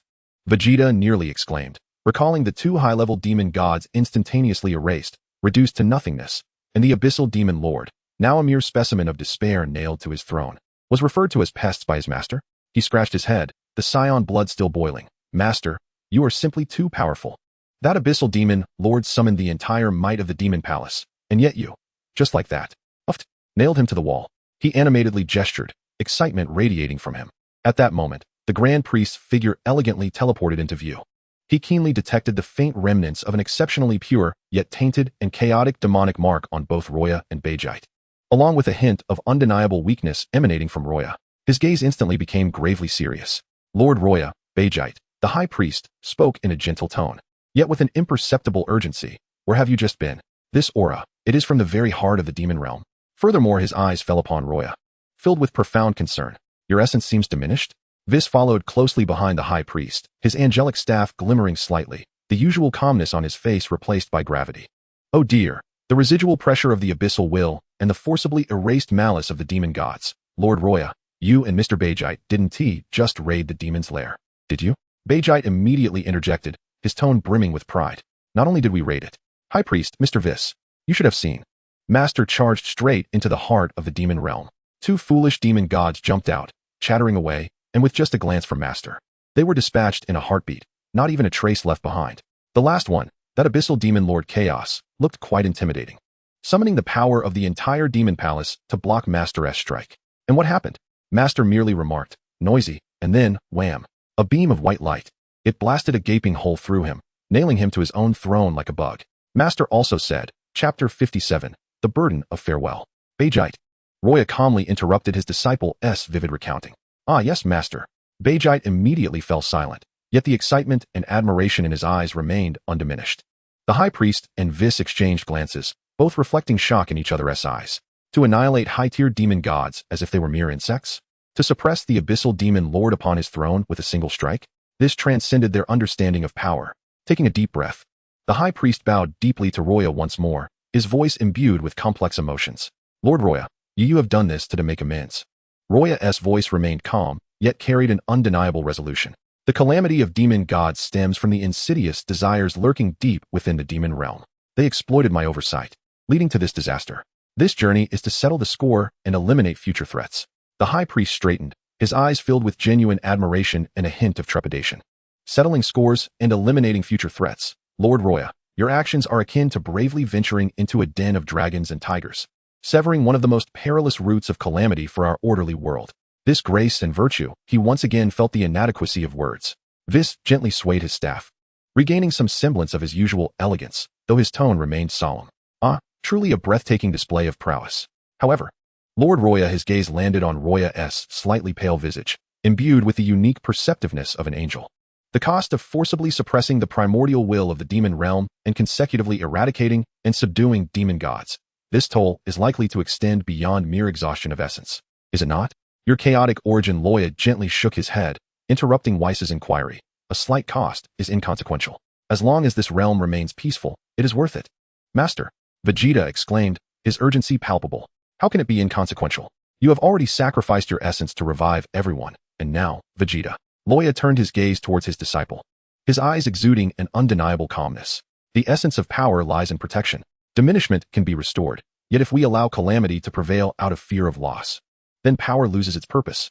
Vegeta opened his mouth, gazing into his master's tranquil yet resolute eyes, ultimately swallowing his words. Although his fists clenched involuntarily, he silently vowed to become stronger, strong enough to share the burdens of his master.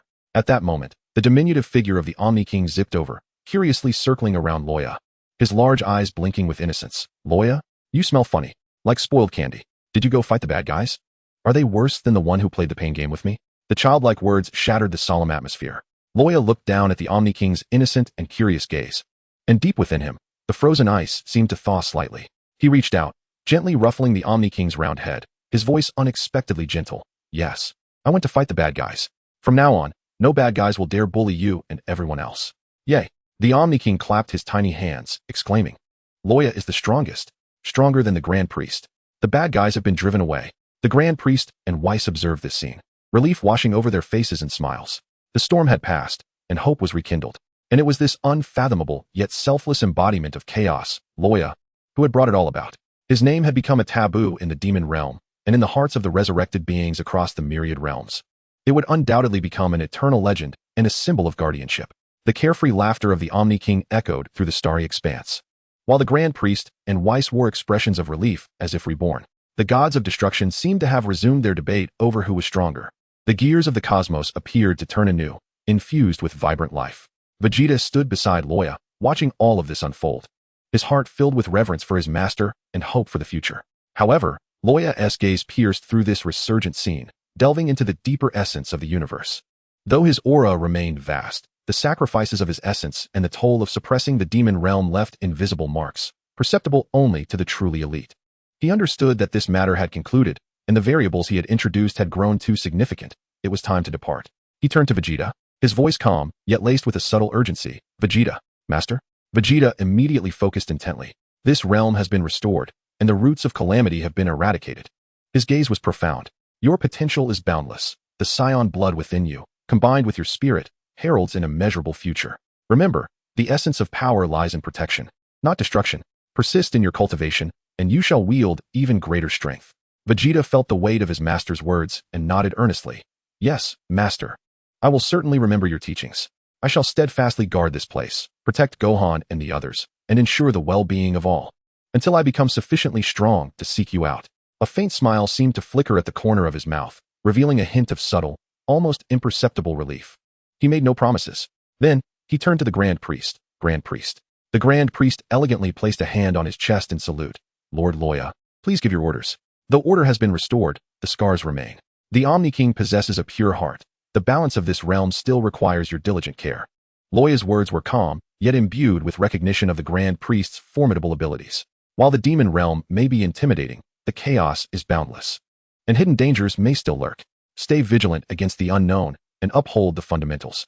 The Grand Priest's expression turned solemn, bowing deeply once more. I shall heed your teachings. Lord Loya, maintaining the balance of this realm and safeguarding His Majesty the Omni King and all sentient beings is the duty of the Grand Priest. With the foundation you have established today, we shall give our utmost effort. Whis, standing nearby, gracefully inclined his body. Please rest assured, Lord Loya. Although the process may encounter minor setbacks, we angels will fully support the Grand Priest. Loya's gaze finally settled upon the approaching Omni King, who seemed to sense something. His face adorned with a hint of innocent curiosity. Loya. Loya's voice softened. Loya? The Omni King floated before Loya, blinking his large eyes. Are you leaving? Like last time? To a far, far place? Yes. Loya gently nodded, extending a finger, a minuscule yet potent spark of chaotic starlight, embodying the pure will of protection, silently imbued within the Omni King's small forehead. In the future, when you encounter insurmountable foes, it shall assist you. The Omni King touched his forehead, feeling no unusual sensation, only a warmth enveloping his heart. He pouted slightly, displaying a child's reluctance. Will you come back to play with me? Next time, can we play games that don't hurt? Perhaps. He remained silent, offering no definitive answer, merely ruffling the Omni King's purple hair once more, urging him to heed the Grand Priest's words. Just as this atmosphere of farewell began to permeate the air. Chapter 58, Journey to the Upper Realm Cosmos. Buzz. Without warning, the entire star domain space seemed to ripple violently, as if a stone had been cast into a tranquil pond. A vast, majestic pressure, far surpassing any existence in the Dragon Ball universe, including the Grand Priest and the Omni King at this moment, descended with a thunderous force akin to an invisible firmament. This pressure was not malevolent. Rather, it was the purest form of order, rules, and power. It bore an air of indifference and supremacy, surveying all realms and adjudicating the heavens. The sky appeared to tear apart, as a dazzling silver-blue beam of light pierced downward. Within the beam, the space parted like waves of water, and a figure stepped forth with measured grace. The newcomer was tall and upright, clad in a perfectly tailored silver-blue uniform that shimmered with the brilliance of flowing galaxies, adorned on his chest with an unusual insignia woven from countless intricate star rings. His visage seemed youthful, yet bore an ancient, detached wisdom, with silver-white hair meticulously styled. The most heart-stopping aspect was the absence of pupils in his eyes, replaced instead by a dazzling starry expanse that flickered with the ceaseless calculation of infinite laws. His mere presence rendered the previously contentious gods of destruction utterly silent, as if their throats had been constricted. Beerus and the others felt their pupils constrict and their muscles tense, instinctively sensing a grave threat. The Grand Priest and Whis also underwent a rapid change in expression, bracing themselves against an impending adversary. The weight of this pressure made them feel as insignificant as mere dust. Even the Omni King instinctively sought refuge behind the Grand Priest, peering out with curiosity tinged by fear at the newcomer. In that moment, the entire revived universe seemed to have been muted, leaving only the suffocating aura emanating from the silver-blue figure. Vegeta instantly transitioned into his Super Saiyan form, his red hair and eyes ablaze with power, positioning himself protectively in front of Loya. Who are you? He could sense that this individual was infinitely more terrifying than the abyssal demon Lord Chaos. Merely the aura was enough to send his Saiyan blood into a frenzy of alarm. The starry gaze of the visitor briefly swept over Vegeta, devoid of any emotion, as if glancing at an inconsequential pebble. Ultimately, his gaze settled solely upon one being, Loya. Ignoring the vigilance of the gods and Vegeta's hostility, he approached Loya with an elegantly poised right hand, gently resting it on the star ring emblem upon his left chest, nodding slightly. His voice resonated like the harmonious chorus of countless stars, cold, precise, devoid of any sentiment, yet echoing clearly within the depths of every soul. Designation: Grand Cosmic Order Surveillance Bureau, Level 1 Chief Enforcer, Codename Star Law. Here under the highest decree of the Omni King to execute the retrieval protocol. His starry eyes fixated on Loya, delivering a pronouncement that felt like a final verdict. Anomalous entity, Loya. Identity confirmed, Master of the Chaos Source. Behavioral assessment: eliminate significant temporal threats, Annihilation Demon. Restore the core of order, Omni King and Grand Priest. Eradicate secondary dimensional hazards, Abyssal Demon Lord, etc. Energy level: surpassing the current threshold of the microcosmic universe. According to the fundamental law of the Pancosmos, Chapter 0. Article 7. Any singular entity whose power exceeds the capacity limit of its origin universe and possesses uncontrollable variable characteristics must be immediately retrieved to the upper realms, subject to the direct jurisdiction and evaluation of the Omni King. Retrieving the Chaos Master of the Microcosm, Loya, please accompany me to the upper realm. Starlaw's words, akin to the chilling edicts of law, instantaneously froze the thoughts of all present. The upper cosmic realm, the Omni King, exceeding the limits of universal capacity, uncontrollable variables, direct jurisdiction, each term bore a weight of information far beyond their comprehension. The Grand Priest's expression shifted dramatically. It was the first time he had heard of the Omni King's existence. The Enforcer's overwhelming presence left even him, the foremost among the gods, gasping for breath. He rapidly comprehended the implications of Loya's power. It was clear that such might was beyond what this universe could contain.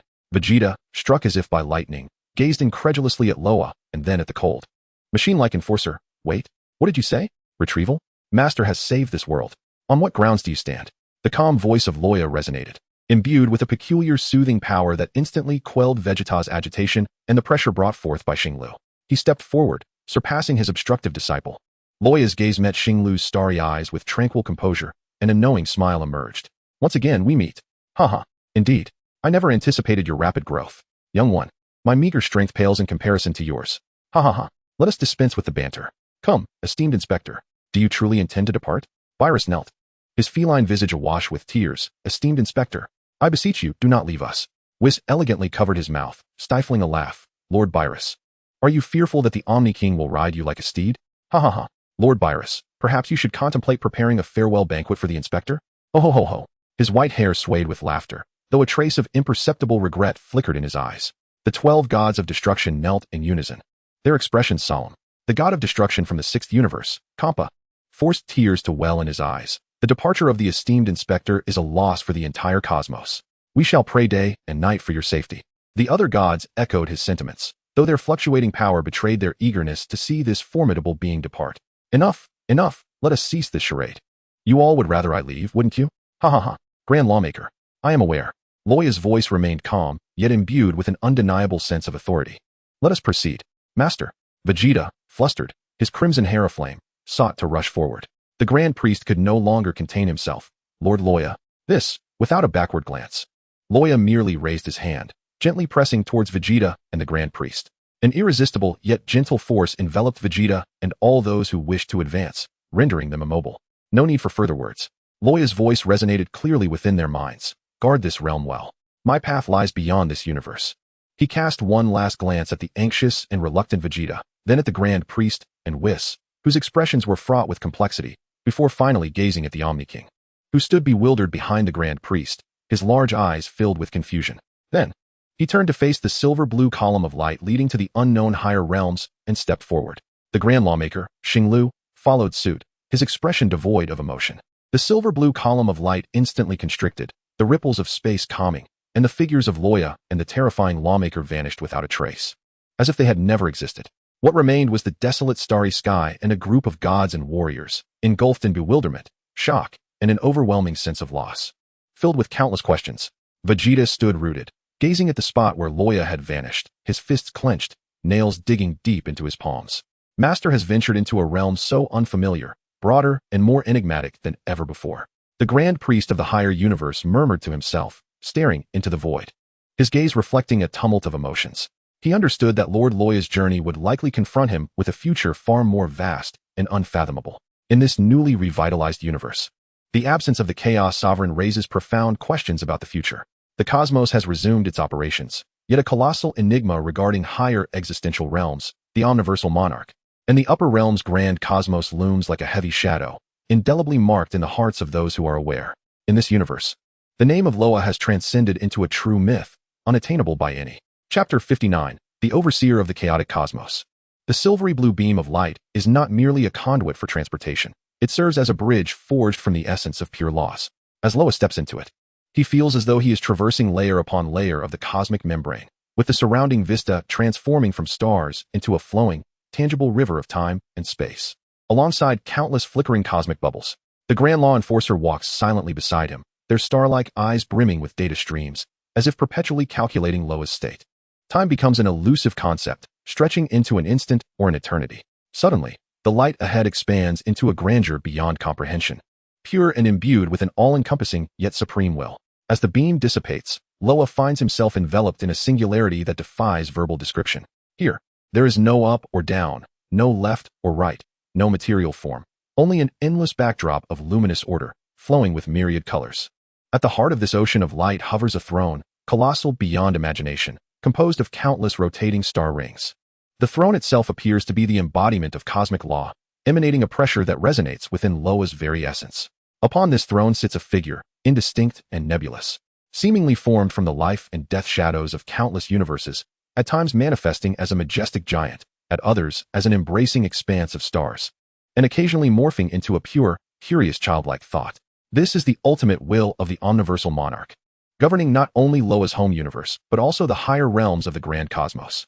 Surrounding the throne are various entities, some clad in the uniforms of order like the Grand Law Enforcer, their gazes icy and rational, others resembling ancient nebula giants, exuding an overwhelming vitality, and yet others appearing as pure aggregates of law, their auras swirling. They represent the core deities of the upper realm's vast cosmos, the Grand Law Enforcer, and the supreme administrators of the various universes. At this moment, countless eyes, filled with scrutiny, curiosity, reverence, or subtle disdain, are fixated upon Loya. The Grand Law Enforcer steps forward, approaching the throne of the omniversal monarch, and with the utmost formality, places a hand over their heart in greeting. Their voice echoing like the reverberations of law. "I humbly report to your majesty, the omniversal monarch, that the chaos sovereign of the lesser universe, Loya, has been brought to the sacred temple of order." The figure composed of light and shadow seems to regard Loya, a gentle, yet all-seeing will sweeping over him. Loya distinctly senses that every aspect of his existence, from his birth and growth to his subjugation in the demon realm and his sacrificial offering of essence, becomes transparent under this will. Not in a manner of invasion, but as an understanding and affirmation of a higher order. "Brother, can he perceive you? I feel as if I stand before him like a child stripped of clothing." Ding. "Rest assured, host, they shall remain oblivious to my existence. They refer to you as the anomaly, yet they are aware that you do not belong to this cosmic system." Subsequently, a grand and gentle voice, akin to the harmonious chorus of innumerable universes, resonated within the consciousness of Loya and all present deities. "From the desolation, the seed of chaos sprouts. It flourishes amidst destruction, safeguarding order and purging the roots of calamity. Its heart is commendable, and its might can be entrusted. As shadows and light entwine." A decree composed of pure order's radiance materialized before the throne, inscribed with intricately complex runes of law. "Henceforth, I decree the elevation of Loya to the position of the Grand Law Enforcement Officer of the Cosmic Order Supervisory Tribunal, equivalent to the Star Law. Bestowed with the title of the Chaos Overseer, he shall wield authority over the chaotic variables of the 1st to 36th cosmic clusters, the eradication of secondary dimensional threats, and the stabilization of the boundaries of order." The decree transformed into a stream of luminous energy and merged into Loya's being. In an instant, he felt a wondrous connection between his chaotic essence and the vast cosmic order of the upper realms. A uniform akin to that of the Star Law Enforcement, yet deep black and adorned with swirling chaotic flames, enveloped him instantaneously. A starry emblem emerged upon his left chest, now featuring a swirling vortex of chaos that perpetually ebbed and flowed. A clearer and broader cosmic panorama unfurled within his consciousness. "Congratulations, esteemed Chaos Overseer." Most deities, including the Star Law, bowed slightly in acknowledgement. The ceremony was meant to proceed in this manner. However, a harsh and dissonant snort, imbued with a tempestuous surge of power, abruptly shattered the solemn atmosphere of the Order's sanctuary. A figure stepped forth from the ranks of the deities, towering like a mountain. He was clad in a fearsome armor reminiscent of solidified lava, with only a pair of eyes ablaze with the flames of annihilation visible beneath his helmet. He emanated a terrifying aura of explosive fury, as if intending to incinerate the very fabric of order, starkly contrasting with the rationality and gentleness of the surrounding deities. "Ember." The voice of the Star Law bore a chilling warning, its gaze fixated upon the imposing figure. The deity known as Ember disregarded the admonition, his searing gaze piercing through Loya, his voice resounding like the roar of the Earth's core. "Ridiculous. An anomaly from the lower realms, who has just ascended, dares to stand shoulder to shoulder with us after eliminating a mere pest and mending a broken vessel? To even surpass me and become the Grand Law Enforcement Officer of the Supervisory Tribunal, overseeing 36 universes?" His aura escalated violently, distorting and devouring the light within the Order's sanctuary. Star Law. It is one thing to guide him, but to elevate him directly to the rank of Grand Law Enforcement Officer, making him my superior. The presiding judge of the Flame Tribunal overseeing the 19th to 24th cosmic clusters. I refuse to accept this. Ember's colossal, molten fingers pointed directly at Loya, the flames of annihilation coalescing at his fingertips, causing the very space to wail under the intense heat. "Young one, if you wish to secure this position and lead me, Ember, then demonstrate your true abilities." Show me whether your so-called chaotic essence can withstand my cataclysmic inferno. Defeat me, and I, Ember, shall bow in submission. Fail, and return to the mire of your lower realm. A blatant provocation. Oh dear, this giant is even more arrogant than I am. The atmosphere within the Temple of Order plummeted to an icy stillness. The throne of light and shadow, presided over by the Grand Monarch, offered no indication of disapproval, seemingly acquiescing to this challenge. The other deities remained mostly silent, evidently eager to witness the capabilities of this newly appointed Chaos Overseer. Xinglu turned his gaze toward Luoya, his eyes reflecting a hint of inquiry. Luoya maintained his calm demeanor, yet deep within his gaze, a silent white flame began to rise subtly. Very well. Luoya's voice was flat and unperturbed, yet it resonated clearly above the roar of the conflagration, just right for a bit of exercise. As soon as he finished speaking, Luoya's figure had vanished. In the eyes of the Inferno, flames of destruction surged forth, arrogance. His colossal fist clenched tightly, enveloped in a fire potent enough to incinerate galaxies, and he struck the space before him with tremendous force. He intended to reduce this audacious youth to cosmic dust. Chapter 60. If you are unsatisfied, I shall ensure you are. The two found themselves in the void, surrounded by an abyssal darkness devoid of any light, as if ensconced in the depths of the cosmos. Child, if you were to resign before His Majesty the Grand Monarch, claiming you are unworthy of the rank of first-class Chaos Overseer, I would afford you some respite from punishment. A brash voice echoed through the void, laced with disdain and mockery. Humph! A surge of anger welled up within him. He widened his eyes, fixating intently on the source of the voice, as a figure gradually emerged from the shadows. Ding! This individual is excessively arrogant. A task has been issued. Please teach this person a lesson. Reward: a unique Chaos Divine Dragon produced by the system. I can no longer tolerate this. Host, go and strike him. The system's voice suddenly resonated in his mind, leaving him momentarily stunned. A Chaos Divine Dragon? What manner of entity is this? Could it possibly be akin to the next generation's Wish or Super Dragon? Ding! Precisely, host. Onward. Unleash the hounds. The system, sensing Luoya's confusion, promptly provided clarification. Luoya's thoughts stirred. Given such a generous reward, what was there to hesitate over? System, you are rather cheeky. Luoya's lips curled into a faint smirk, revealing a trace of cold amusement. At that moment, the figure charged forth like a bolt of lightning, moving with the swiftness of a meteor, engulfed in flames, clearly intent on tearing Luoya apart. Is this all? Fearless, he nimbly evaded the Inferno's assault. Simultaneously, a radiant gleam flickered in his grasp, and a long sword, shimmering with a chilling light, materialized in his hand. However, his fist struck nothing but emptiness. Luoya's form appeared like a specter beside the massive head of the Inferno. There was no cataclysmic eruption of energy, only an exquisitely restrained, pure white flame that seemed capable of freezing souls and halting time itself. This white flame had transformed from its previous state, now exhibiting an almost transparent quality, with the essence of countless cosmic births and deaths suspended within, embodying a bizarre state of frozen logical chains. White God, Fifth Order. Behold, you grotesque being. He raised a finger, enveloped in that peculiar white flame, and gently pointed toward the Inferno's temple, which was encased in a molten helmet. Buzz. At that moment, time appeared to stretch infinitely. Frozen in place, the ferocious flames of destruction, capable of unsettling the very fabric of order, met the thin veil of white fire in an instant, as if thrown into the absolute zero of flames, instantly losing all vitality and the essence of annihilation. They ceased to burn, to rage, and even the attribute of heat was forcibly stripped away, frozen. It transformed into a meaningless, frigid, grayish-white stone sculpture. This freezing was not a mere physical encasement in ice, but rather a profound, absolute stasis of existence and the logic of energy. In the eyes of the Inferno, which burned with the flames of devastation, there emerged an unprecedented horror. He sensed his thoughts, his power, even the very logic of his existence being invaded and frozen by an incomprehensible, irresistible chill. He longed to roar, yet the sound was trapped in his throat. He wished to resist, but the chain of divine power's operation was forcibly severed, solidified. His pride, the cataclysmic fire that incinerated all, now lay within him like a frozen serpent, rigid and silent. Loya's finger, akin to the quill of a decree heralding an end, disregarded the Inferno's stony defenses and gently tapped upon his temple. Crack! A faint sound echoed, not the breaking of substance, but the shattering of a certain state of existence. The Inferno, a colossal figure enshrined in molten armor, toppled backward like a felled ice sculpture. In his descent, the frozen armor of Cataclysm disintegrated inch by inch, transforming into cold dust, revealing beneath it a similarly stiffened and dimmed massive form, affected by the frozen logic. He crashed heavily upon the floor of the Temple of Order, composed of the light of laws, producing a dull thud, yet unable to muster even a hint of struggle. Only his wide, terror-stricken eyes, filled with profound fear and disbelief, bore witness to the remnants of his consciousness. Silence. A deathly stillness. All deities, including the star Law with its galaxy-like gaze, flickered with an unmistakable shock.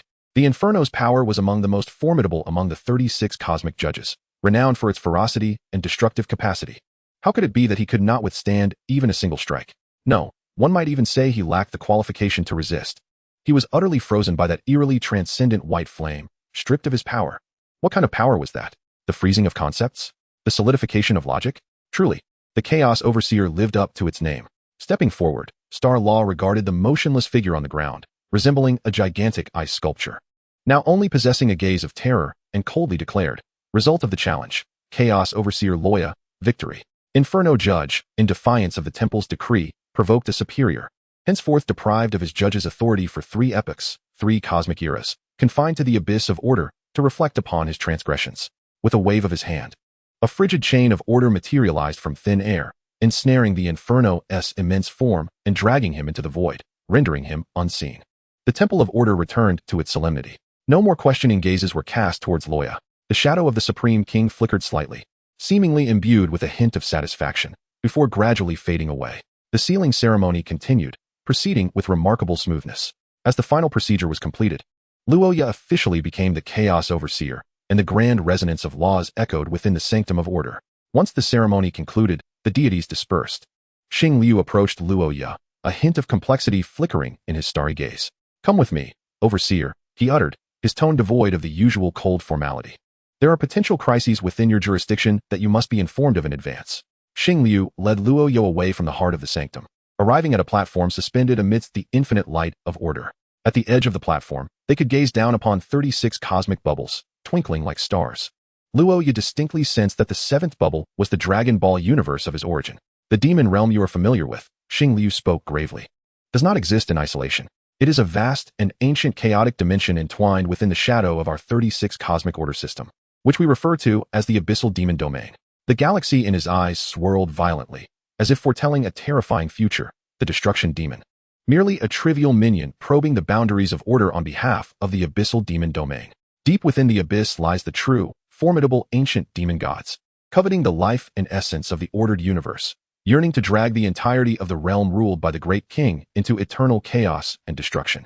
The abyssal demon Lord Cows you previously subdued, along with the 2 demon gods you eradicated, are merely mid-tier lords within the hierarchy of the abyss.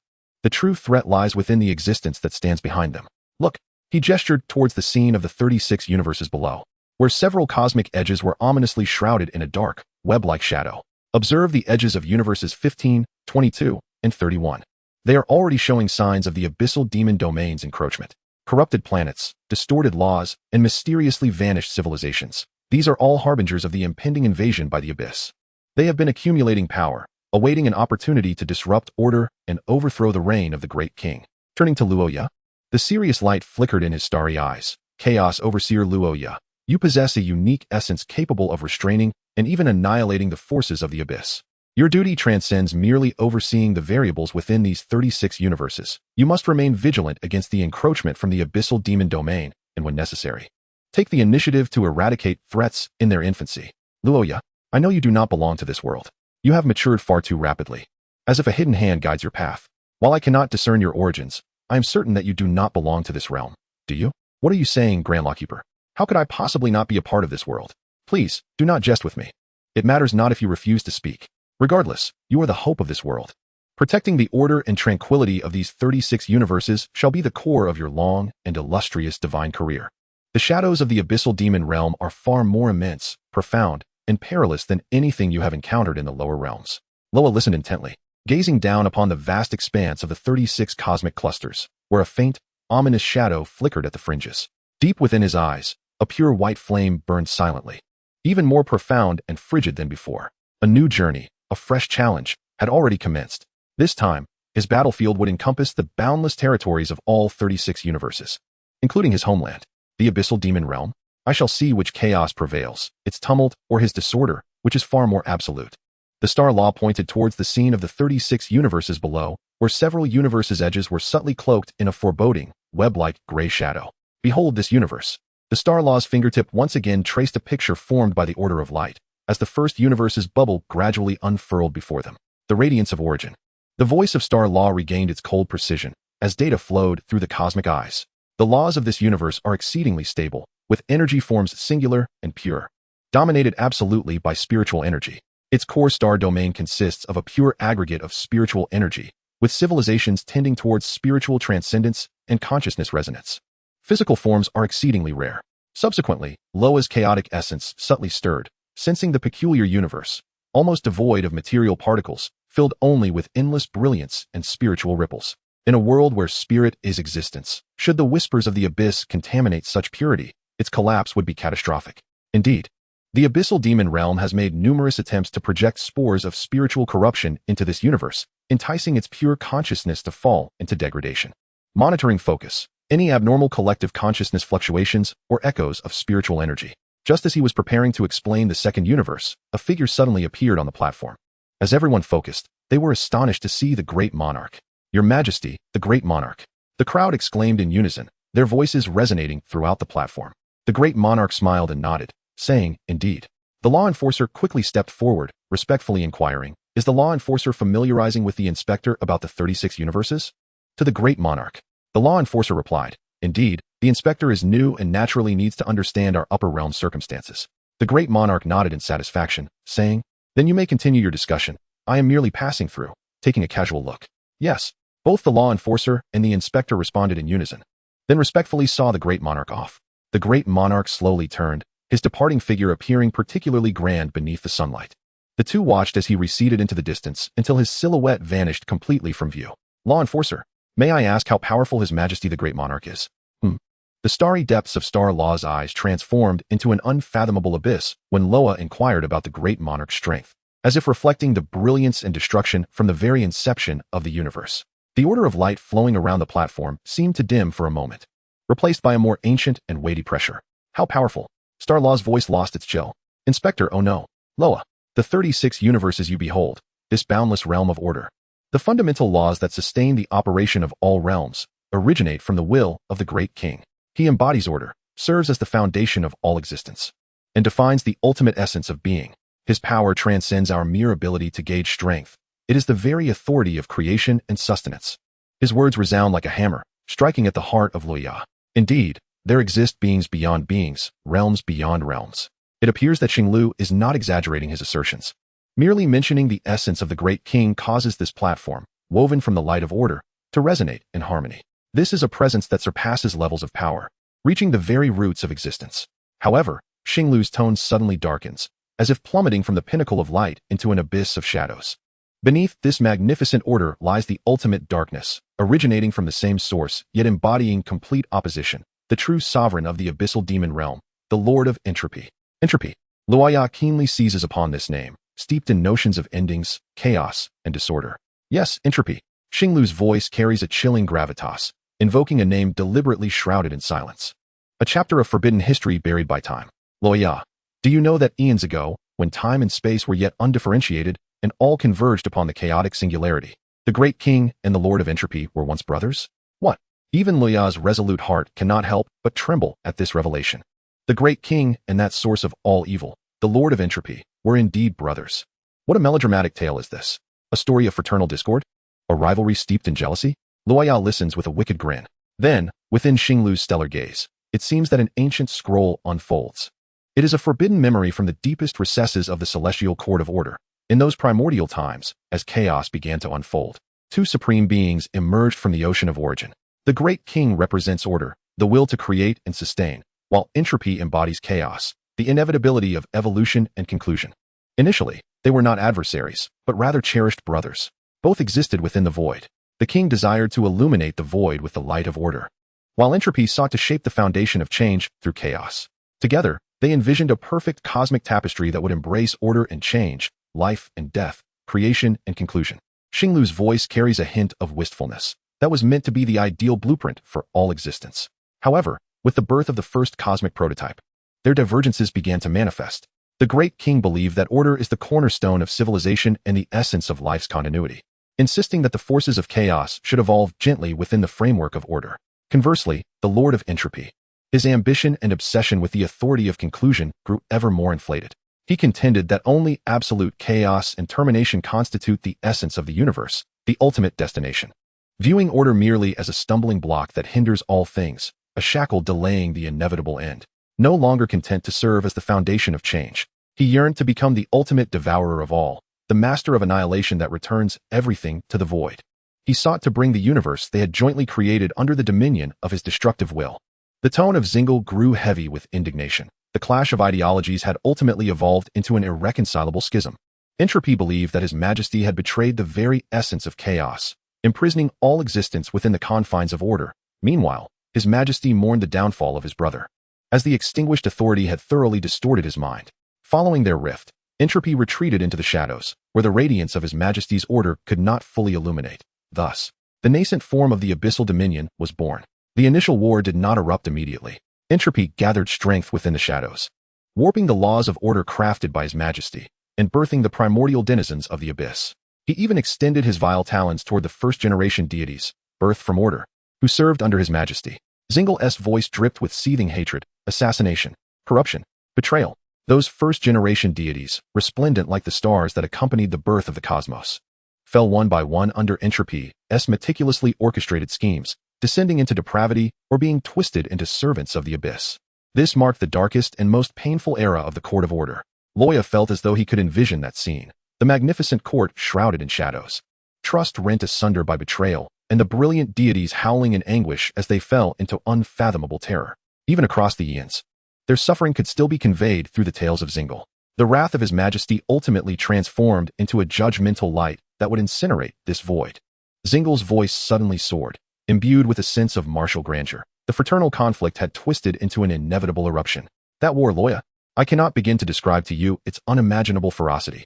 It was a direct confrontation of cosmic forces, the ultimate duel between the laws of order and the end of chaos. The battlefield was not confined to a single universe, but engulfed all known dimensions of that era. Where the light of order shone, the galaxies were reshaped, and laws were redefined. Where chaos encroached, cosmic bubbles shattered, and the fabric of space-time crumbled into the dust of nothingness. His Majesty wielded the staff of order, transforming into a torrent of myriad stars. Entropy swung the scythe of annihilation, unleashing a storm of obliteration that devoured all. Each clash between them heralded the birth and annihilation of countless worlds. This battle raged on for millennia. Zingle's voice seemed to carry profound fatigue, as if he had lived through those interminable years. There were no days or nights, merely an eternal struggle between light and dark. Divine blood stained the fissures of dimensions, and the remains of gods became floating graveyards.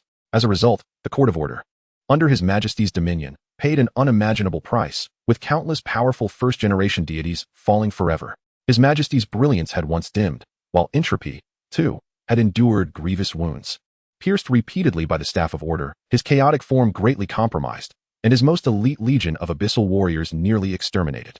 Ultimately, within a shattered dimension where even time lost its meaning, His Majesty and Entropy engaged in their final, decisive confrontation. The starlit gaze of Zingle erupted with resplendent light, as if to recreate that earth-shattering moment. The clash between the staff of order and the scythe of annihilation emitted no sound, for the very concept of sound had been obliterated. There were no shadows or light, as all perception was inundated by the torrent of pure energy, only the pure existence of being collided with the void. The outcome of a battle that has raged for millennia is mutual devastation. The voice of Xinglu reverberated with a somber tone, recounting how His Majesty, at the cost of shattering the staff of order, severed a segment of the scythe of Entropy's end and dealt a grievous blow to its essence, casting it into the eternal abyss of slumber. However, His Majesty himself, having suffered from the staff's destruction and the injury to his core, fell into a prolonged period of silence and recovery. That cataclysmic war has finally ceased, temporarily marked with a pause. A profound stillness enveloped the platform, with only the silent flow of the light of order, as if lamenting the lost cataclysm. Loya could sense the chaotic essence within him tremoring slightly, shaken by that epic and tragic history. Eons have passed since the truce. Xinglu's voice pulled Loya back to reality, laden with an unprecedented gravity. His Majesty had long since awakened. Although the staff of order had not fully recovered, His Majesty's will continue to dominate the myriad realms. Yet Entropy, the formidable overlord of the abyss, seemed to be on the brink of awakening from its slumber.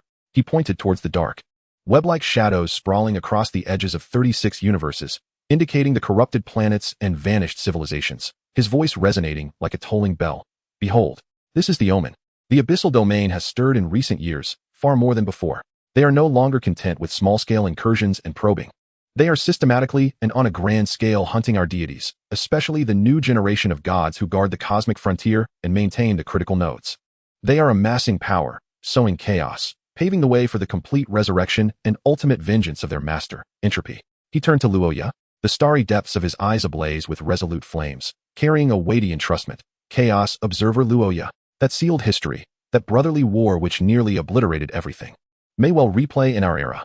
The shadow of the abyssal lord Entropy has already cast its pall over the myriad realms.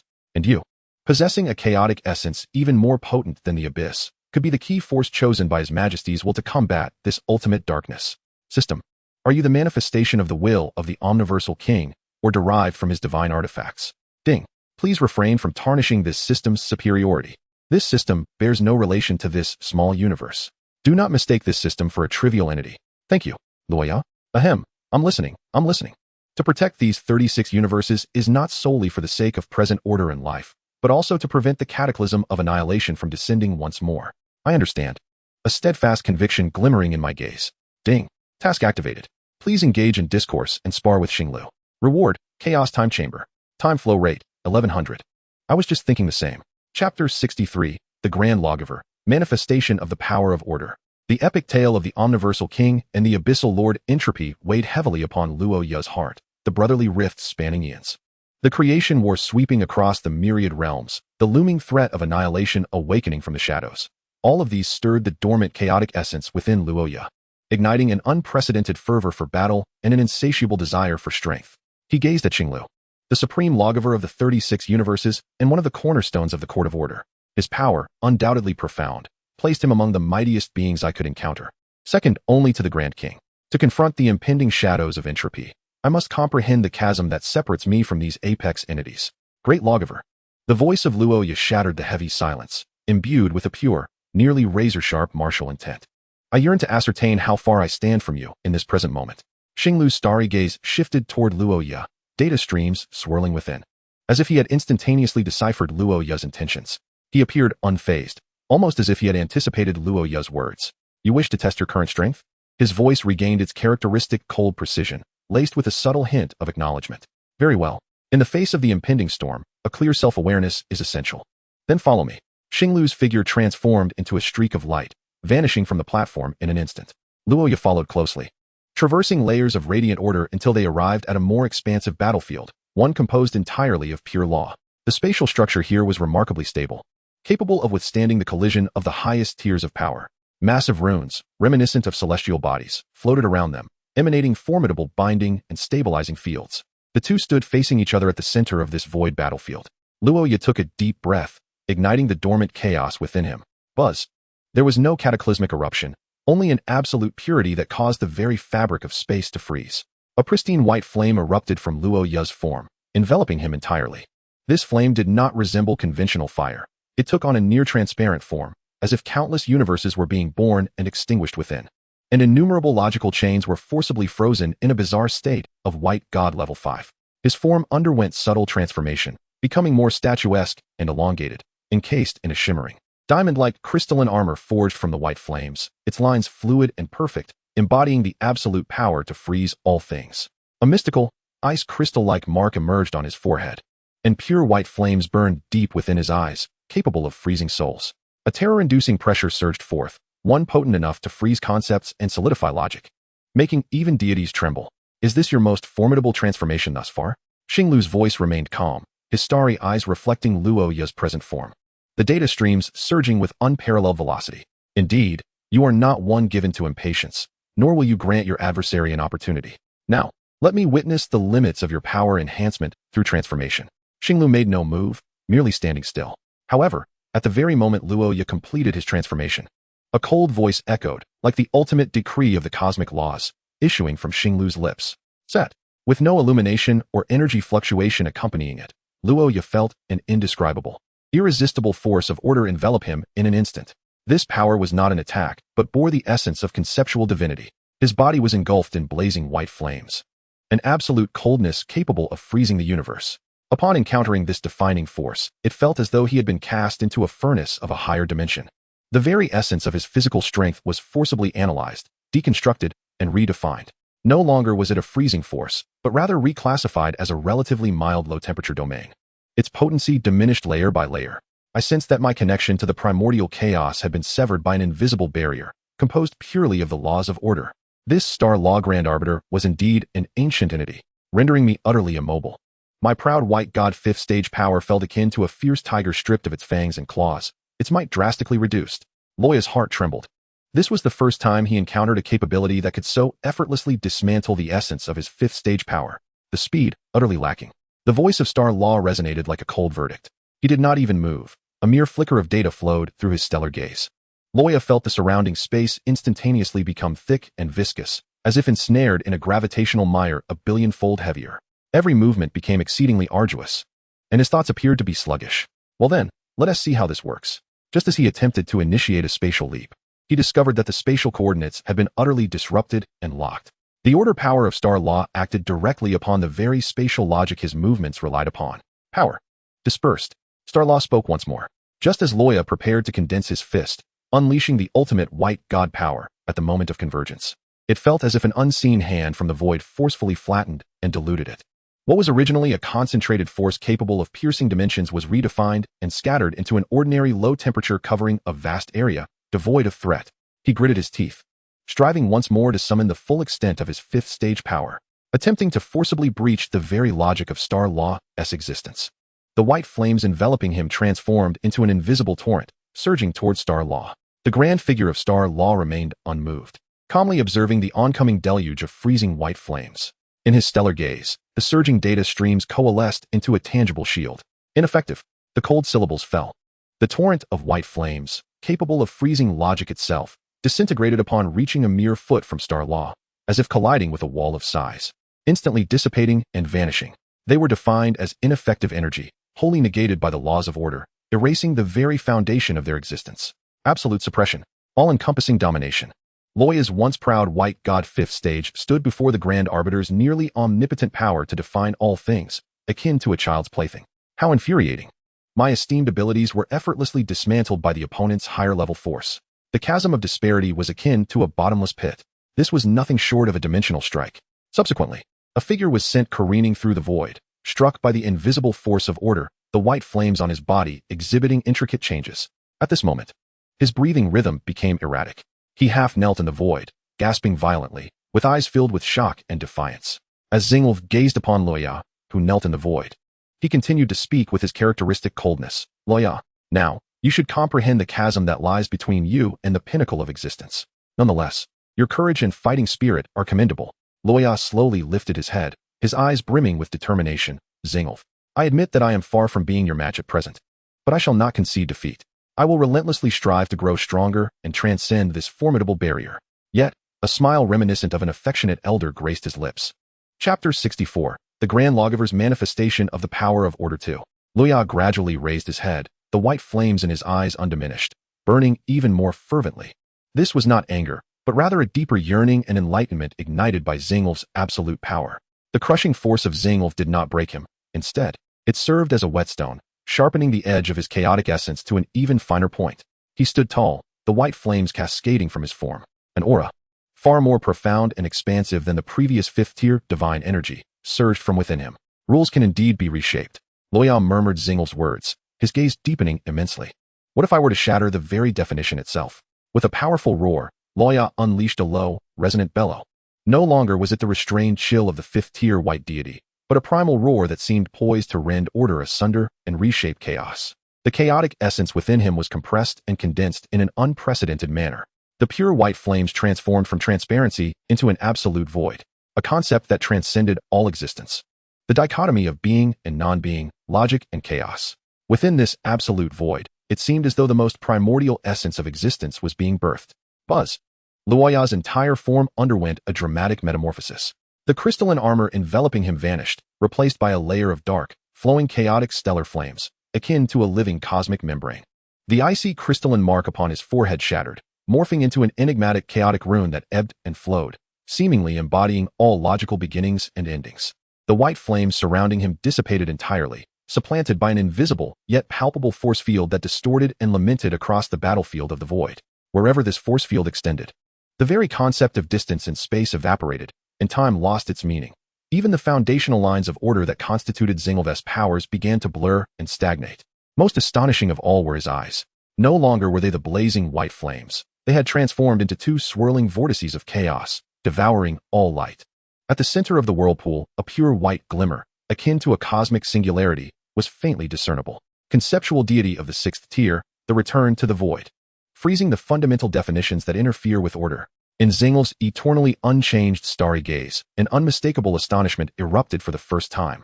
Could he truly be the legendary genius? The invisible field of order surrounding him exhibited its first signs of discernible fluctuation and ripples under the encroachment of Loya's chaotic return field. The velocity of the surging data that could only be expressed through streams surged dramatically, as if striving to fully comprehend this unforeseen power. Come, let us battle. The voice of Loya seemed to emanate from the very source of chaos, imbued with an indifference and martial spirit that commanded dominion over all. The astonishment in Xing Lu's eyes swiftly transformed into a cold resolve for battle. Splendid. Now it resembles something formidable, no longer in passive defense. Xing He's gaze ignited with fervor. The essence of order was defined and stripped away. Invisible chains of ordered power manifested as myriad laws, not aimed at Luoya's body, but directly piercing the conceptual void surrounding him. Xing Lu sought to forcibly decipher and sever the core of Luoya's newfound power. However, those chains, which contained the highest definitions of order, upon contact with the conceptual void, vanished as if cast into an ocean of mud. Their inherent definitions were consumed, decomposed, and returned to nothingness by that chaotic vortex of force. The chains themselves dimmed, weakened, as if bereft of purpose. What? Xing Lu's pupils constricted. His attempt to strip definitions had failed? Haha, now it is my turn. Luoya's voice resonated. He slowly raised his hand toward Xing Lu. Fingers splayed, then gently clenched. The concept of the void solidified. No energetic shockwaves, no visual effects. Yet the space surrounding Xing Lu, along with his very existence, seemed to be thrust into an absolute conceptual vacuum. He sensed the logic of his power faltering, his authority over the laws of order becoming sluggish and indistinct. It was as if he were being forcibly solidified, returning to the primal state of nothingness. Data streams exploded within Xing Lu's starry gaze. He uttered a low growl. The source of order reconstituted. All phenomena renewed. Buzz, a light of order, far purer and more ancient than before, erupted from his being. This radiance was not an attack, but a forceful redefinition of an absolute domain of order, untouched by the concept of the void. Like a solitary island of laws thrusting itself amidst the chaotic sea, two invisible forces, powerful enough to shake the very foundations of the universe, collided fiercely in the void, annihilating one another. The space twisted and shattered in silence, only to be forcibly repaired under the light of order. Those immense symbols of stability trembled under the strain. Emitting a burdensome hum, Luoya's figure appeared like a specter at the edge of the reconstituted domain, his fist cloaked in chaotic stellar flames. Embodying the absolute power of the conceptual void, struck fiercely against the domain's barrier. Boom. This time, it was not a silent obliteration. The barrier of the domain trembled violently, spiderweb-like cracks appearing. For the first time, Xing Lu's form was shaken, sliding back a step, though the domain repaired itself instantaneously. The starry brilliance in his eyes exhibited discernible fluctuations. Luoya, seizing the advantage, unleashed a flurry of punches that became mere afterimages, each infused with the power of the conceptual void, raining down upon the domain like a tempest. Each collision caused the domain to tremble violently, cracks emerging and mending in rapid succession. Xing Lu's figure darted within the domain, evading and blocking. Though he remained composed, the absolute control he once possessed had undeniably waned. With each counterattack, the light that defines the order of all things was forcefully diminished and devoured by the concept of the void surrounding Luoya. The battle reached an intense climax, as the void battlefield groaned under the collision of two supreme forces. Luoya's sixth-tier concept of the White God, the God of the Void, displayed a terrifying power capable of shaking the very foundation of the cosmic order. However, just as Luoya was about to unleash his ultimate strike, the river of stars in Xing Lu's eyes abruptly ceased its flow, transforming into a realm of absolute tranquility. Enough. This is where it ends. A cold syllable resonated like a cosmic rest. An indescribable force, transcending Luoya's current understanding of order, swept across the entire void battlefield like an invisible cosmic tide. Chapter 65. The Battle of the Chaotic Oversight Officer. The violent concept of the void, confronted by this primal force, was instantly smoothed and suppressed, as if it were snow meeting a blazing sun.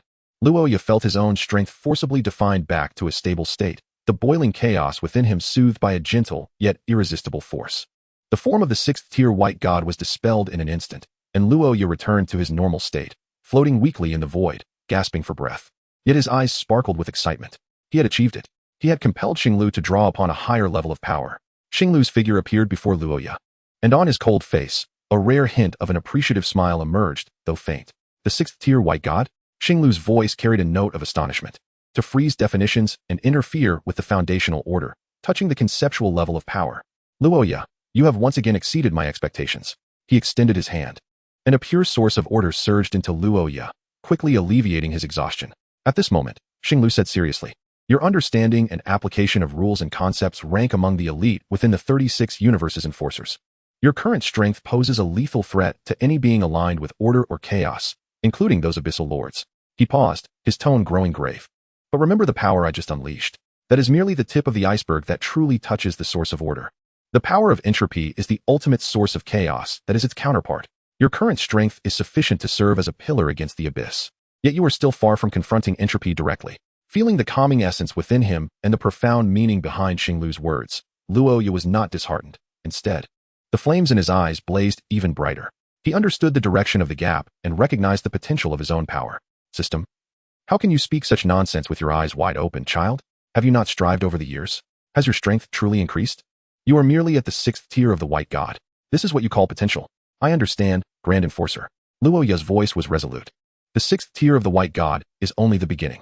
One day, I shall master the power capable of destroying the very essence of the end. Xinglu regarded the unwavering spirit in Loya's eyes, and a flicker of comfort crossed the depths of his cosmic gaze. I look forward to that day, Loya. Now, go fulfill your duties. A formidable counterforce has emerged in the 15th universe, and it is within your capabilities to address this matter, whether through destruction or persuasion. You can demonstrate your prowess. This realm shall serve as the crucible for validating your abilities. During your tenure, you have encountered discontented gazes from numerous supreme deities within the palace. However, while your strength may instill fear, it does not wholly command their respect. The words of the star law resonate within you, akin to pebbles cast into the still waters of a lake, stirring ripples in your heart. Soon supplanted by a deeper resolve, the question of allegiance from those within the sanctum shall be shattered by my actions. Yet, he remains oblivious to the intricacies of his position as the Chaos Inspector, for true stability cannot be conferred merely through titles. The 15th universe stands as my proving ground, a testament to my worth and a response to all doubts cast upon me. I comprehend this now, my voice calm as I reply to the Star Law's declarations. The obsidian garb of the Chaos Inspector shimmers with the flickering light of stellar flames, as if echoing the tumultuous power within him. In an instant, he transforms into a streak of light, traversing the void to the heart of the 15th universe. Upon arrival, he is immediately enveloped by the oppressive atmosphere that starkly contrasts with the 7th universe. The starlight here appears shrouded in a pall of gloom, the very fabric of space imbued with a viscous lethargy. The laws that once stood firm now ripple as if disturbed by stones cast upon a tranquil pond, creating subtle yet perilous eddies. On the distant periphery of the star realm, a haunting shadow reminiscent of a vast spider's web spreads ominously. This is dire. Where lies the stronghold of the insurgents? He swiftly returns to the sanctum platform to seek clarity from the Star Law. The latter is understandably exasperated by this reckless plunge into chaos. Can this individual truly fulfill the role of Chaos Inspector? Upon receiving precise coordinates, he embarks forthwith. The target of Loya is the scorched Earth system at the core of the Ashen Arm, the very bastion of the Twilight Sun's rebellion and one of the regions most severely corroded by the Abyss. According to intelligence, the leader of the Twilight Suns, Prophet Jinx Mogras, is a formidable psion completely ensnared by the whispers of the Abyss. He has distorted the already fragile laws of the Twilight Star realm, advocating that embracing the end is the path to liberation, inciting legions of despairing souls and some corrupted lesser deities to join the insurgency. Loya's silhouette appears silently above a planet ravaged by warfare, its surface blanketed in a bizarre purple-black fungus. Below lies a colossal fortress, constructed of warped metal and living abyssal matter, standing defiantly in the wasteland, one of Mograz's strongholds. Surrounding the fortress, deformed abyssal creatures and corrupted insurgent soldiers patrol like a swarm of ants, the air thick with the scent of sulfur and despair. To destroy or to persuade, Loya's gaze is frigid. Given the profound corruption and the aim to propagate despair and distortion, the likelihood of persuasion is minuscule. His duty is to purify the threat. He does not conceal his presence. The unique, oppressive aura of the Chaos Inspector descends upon the area, akin to cold water splashed into boiling oil, instantly igniting the nest below. The piercing wail of alarms intertwines with the roars of abyssal creatures, reverberating through the skies. Countless beams infused with corruptive energy, distorted tendrils, and psionic shocks augmented by twisted laws cascaded toward the celestial figure of Loya, akin to a torrential downpour. In the face of this onslaught capable of obliterating planets, he instantly transformed into a sixth-tier white god. Subsequently, he merely raised his right hand with languid grace. The concept of annihilation manifested. There was no cataclysmic explosion, nor was there blinding radiance.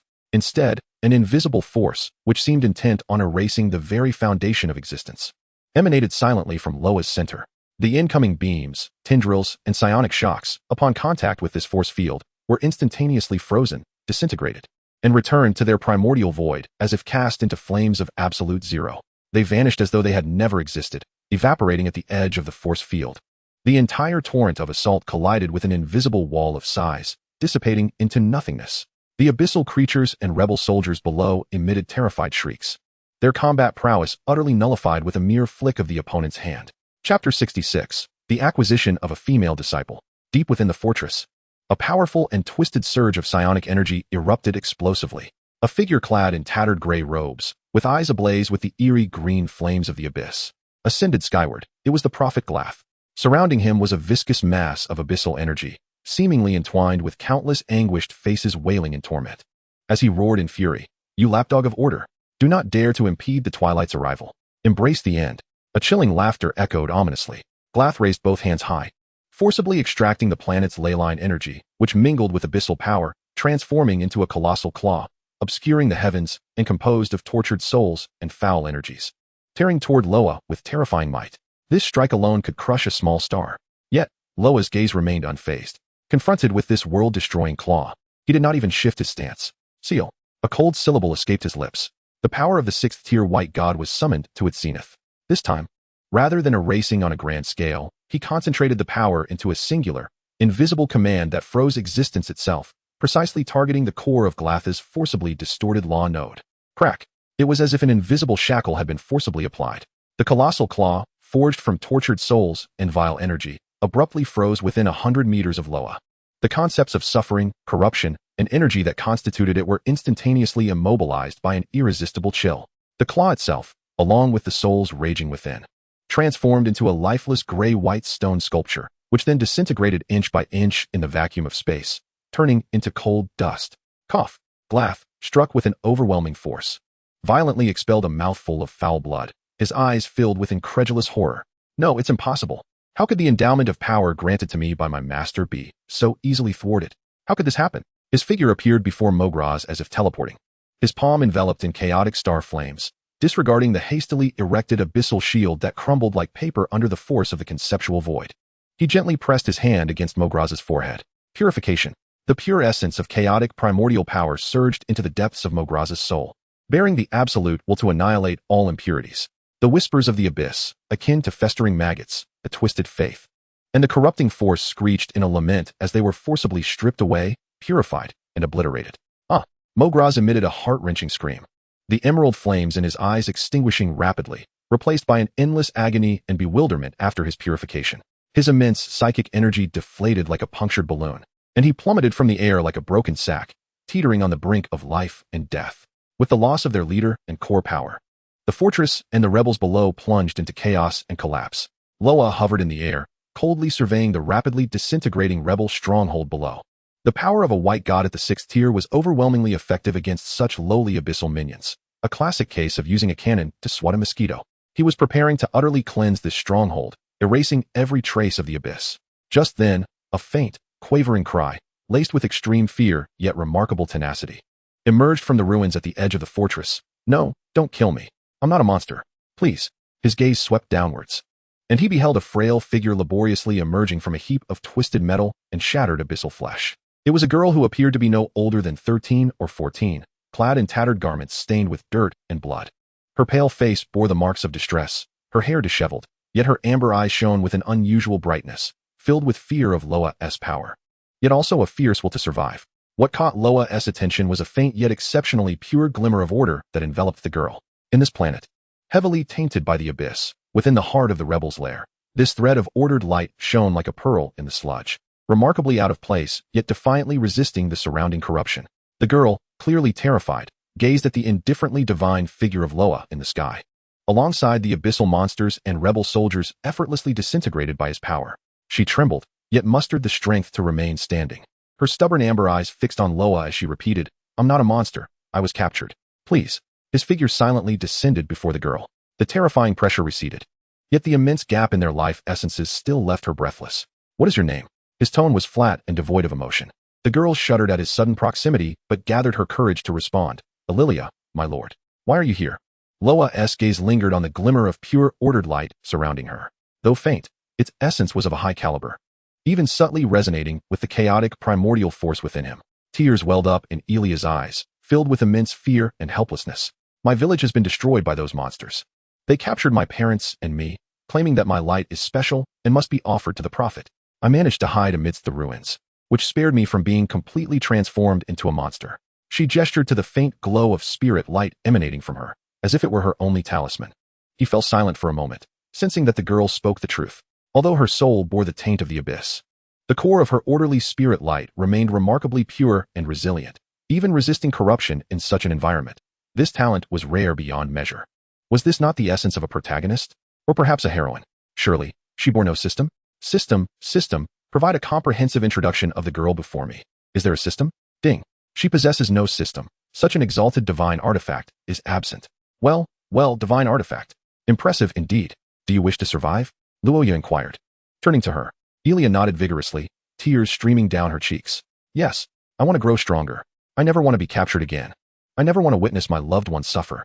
Her words carried a profound hatred and sense of helplessness.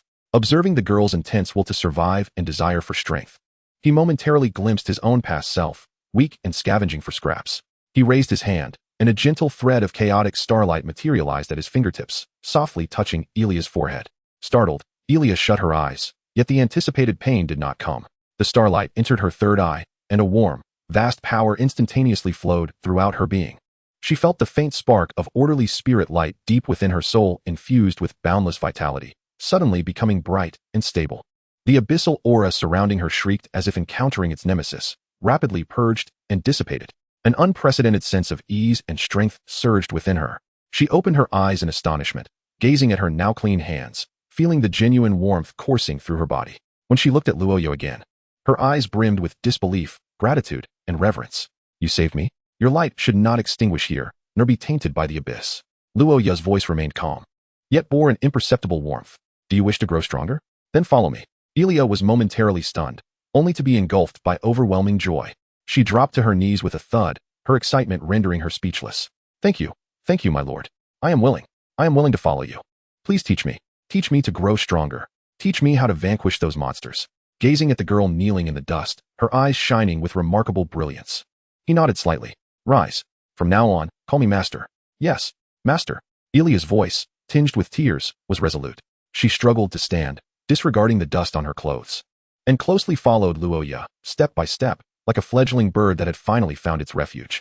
Her amber eyes filled with hope for the future and infinite reliance on her powerful master. Chapter 67. Ilia's Two Mentors. Casting a glance at this little tale, he said nothing further. He raised his hand, directing it towards the chaotic rebel stronghold below, initiating the concept of return to nothingness once more. An invisible force swept across, erasing the remnants of abyssal creations, decayed structures, and twisted nodes of law as if they were mere smudges wiped away by an eraser, swiftly returning to nothingness, leaving behind a purged expanse of relatively normal ruins. The essence of Mograz had vanished completely, his life or death unknown. The outcome of the first sharpening stone of the 15th universe was already evident. Beside him, the chaotic overseer, Loya, had acquired a little apprentice named Elia. A new bond quietly formed in this twilight star realm, shrouded in the shadows of the abyss. Subsequently, he brought the young Elia back to the Sanctum of Order, causing quite a stir in the solemn and hierarchical oversight court. A girl, tainted by the encroachment of the abyss, was unexpectedly taken as a disciple by the newly appointed chaotic overseer. Numerous skeptical gazes were cast, yet Loya remained unfazed. He directly settled Elia in a side hall of his palace, beginning her meticulous instruction. 1 year later, in the training ground of the side hall. "Concentrate, Elia." Loya's voice was calm as he observed the young girl, her stance rooted like a horse, her face flushed. "Perceive the light within you, guide it, but do not attempt to seize it. It is you, and you are it." Elia tightly shut her eyes, beads of sweat forming on her brow as she endeavored to sense the faint glimmer of order within. "Master, I feel it. It dances like a tiny flame." "Excellent." A gentle flicker of chaotic starlight from Loya's fingertip touched Elia's brow, helping her stabilize the restless glimmer. Remember this sensation. Now, attempt to condense it at your fingertip. Envision it as a glowing needle. Following his instruction, Elia tried, her fingertip trembling as a light, fainter than a candle's flame, flickered to life, wavering and dimming. With a puff, the light extinguished, and Elia lowered her head in disappointment. Master, I have failed again. Ah, it is of no consequence. After more than a year together, I have grown fond of this little one. His tone was light as water. For your first attempt at condensation, simply illuminating it is commendable. Take a brief rest, drink some water, and then continue. At that moment, a silver-blue stream of light descended, revealing the figure of Zingolf. His starry eyes swept over Elia and Loya, and his cold, formulaic voice resonated. Chaotic Overseer, you have leisure to address the encroachment at the edge of the 22nd universe. Loya nodded slightly. I understand, and will make arrangements promptly. Turning to Elia, he said, Little one, I must attend to matters concerning the 22nd universe. Practice diligently in the sanctum. A flicker of disappointment crossed Elia's eyes, yet she resolutely nodded. Master, do not worry. I shall strive to improve. Zingolf's gaze fell upon Elia. Your foundational energy guidance is inefficient, and your concentration fluctuates. It is advisable to increase your meditation duration and mental resilience training. Elia shrank back slightly, timidly glancing at the imposing figure of the law enforcer. Elia, this is Grand Enforcer Zingolf. Greetings, Grand Enforcer Zingolf. Elia quickly bowed, with an expressionless demeanor. Zingolf gently gestured with his fingertips, embedding a minuscule, stable rune composed purely of data streams into Elia's body. This rune was designed to assist in stabilizing the fluctuations of her spiritual core, thereby enhancing her meditation efficiency by approximately 20%. Should her concentration waver by more than 10% during her next training session, she would be subjected to an additional threefold increase in physical training. Elia felt a refreshing power coursing through her body, instantly clarifying her mind. However, upon hearing the prospect of tripling her physical training, her expression sank. Ah? Yes. Thank you, Lord Zingolf. After imparting his instructions, Zingolf transformed into a silver-blue stream of light and departed. Loya, observing Elia's pitiful demeanor, could not suppress a smile. Do not worry, little one. With the rune bestowed by Lord Zingolf, your enhanced meditation efficiency will make training less arduous. Elia nodded vigorously, rekindling her fighting spirit.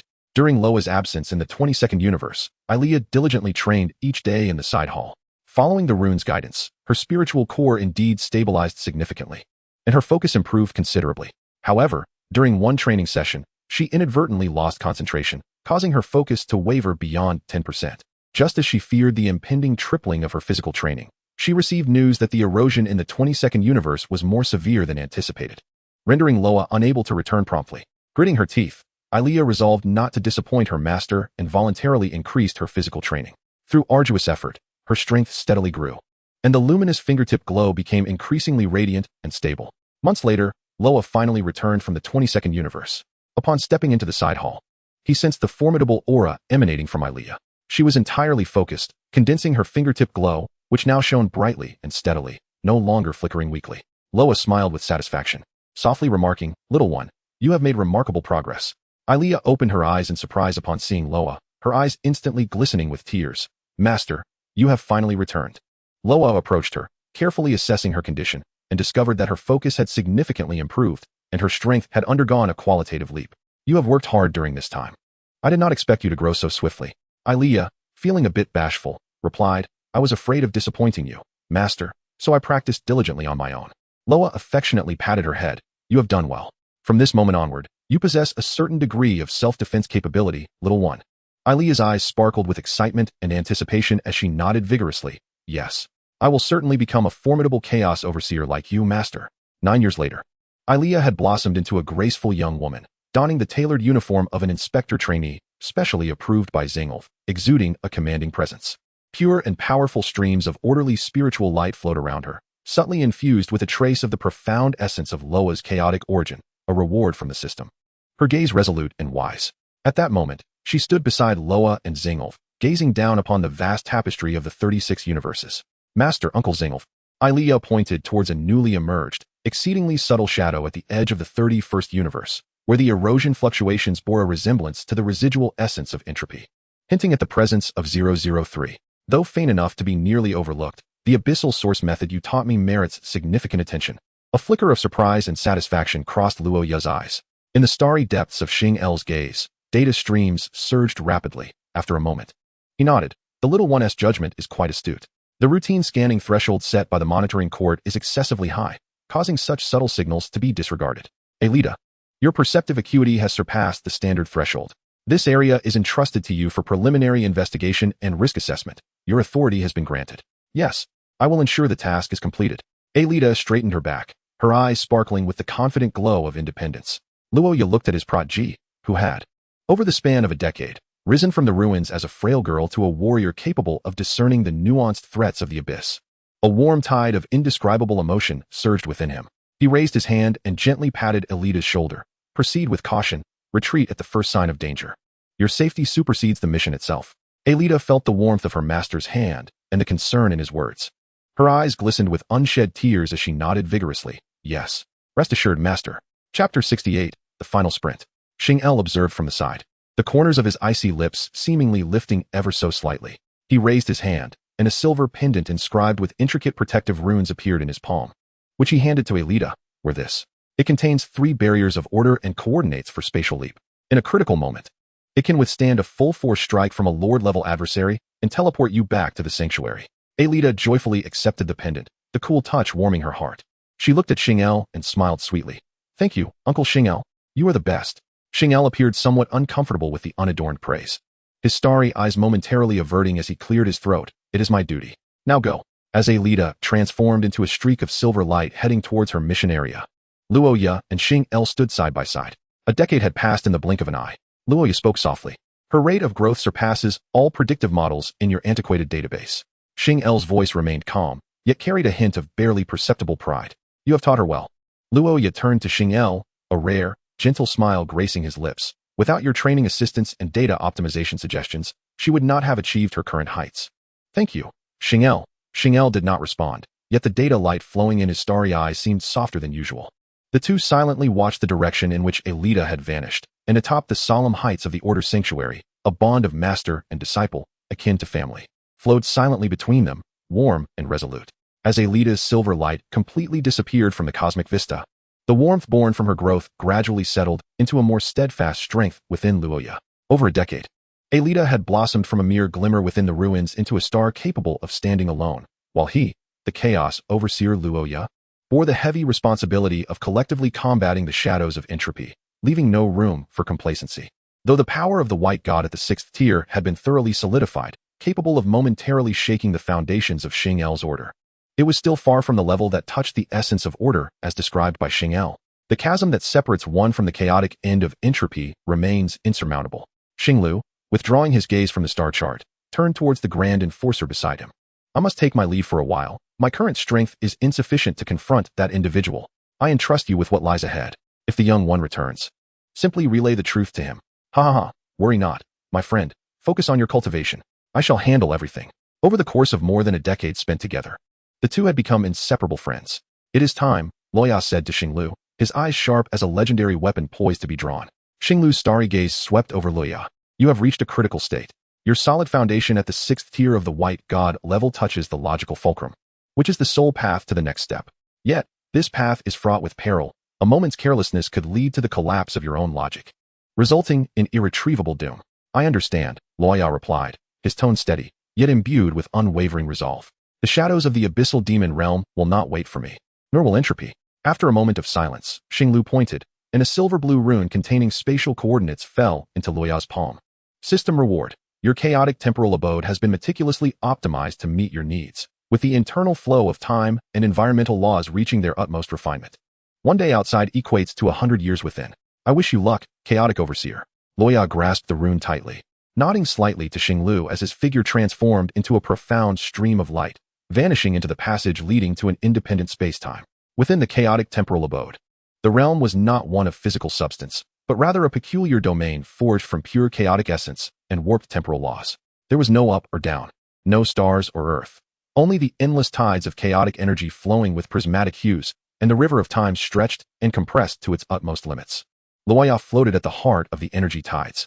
Upon entry, the ferocious chaotic essence, far denser than that of the outside world, pierced through his body and soul like countless steel needles. Were it not for his pinnacle stability at the 6th tier of the White God level, his flesh and spirit would have been reduced to ashes in an instant. The intense pain surged like a tidal wave, yet Loya's gaze remained as cold as ancient ice. He willingly released his body and mind, guiding the tumultuous chaotic energy to cleanse and refine every inch of his being.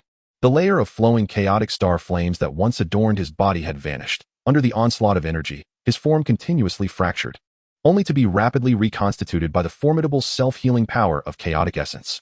Each fracture and reconstitution felt as though his very soul was being ground and remolded anew. Boom. When the force of the White God's sixth-tier concept intersected with his logical fulcrum, his consciousness was cast into an endless storm of logic. Countless paradoxes, fragments, and truths regarding existence, power, order, and chaos surged forth like an uncontrollable torrent, battering his core of awareness. He felt his thoughts being torn apart and reassembled, memories oscillating between clarity and obscurity, and his very understanding of self beginning to waver. In the chaotic temporal abode, time lost its significance. It could have been a fleeting moment or an eternity. Loya's body bobbed within the energy tides, at times crystallizing like a diamond, and at others, twisting and disintegrating like boiling lava. The chaotic rune upon his forehead, symbolizing the concept of the primordial void, flickered with an uncertain radiance, its internal structure seemingly in a perpetual state of fracturing and forced reassembly. His consciousness wrestled within the tempest of logic, sinking yet stubbornly reconstituting itself time and again. He glimpsed the singularity at the dawn of the universe, witnessed the weaving of the laws of order, and perceived the roars of chaos alongside the silence of oblivion. Countless shards of information sliced through his soul like sharpened blades, yet he clung tenaciously to a single, undying spark of lucidity, his unwavering will.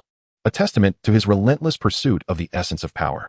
The foundation of logic is neither fixed nor immutable. It is fluid and malleable, akin to chaos itself. To freeze it is not the objective. Rather, to grasp the core of its transformation is paramount. On numerous occasions, as he teetered on the brink of logical disintegration, at the moment when his consciousness threatened to be overwhelmed by the deluge of paradox, a faint yet resoundingly clear epiphany ignited within the depths of his tumultuous awareness.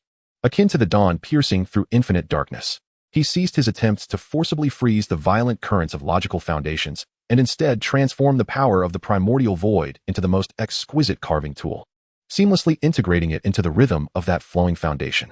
To comprehend, to guide, to reshape. Time became an enigma. Whether it had passed for 10 years, 100, or even 1,000 was uncertain. He traversed through cycles of understanding, guiding and reshaping along the way. A hum resonated throughout the chaotic temporal chamber as the tidal energies suddenly halted. Then, like rivers converging into the sea, they surged wildly towards him. The rune of chaos, once flickering uncertainly upon his brow, erupted in an unprecedented brilliance at that very moment. The structure of the rune transformed entirely, becoming more intricate and profound, as if composed of countless flowing, self-evolving chains of logic. His body ceased its disintegration, suspended at the heart of the energy tide, radiating an indescribable essence, akin to a pure white light embodying the ultimate rationality of the cosmos. This light was no longer cold. It exuded an absolute majesty, imbued with the insight of all things and the mastery of logic. His eyes opened, and within the depths of his pupils, the chaotic whirlpool was replaced by two matrices of logic, constantly evolving and generating endless possibilities. Chapter 69. Breakthrough to the Seventh Order of the White God. The Seventh Order of the White God. He slowly raised his hand, a thread of white light leaping from his fingertips. This white light was no longer mere energy. It was a highly condensed existence imbued with specific logical directives. He gently pointed towards the distorted river of time ahead. Flow rate, unification. The violently surging torrent of time, as if halted by an unseen hand, instantly smoothed into a placid mirror, obediently encircling him. It is done. Loya's voice was calm and unwavering, yet it seemed to embody the supreme authority of lawmaking. He stood still, closing his eyes and focusing intently on the relentless surge of logical foundations within him. These foundations interwove and collided, continuously igniting new sparks and power, as if they were the universe's tiniest yet most potent sources of energy. As time progressed, this sensation intensified. He could distinctly perceive these logical foundations gradually coalescing into a formidable dominion of control, a force akin to the sovereign of the cosmos, omnipotent and nearly boundless. At long last, at a certain moment, he abruptly opened his eyes, a flicker of ecstatic joy illuminating his gaze. He had finally succeeded in breaking through to the seventh tier of the White God. System, did you see that? Even without your assistance, I can achieve this through my own efforts. He mused inwardly with a sense of pride, yet the system seemed unimpressed, responding, "Shall I take my leave then?" A subtle smile graced his lips, radiating confidence, and without hesitation, he stepped out of the chaotic time chamber. Starry Rhythm immediately sensed a powerful aura surpassing his own rushing toward him. The gods of the temple hurriedly gathered in the grand hall, as Loya entered with steady steps. Starry Rhythm's eyes widened in disbelief. The deities whispered among themselves, astonished. How could this be? He was even stronger than before. The intensity of this aura was formidable, rivaling that of the awe-inspiring Grand Lawkeeper. Indeed, one could argue it exceeded even that. At that moment, the crowd's attention was captivated by a figure in the distance. It was a graceful maiden, darting toward him like a delicate butterfly, her speed astonishing. In the blink of an eye, she dashed into his embrace. Master, master, she cried out, her voice brimming with excitement and joy. Oh, master, it's been 3 years. Yer has missed you so much. She held him tightly, tears cascading down her cheeks like a torrent, soaking his garments. Starry Rhythm approached Loya with quickened steps, a smile illuminating his face as he exclaimed, this child. All she ever talks about is you. Ever since returning from the mission, knowing you were in seclusion, she has been worried about your safety, tossing and turning at night. Unable to sleep, scarcely able to eat or drink. He added with a hint of urgency, are you hurt anywhere? Yer promptly shook her head. Master, I'm fine. But you must have endured great hardship within. After all, you spent thousands of years in there. In the temple. 100 days equates to a year. Gazing at Yer, a glimmer of contentment flickered in his eyes. She had grown up, now understanding the weight of concern for her master. The three of them engaged in lively conversation, completely oblivious to the presence of others around them. Their dialogue was imbued with warmth and care, as if time itself had come to a standstill. As they entered a side hall, Starry Rhythm's expression suddenly darkened, and he spoke with gravity. A presence akin to yours has emerged in the 7th universe. Initially, this aura was faint, like a wisp of smoke in the wind, easily overlooked. However, in recent days, it had intensified, blazing forth like a fire ignited, growing ever stronger. His brow arched slightly, revealing a hint of surprise. This was indeed intriguing. As if he had stumbled upon something fascinating, a note of curiosity and anticipation colored his tone. Just as he finished speaking, a blinding white light erupted from the 7th universe, soaring into the sky like a silver dragon, piercing through the dark expanse of the cosmos. A brilliant beam of white light surged forth with astounding speed, as if tearing the very fabric of the void apart. In the 7th universe, within the realm of Dragon Ball, tranquility enveloped the entrance of the god of destruction's domain in the room of spirit and time. Ever since Roya ascended to the higher realms, Vegeta had been diligently studying to attain the form of the white god. Whis, elegantly suspended in midair, gently tapped the ground with his angelic staff, casting a contemplative gaze upon the ancient doorway connecting to a different dimension, his eyes reflecting a rare sentiment. Lord Beerus, are you truly not inclined to take a look? Mr. Vegeta has already spent what amounts to 12 years in there. Whis's voice remained soothing, yet carried an undertone of subtle concern. Deep within the temple, the god of destruction, Beerus, rolled over in his cat-like lair, grumbling impatiently.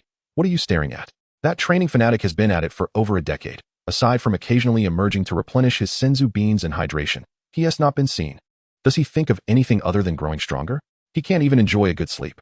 Despite his words, Beerus's ears perked up slightly, indicating a semblance of interest. Whis smiled gently as the crystal orb atop his staff illuminated the hazy scene within the room of spirit and time, a boundless expanse of pure white, and a crimson golden point of light that seemed to merge with the white void, emanating a terrifying wave of energy. His determination is indeed remarkable. I can sense that a profound transformation is taking place within him. He is likely pursuing the ultimate realm left behind by Lord Roya, known as the White God. The White God. Beerus scoffed, yet a flicker of apprehension crossed his gaze. That Roya fellow is a monster. That kid Vegeta, even if he practiced for another 100 years, he's still. Before he could finish, the door of the room of spirit and time suddenly shook violently. A chilling, pure pressure, as if capable of freezing one's very soul, surged through the door, rapidly enveloping the entire god of destruction's domain. Whis's smile froze instantly, and the vision within the crystal orb fluctuated violently. Beerus leaped out of his lair, fully awake, his purple feline visage etched with shock. What is this presence?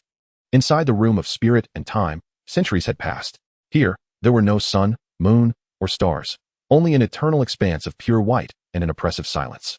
Time was distorted and elongated, with each second weighing down like a century. Vegeta's figure floated at the center of this space. At this moment, he was no longer the spirited warrior who had first entered. His martial attire was tattered, stained with dried blood and sweat. His robust body bore the scars of countless battles, some deep enough to reveal bone. Although the Saiyant's formidable constitution and senzu beans aided in his recovery, the remnants of his near-death experiences told tales of harrowing struggles. He maintained the Super Saiyan 3 form, with crimson golden flames flickering like a candle in the wind, intensely burning, swaying, yet embodying a nearly desperate tenacity. His eyes were bloodshot, and within the depths of his pupils burned an everlasting flame known as determination. His gaze remained fixed upon the ethereal form before him, a mere specter conjured by the formidable strength of his own will and countless brushes with the brink of death. This apparition was not the true essence of Loya, nor did it possess even a fraction of his power. Yet it flawlessly replicated the terrifying aura of Loya's combat, the chilling concept of freezing time and logic itself. The mere existence of this phantom emanated an invisible chill that caused the space surrounding Vegeta to groan under the unbearable weight, the flow of time becoming thick and sluggish. With each breath, it felt as if countless icy needles were piercing his lungs. Coughing violently, Vegeta expelled blood flecked with ice crystals, his body trembling violently from the extreme cold and the exhaustion of his strength. Chapter 70. Vegeta's Obsession. White God 4. Opposite him.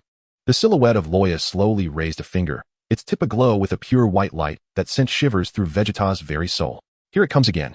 Vegeta's pupils constricted. Memories of countless encounters where he had been frozen, shattered, and brought to the brink of death surged into his mind. The horror of that sensation, thoughts frozen, power immobilized, existence itself denied, was a torment more profound than any physical injury. No, Vegeta let out a beastly roar, forcing himself to suppress the fear and excruciating pain coursing through his body. He could not retreat.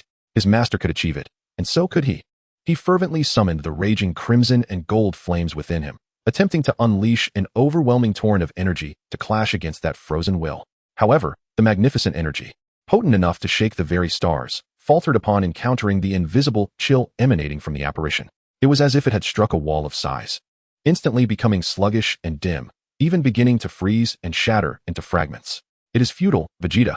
A cold, calm voice, resembling that of Loya himself, echoed deep within his consciousness, the very essence of his simulated combat will, imbued with an indifferent understanding of the fundamental nature of existence. The accumulation of energy in the presence of White God 5 was akin to attempting to drown an iceberg with a flood. You will never grasp the realm of the rules.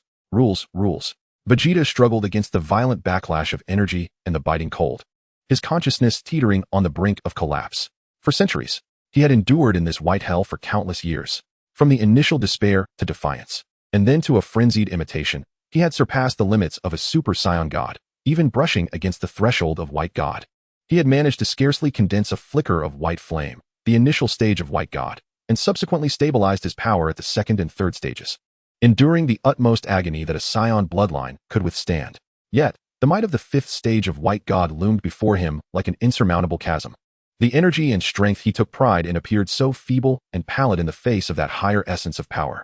With a gentle touch of its fingertip, the phantom launched no tangible attack, yet the will that froze the state of existence penetrated Vegeta's defenses with unerring precision. He felt his thoughts instantly stagnate. The energy within him akin to a river encased in ice, its flow brought to a complete standstill. The form of Super 7 disintegrated in an instant, and he fell to the ground like a marionette with severed strings, spewing forth a mouthful of golden blood laced with shards of ice. The excruciating pain and an overwhelming chill seeped into his very bones as Vegeta curled up on the frigid ground, his consciousness fading. Once again, he faced utter failure. Centuries of arduous training, countless challenges, innumerable struggles at the brink of death, yet he remained unable to sway the simulated realm of his master even a fraction. Despair, akin to a cold serpent, began to gnaw at his will. Give up, Vegeta. The simulated voice of Lord Loya echoed once more. A boundary is a boundary. You have touched the pinnacle of mortality. This is your limit. Limit? In his unfocused gaze, the pure white ceiling reflected back at him. He recalled Earth, remembered Gohan, Goten, Trunks, thought of Bulma's worries, Chi-Chi's incessant nagging, and most importantly, that towering figure of his master, Loya, who had rescued him from the clutches of the destructive demon and granted him a new life. No, a flame of indomitable spirit, born from the depths of his bloodline and the essence of his soul, erupted fiercely from the brink of Vegeta's fading consciousness. The Saiyan knows no limits. The realm that my master can attain, I, Vegeta, can surely reach as well. He struggled, mustering the last vestiges of his strength to prop up his broken body, no longer attempting to manipulate the frozen energy, nor resisting the biting cold. He compressed every ounce of will, every thread of obsession, every yearning for power, and the infinite longing for his master's silhouette into a singular focus, condensing, not merely gathering energy, but consolidating the very essence of will. Freezing is not the same as ice. His master had once said that it embodies the negation of will. It is the heart's direction and the reach of strength. It is not power that freezes, but the will that defines the freeze. Boom. It was as if something deep within Vegeta's soul had detonated. An unprecedented will, cold to the extreme, yet pure to the utmost, erupted like a volcano that had slumbered for eons. The frenzied red-golden aura that had burned around him, futile in its efforts, was extinguished as if cast into a furnace of absolute zero. In its place arose not a blinding light, but a faint yet profoundly solid and pure white halo. This halo, as delicate as a cicada's wing, enveloped his battered body while emanating an undeniable, absolute will that froze all the space around him. Previously ensnared by the cold of phantoms, cracked with a sharp sound at the moment this white halo appeared, and the feeling of inertia abruptly diminished. White God's initial stage. No, something was amiss. He felt within him this brand new, transformative power, and his eyes erupted with disbelief. This power was far more refined than what he had previously touched in the initial stage of White God, drawing closer to its essence. He had successfully stabilized the initial stage of White God and had brushed against a deeper threshold. Yet, this was merely the beginning. Centuries of accumulated foundation. Countless insights at the edge of life and death surged forth in that moment like a flood breaking through a dam. Not enough. Break for me. Vegeta unleashed a roar that shattered the very fabric of space. He no longer remained in a passive defense. Instead, he launched himself towards the ethereal shadow with fervor.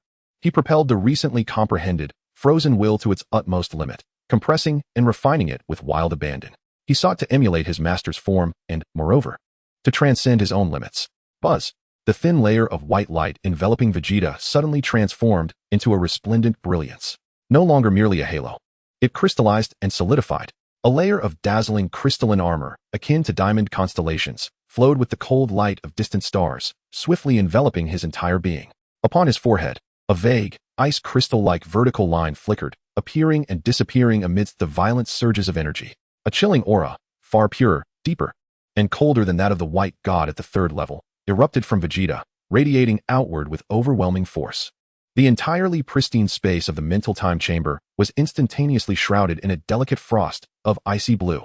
The very structure of space emitted groans under the excessive strain, as the flow of time itself was forcibly distorted, rendering it viscous and sluggish. What is this? Vegeta, feeling the vast torrent of terrifying power within him that seemed capable of freezing stars, experienced an overwhelming joy akin to a tsunami flooding his senses. He had succeeded. After enduring countless years within the mental time chamber, fueled by the indomitable will of the Saiyans and the boundless potential hidden within his bloodline, he had forcibly stepped into the realm of the White God at the fourth level. I have touched upon my master's realm. His eyes blazed with ecstatic and unyielding fire, though he had merely entered the fourth level.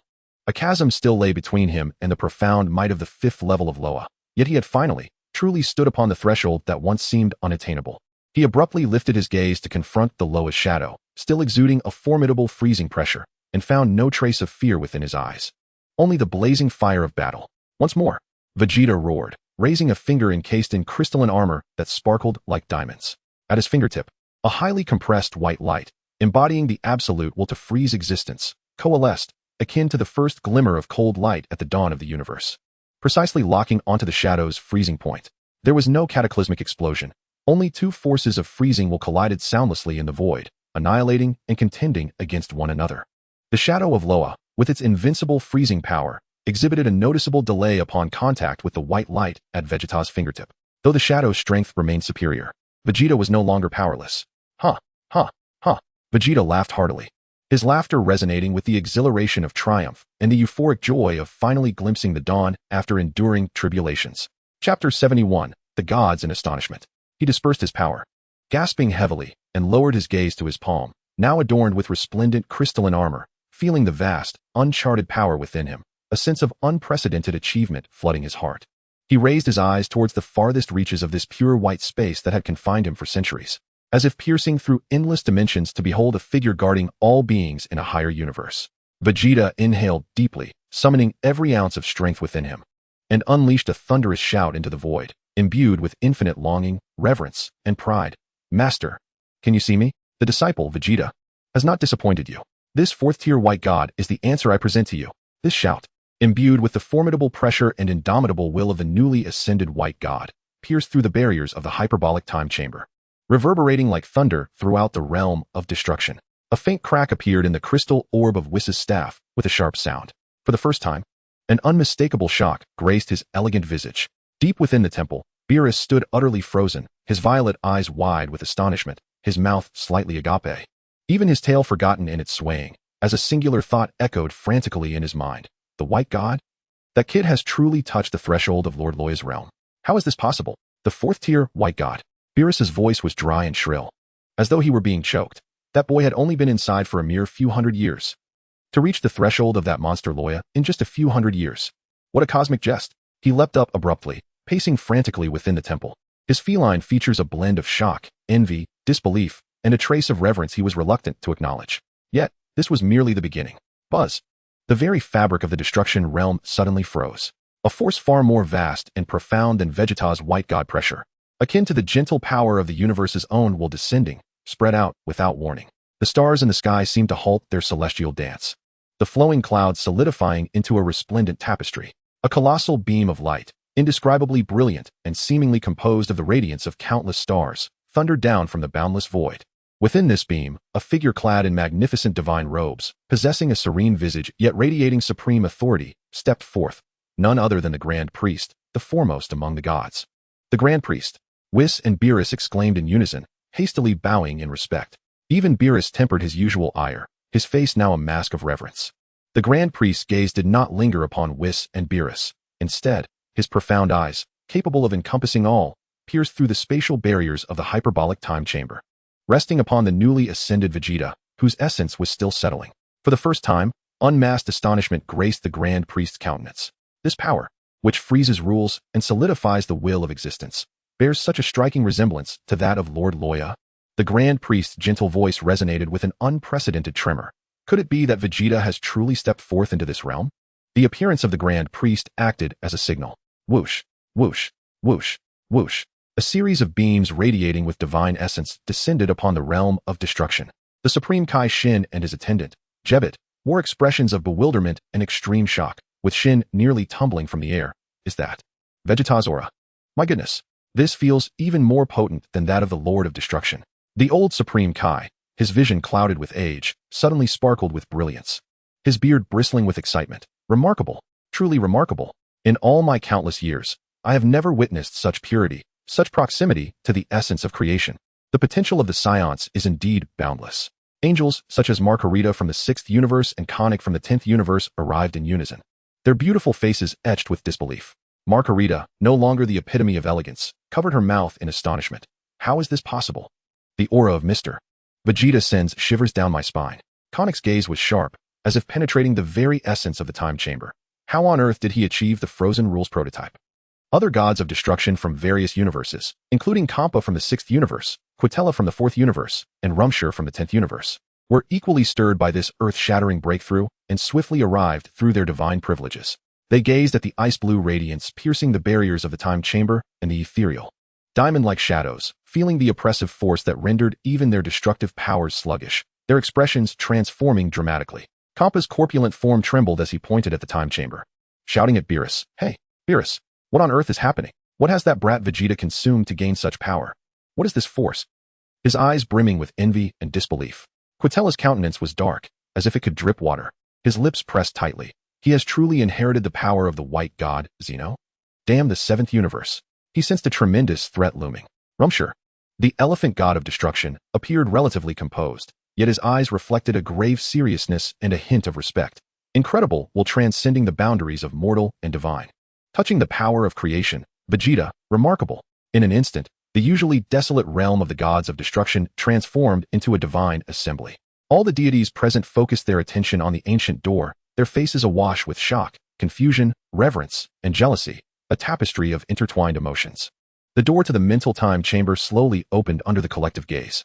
A chilling yet pure and vast coldness surged forth, causing many weaker gods, such as the Kaioshin's, to shiver involuntarily. Soon after, a figure stepped out. It was none other than Vegeta. His martial attire remained tattered and stained with blood, fresh wounds intertwining with scars of centuries, telling a tale of unimaginable hardship. Yet, his upright stature resembled divinely forged iron, tempered by eons of ice, emanating an ancient chill and resilience. Most striking was the layer of diamond-like starry armor enveloping his form. This armor was not metallic. It resembled a congealed essence of cosmic frost and stellar brilliance, translucent and shimmering with cold yet radiant starlight. A faint blue crystalline vertical mark flickered on his forehead, akin to a third divine eye, radiating the will to freeze all things. An invisible force field enveloped him, and wherever he moved, space itself seemed to thicken, the light distorting slightly.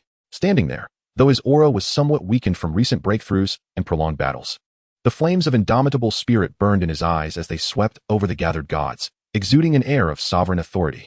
That was the majesty belonging to the White God. Vegeta? The voice of the Supreme Kai, Shin, trembled with uncertainty. Chapter 72, The Pursuit of That Esteemed One. Vegeta's gaze first fell upon Whis and Beerus, noticing the crack in Whis' staff and the ghostly expression on Beerus' face. He broke into a weary yet immensely satisfying smile, infused with the unique pride of a Saiyan. "Ah, Mr. Whis, Lord Beerus, it has been a while. I have returned."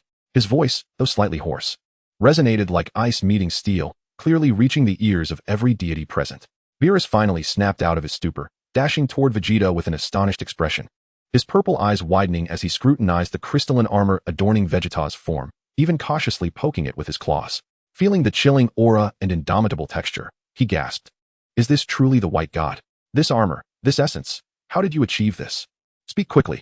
Whis glided closer, his gaze filled with a complex mix of admiration and incredulity as he addressed Vegeta. "Congratulations, Mr. Vegeta. You have ventured into a realm truly touched by Lord Loya. You have demonstrated the infinite potential of the Saiyan bloodline at the 4th tier of the White God. If Lord Loya were to know, he would be immensely gratified." At the mention of his master Loya, the pride in Vegeta's eyes swiftly transformed into deep longing and concern. He turned to the Grand Priest, bowing respectfully yet eagerly. "Grand Priest, do you have any news of my master? Is he well in the upper realms?" The Grand Priest, observing the pure affection and fervent desire for growth reflected in Vegeta's eyes, offered a gentle and benevolent smile, akin to that of a parent witnessing a child finally coming of age. He raised his hand, and a vast, warm surge of life energy flowed into Vegeta, swiftly mending his injuries and replenishing his vitality. "Lord Loya is doing well." The Grand Priest's voice was like a gentle spring breeze. "He is thriving in the upper cosmic realm, shouldering the immense responsibility of safeguarding boundless order. His power has long surpassed what we can fathom." He paused, gazing at the ice crystal mark upon Vegeta's forehead and the resplendent armor he wore, his eyes filled with admiration. "Vegeta, your dedication and breakthroughs are truly moving. Though Lord Loya is far away, you have firmly set foot on the path he once trod. This 4th tier of the White God is your finest tribute to him, as well as an invaluable gift to the entire 7th universe." The Grand Priest's words resonated as the highest form of recognition, flooding Vegeta with warmth and pride. The other deities, upon hearing this, exhibited a myriad of expressions: envy, reverence, and an intricate blend of emotions. At that moment, an incongruous yet all too familiar voice, tinged with tears and fury, cut through the solemn atmosphere. "Vegeta, you scoundrel!" A rift in space forcefully tore open above the God of Destruction's realm, and Bulma emerged, piloting a small, versatile capsule spaceship with fervor. She leaped from the spaceship, utterly disregarding the terrifying deities surrounding her, charging towards Vegeta like an enraged lioness. Tears welled in her eyes as her fist struck fiercely against his crystalline armored chest, which was, of course, impervious to her blows. It had been over a decade, an entire decade without a trace. No communication whatsoever. Do you have any idea how worried I was? Do you know how much Goten and Trunks longed for their father? You reckless training fanatic. Bulma, filled with a mix of rage and heartache, looked at Vegeta's battered body and torn clothing, and finally, tears streamed down her cheeks. "Look at you. What a mess you've made of yourself. Come home with me. You need to eat and heal first. We can deal with everything else later." Without waiting for his response, she attempted to pull Vegeta towards the spaceship. As Vegeta beheld the worried, furious, yet tender tears in his wife's eyes, he felt the warmth of her seemingly powerless fists, and the cold pride of the warrior within him melted away, leaving only profound guilt and affection. He dispelled his crystalline armor, revealing his scarred but warm smiling self, and gently enfolded Bulma in his embrace, his voice unexpectedly tender. "It's all right, Bulma. Can't you see I'm fine? I've grown stronger, much stronger. I can protect you all better now." Bulma sobbed in his arms, feeling his genuine presence, the tension that had gripped her heart for over a decade finally easing. Yet her words remained sharp. "Stronger? What good is strength if you don't eat and sleep? Let us go. We have to get home. Gohan and the others are waiting." Witnessing this vibrant scene, the God of Destruction realm, which had just been steeped in the solemn atmosphere of divine presence and overwhelming power, suddenly came alive. Whis stifled a laugh, while Beerus rolled his eyes, muttering about troublesome women, and the other deities displayed warm smiles. The Grand Priest, observing the embrace between Vegeta and Bulma, smiled gently and raised his hand. A silver ring, formed from pure order's light and shimmering with faint starlight along its edges, gracefully descended into Vegeta's hand. "Vegeta, this Order Star ring is bestowed upon you. It will aid you in stabilizing your nascent powers as the White God, deepening your comprehension of the rules, and providing a protective order when safeguarding what is dear to you." The Grand Priest's voice carried a blessing. "With you guarding the future of Universe 7, I am at ease. Go now, your family awaits." Vegeta tightened his grip around the warm ring, feeling the vast and gentle power it contained. Then glanced at his wife in his arms and the distant, vaguely visible direction of Earth. His eyes brimmed with an unprecedented determination and warmth. In the chaotic cosmos of the upper realm, suddenly, a resonance, akin to the core of the universe operating in stable harmony, emerged without warning from within him.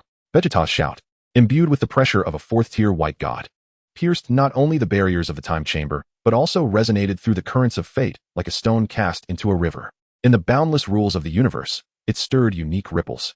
This power, marked with the distinctive imprint of the primordial chaos of Loya, conveyed its formidable strength and familiar essence precisely to its intended source. Buzz, Loya abruptly opened its eyes wide. In the depths of his pupils, the intricate logic matrix abruptly halted, replaced by an ineffable blend of astonishment and joy. The source of this resonance, a power so familiar it seemed etched into his very soul, though still in its nascent form and far from his current realm, unmistakably bore the essence of the White God. White God, fourth tier. His voice trembled with a hint of incredulity, a quiver he himself had not recognized. In an instant, he pinpointed the faint yet extraordinarily clear resonance coordinates, the seventh universe. Vegeta's lips involuntarily curled into a triumphant smile, unable to contain his elation. Indeed, he was a man favored by fortune, an indomitable warrior. This Saiyan disciple, so obstinate, proud, and unwavering, the very boy he had rescued from the clutches of annihilation, had genuinely, through sheer force of will, transcended the chasm and touched the domain of the White God. And not just any tier, but the fourth. A wave of immense joy surged through him like a warm current, instantly dispelling the chill of the silent chamber. Yet, with this joy came a profound sense of responsibility. Vegeta's entry into the realm of the White God signified that he possessed the power to upheave the cosmic order, but it also rendered him a more valuable target in the eyes of the Abyssal Dominion. The laws of the seventh universe could no longer encompass and guide the path ahead of him. He required a broader horizon, a guiding hand from a genius such as myself, to truly master this power and play a pivotal role in the impending cataclysm of entropy. Chapter 73, Re-emergence of the Next Generation. Starlaw? His thoughts transmitted instantly. Almost simultaneously, a silvery blue streak of light coalesced outside the chamber, revealing the figure of Starlaw. In his eyes, akin to a galaxy, streams of data surged ceaselessly, evidently having captured the faint resonance that transcended the boundaries of the universe. You sensed it too? Loya inquired, his tone laced with barely concealed excitement. Indeed, came Starlaw's cold yet precise reply, though the flickering of data streams had notably accelerated. Seventh universe. Coordinates confirmed. The energy signature matches that which emanates from your body, with a core fluctuation sharing a 999 similarity with your chaotic essence. Another prodigious talent. This potential is immense, qualifying him for advancement to the first tier of the Oversight Bureau. Let us proceed to retrieve him from the seventh universe, the realm of the Destroyer Gods. Onward. Without a moment's hesitation, Starlaw's eyes blazed with brilliance as he swiftly maneuvered his hands through the void, conjuring countless silver-blue runes imbued with spatial laws, rapidly constructing a pathway to the distant lower realms. Loya observed the forming passage, his eyes aglow with complex emotions, gratitude, pride, anticipation, and a tinge of urgency at the thought of their imminent reunion. He stepped forward, merging his form into the silvery blue light. In the seventh universe, the realm of the Destroyer Gods, Vegeta had just calmed Bulma, carefully cradling the warm Order Star ring, feeling the vast and gentle power within, his heart brimming with hopes for the future and affection for his family. Whis, Beerus, and the Grand Minister regarded the reunited couple with benevolent smiles. Suddenly, a resonant hum erupted, a wave of incomprehensible magnitude, far surpassing the formidable force unleashed by Vegeta, descended upon them with an overwhelming, unfathomable weight, an aura that seemed to embody the ultimate laws of the universe, arriving without warning. This pressure was not annihilative, rather, it exuded an absolute will that transcended all existence, defining the very essence of order. The fabric of the Destroyer God realm was instantaneously rendered solid, time's flow forcibly unified, and even the light itself appeared to be suspended in a moment of stillness. Every deity present, including the Grand Priest, was struck with profound astonishment. Whis' elegant smile froze upon his face, while Beerus's fur bristled in alarm. Bulma felt as though her breath had been stifled, a primal awe rooted in the essence of life compelling her to clutch tightly at Vegeta's arm. The Grand Priest's gaze ignited with an unprecedented brilliance as he stammered. Is this pressure emanating from Lord Loya? No sooner had he uttered these words than the space above the Destroyer realm shattered soundlessly, akin to fragile glass. A resplendent column of silver-blue light, indescribable in its brilliance and seemingly woven from countless chains of cosmic order, descended with a thunderous arrival, defying all spatial barriers. The edges of this luminescent pillar appeared to swirl like celestial dust, obliterating the remnants of shattered space. From the core of this radiant column emerged two figures. On the left stood the familiar figure of the chief enforcer of the gods, his expression inscrutable, surveying the surroundings with eyes akin to cold machinery. To his right, the other figure was clad in a dark uniform, fringed with chaotic star flames, his stature as imposing as the very foundation of existence. Though youthful in appearance, his visage bore the weight of ancient tranquility. Most disquieting were his eyes, no longer mere deep vortices, but rather two ever-shifting matrices of logic, pulsating with infinite possibilities. An aura of absolute authority, keen insight, and dominion over the laws of the universe radiated from him, causing the very fabric of cosmic order to resonate in compliance with his presence. It was none other than their old acquaintance, the Chaos Overseer, Loya. Master. Vegeta's mind went blank at the sight of that figure. All fatigue, all wounds, all yearning crystallized into an ineffable surge of elation and excitement. Instinctively, he shed the diamond-like star crystal armor that enveloped him, revealing his battered, yet radiant form. Like a child finally reunited with a parent, his voice trembled with exhilaration. Master. It truly is you. He instinctively yearned to rush forward, yet the natural, harmonizing pressure exuding from Loya, resonant with the cosmos, compelled him to halt in his tracks. Fixing his fiery gaze upon Loya, he was filled with admiration, pride, and an overwhelming desire to prove himself. Loya's gaze swiftly locked onto Vegeta. He observed the scars adorning his disciple's body, a testament to centuries of arduous cultivation, and sensed the pure, resilient power of the fourth tier of the white god within him. In that moment, as he beheld the unmasked longing and desire for validation in Vegeta's eyes, a ripple of warmth unfurled deep within Loya's otherwise cold, logic-bound gaze. With a single step, he traversed the distance of space, instantly materializing before Vegeta. Disregarding the reverence of the surrounding deities, he raised his hand. Though he did not make contact, a pure and gentle force, akin to the primordial essence capable of soothing all wounds, silently surged into Vegeta's being. In an instant, the deep-seated scars on Vegeta's body, both new and old, began to heal at an astonishing pace, visibly vanishing. The once depleted energy, akin to a parched riverbed receiving a nourishing rain, surged forth with newfound vitality. Even the mental exhaustion dissipated entirely. It was as if he had been infused with boundless life. Well done, Vegeta, echoed the voice of Lord Loya. Devoid of the cold authority that transcended the cosmos, now imbued with a long-lost warmth reminiscent of a benevolent elder. You have achieved the fourth stage of the White God through your own efforts. Remarkable, truly remarkable. His gaze fell upon the faint blue crystalline scar upon Vegeta's forehead, eyes gleaming with unabashed admiration.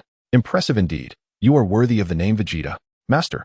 Upon receiving his mentor's verbal affirmation, Vegeta felt that the centuries of hardship and countless moments of despair were all worth it in this very instant.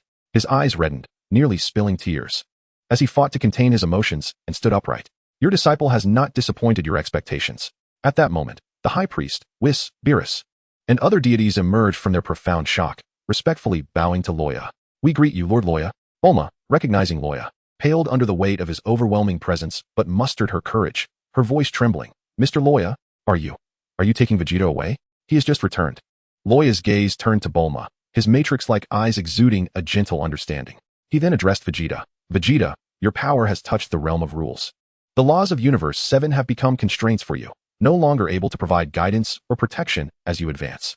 The gaze of the Abyssal Realm will also focus upon you due to your strength. His voice, calm yet heavy with foresight, continued, come with me to the Upper Realm. There, a broader battlefield awaits, filled with challenges you must face, as well as your true stage for the future. I will personally guide you in mastering the power of the White God until you can stand on your own. Chapter 74. The treasure of Vegeta's apprentice Vegeta trembled with realization.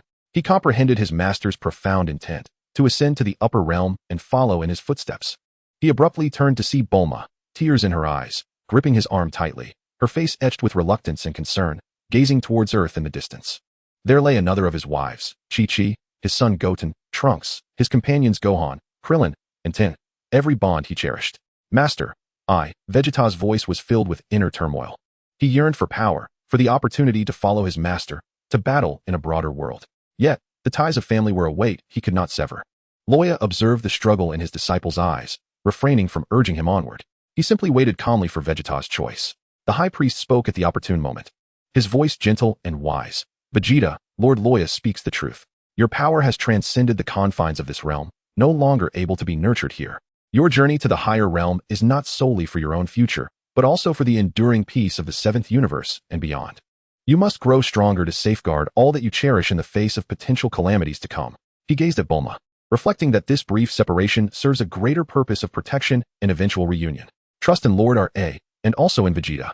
Whis spoke elegantly, Mr. Vegeta. This is your opportunity to ascend to a higher dimension. Earth and your family will be safeguarded by us, the angels, and the Supreme Kai. You need not worry. Beerus scoffed, though displeased that Vegeta was set to ascend. He muttered, Humph, go on then. Just don't make a mess of my temple while you're at it. But remember, don't bring shame to the 7th universe. If you find yourself outmatched, do not forget to invoke R.A.'s name. The words of the assembled friends flowed like a gentle stream, gradually soothing the turmoil within Vegeta's heart. He turned to Bulma, his eyes filled with guilt and reluctance. Yet beneath it all, there lay a steadfast resolve. Vegeta clasped his wife's hand tightly, his voice low but resonant with strength. I'm sorry to leave you and the children once more, but my master is right. I must grow stronger, strong enough to protect everything we hold dear, strong enough to stand before any disaster that may befall us, strong enough to genuinely assist my master. He raised his hand, gently placing the order ring bestowed by the Grand Minister upon Bulma's finger. This, you shall wear. It will protect you in our home. Wait for me. When I have become strong enough to traverse the cosmos freely, I will return to you often. I promise. Bulma gazed into her husband's eyes, which shimmered with an unprecedented blend of tenderness and warrior's resolve. She felt the warm, vast power emanating from the ring and understood that she could neither stop nor should she impede his path. Biting her lip, she fought back tears, suddenly throwing herself into Vegeta's embrace, delivering a playful punch to him. You idiot. Come back alive. Come back whole. Otherwise, I will persuade Chi-Chi to remarry, finding someone 1,000 times more handsome than you.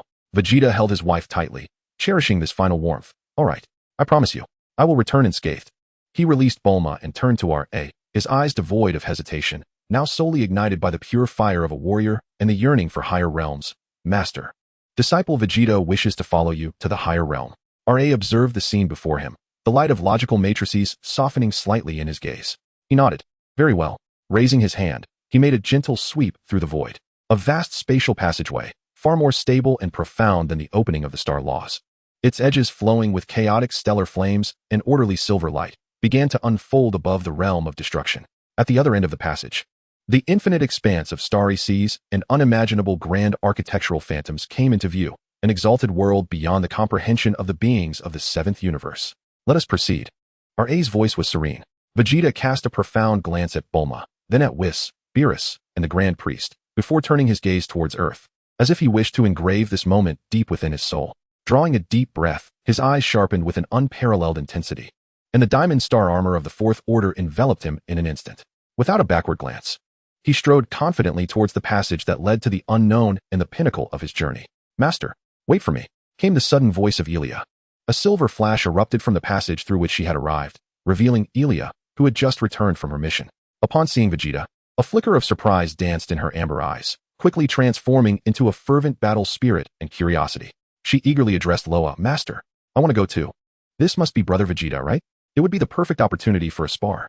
Loya nodded slightly in acquiescence. Vegeta regarded the unexpectedly appearing girl, whose pure and formidable aura resonated subtly with his master's essence.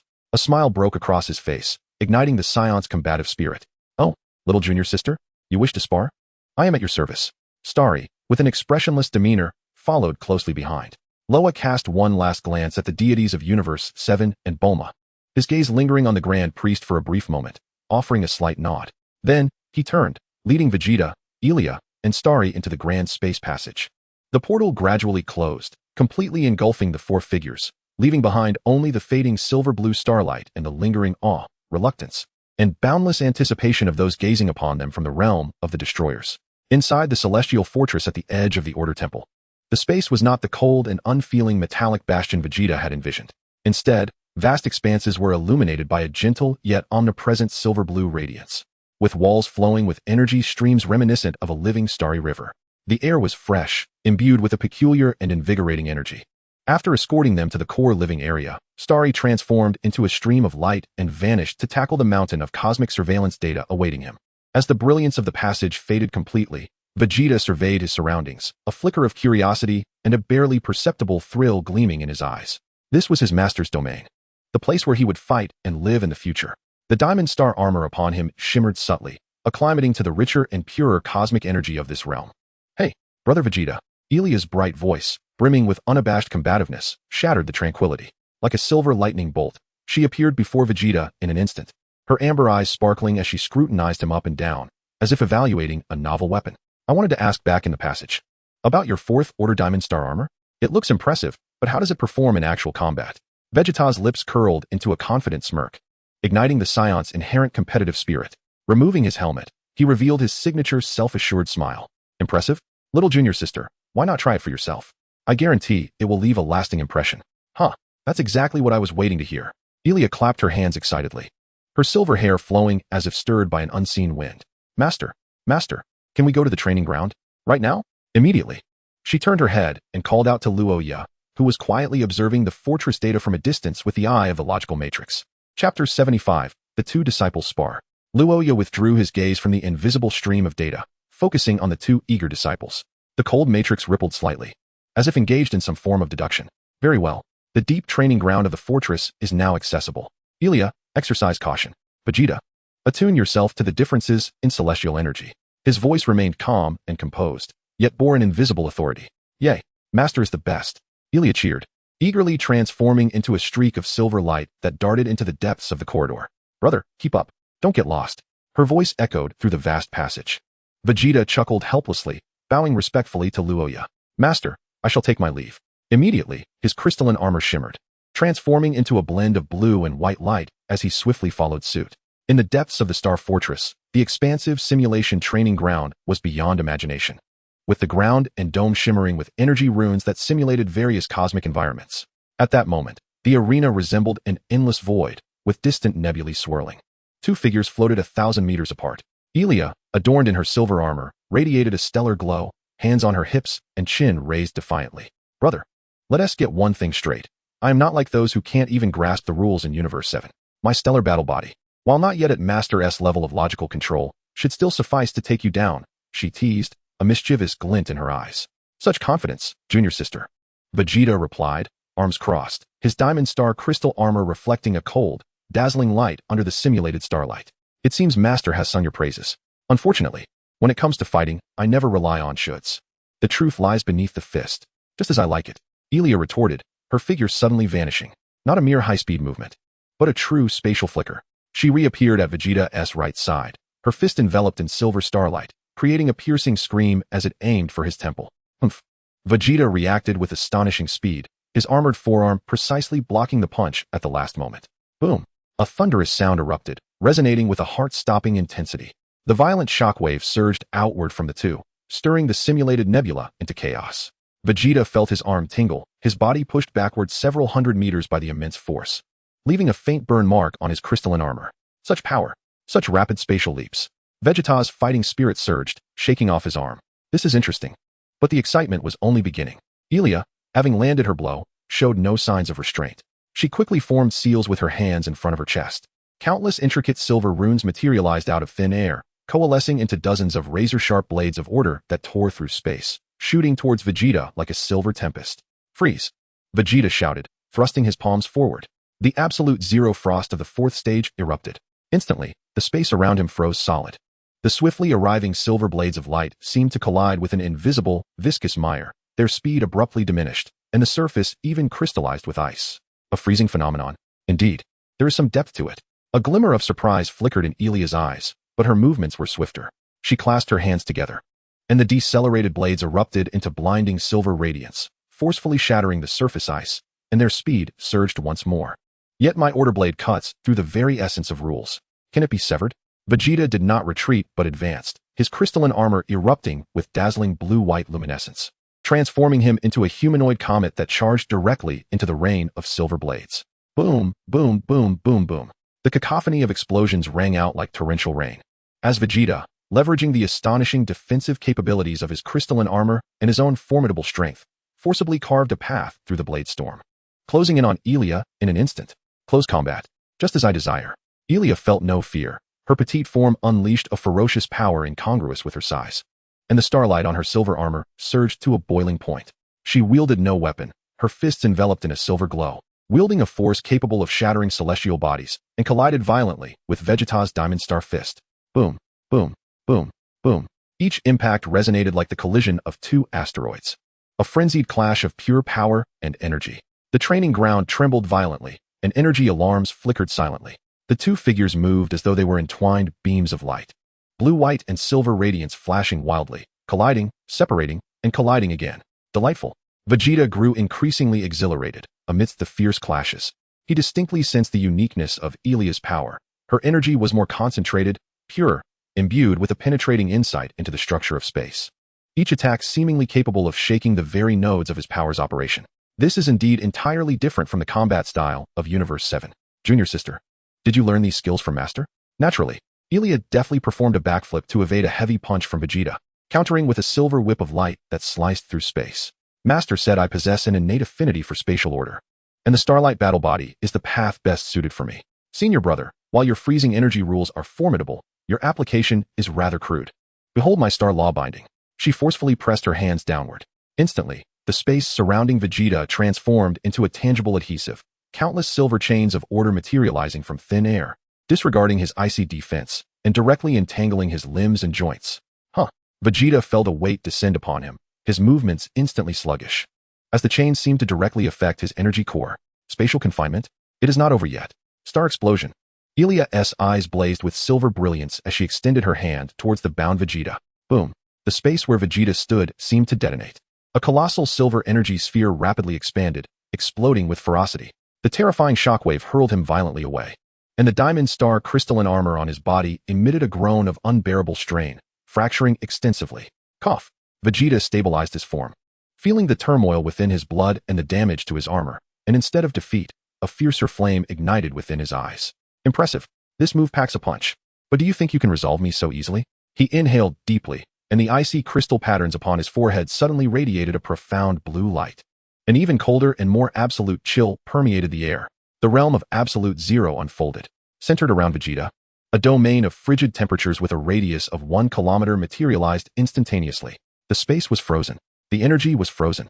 Even the invisible chains of spatial confinement wielded by Elia were solidified by the terrifying cold, fracturing inch by inch. Everything within the domain was cloaked in a layer of ethereal blue ice. Elia felt her body stiffen, as if her thoughts had slowed momentarily. The starry battle armor enveloping her flickered wildly, resisting the terrifyingly invasive low temperatures. A freezing domain. It can even affect my spatial perception. Brother, this move seems a tad unfair, she shouted, yet her movements quickened, her hands forming seals as she attempted to forcibly carve out a stable spatial bubble within the frozen domain. Unfair? In battle, there are only victories and defeats. Vegeta laughed heartily. Within the absolute zero domain, his speed appeared unaffected as he charged once more towards Elia, accompanied by countless shards of ice. Take another punch from me. Chapter 76. Vegeta's Insatiable Appetite. In the vast circular dining hall, a colossal projection of an energy core floated in the center, casting a soft glow. The air was filled with a unique, soothing energy aura and the delightful aroma of food. This was not traditional cuisine, but rather nutritional blocks synthesized from pure energy and special substances, efficiently replenishing the warrior's energy. Vegeta and Elia sat adjacent to one another at a floating energy table. Both bore the marks of their recent battle. Vegeta's crystalline armor had been repaired, yet his aura felt somewhat ethereal. Elia's silver battle armor bore several noticeable dents and frost marks. Her hair was slightly tousled, but her amber eyes remained bright, even reflecting a hint of post-battle satisfaction. I'm exhausted, Vegeta exclaimed, glancing at the food, his eyes widening with excitement. He could distinctly sense the immense life energy contained within the food, far surpassing any delicacies from the 7th universe. Wow, is all of this for eating? The energy purity is astonishing. Vegeta resembled a child who had just entered a candy store, eagerly rubbing his hands together. Elia, however, appeared unfazed, skillfully approached an operation panel, her fingers tapping swiftly. A floating tray automatically glided to her side, upon which lay a small cluster of energy crystals emanating a gentle green glow and a glass of transparent liquid speckled with twinkling starlight. My Dawn Elixir and Life Source Crystal, standard portion, she stated, gracefully taking the tray, finding a table to sit at, and sipping the energy liquid delicately, as if savoring the finest red wine. The restaurant attendant turned to Vegeta. Please select your desired energy replenishment option. According to the Overseer's directive, permissions have been elevated to the highest level. Vegeta stared at the bizarre array of food, scratching his head. Everything here looks quite upscale. However, is there anything more substantial? Perhaps like meat? Or rice? Something in ample quantity to fill me up? The energy purity can be lower. The key is the quantity. He gestured expansively. The attendant paused momentarily, seemingly processing the primitive concepts of meat and rice. Alia could hardly suppress a laugh, nearly spilling her energy drink. She set down her cup. her amber eyes widening in disbelief as she gazed at Vegeta as if he were an extraterrestrial. Meat? Rice? Are you a caveman? We are in the upper realm. Energy replenishment demands efficiency, purity, and the absence of impurities. Such items are obsolete due to their low conversion rates and high impurity levels.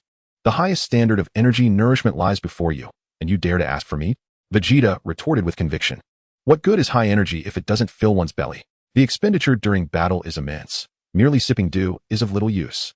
In our 7th universe, true warriors devour meat heartily and feast robustly. That is how one replenishes energy.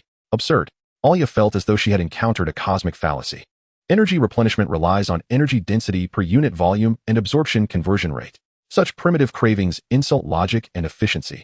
Brother, provide him with the highest grade energy gel block, so he may comprehend what true efficiency entails. The restaurant attendant silently operated the panel. Soon, a floating tray drifted before Vegeta, upon which rested 3 fist-sized energy gel blocks radiating a rich golden-red glow akin to premium amber.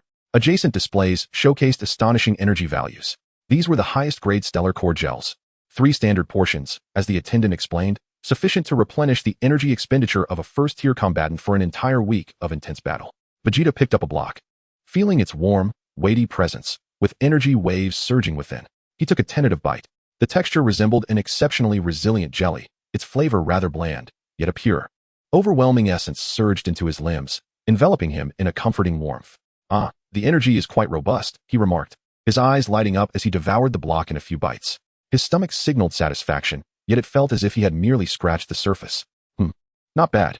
Bring me 10 more. Loya nearly choked this time, coughing violently, her face flushed with disbelief. 10 more? Do you think these are candy beans? 1 portion suffices for a week's consumption. 3 portions are already the maximum supply permitted. Do you not feel full? She gazed incredulously at Vegeta's flat abdomen. Vegeta smacked his lips and mused. Full? Not even close. I've merely laid the groundwork. I reckon I could still consume 50 more. He calculated the extent of his ravenous hunger against the black hole-like capacity of a Saiyan's stomach. 50 more. Loya's voice escalated sharply, as if she had just heard a prophecy of universal destruction. She sprang to her feet, pointing at Vegeta, her finger trembling. What manner of monster are you? This is utterly impossible. How could your bodily structure accommodate such colossal energy without collapsing? This defies the fundamental laws of physics. Vegeta stood proudly, hands on his hips. Little sister, have you witnessed the might of the Saiyans? This is true efficiency. The body is the finest energy furnace. Hurry, brother, fulfill my request. I am famished. Indeed, it would be preferable to have a texture akin to that of meat. If that proves impossible, then a substantial energy block that satiates hunger would suffice. The restaurant attendant fell silent for a full 5 seconds, seemingly reevaluating the very definition of a high-spec energy meal, contemplating high-density compressed energy clusters and malleable energy matrices. He activated energy cooking units 7 through 12. Estimated preparation time, 15 standard hours. In an instant, the entire kitchen area of the Energy Replenishment Center was bathed in a blinding radiance. The indicator lights of the energy delivery conduits flickered, power at full throttle. Within the cooking units, high-energy particle streams, originally intended for refinement and purification, were now furiously bombarding vast quantities of energy matrices. They endeavored to mold them into a consumable form capable of satisfying a Saiyan's appetite, with splattering energy sparks nearly casting a crimson hue upon the transparent force field barrier. The entire area was permeated with the scent of energy overload, a charred aroma, albeit devoid of actual smoke. The chefs in the kitchen moved with such rapidity that their arms appeared to leave behind afterimages, continuously transporting boxes of raw compressed clusters radiating immense energy. Alongside unstable luminous energy dough, Vegeta sat at the immense dining table, temporarily expanded by energy force fields, gazing at the hovering trays that incessantly delivered towering heaps of food before him. His eyes sparkled with excitement as he eagerly grasped large chunks of energy clusters pulsating with astounding energy fluctuations, crunching into them as if they were compressed biscuits, or seizing a steaming mass of energy matrix barely molded into the semblance of meat patties, shoving them directly into his mouth and chewing heartily, his cheeks puffing out like a hamster's. The pure energy surged into him like a rushing river, causing the diamond-patterned markings on his skin to glow faintly with the influx. Opposite him sat Loya, cradling her nearly untouched cup of morning dew, utterly astonished. Her delicate jaw had been agape, her amber eyes reflecting the shock of a shattered worldview. She observed the rapidly accumulating empty trays before Vegeta, resembling small mountains, and glanced toward the kitchen where alarm lights blinked incessantly and energy sparks erupted. Feeling as though her logical core was groaning. 27th tray of high-compression clusters, Loya counted mechanically, her voice trailing off. The eighth portion of stellar core gel? And those unshaped energy masses. Oh my, this is nothing short of a cosmic energy storm. Is his stomach connected to a different dimension? Unable to resist, she touched her flat abdomen, contrasting it with Vegeta's seemingly bottomless appetite. For the first time, she questioned her own existence as the embodiment of an orderly star nucleus. In terms of energy consumption efficiency, it seemed this primal brother had utterly outclassed her. Finally, Vegeta let out a resounding belch of satisfaction, patting his slightly rounded belly, now possessing a hint of curvature, gazing at the mountain of his gastronomic triumphs with a radiant smile. Ah, at last, I feel revitalized. Although the flavor is a bit monotonous, this energy packs a punch. Elia finally emerged from her petrified state, springing to her feet and pointing at Vegeta. Her small face flushed with excitement and an inexplicable thrill, perhaps the discovery of a new subject of study. Senior brother, you must be the reincarnation of the gluttonous ghost my master spoke of. You eat far too much, she exclaimed, gripping Vegeta's arm. You pig, you've consumed everything. I haven't had a bite. Chapter 77, Vegeta's Longing. Elia sat down with a plate before her and seized a piece of energy crystal radiating a shimmering green light. Taking an unrefined bite, muffled, she continued, Senior brother, your last move, the domain expansion, was utterly unscrupulous. If Master hadn't called for a stop, I would have been frozen into a statue. He grinned widely, revealing his pearly white teeth. Likewise, your spatial explosion was fierce, had it not been for my durable armor. I'd likely still be lying down. He gestured to the dents on Elia's battle armor. That punch had some serious power, didn't it? Humph. What's there to be proud of? Next time, I'll surely break through your tortoise shell. Elia retorted defiantly, but curiosity soon took over. Hey, senior brother. How did you cultivate that absolute zero technique? It feels quite different from the power usage in our realm, particularly how raw and direct it is. But its potency is undeniable. Master even remarked on your extraordinary talent, though he mentioned your methods are rather wild. Wild. Vegeta raised an eyebrow. This is called strength. Having struggled on the brink of life and death for hundreds of years, every ounce of power is earned through sheer force. He glanced around the intricate energy environment, his tone tinged with nostalgia. Uffed, as if only you have faced life and death. Elia scoffed, but a flicker of darkness passed through her amber eyes. When Master rescued me from the brink of the annihilation tide, I was barely clinging to life. In our realm, lacking strength leads to a swifter demise. Her voice softened, carrying a weight beyond her years. Vegeta was momentarily taken aback, observing the vibrant young woman before him, surprised to learn of her past. Annihilation tide? He frowned, the term sounding ominous. Yes, a cosmic-level catastrophe, a precursor to the collapse of spatial structures, truly terrifying. Elia seemed reluctant to delve deeper into the subject, quickly regaining her energy. She nudged Vegeta with her elbow. Let us not dwell on that. By the way, senior brother, tell me about your wife and family in Universe 7. Her eyes sparkled with curiosity. At the mention of family, Vegeta's stern countenance softened instantly, his gaze warming. Ah, Bulma, Chi-Chi, my wife, and our 3 sons, Goten and Trunks. Bulma is a genius scientist, though her temper can be a bit fiery. A tender smile graced his lips as he instinctively touched a modest capsule at his waist, a gift from Bulma, presumably filled with her assorted inventions and earth snacks that she deemed he might need. A scientist? Alia's eyes widened in curiosity. In the upper realm, many masters wield the power to manipulate rules, yet few focus on the foundational technology of material science. Is she formidable? What can she create? Can she build spaceships? Can she forge weapons to combat abyssal monsters? Vegeta found her rapid-fire inquiries amusing. Her greatest achievements included the invention of the gravity room and the hyperbolic time chamber, which allowed me to grow stronger rapidly. As for the weapons, some of her creations were so powerful that even I felt a twinge of fear. He recalled Bulma's fantastical yet formidable inventions with a mix of exasperation and pride. Wow, the gravity room, the time chamber, they sound amazing, Alia exclaimed, her face alight with longing. She yearned to experience them. Though the training grounds in the upper realm were highly functional, they felt cold and devoid of warmth. Brother, do you miss them? She asked cautiously. Vegeta tightened his grip on the energy block, his gaze drifting toward the vast simulated starry sea outside the restaurant window. After a moment of silence, his voice was low yet resolute. I do. Very much. But Master is right. I must grow stronger, strong enough to protect them, strong enough to traverse the universe freely and return to see them whenever I wish. That is my purpose here. Alia observed the weight of responsibility and longing in Vegeta's eyes, nodding in a manner that suggested she grasped only part of his sentiment. Growing up in the Temple of Order, her master was her only family, and she could not fully comprehend the complexity of Vegeta's bonds. The next time, why not ask Master to take me with you to Universe 7? I want to see your home and Sister Bulma. I want to witness her greatness. Her eyes sparkled with the light of adventure. Vegeta chuckled at her childlike enthusiasm. Take you? Master would surely punish you for that. You should focus on how to defeat me in our next sparring match. Humph. Who do you think you're looking down on? Once I fully master Uncle Starlaw's traversal, you won't know what hit you, Alya declared, shaking her tiny fists as she eagerly began to strategize new tactics. The Celestial Fortress and the Starview observation deck loomed ahead. The enormous arc-shaped dome, transparent as air, unveiled the boundless grandeur of the upper cosmic realm without reservation. It was not a pitch-black night sky, but a magnificent tapestry woven from countless radiant galaxies, vividly colored nebulae, and a plethora of imposing cosmic structures. The immense, interstellar fortress flitted between the stars like specks of dust, the light of order pulsating steadily against the profound backdrop of the universe. Vegeta stood alone at the edge of the observation deck, his crystalline armor having vanished, replaced by a black training suit provided by the fortress. With his hands tucked into his pockets, he gazed up at this entirely alien starry expanse.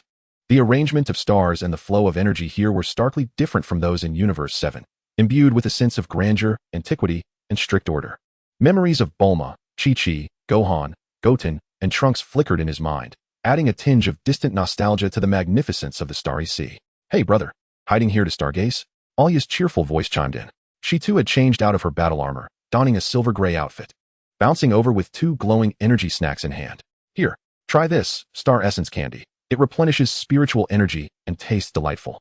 Vegeta received a piece, its warmth radiating with a subtle sweetness. Thank you. He took a bite, the texture crisp and melting in his mouth. An invigorating flow of cool energy surged through his limbs, revitalizing his weary spirit. Indeed, it is quite good, right? Right, Arya said proudly, narrowing her eyes as she took a large bite of her own piece, her cheeks puffed out. She followed Vegeta's gaze toward the starry sky, her voice tinged with longing. Isn't it magnificent? When Master first brought me here, I was utterly mesmerized. However, after a while, it felt a bit overwhelming. Vast enough to make one feel insignificant. Observing the girl beside him, who oscillated between exuberance and a hint of solitude, Vegeta suddenly inquired, Arya, have you always followed Master? Do you have no other family? Arya paused mid-chew, her amber eyes fixed on a slowly spinning blue giant star in the distance, silence enveloping her for a moment. Well, Master said my birthplace was tainted during a large-scale abyssal incursion. He found me at the edge of the annihilation tide while executing a purification mission. I seemed to have just been born, knowing nothing but instinct. Her tone was calm, yet her fingers gripping the star essence candy tightened slightly. Master is my family. Although Star Law is cold and mechanical, it too is family. Now, there's also an infuriating senior brother like you. She turned her head, making a face at Vegeta, attempting to dispel the hint of sadness. Vegeta understood. It was no wonder she was so devoted to strength and fervent about battle. Beneath that vivacity lay a sense of wanderlust from losing her roots. He reached out, ruffling Arya's silver hair as one would with his son Goten. Worry not.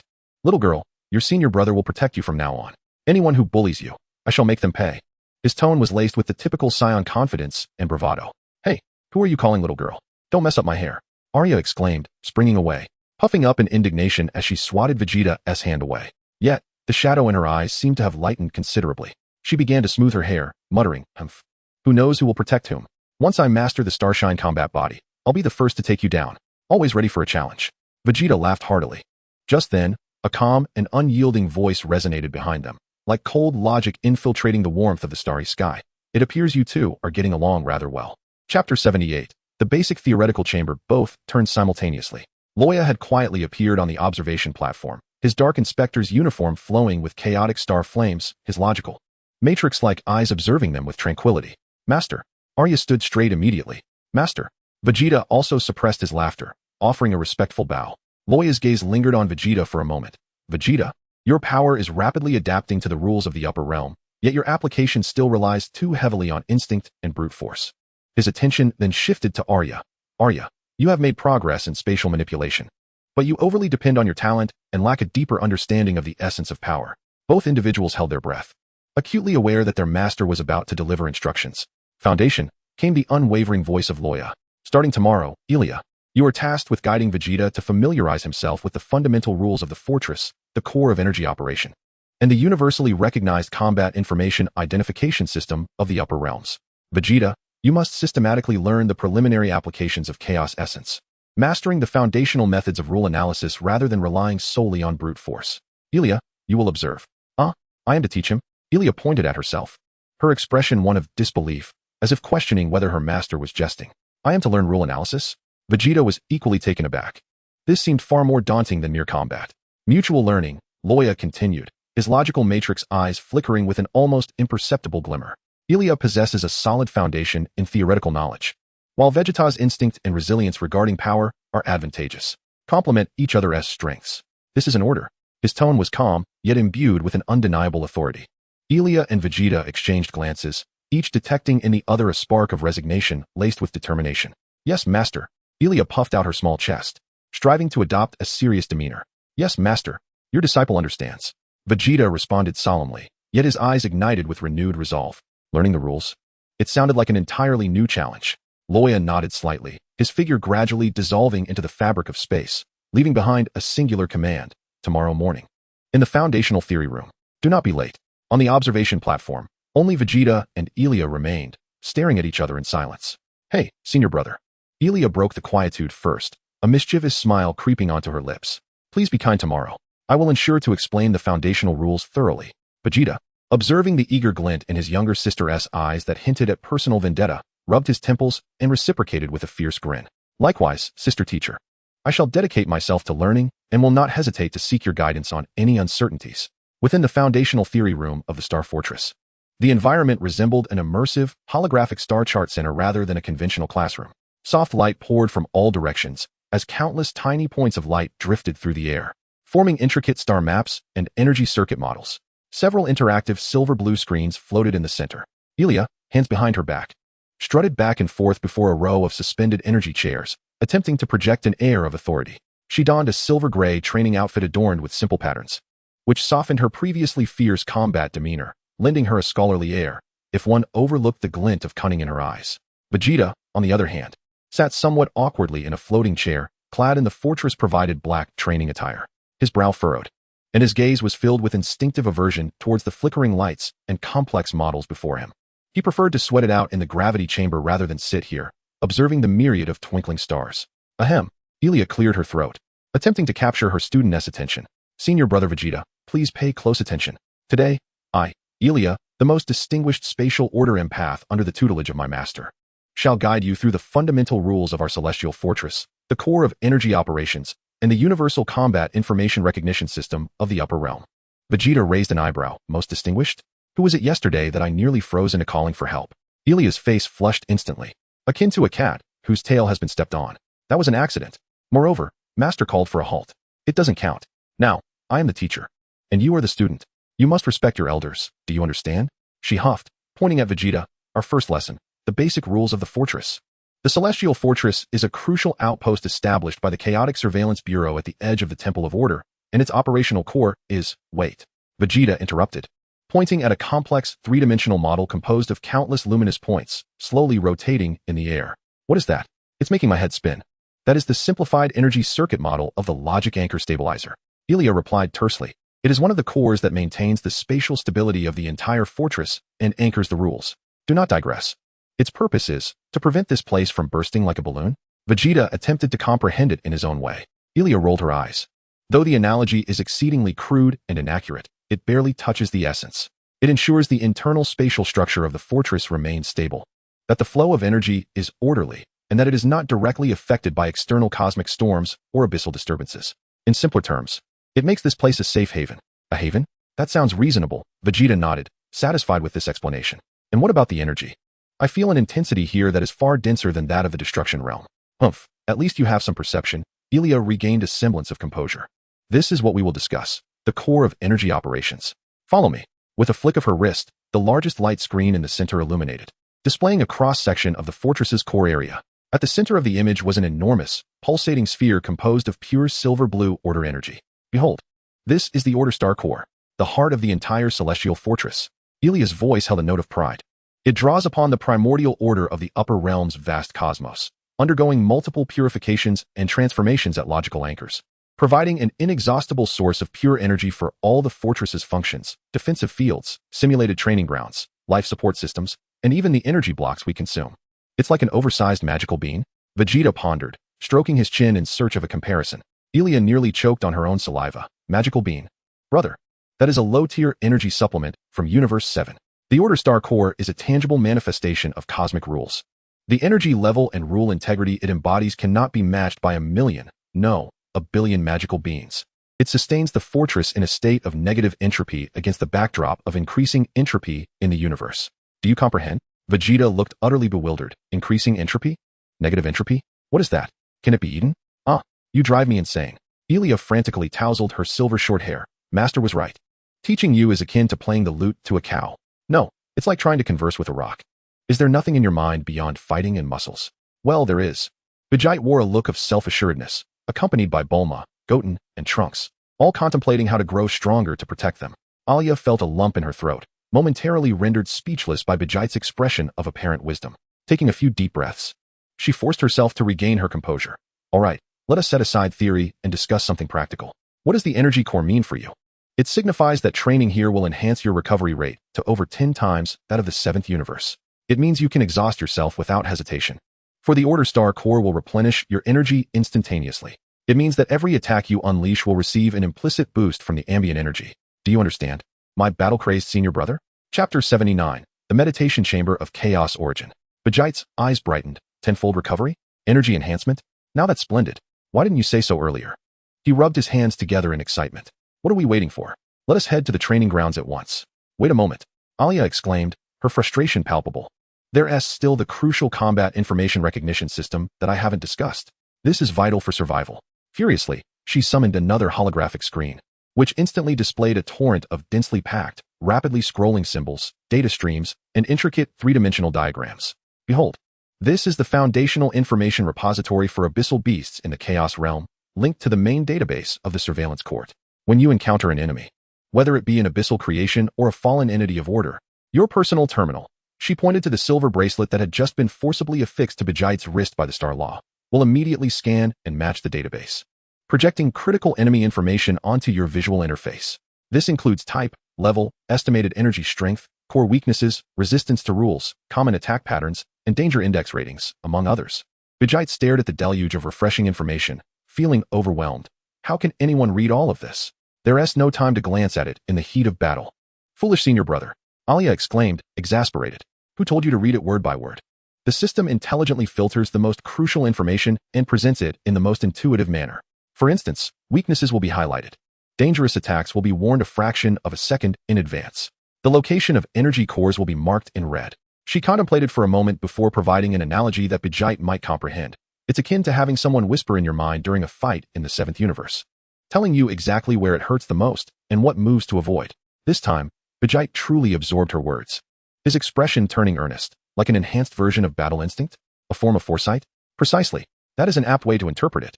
Alia finally saw a glimmer of hope and sighed in relief. This is the crystallization of countless predecessors' experiences, gained at the cost of their lives.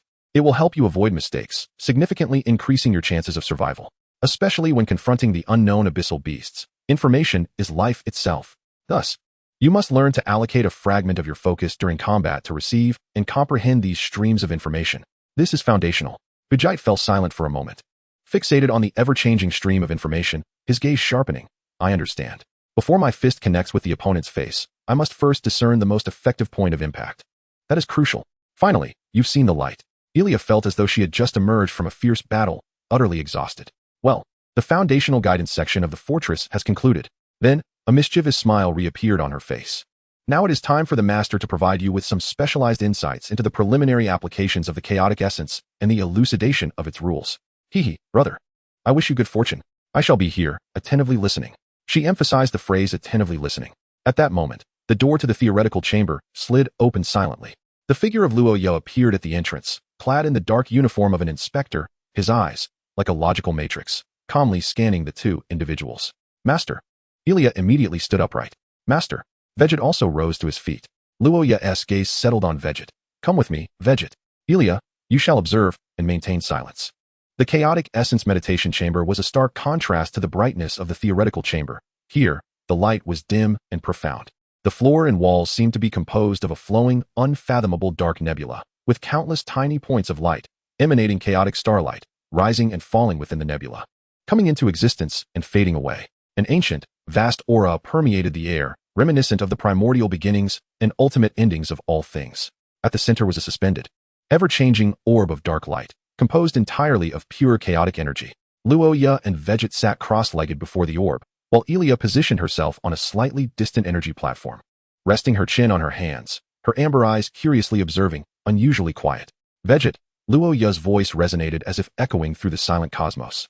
You have touched the fourth tier of the white god, containing within you the chaotic essence that originates from me.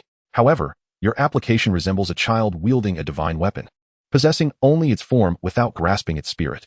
You rely on the freezing attributes granted by your bloodline, employing brute force, which is immensely consuming and inefficient. Vegeta nodded earnestly. Yes, Master. In Universe 7, power is everything. One must be strong enough, fast enough, and hard enough.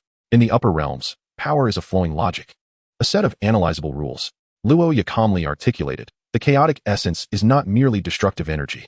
It embodies the tangible representation of the void, the source of possibilities, and serves as the foundational cornerstone supporting the evolution of all order. It encompasses creation, annihilation, chaos, and the infinite reconfiguration of facets. Your freezing is but an extreme state presented under specific rules. Vegeta furrowed his brow, striving to comprehend. Cornerstone? Possibilities? Master, your words are rather profound. I sense it within me as an immensely powerful, frigid energy capable of freezing everything. Feeling is the starting point, but not the destination. Loya raised his hand, pointing to the ever-shifting chaotic orb at the center. Look, what form does it take? Vegeta focused intently. It resembles a ball of black fire? Or perhaps flowing water? No, it is transforming, sometimes like a vortex, other times like a crystal. It seems to lack a fixed shape. Precisely, Loya nodded. The chaotic essence is formless and intangible, yet it can manifest into countless forms and substances. Its freezing does not merely reduce molecular motion. Rather, it diminishes the potential for movement of the target to its logical minimum, achieving a state of pseudo-absolute zero. Your brute force drives you to forcibly distort the rules, at the cost of a significant depletion of your own essence and a backlash from the very fabric of those rules. True mastery lies in comprehending the fundamental logic of its operation, guiding it rather than coercing it. At the tips of Loya's fingers, an exquisitely subtle, yet hauntingly pure chaotic star flame ignited silently. It did not emit the slightest chill. Instead, it radiated a peculiar warmth that embraced all. Feel it, Vegeta. Do not combat it with your freezing aura. Instead, listen to its internal logic with your will, and understand why it possesses the ability to freeze. Vegeta closed his eyes, striving to cast aside distractions and immerse his spirit into the vast, frigid source of energy within him. He ceased his attempts to command or control, and, as Loya advised, began to listen. Initially, there was only a profound silence of cold. Gradually, in the depths of that icy stillness, he perceived an extraordinarily subtle, yet intricately complex hum. It resembled countless tiny gears operating in a manner beyond comprehension, meshing together. Each rotation of these gears seemed to correspond to a certain stagnation or deviation of external rules. The icy crystal mark on his forehead flickered slightly as he endeavored to carefully probe that complex humming structure with a thread of thought. Ugh! Vegeta stifled a groan, his body shivering slightly. That sensation was akin to trying to adjust a precision atomic clock with a single hair. His thought was instantly repelled by the vast, frigid structure, and the backlash of cold made his very soul feel as though it had been momentarily frozen. Foolish.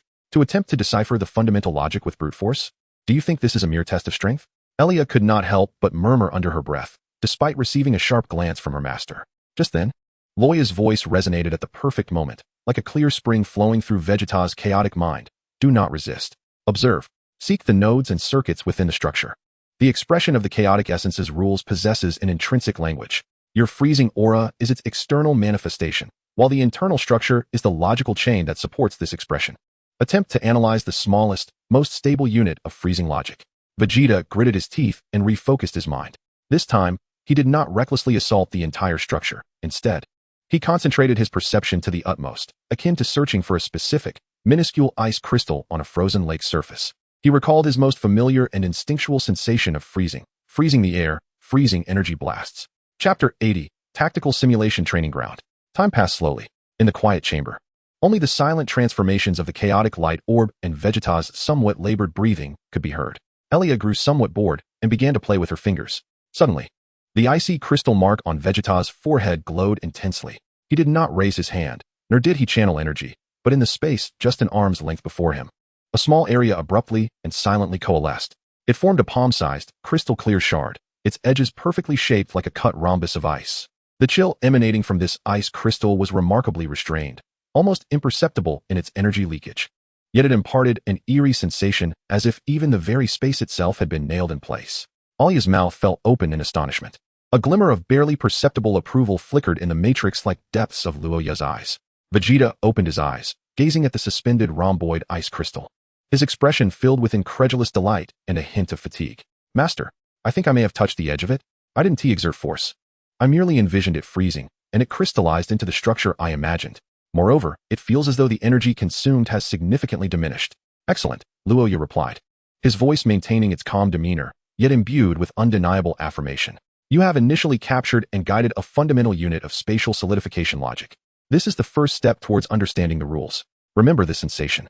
The power of the chaotic origin is not a torrent of brute force, but a programmable engine composed of countless intricate logical units. Your will is that of a programmer, not a laborer. As Vegeta beheld the small ice crystal, it appeared to open a portal to a new realm. So, power could be wielded in such a manner? This was far more intriguing than mere brute confrontations. It was also profoundly deeper. Yet, this was merely the most basic unit.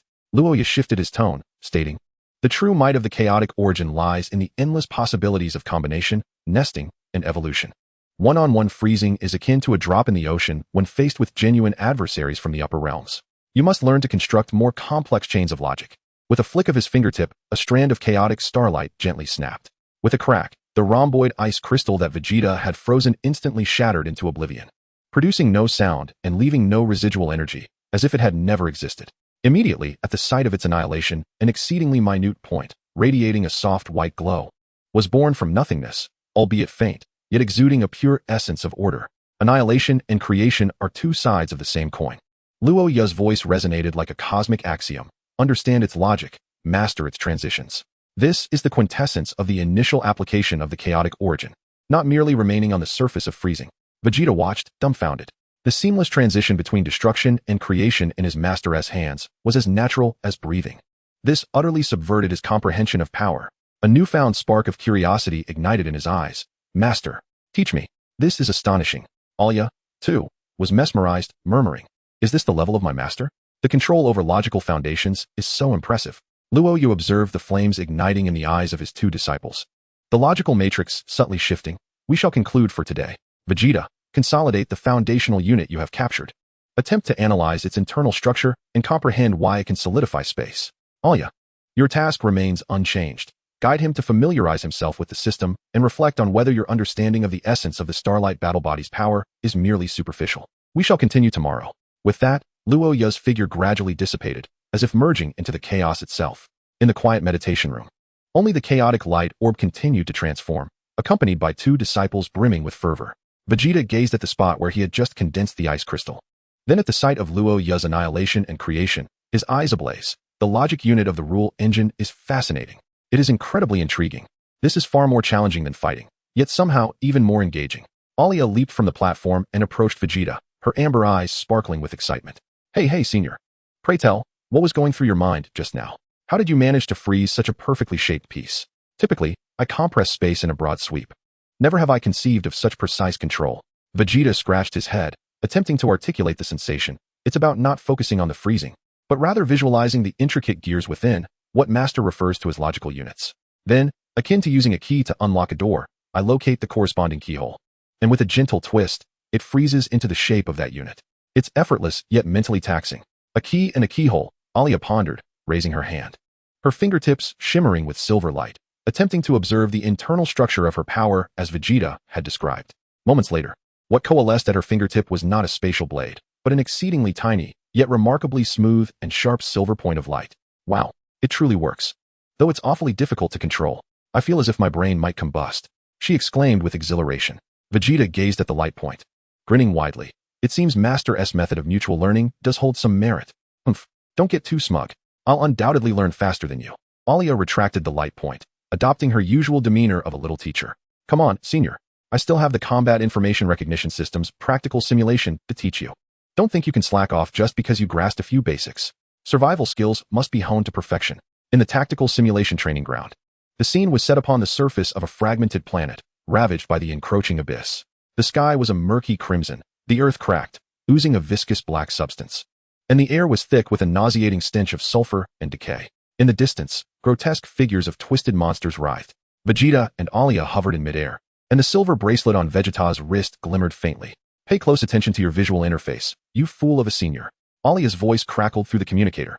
The enemy has appeared. No sooner had she spoken than the ground ahead erupted violently. A massive creature, resembling a multi-legged beetle, emerged from the depths. Its carapace adorned with writhing tendrils and eerie eyes, emitting a shrill screech. Simultaneously, several translucent information windows sprang up at the periphery of Vegeta's vision. Target identification, Abyss Corruptor, larval stage. Energy intensity, planetary level, low tier, threat level. Yellow, core weakness, joint beneath the third segment of the head, highly highlighted. Resistance rules, medium physical resistance.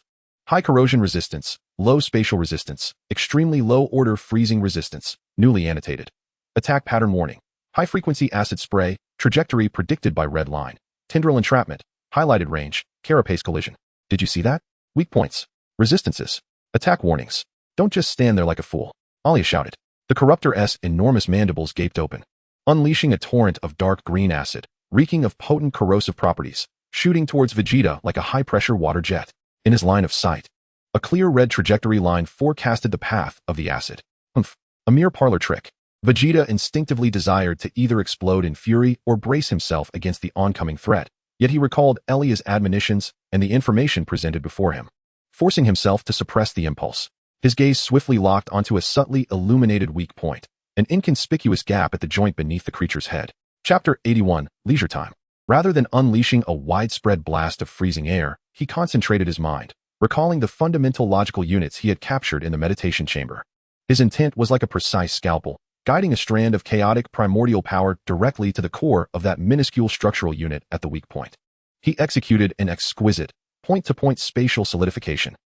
The anticipated spray of corrosive liquid was intercepted by an invisible, frigid barrier precisely 1 meter in front of Vegeta, instantly freezing into a dark green mass of ice that fell to the ground.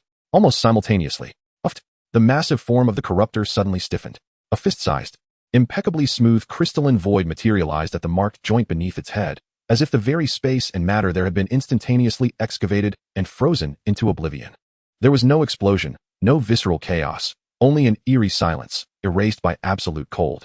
The Corruptor emitted a brief, sorrowful wail as its colossal body crashed to the ground, its core obliterated in a single strike. Splendid.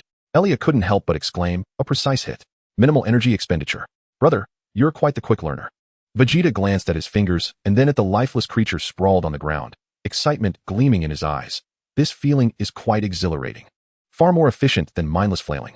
This informational prompt is rather useful. Of course, Elia replied, her pride evident. As I told you, it's a life-saving tool. Onward. This time, we face a swarm of small winged demons. Pay attention to their energy interactions and the chain of weaknesses. In the training ground, Vegeta's figure darted amidst countless warning signals and trajectories, evading attacks. Each strike became increasingly precise and efficient. He no longer relied solely on brute force and wide-ranging frost, but rather combined the insights provided by the visual interface, striving to employ minimal strength and the most accurate logical units to dismantle the enemy's structure and core. Although he was still far from proficient, his movements bore the clumsiness of a novice, yet the transformation from sheer strength to precise control was becoming strikingly apparent. Elia observed from the sidelines, occasionally offering pointed remarks, her expression shifting from playful mockery to earnestness. She realized that watching her brutish brother clumsily learn to wield intellect and strategy was perhaps more engaging than her own practice. Moreover, he seemed to be absorbing this knowledge at an astonishing pace. Energy Dining Hall, evening. Vegeta and Elia once again sat before a floating table. Energy blocks laid out before them. Vegeta appeared somewhat mentally exhausted, yet his eyes remained bright with excitement. Elia wore an expression that suggested she was utterly drained from teaching a fool, though the corners of her mouth were slightly upturned. Exhausting, indeed. Vegeta popped an energy block into his mouth, realizing that engaging in cerebral combat was such a taxing endeavor. It felt far more exhausting than battling 100 foes. Now you understand the gravity of it, don't you? Elia nibbled delicately on her energy bar, but your performance in the simulation arena this afternoon was rather lackluster. At least you no longer resemble a bull charging recklessly. Hey, I managed to take down dozens of monsters. Vegeta protested, in that last move. I attempted to combine 2 freezing units. The power was significantly enhanced, wasn't it? Although I nearly short-circuited my brain. Humph. A blind cat stumbling upon a dead mouse. Elia retorted, though she could not help but acknowledge Vegeta's remarkable intuition and rapid progress in wielding power. However, your method of utilizing freezing points in conjunction with exploiting information weaknesses is indeed highly efficient. Starry just secretly sent me the data analysis, indicating that your average energy utilization rate this afternoon improved by a staggering 0.7 compared to the morning, though it is still quite low. She exaggerated her tone for effect. 0.7. Vegeta's eyes sparkled with excitement. Really? An improvement in just half a day? Imagine if I mastered it. Don't get ahead of yourself. Alia interrupted. There's still a long way to go. You haven't even scratched the surface of the rule analysis and logical chain construction that Master spoke of. Additionally, she lowered her voice. The annihilation creation that Master wants you to learn, you're nowhere near it. That is the true weapon of mass destruction. Mentioning this, Vegeta's enthusiasm waned slightly. That is indeed too difficult. It feels entirely beyond my reach. When Master nonchalantly activated annihilation creation, I stared at that light cluster for ages, feeling nothing but dizziness. That's normal. Alia waved her hand dismissively. Do you think everyone can wield it as Master does? After years of practice, I can barely manage a small-scale spatial annihilation under the enhancement of the Starshine battle body. Creation is still a distant dream. Mastery of the rules requires profound understanding and control. Just getting comfortable with that basic freezing unit is commendable. In the Star Fortress, within Vegeta's personal rest pod, the door slid open, revealing a metallic box emblazoned with the logo of the Universal Capsule Corporation, resting quietly in the center of the room. Vegeta opened the box, finding no weapons or advanced technology within. At the top was a three-dimensional projection of Bulma, hands on her hips, wearing an expression that dared anyone to disobey her. Beside the image were several tightly packaged bags of snacks, labeled with enticing words like chocolate, energy drinks, and super spicy snacks. There were also a few comic books. Alia chuckled at the assortment of earthly delights. Chocolate? Drinks? Bulma is quite amusing. Are these all edible? Are they delicious? Vegeta picked up a bag of super spicy snacks. Glancing between Bulma's commanding projection and the treats in his hands, a gentle, somewhat foolish smile blossomed on his typically resolute face. He tore open the packaging, and a rich, piquant aroma filled the air. Here, little sister, try our earthly specialties. Vegeta offered a gleaming red spicy snack to Alia. Bulma's intention is to be shared. Curiously, Alia accepted it, cautiously taking a small bite. In the next instant, her face flushed crimson, her amber eyes welled with tears. Her mouth agape as she gasped for air, frantically waving her little hands. Water, water, so spicy, it hurts. What is this? Is it corroding my energy circuits? Does Bulma intend to murder me? Vegeta laughed heartily at the sight of Alia's disheveled state, popping a spicy strip into his mouth with relish. Warmth radiating from his eyes. This is the true flavor. When nostalgia strikes, a bite of this invigorates the senses. He picked up a comic book, flipping through the pages depicting the familiar adventures of the Dragon Ball warriors. Bulma's heartfelt gesture transcended the vastness of the universe, warming this cold celestial fortress in the most mundane yet quintessentially Bulma way. Hey, brother, this thing is terrifying. Are you sure it's safe to eat? Alia gasped. Having taken several gulps of energy water to regain her composure, her eyes warily fixed on the remaining spicy strips. Of course, this is the romance of a man. Vegeta proudly waved the spicy strip in his hand, then reverently set Bulma's photo projection as the ambient light in the room. Having indulged in snacks and reminisced about home, it was time to get to work. His gaze sharpened once more as he focused on the energy platform in the corner of the room, meant for meditation. Little sister teacher, Vegeta flashed Alia a battle-hungry smile. Tomorrow we must continue to analyze the rules. Tonight, I shall thoroughly contemplate the logical units imparted by Master.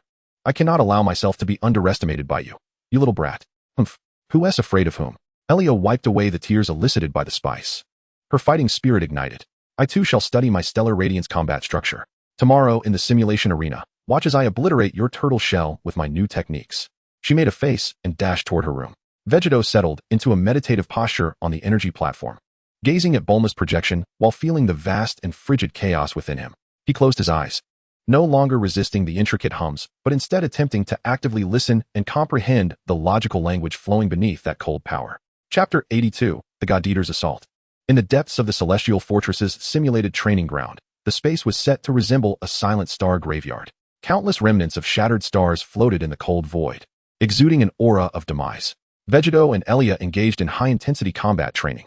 Star rhythm, traverse the 1,000 stars, Alia exclaimed, her form instantly splitting into dozens of silver streaks of light, resembling a meteor shower as they surged towards Vegeta from all directions.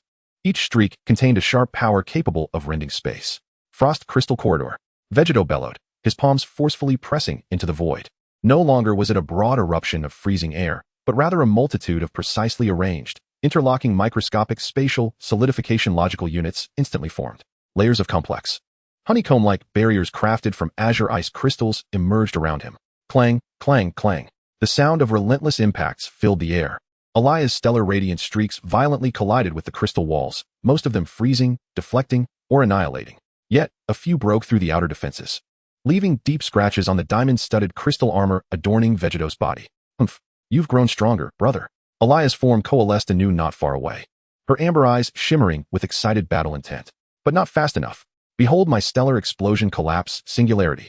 She clasped her hands together, and a concentrated, terrifyingly attractive silver light emerged in her palms, drawing the surrounding fragments of stars towards it with an invisible force.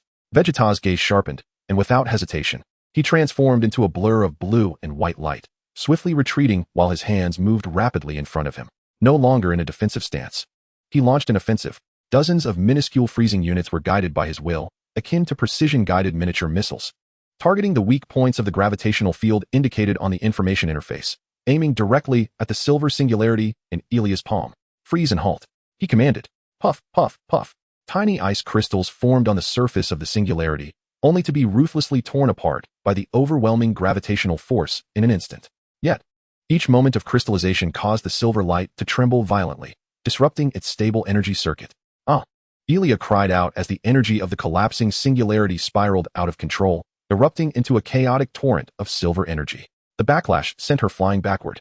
Success! A glimmer of triumph flashed in Vegeta's eyes as he prepared to pursue her. Suddenly, a thunderous roar, infinitely more terrifying than any attack Ilia could muster, rent the very fabric of the simulated training ground. It was not an explosion from an attack, but rather the mournful cry of space itself being torn apart by some unimaginable force from beyond. A blinding, ominous dark golden light surged forth from the massive rift in space, akin to a flood breaching its banks. Wherever it passed, the simulated star fragments disintegrated silently, like fragile glass. The once solid rules of the simulated space were violently distorted and tainted, emitting groans of unbearable strain. The entire training ground was instantly shrouded in a viscous, foul dark gold hue. Suddenly, Vegeta sensed an immense, malevolent force. What is that? As Ilia regained her footing, she was nearly suffocated by the oppressive dark golden light and the warped rules that surrounded her. The starry battle armor on her body flickered wildly, resisting the pervasive sense of erosion.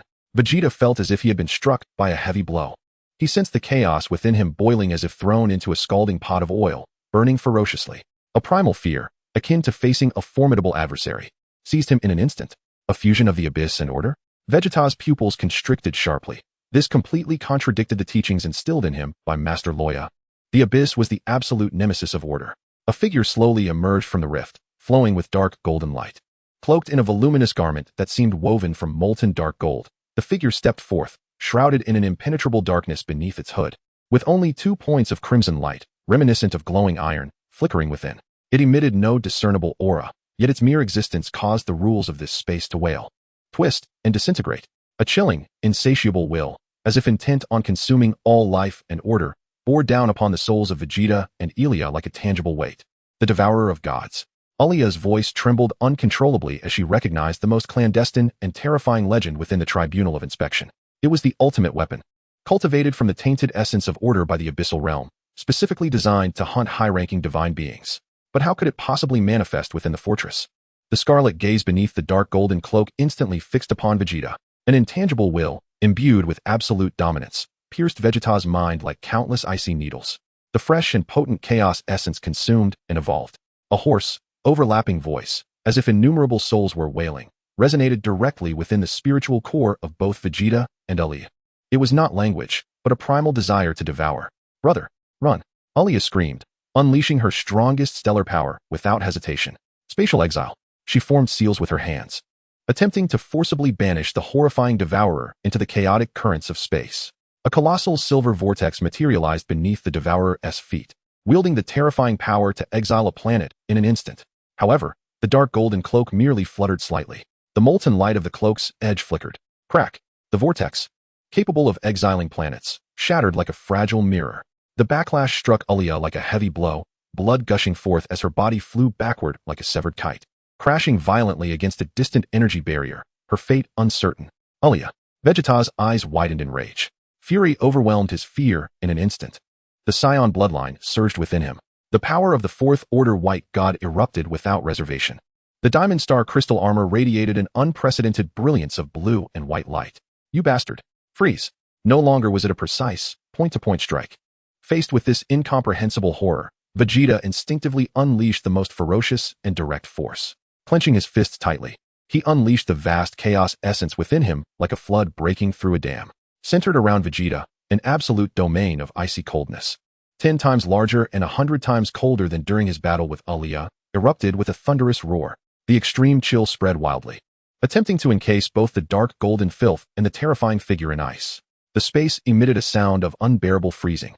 The training ground's surface and barriers were instantly cloaked in several meters of deep blue, solid ice. The scarlet gaze beneath the dark golden cloak flickered, seemingly laced with mockery. It did not even move. It merely raised a hand, covered in dark golden armor, or perhaps a claw, and gently grasped the oncoming, star-freezing chill. A hum.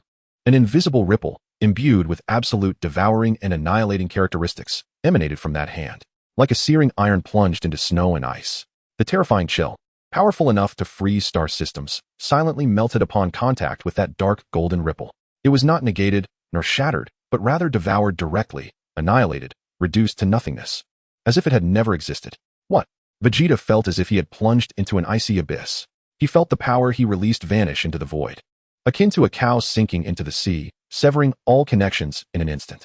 Even more terrifying was the irresistible force of devouring that surged back along the thread of his power, frantically tearing and consuming the chaotic essence within him. The radiance of his crystalline armor dimmed at a visible pace.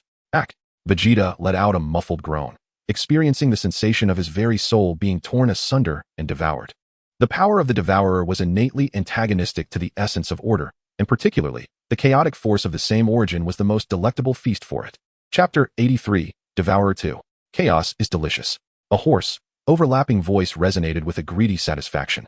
The devourer stepped forward, disregarding the frozen space, and instantly materialized before Vegeta. Clawed appendages, clad in dark golden armor, emanated a terrifying aura capable of annihilating all order, ripping through space and plunging directly toward Vegeta's heart. The speed and precision of the attack far exceeded Vegeta's limits of reaction, surpassing even the absolute suppression of a white god at the 4th level. Death. An unprecedented shadow of demise enveloped him instantly. Vegeta's pupils constricted to their utmost. He seemed to see Bulma's tear-filled eyes and heard the desperate cries of Goten and Trunks. No, he could not perish here. Roar. In the face of despair, the unyielding ferocity of the Saiyan erupted in full force. The icy crystal mark on Vegeta's forehead radiated an unprecedented blinding blue light. He no longer sought to defend or evade but channeled all his remaining strength, will, fury, and resentment, compressing and consolidating them into his right fist. The diamond star crystal armor enveloping his fist cracked under the strain of overload. Break for me. With all of Vegeta's essence and resolve, his fist surged forth with a devastating momentum, unflinching, and collided fiercely with the dark golden claw. As his fist cut through the air, space was forcibly frozen into a straight, crystalline passage. This was the utmost force he could muster at that moment. Boom. The fist and claw met. There was no earth-shattering explosion, only an agonizing sound of intense friction and annihilation at the level of rules. The icy blue energy and dark golden waves of obliteration clashed violently, consuming and extinguishing each other. Crack, crack. Vegeta's right arm, encased in diamond star crystal armor, was instantly webbed with cracks before shattering into pieces. His fist met the dark golden claw in a solid collision. Puff. Vegeta spat a mouthful of blood laced with crystal fragments. He felt his fist, along with the bones and tendons of his entire arm, being systematically destroyed and devoured by the terrifying force of annihilation at the moment of contact. The excruciating pain engulfed him like a tsunami. His body was sent hurtling backward as if struck head-on by an interstellar battleship, crashing through layers of thick energy barriers, ultimately embedding itself deep into the alloy wall at the edge of the training ground, leaving behind a human-shaped indentation. Blood stained the cold metal. Cough, cough, cough. Vegeta, embedded in the wall, let his right arm hang limply, bloodied and mangled, with white bone shards piercing through the skin, exposed to the air. The diamond star crystal armor lay shattered, revealing a body similarly marred and battered.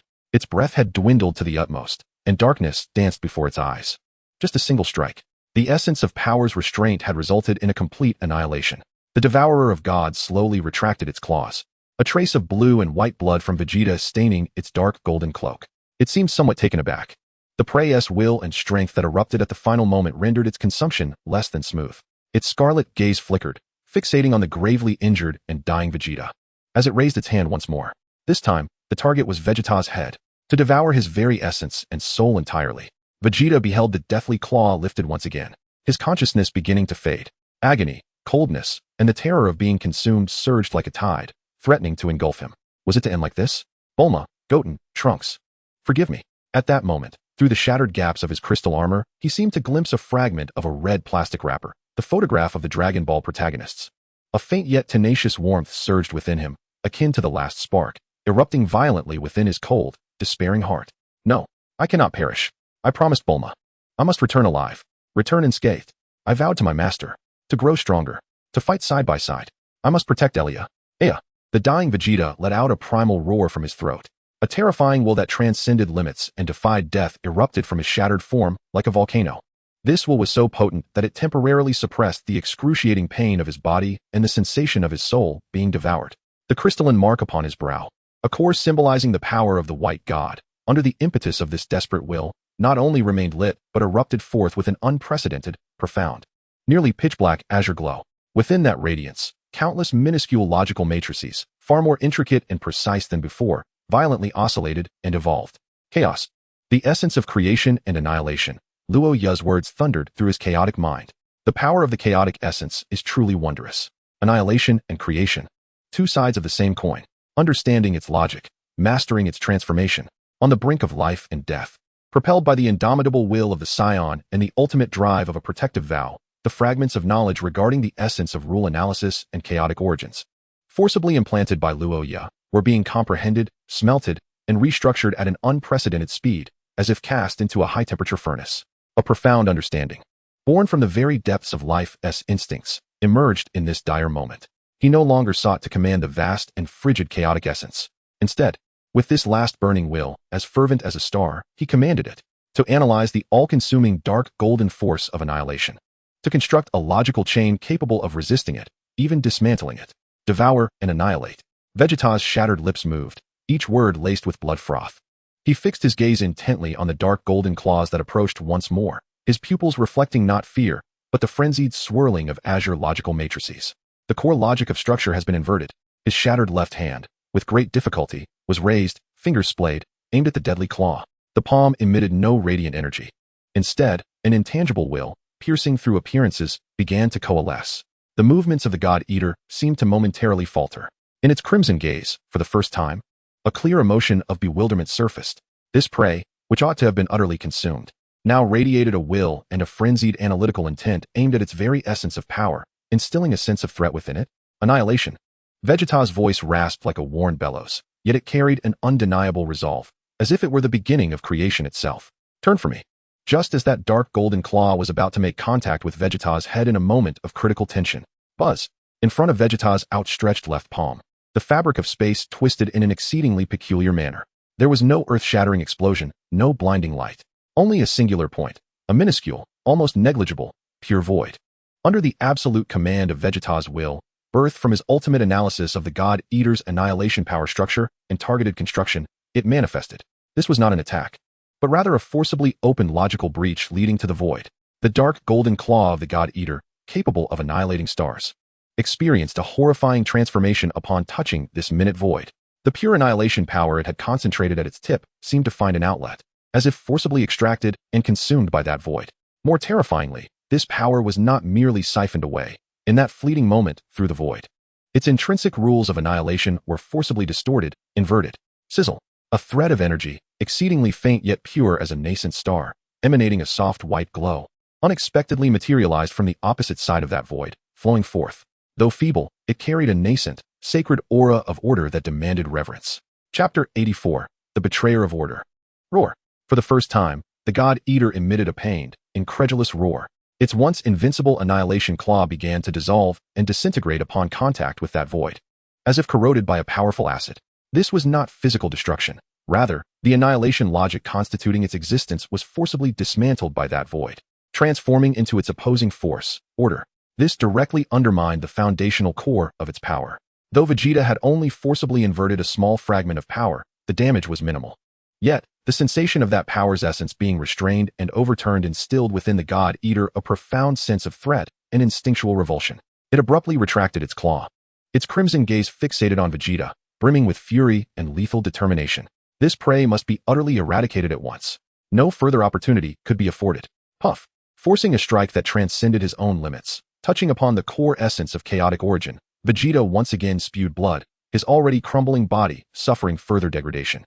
consciousness slipping towards the brink of darkness. Yet, the corners of his mouth curled into an almost imperceptible, yet profoundly satisfying arc. Master. I seem to have grasped a sliver of understanding. Just at the pivotal moment when the Devourer, consumed by rage, was poised to unleash a cataclysmic strike to obliterate both Vegeta and this very realm. Within the training ground, the pervasive, viscous, dark golden light, akin to a branding iron plunged into icy waters, instantaneously solidified and dimmed. Time appeared to have been suspended. Space, as if an insect ensnared in amber, was thoroughly frozen. All chaotic energy fluctuations, the jarring alarm, even the Devourer's furious mental roar, everything, at this moment, was forcibly solidified by a will more vast, more profound, and more absolute. A voice, calm yet containing the power to freeze all logic and define all rules, resonated through the stillness of the space. In my domain. You dare to harm my disciple. Who bestowed upon you such audacity? Buzz. At the center of the training ground, where the rift in space had been torn asunder, the fabric of space silently mended itself, smoothing over as if it had never been violated. And between Vegeta and the Devourer, a figure emerged, as if stepping forth from the primordial silence. Loya, clad in a deep black inspector's uniform, the edges of which shimmered with chaotic starlight, now radiated a chilling fury. His eyes, no longer matrices of birth and annihilation, transformed into two slowly rotating vortices, seemingly capable of devouring all light and heat. Pure chaotic whirlpools. The oppressive aura emanating from him was no longer a regal enforcement of rules, but an absolute zero that rendered all to silence, disassembling logic itself. This was a logical foundation more essential and terrifying than Vegeta's absolute zero. He paid no heed to the gravely injured Vegeta, nor to the distant and uncertain fate of Elia. His vortex-like eyes merely regarded the Devourer beneath the dark golden cloak with a calm, emotionless gaze. Merely under his scrutiny, the dark golden lava light that flowed across the Devourer's surface instantly solidified and dimmed. Its scarlet pupils throbbed violently, emitting a silent shriek. It yearned to move, to flee, to attack. Yet all the rules surrounding it had been frozen. Space was solid steel. Time was a stagnant glacier. Even the violent annihilation energy within it struggled to operate, becoming excruciatingly arduous and slow. It was as though it had been nailed to an invisible amber, frozen in all possibilities. A creation of the abyss, a traitor to order. Loya's voice was terrifyingly calm, each word piercing the soul like an ice pick, revealing hidden truths yet daring not to show its true form. He slowly raised his right hand, pointing his index finger at the utterly frozen, immobile Devourer, and gently tapped. No light, no energy fluctuation, only an invisible intent. Having frozen all logical foundations, traversed the solidified space. Crack. A sound, exceedingly faint, yet causing the entire frozen space to tremble, echoed. A hole the size of a finger materialized at the chest of the Devourer, clad in dark golden armor. The edges of the void were as smooth as a mirror, presenting an absolute emptiness devoid of any residual energy. It was as if all the rules, all matter, all energy, and all information that constituted the existence of that region were utterly erased from the realm of existence beneath the touch of Loya, returning to the primordial void. A silent scream, mingled with excruciating pain, terror, and rage, emanated from the God-Eater. The sound rules had also frozen, perceivable only through mental awareness. The wound did not bleed. Instead, a more intense dark golden filth attempted to surge forth in a bid for repair. Yet, the residual freezing power of Loya's logical basis around the wound, like a maggot in the bone, frantically thwarted any possibility of healing, even slowly spreading and corroding further. Its crimson pupils fixated on Loya, filled with resentment and trepidation. It realized it had grossly underestimated the strength of this chaotic overseer. There was no chance of victory in a direct confrontation. Without a moment's hesitation, the dark golden light beneath the God-Eater's cloak ignited with fervor. It ignited its core essence at any cost. A terrifying force of annihilation, far exceeding before, erupted, not as an attack, but as a forceful impact that polluted and tore apart the logical basis frozen around Loya. A sound akin to fabric being ripped echoed at the level of rules. The solidified space was forcibly torn open, and the God-Eater transformed into a dark golden streak of light, plunging into the rift without looking back, vanishing in an instant. Only chaos remained in the training ground. The rules in disarray, along with the nauseating dark golden stench lingering in the air. Loya did not pursue. His chaotic, vortex-like gaze returned to a cold logical matrix as he scanned the place where the God-Eater had disappeared, a flicker of solemnity passing through his depths. The ability to escape right under his nose indicated that the God-Eater's origins and strength were far from simple. He turned and stepped forward, instantly appearing before the gasping Vegeta, embedded within the wall. Master. Vegeta struggled to open his eyes, attempting to muster a smile upon seeing Loya, only to expel a mouthful of blood. Loya remained silent, his logical matrix-like gaze sweeping over Vegeta's grievous injuries, particularly the terrifying wounds on his right arm and chest, eroded by the power of annihilation. He extended a finger, not making contact, yet a pure, gentle, and life-revolving force of chaotic essence silently surged into Vegeta's body. This force was of the same origin as Vegeta's, but more profound and arcane. It first precisely targeted the dark golden annihilation power that was frantically eroding Vegeta's vitality. Akin to the most skilled surgeon, enveloping it with more intricate chaotic rules, decomposing, reversing, and transforming it into nourishing, ordered energy. Following this, a gentle yet potent life force surged in, and Vegeta's shattered bones, torn muscles, and damaged internal organs began to heal and regenerate at a visibly rapid pace. Even the chaotic essence he had exhausted began to slowly revive under the nurturing of this power. Chapter 85. The Abyssal Demon Realm's Assault. Vegeta felt as though he were submerged in the fountain of life. The agonizing pain swiftly dissipated, and his frigid body was revitalized. He struggled to extricate himself from the wall. "Do not move," spoke Loya, his voice calm, yet imbued with an undeniable authority. His gaze rested upon the icy, crystal vertical scar on Vegeta's forehead, where a profound azure logical matrix still flickered with remnants of life. "You have forcibly activated the foundation of annihilation and creation, encroaching upon the core taboos of chaotic origins. Your mental core is severely depleted, and the source has sustained damage. Rest and contemplate the insights gained today." On Elia's side, Xinglu is managing the situation. It was only then that Vegeta recalled Elia, turning his head with great difficulty. He beheld Xinglu's silver-blue figure, which had appeared beside Elia at some point, the cold starlit eyes pulsating with a torrent of data. With hands pressed against Elia, a continuous stream of silver orderly energy flowed forth, stabilizing her injuries. "Master," Vegeta gazed at Loya, his eyes brimming with a complex array of emotions, relief from surviving calamity, mingled with a hint of uncontrollable excitement. "I seem to have. You have brushed against the genesis of annihilation, albeit superficially, and at a tremendous cost," Loya interjected. The logical matrix revealed no trace of emotion. "In dire straits, you compelled the source through sheer will, interpreting rules and reversing logic.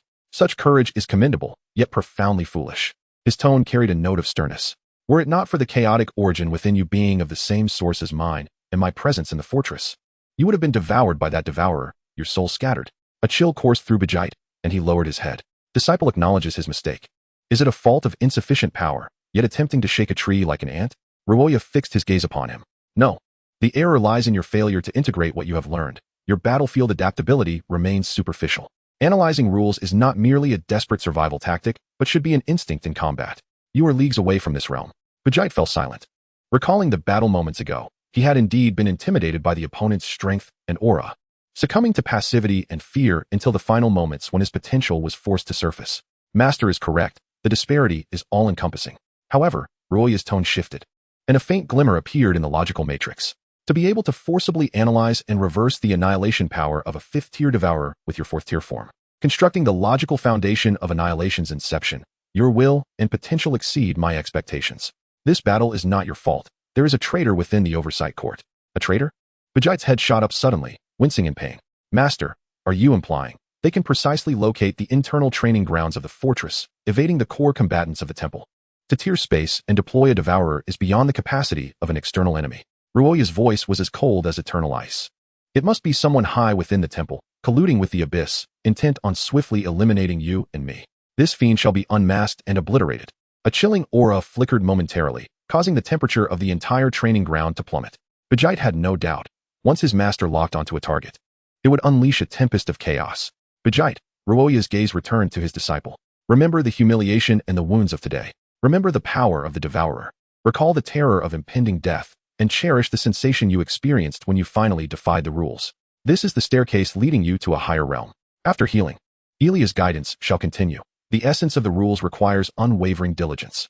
Next time, I wish to see you standing, vanquishing it, rather than lying in wait for my rescue. Yes, master. The fire of ambition blazed in Vegeta's eyes, a fervor for power intertwined with the memory of today's humiliation. I shall certainly achieve it. Loya nodded slightly, his form gradually fading. Starlight, I implore you to remain silent for now. Today's events shall be classified as the highest secret of the sanctuary. Elia shall return for profound recuperation. Vegeta will be brought back to the meditation chamber, where I shall personally oversee his care. A chilling voice resonated, echoing Starlight's command. Loya's figure vanished entirely. Starlight approached Vegeta and stated emotionlessly, "Vegeta, please cease resistance and undergo spatial transfer." Vegeta relaxed his body. A silvery blue luminescence enveloped him, swiftly extricating him from the indentation in the wall, whisking him away from the ravaged battlefield. Within the meditation chamber, the chaotic light orb remained in silent flux. Vegeta sat cross-legged on the energy platform, his injuries stabilizing and healing rapidly under Loya's power. Yet the fatigue from the depletion of his spirit and essence washed over him like a relentless tide. He closed his eyes, replaying the heart-stopping moments of life and death. The terrifying pressure of the Devourer, the excruciating pain of his shattered right arm, the peculiar insight gained during the final reversal of the rules, and his master's absolute might that froze all logic. The beginning of annihilation, he murmured to himself, his shattered left hand unconsciously mimicking the movements of that last moment. A faint glimmer, imbued with the gentle light of nascent order, flickered at his fingertips before extinguishing. Though fleeting, it heralded a wholly new beginning. The Star Fortress continued its vigil amidst the vast sea of stars, the light of order pulsing steadily. Yet beneath the tranquil surface, dark currents surged violently. The emergence of the Devourer, akin to a boulder cast into a lake, not only grievously wounded Vegeta and Ilia, but also unveiled the horrifying shadows of betrayal lurking within the sanctuary. Loya's wrath, Vegeta's transformation, Ilia's recovery, and the storm of enemies lurking in the shadows, poised to reveal their fangs once more, all converged. In the meditation chamber of the Star Fortress, the chaotic light orb flowed silently, reflecting Vegeta's composed and focused visage. He sat cross-legged, enveloped in a faint, flickering indigo aura. The crystalline mark on his forehead had deepened, faint traces of an intricate logical matrix pulsing within. Days had passed since the Devourer's assault, under Loya's diligent care and the nurturing essence of chaos. His injuries had healed significantly, and his shattered right arm had regrown flawlessly.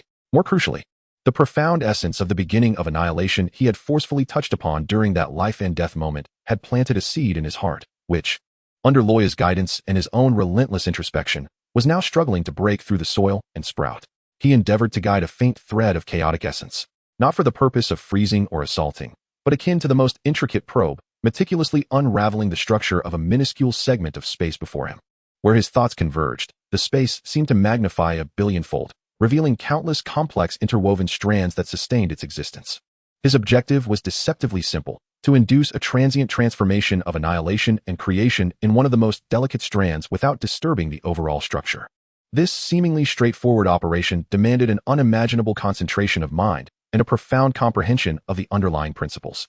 Before his fingertips, the space subtly distorted, and a point smaller than a needle flickered and vanished almost instantaneously.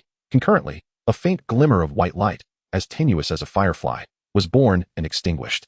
Vegeta's forehead beaded with fine droplets of sweat, his spirit enveloped in a wave of intense fatigue, yet his eyes sparkled with the thrill of progress. Another small step forward. Suddenly, a series of urgent, almost frenzied knocks resounded like thunder against the heavy alloy door of the meditation chamber, shattering the hard-won tranquility and focus. Vegeta, brother, open the door. Something terrible has happened.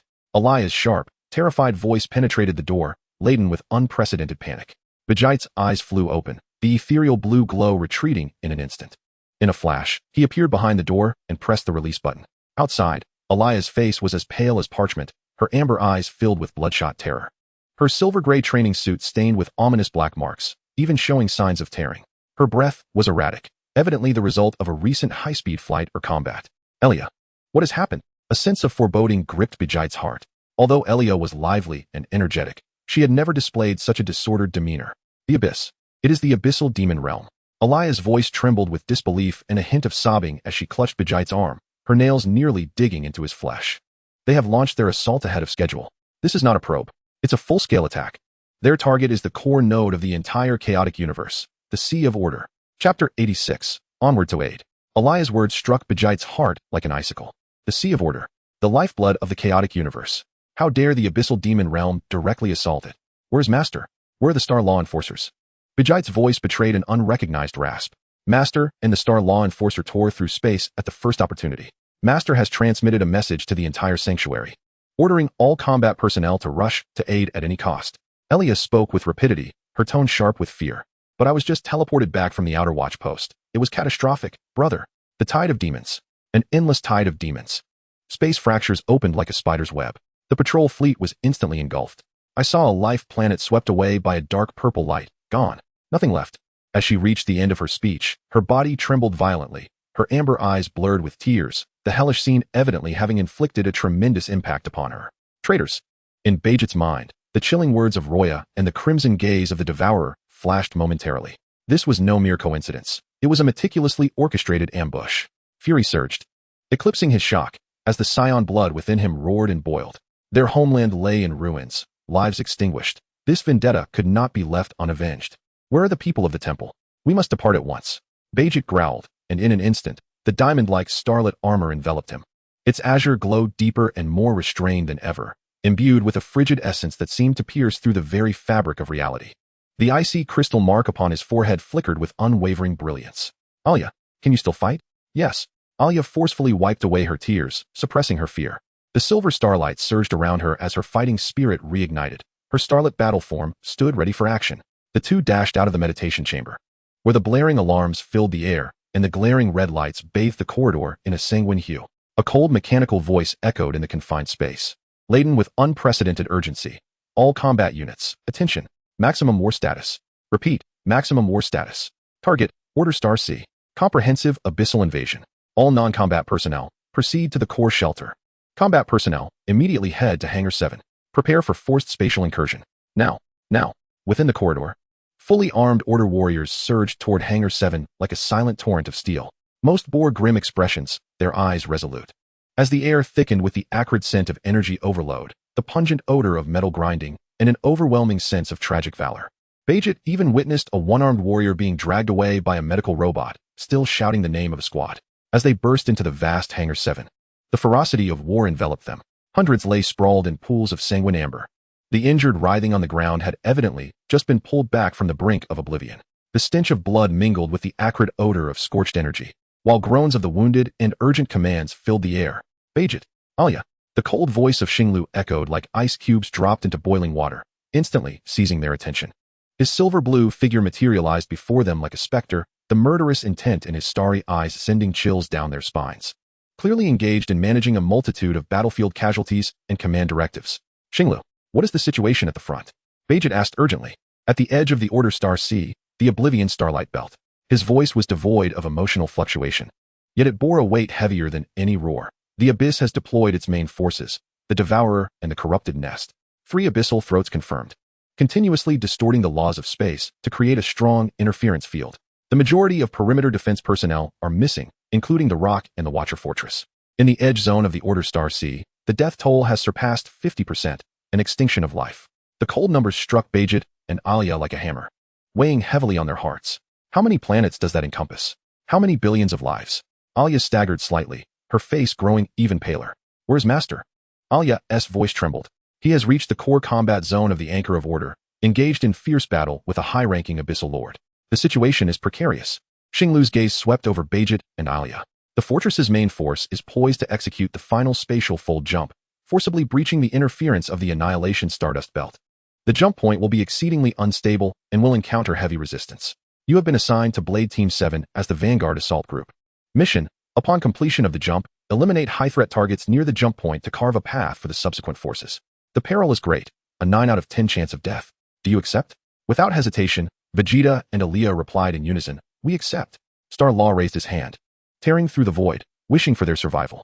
He paused for a brief moment, then vanished like a meteor, plunging into the surging torrent. The colossal central gate thunderously opened, revealing a cosmic panorama utterly distorted, not a glittering river of stars, but shrouded in a murky, dark purple energy storm.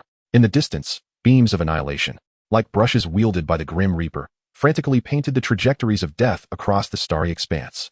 Enormous spatial rifts, akin to grotesque scars, continuously opened and closed, spewing forth countless hideous phantoms. Further beyond, 3 colossal and suffocating dark purple vortices, the abyssal throat, slowly rotated, emitting a force field that warped the very fabric of space with a sickly ripple. Alya and Vegeta exchanged a glance, their eyes ablaze with fervent battle spirit and unwavering resolve. Alongside them stood 3 other warriors, exuding a fierce presence, their gazes as unyielding as iron. Without a word, they nodded to one another, a palpable aura of lethal intent enveloping them. They were the daggers thrusting into the heart of the abyss. Suddenly, a violent sensation of spatial tearing surged through them. He could distinctly perceive the anguished cries of the laws of space being forcibly folded, as well as the pervasive, insidious stench of abyssal corruption attempting to seep into their skin, cold, tainted, brimming with maddening malice. Time seemed to stretch infinitely, perhaps only a moment, or perhaps an eternity. With a resounding boom, they all arrived safely. Yet, what met their eyes was not the anticipated edge of the battlefield, but a boiling inferno of hell. It was as if they had plunged directly into a sea of dark purple energy magma. The frenzied, tainted energy storm lashed at their skin like countless maddened whips, emitting a spine-chilling shriek. Everywhere they looked, the flames of explosions melded into a singular, blinding light. In the distance, a corrupted nest of monstrous decay hovered, continuously spewing forth new abominations, while a massive, terrifying beast of the abyss wielded claws capable of rending the stars, engaging in a brutal clash with individual warriors. Frozen corpses of monsters and countless floating fragments of shattered silver armor formed the grim backdrop of this death-laden star domain. A heavy sensation settled in Vegeta's heart as he instantly grasped the dire situation.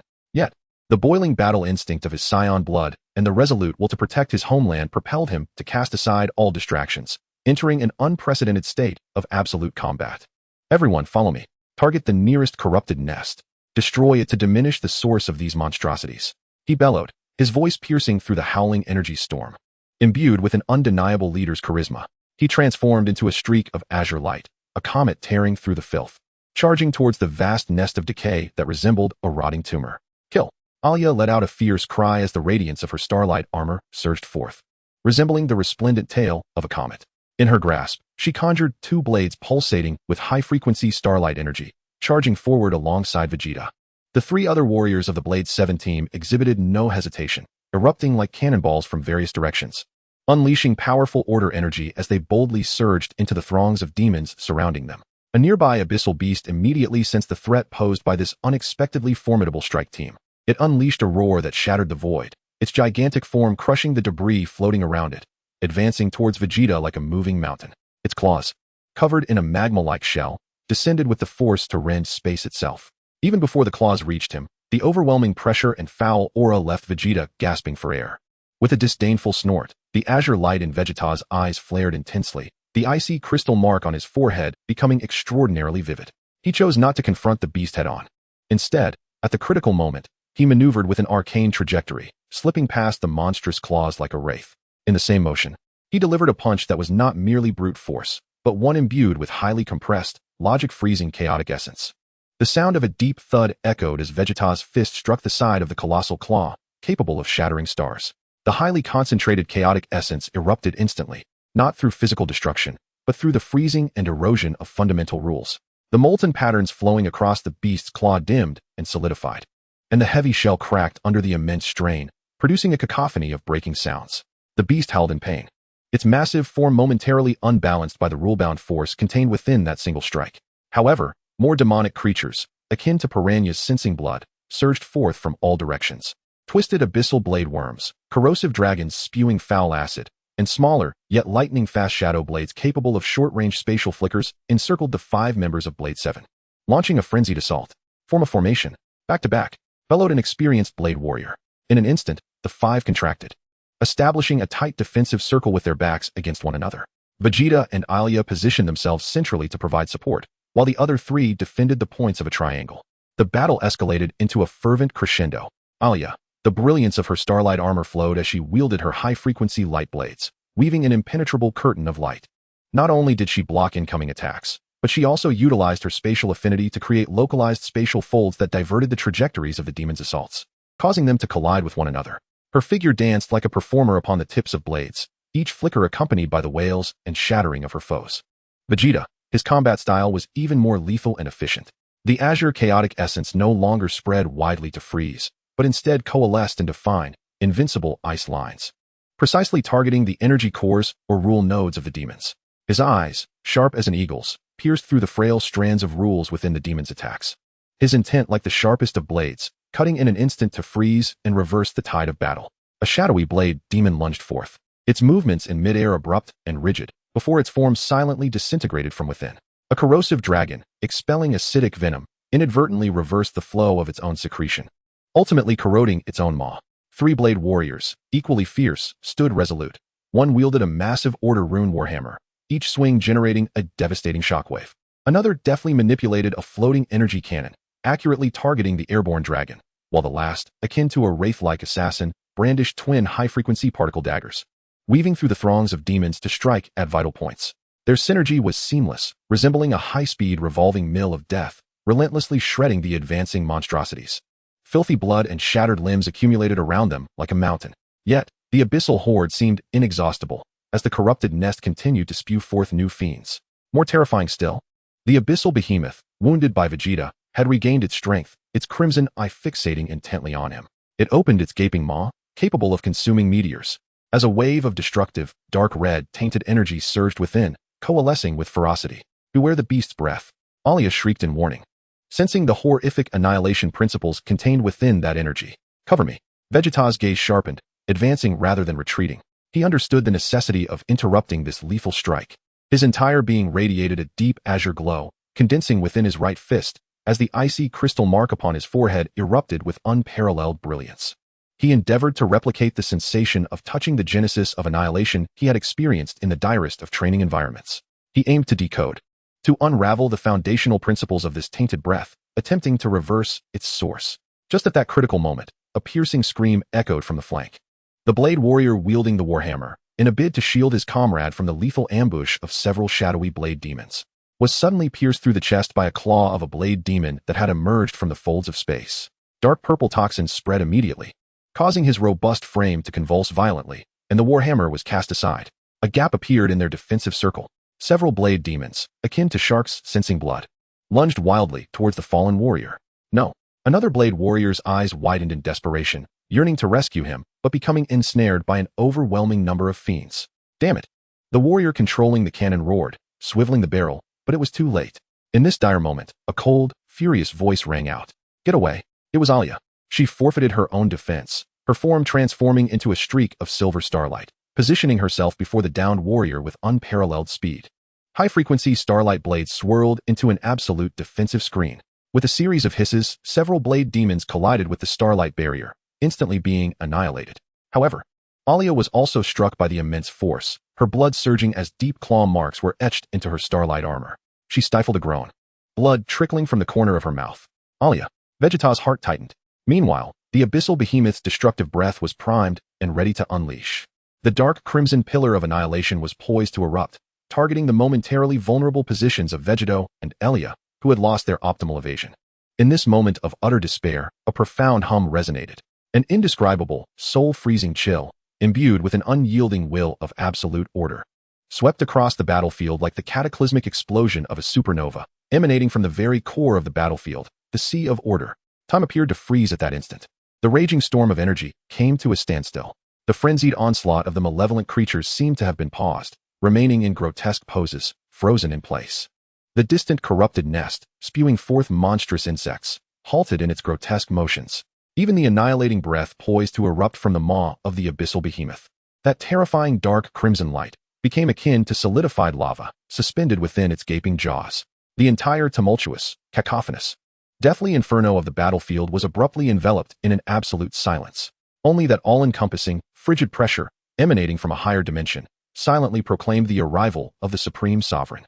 Vegeta, Alia, and the surviving blade warriors felt their souls tremble under this oppressive force, their bodies stiffening, nearly unable to breathe. With immense shock and a glimmer of hope, they gazed towards the source of the pressure, the core of the sea of order, the anchor of order. In the next moment, they beheld an unforgettable sight. Against the backdrop of a dark purple starfield, rife with filth and destruction, a figure floated serenely. It was Loya. He was no longer the calm and composed presence they were accustomed to. His silver hair whipped violently in the still void, not a physical phenomenon, but the result of the tumultuous energies and rules surrounding him, causing spatial ripples. His signature robe, flowing with chaotic radiance, was stained with thick, tar-like, dark purple ichor, exuding a sinister aura, the tainted blood of the Lord of the Abyss. In several places, the robe was rent asunder, revealing skin that shimmered with an eerie blue logic matrix, marred by corrosive scars, yet rapidly mending under the influence of a powerful source of chaos. Chapter 88. A single individual suppresses all. Most alarming were his eyes. Those orbs, once resembling the vastness of the cosmos, had transformed into two frenzied whirlpools, composed of billions of intricately fine and unfathomably complex blue logic matrices, emanating an absolute coldness. The light of the matrix pierced through the void, coldly dissecting, reconstructing, and even negating all surrounding rules. As his gaze swept across, the frozen creatures began to dissolve silently, obliterated as if erased by an eraser from a pencil drawing. He bore no weapon in hand. His very existence was the most terrifying weapon of order. Around Loya, Space exhibited a bizarre phenomenon. On one side, the foul, viscous dark purple abyssal energy sought to erode everything, coiling like parasitic maggots. Assaulting on the other side lies an absolute coldness, a pure and unyielding blue chaos imbued with an undeniable will to exist, which firmly isolates, freezes, and even reverses the pollution of the abyss. The clash of these two supreme forces has formed a terrifying vortex with a diameter of tens of thousands of kilometers. Space shatters and reassembles within the vortex. Time becomes a chaotic flow, and light is distorted into bizarre bands. Directly in front of Loya, three colossal entities of varying forms, each exuding an aura that could freeze the very souls of beings like Vegeta, are ensnared in a peculiar stalemate. To the left, a being resembling a grotesque dominator of foul words, comprised of countless rotting tendrils and wailing souls. Its massive form writhes continuously, emanating a maddening ripple of whispers capable of polluting the mind and distorting reality.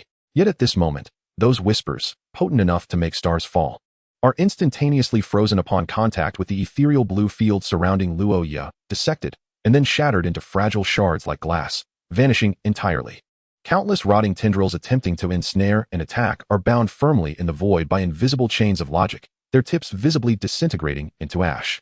To the right, a heart-eating tyrant, seemingly composed of living metal and molten lava, adorned with countless spiked cannons. Its cannons, capable of penetrating planets, now flicker with an unstable crimson light, evidently gathering dreadful energy for an attack, yet their mouths are sealed by a constantly fluctuating blue logic matrix.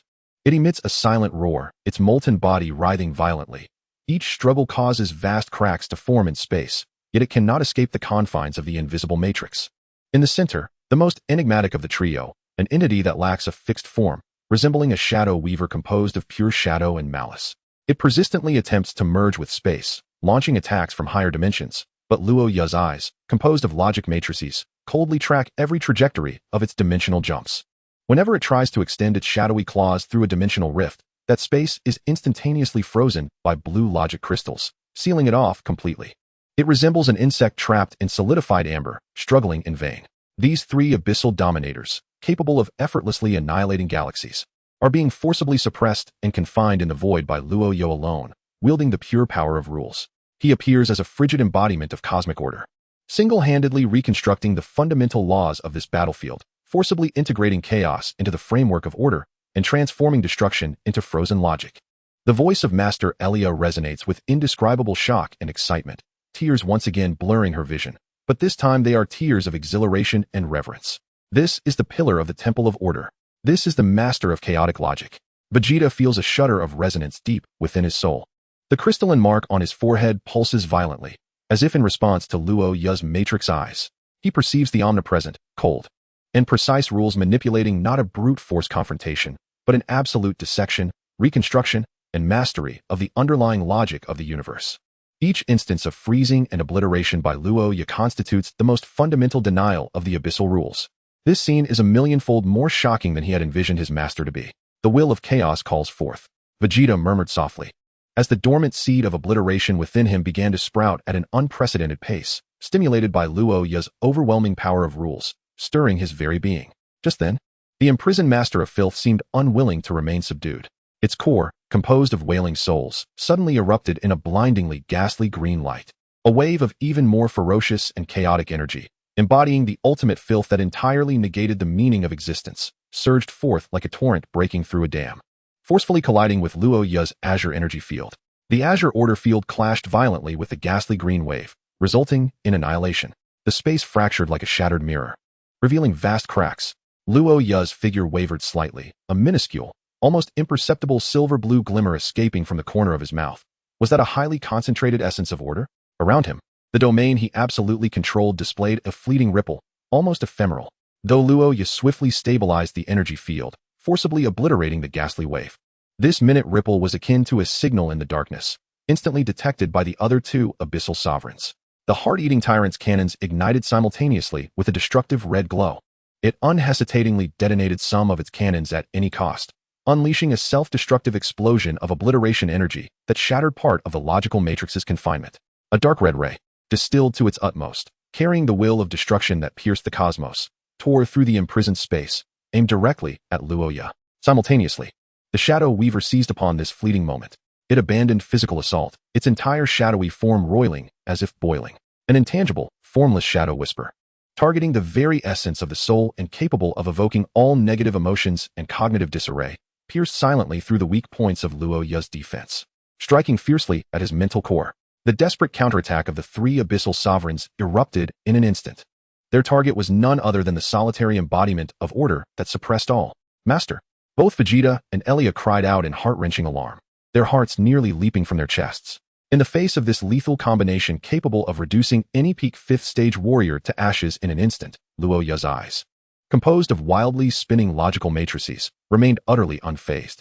Only an absolute chill and an indifference that perceived all rules lingered within. He did not even alter his stance.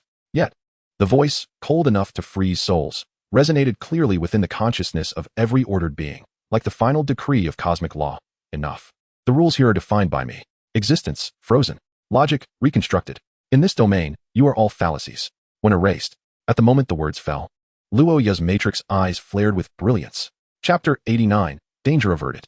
In that moment, the frigid gaze of Loya, composed of countless azure logic matrices, erupted with an absolute radiance capable of piercing the darkness of the cosmos. In this realm, all of you are but fallacies. When erased, it signifies not merely an outpouring of energy, but the ultimate rewriting of the fundamental laws of the universe. Time lost all significance at this instant, yet somehow seemed to stretch infinitely. The vile essence governing the soul core that emitted the ghastly green light resembled fragile glass, plunged into absolute zero.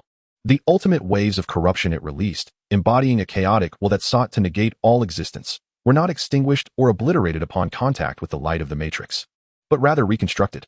The foundational elements of chaos, negation, and pollution that constituted its waves were forcibly analyzed, frozen, and transmuted into units of order, existence, and purification by Loya's will. The sickly green glow instantly shed its filth, transforming into a pure, ethereal, and even sanctified soft white light. This energy, entirely restructured by logic, did not assault Loya. Instead, it flowed like a gentle stream, merging into the azure force field surrounding him, becoming part of his power. The heart-eating tyrant's dark red ray, which sacrificed its own barrel to concentrate its destructive intent, traversed the void, and, in the millionth of a second before it would reach Loya, found all spatial rules along its trajectory instantaneously frozen and solidified. The destructive logic inherent in the ray, encompassing penetration, annihilation, and entropy increase, was directly negated by Loya's gaze. The energy particles forming the ray, bound by their microscopic logical chains sustaining their destructive attributes, unraveled inch by inch.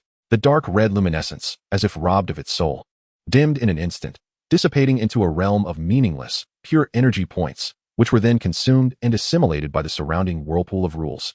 The remnants of the self-destructing barrel also vanished soundlessly into nothingness, as if they had never existed, under the same logical principle. The Shadow Weaver's intangible whispers, piercing the soul, encountered utter eradication. It penetrated a weak point in space like the most concealed serpent, yet at the moment it was about to reach Loya's spiritual core, it collided with an absolute barrier composed of pure existence logic.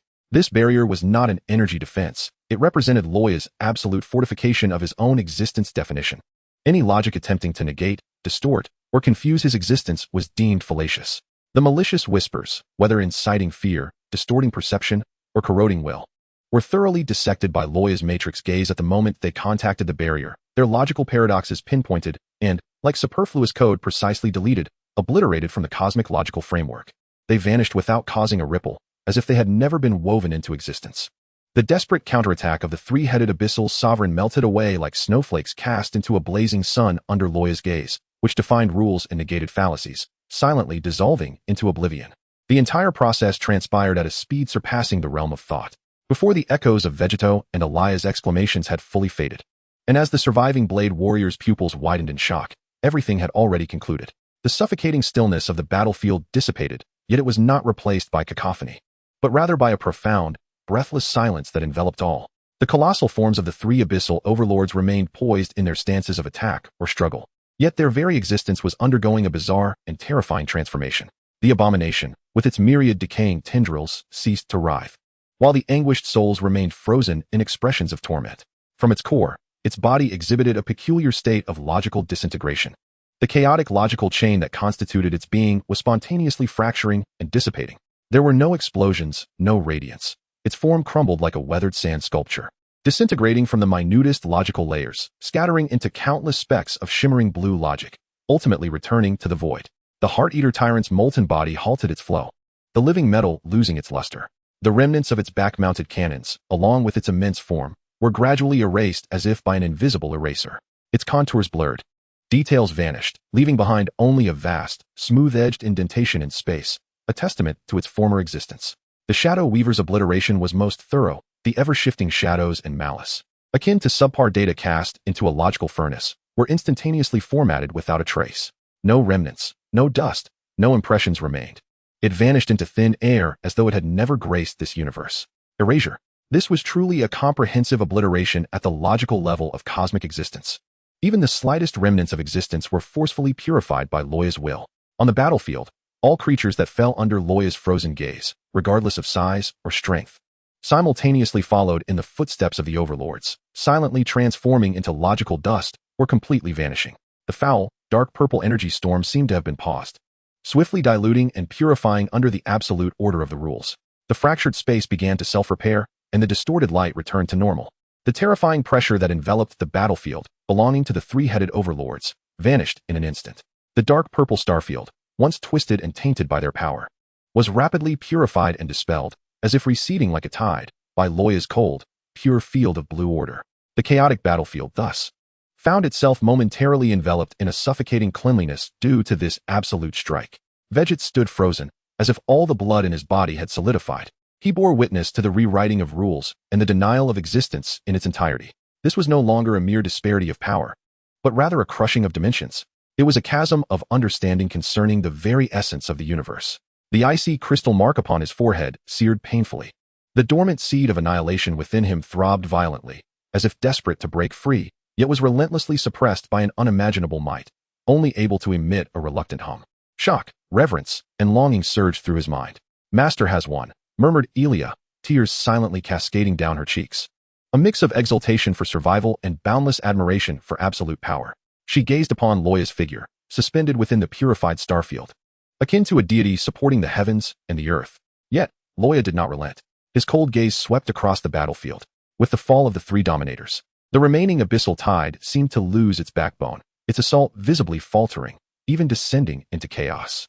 Yet, their numbers remained formidable. The tainted source, the abyssal throat, continued to rotate slowly in the distance. Luoya's figure stirred slightly. It was not a mere teleportation. Rather, space itself folded under his will, instantaneously transporting him above the shattered platform where Vegeta and Elia stood.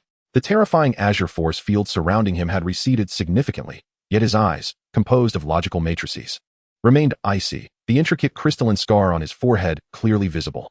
The tattered robe, stained with the blood of the abyss, was a ghastly sight, with several wounds still emanating faint, dark purple auras, attempting to resist the chaotic source's restoration.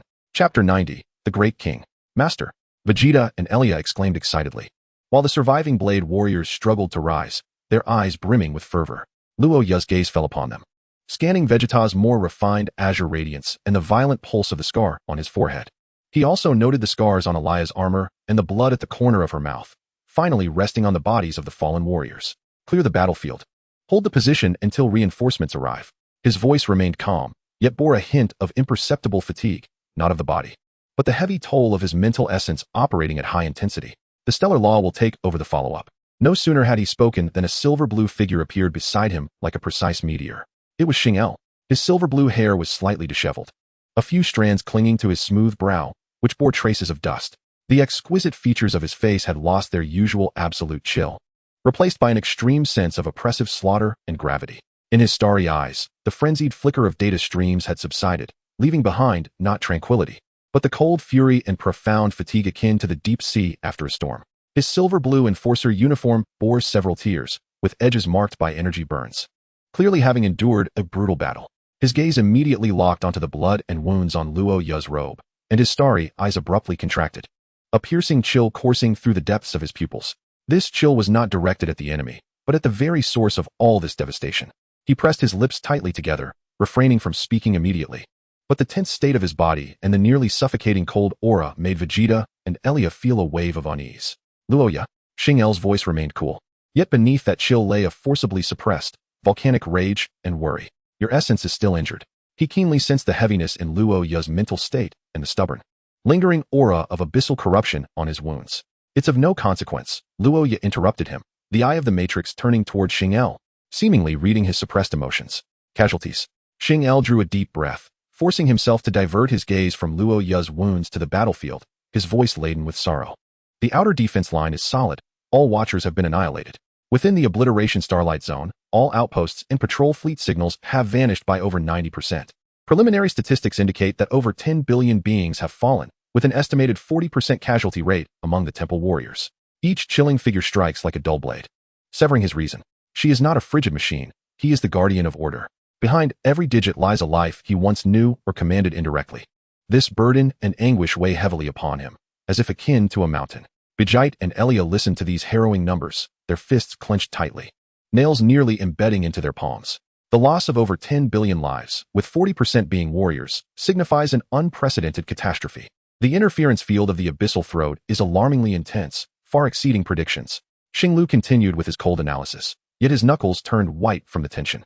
It can accurately deploy the main forces, circumventing our deep space early warning network. The ability to create such strong interference that could alter the main fleet's transition coordinates could not be flawlessly achieved by the Abyss alone. There must be high-ranking traders within, aiding, manipulating, or even directly providing the logical keys to the core defense nodes. The word traitor, uttered by Xinglu, carried a bone-chilling coldness and an inexorable intent to kill. This is no longer conjecture, but an irrefutable truth forged from the blood and lives of countless beings. Luoya fell silent for a moment. His eyes, like matrices, shimmered with a deep blue light, seemingly processing vast amounts of information and logical deductions. The icy crystal mark on his forehead flickered slightly. This battle is not due to the strength of external foes, but rather the venom of internal traitors. Luoya's voice was as frigid as ancient ice, capable of accessing the core logic of the Stardust early warning network, knowing the precise spatio-temporal coordinates of the anchor of order, and possessing the authority to alter the parameters of the abyssal throat's interference field. The range has been locked in. His words, like a sharp blade, precisely delineated the scope of the suspects within the highest decision-making circles of the Order's temple. Evidence is needed. Xinglu immediately interjected, his gaze sharp as a knife. Aware that traitors are cunning and have likely erased all traces, acting rashly could alert the enemy and even incite internal turmoil. His concerns were all too realistic. In such a dire moment of survival, an internal purge that leads to division could yield catastrophic consequences. Yet, if the traitors are not eliminated, the next betrayal may be imminent. Evidence will emerge. His voice exuded an unwavering certainty. At that instant, the space before him rippled without warning, revealing a pure, gentle golden halo imbued with an indescribable supreme will. The halo was not blinding. Rather, it emanated a soothing tranquility. Yet the depth and pressure it conveyed instantly made Vegeta and Elia feel the insignificance and reverence of their souls, causing even the deep blue energy field surrounding Luo yet to subtly resonate in acknowledgement. At the center of the halo, a figure gradually coalesced. His stature was not imposing. Instead, he appeared somewhat round and adorable, enveloped in a flawless, pure essence, akin to a purple crystal that embodies the primordial order from the universe's inception. He possessed no distinct facial features, save for a golden diamond mark at the center of his forehead that seemed capable of reflecting the myriad realms, exuding an aura of eternity, completeness, and supreme superiority. He floated there quietly, yet it felt as if he were the very center of the universe, the source of all laws and principles, the supreme overseer of the chaotic cosmos, the ultimate embodiment of order. Luoya, Xinglu, a serene and ethereal voice, seemingly resonating from the depths of the soul, emerged, devoid of any discernible emotion, yet imbued with profound insight. This calamity, I am already aware of. Luoya inclined his head slightly, a gesture of reverence towards the supreme entity, my lord. Xinglu immediately followed suit, bowing deeply with utmost respect. Yet her tightly clenched hands betrayed her inner turmoil. Great sovereign. The abyss stirred restlessly, traitors schemed, and order wept in anguish. The voice of the great sovereign remained tranquil. Yet each word bore the weight of the cosmos. I observe the river of fate. The cause of this conflict is not born of a single day's chill. The roots of betrayal are deeply entrenched in the poison of arrogance and despair, lured by the void of the abyss, forsaking the oath of guardianship. His gaze, if that golden mark could be considered a gaze, seemed to penetrate the infinite expanse of time and space, settling upon Luoya and Xinglu. Luoya?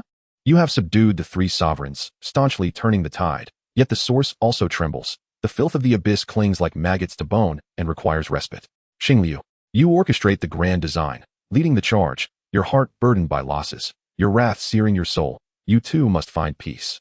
His words directly pierced through Luoya's injuries and Xinglu's suppressed emotional state. Thank you for your concern, my lord. Luoya replied with tranquility.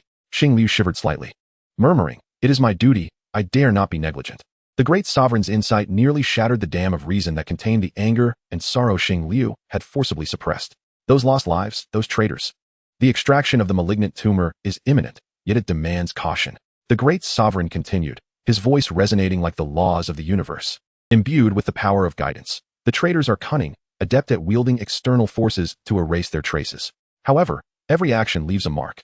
When they tampered with the throat of the abyss, disrupting the parameters, they briefly linked deeply with the will of the abyss, leaving behind a thread of logical contradiction. A logical contradiction,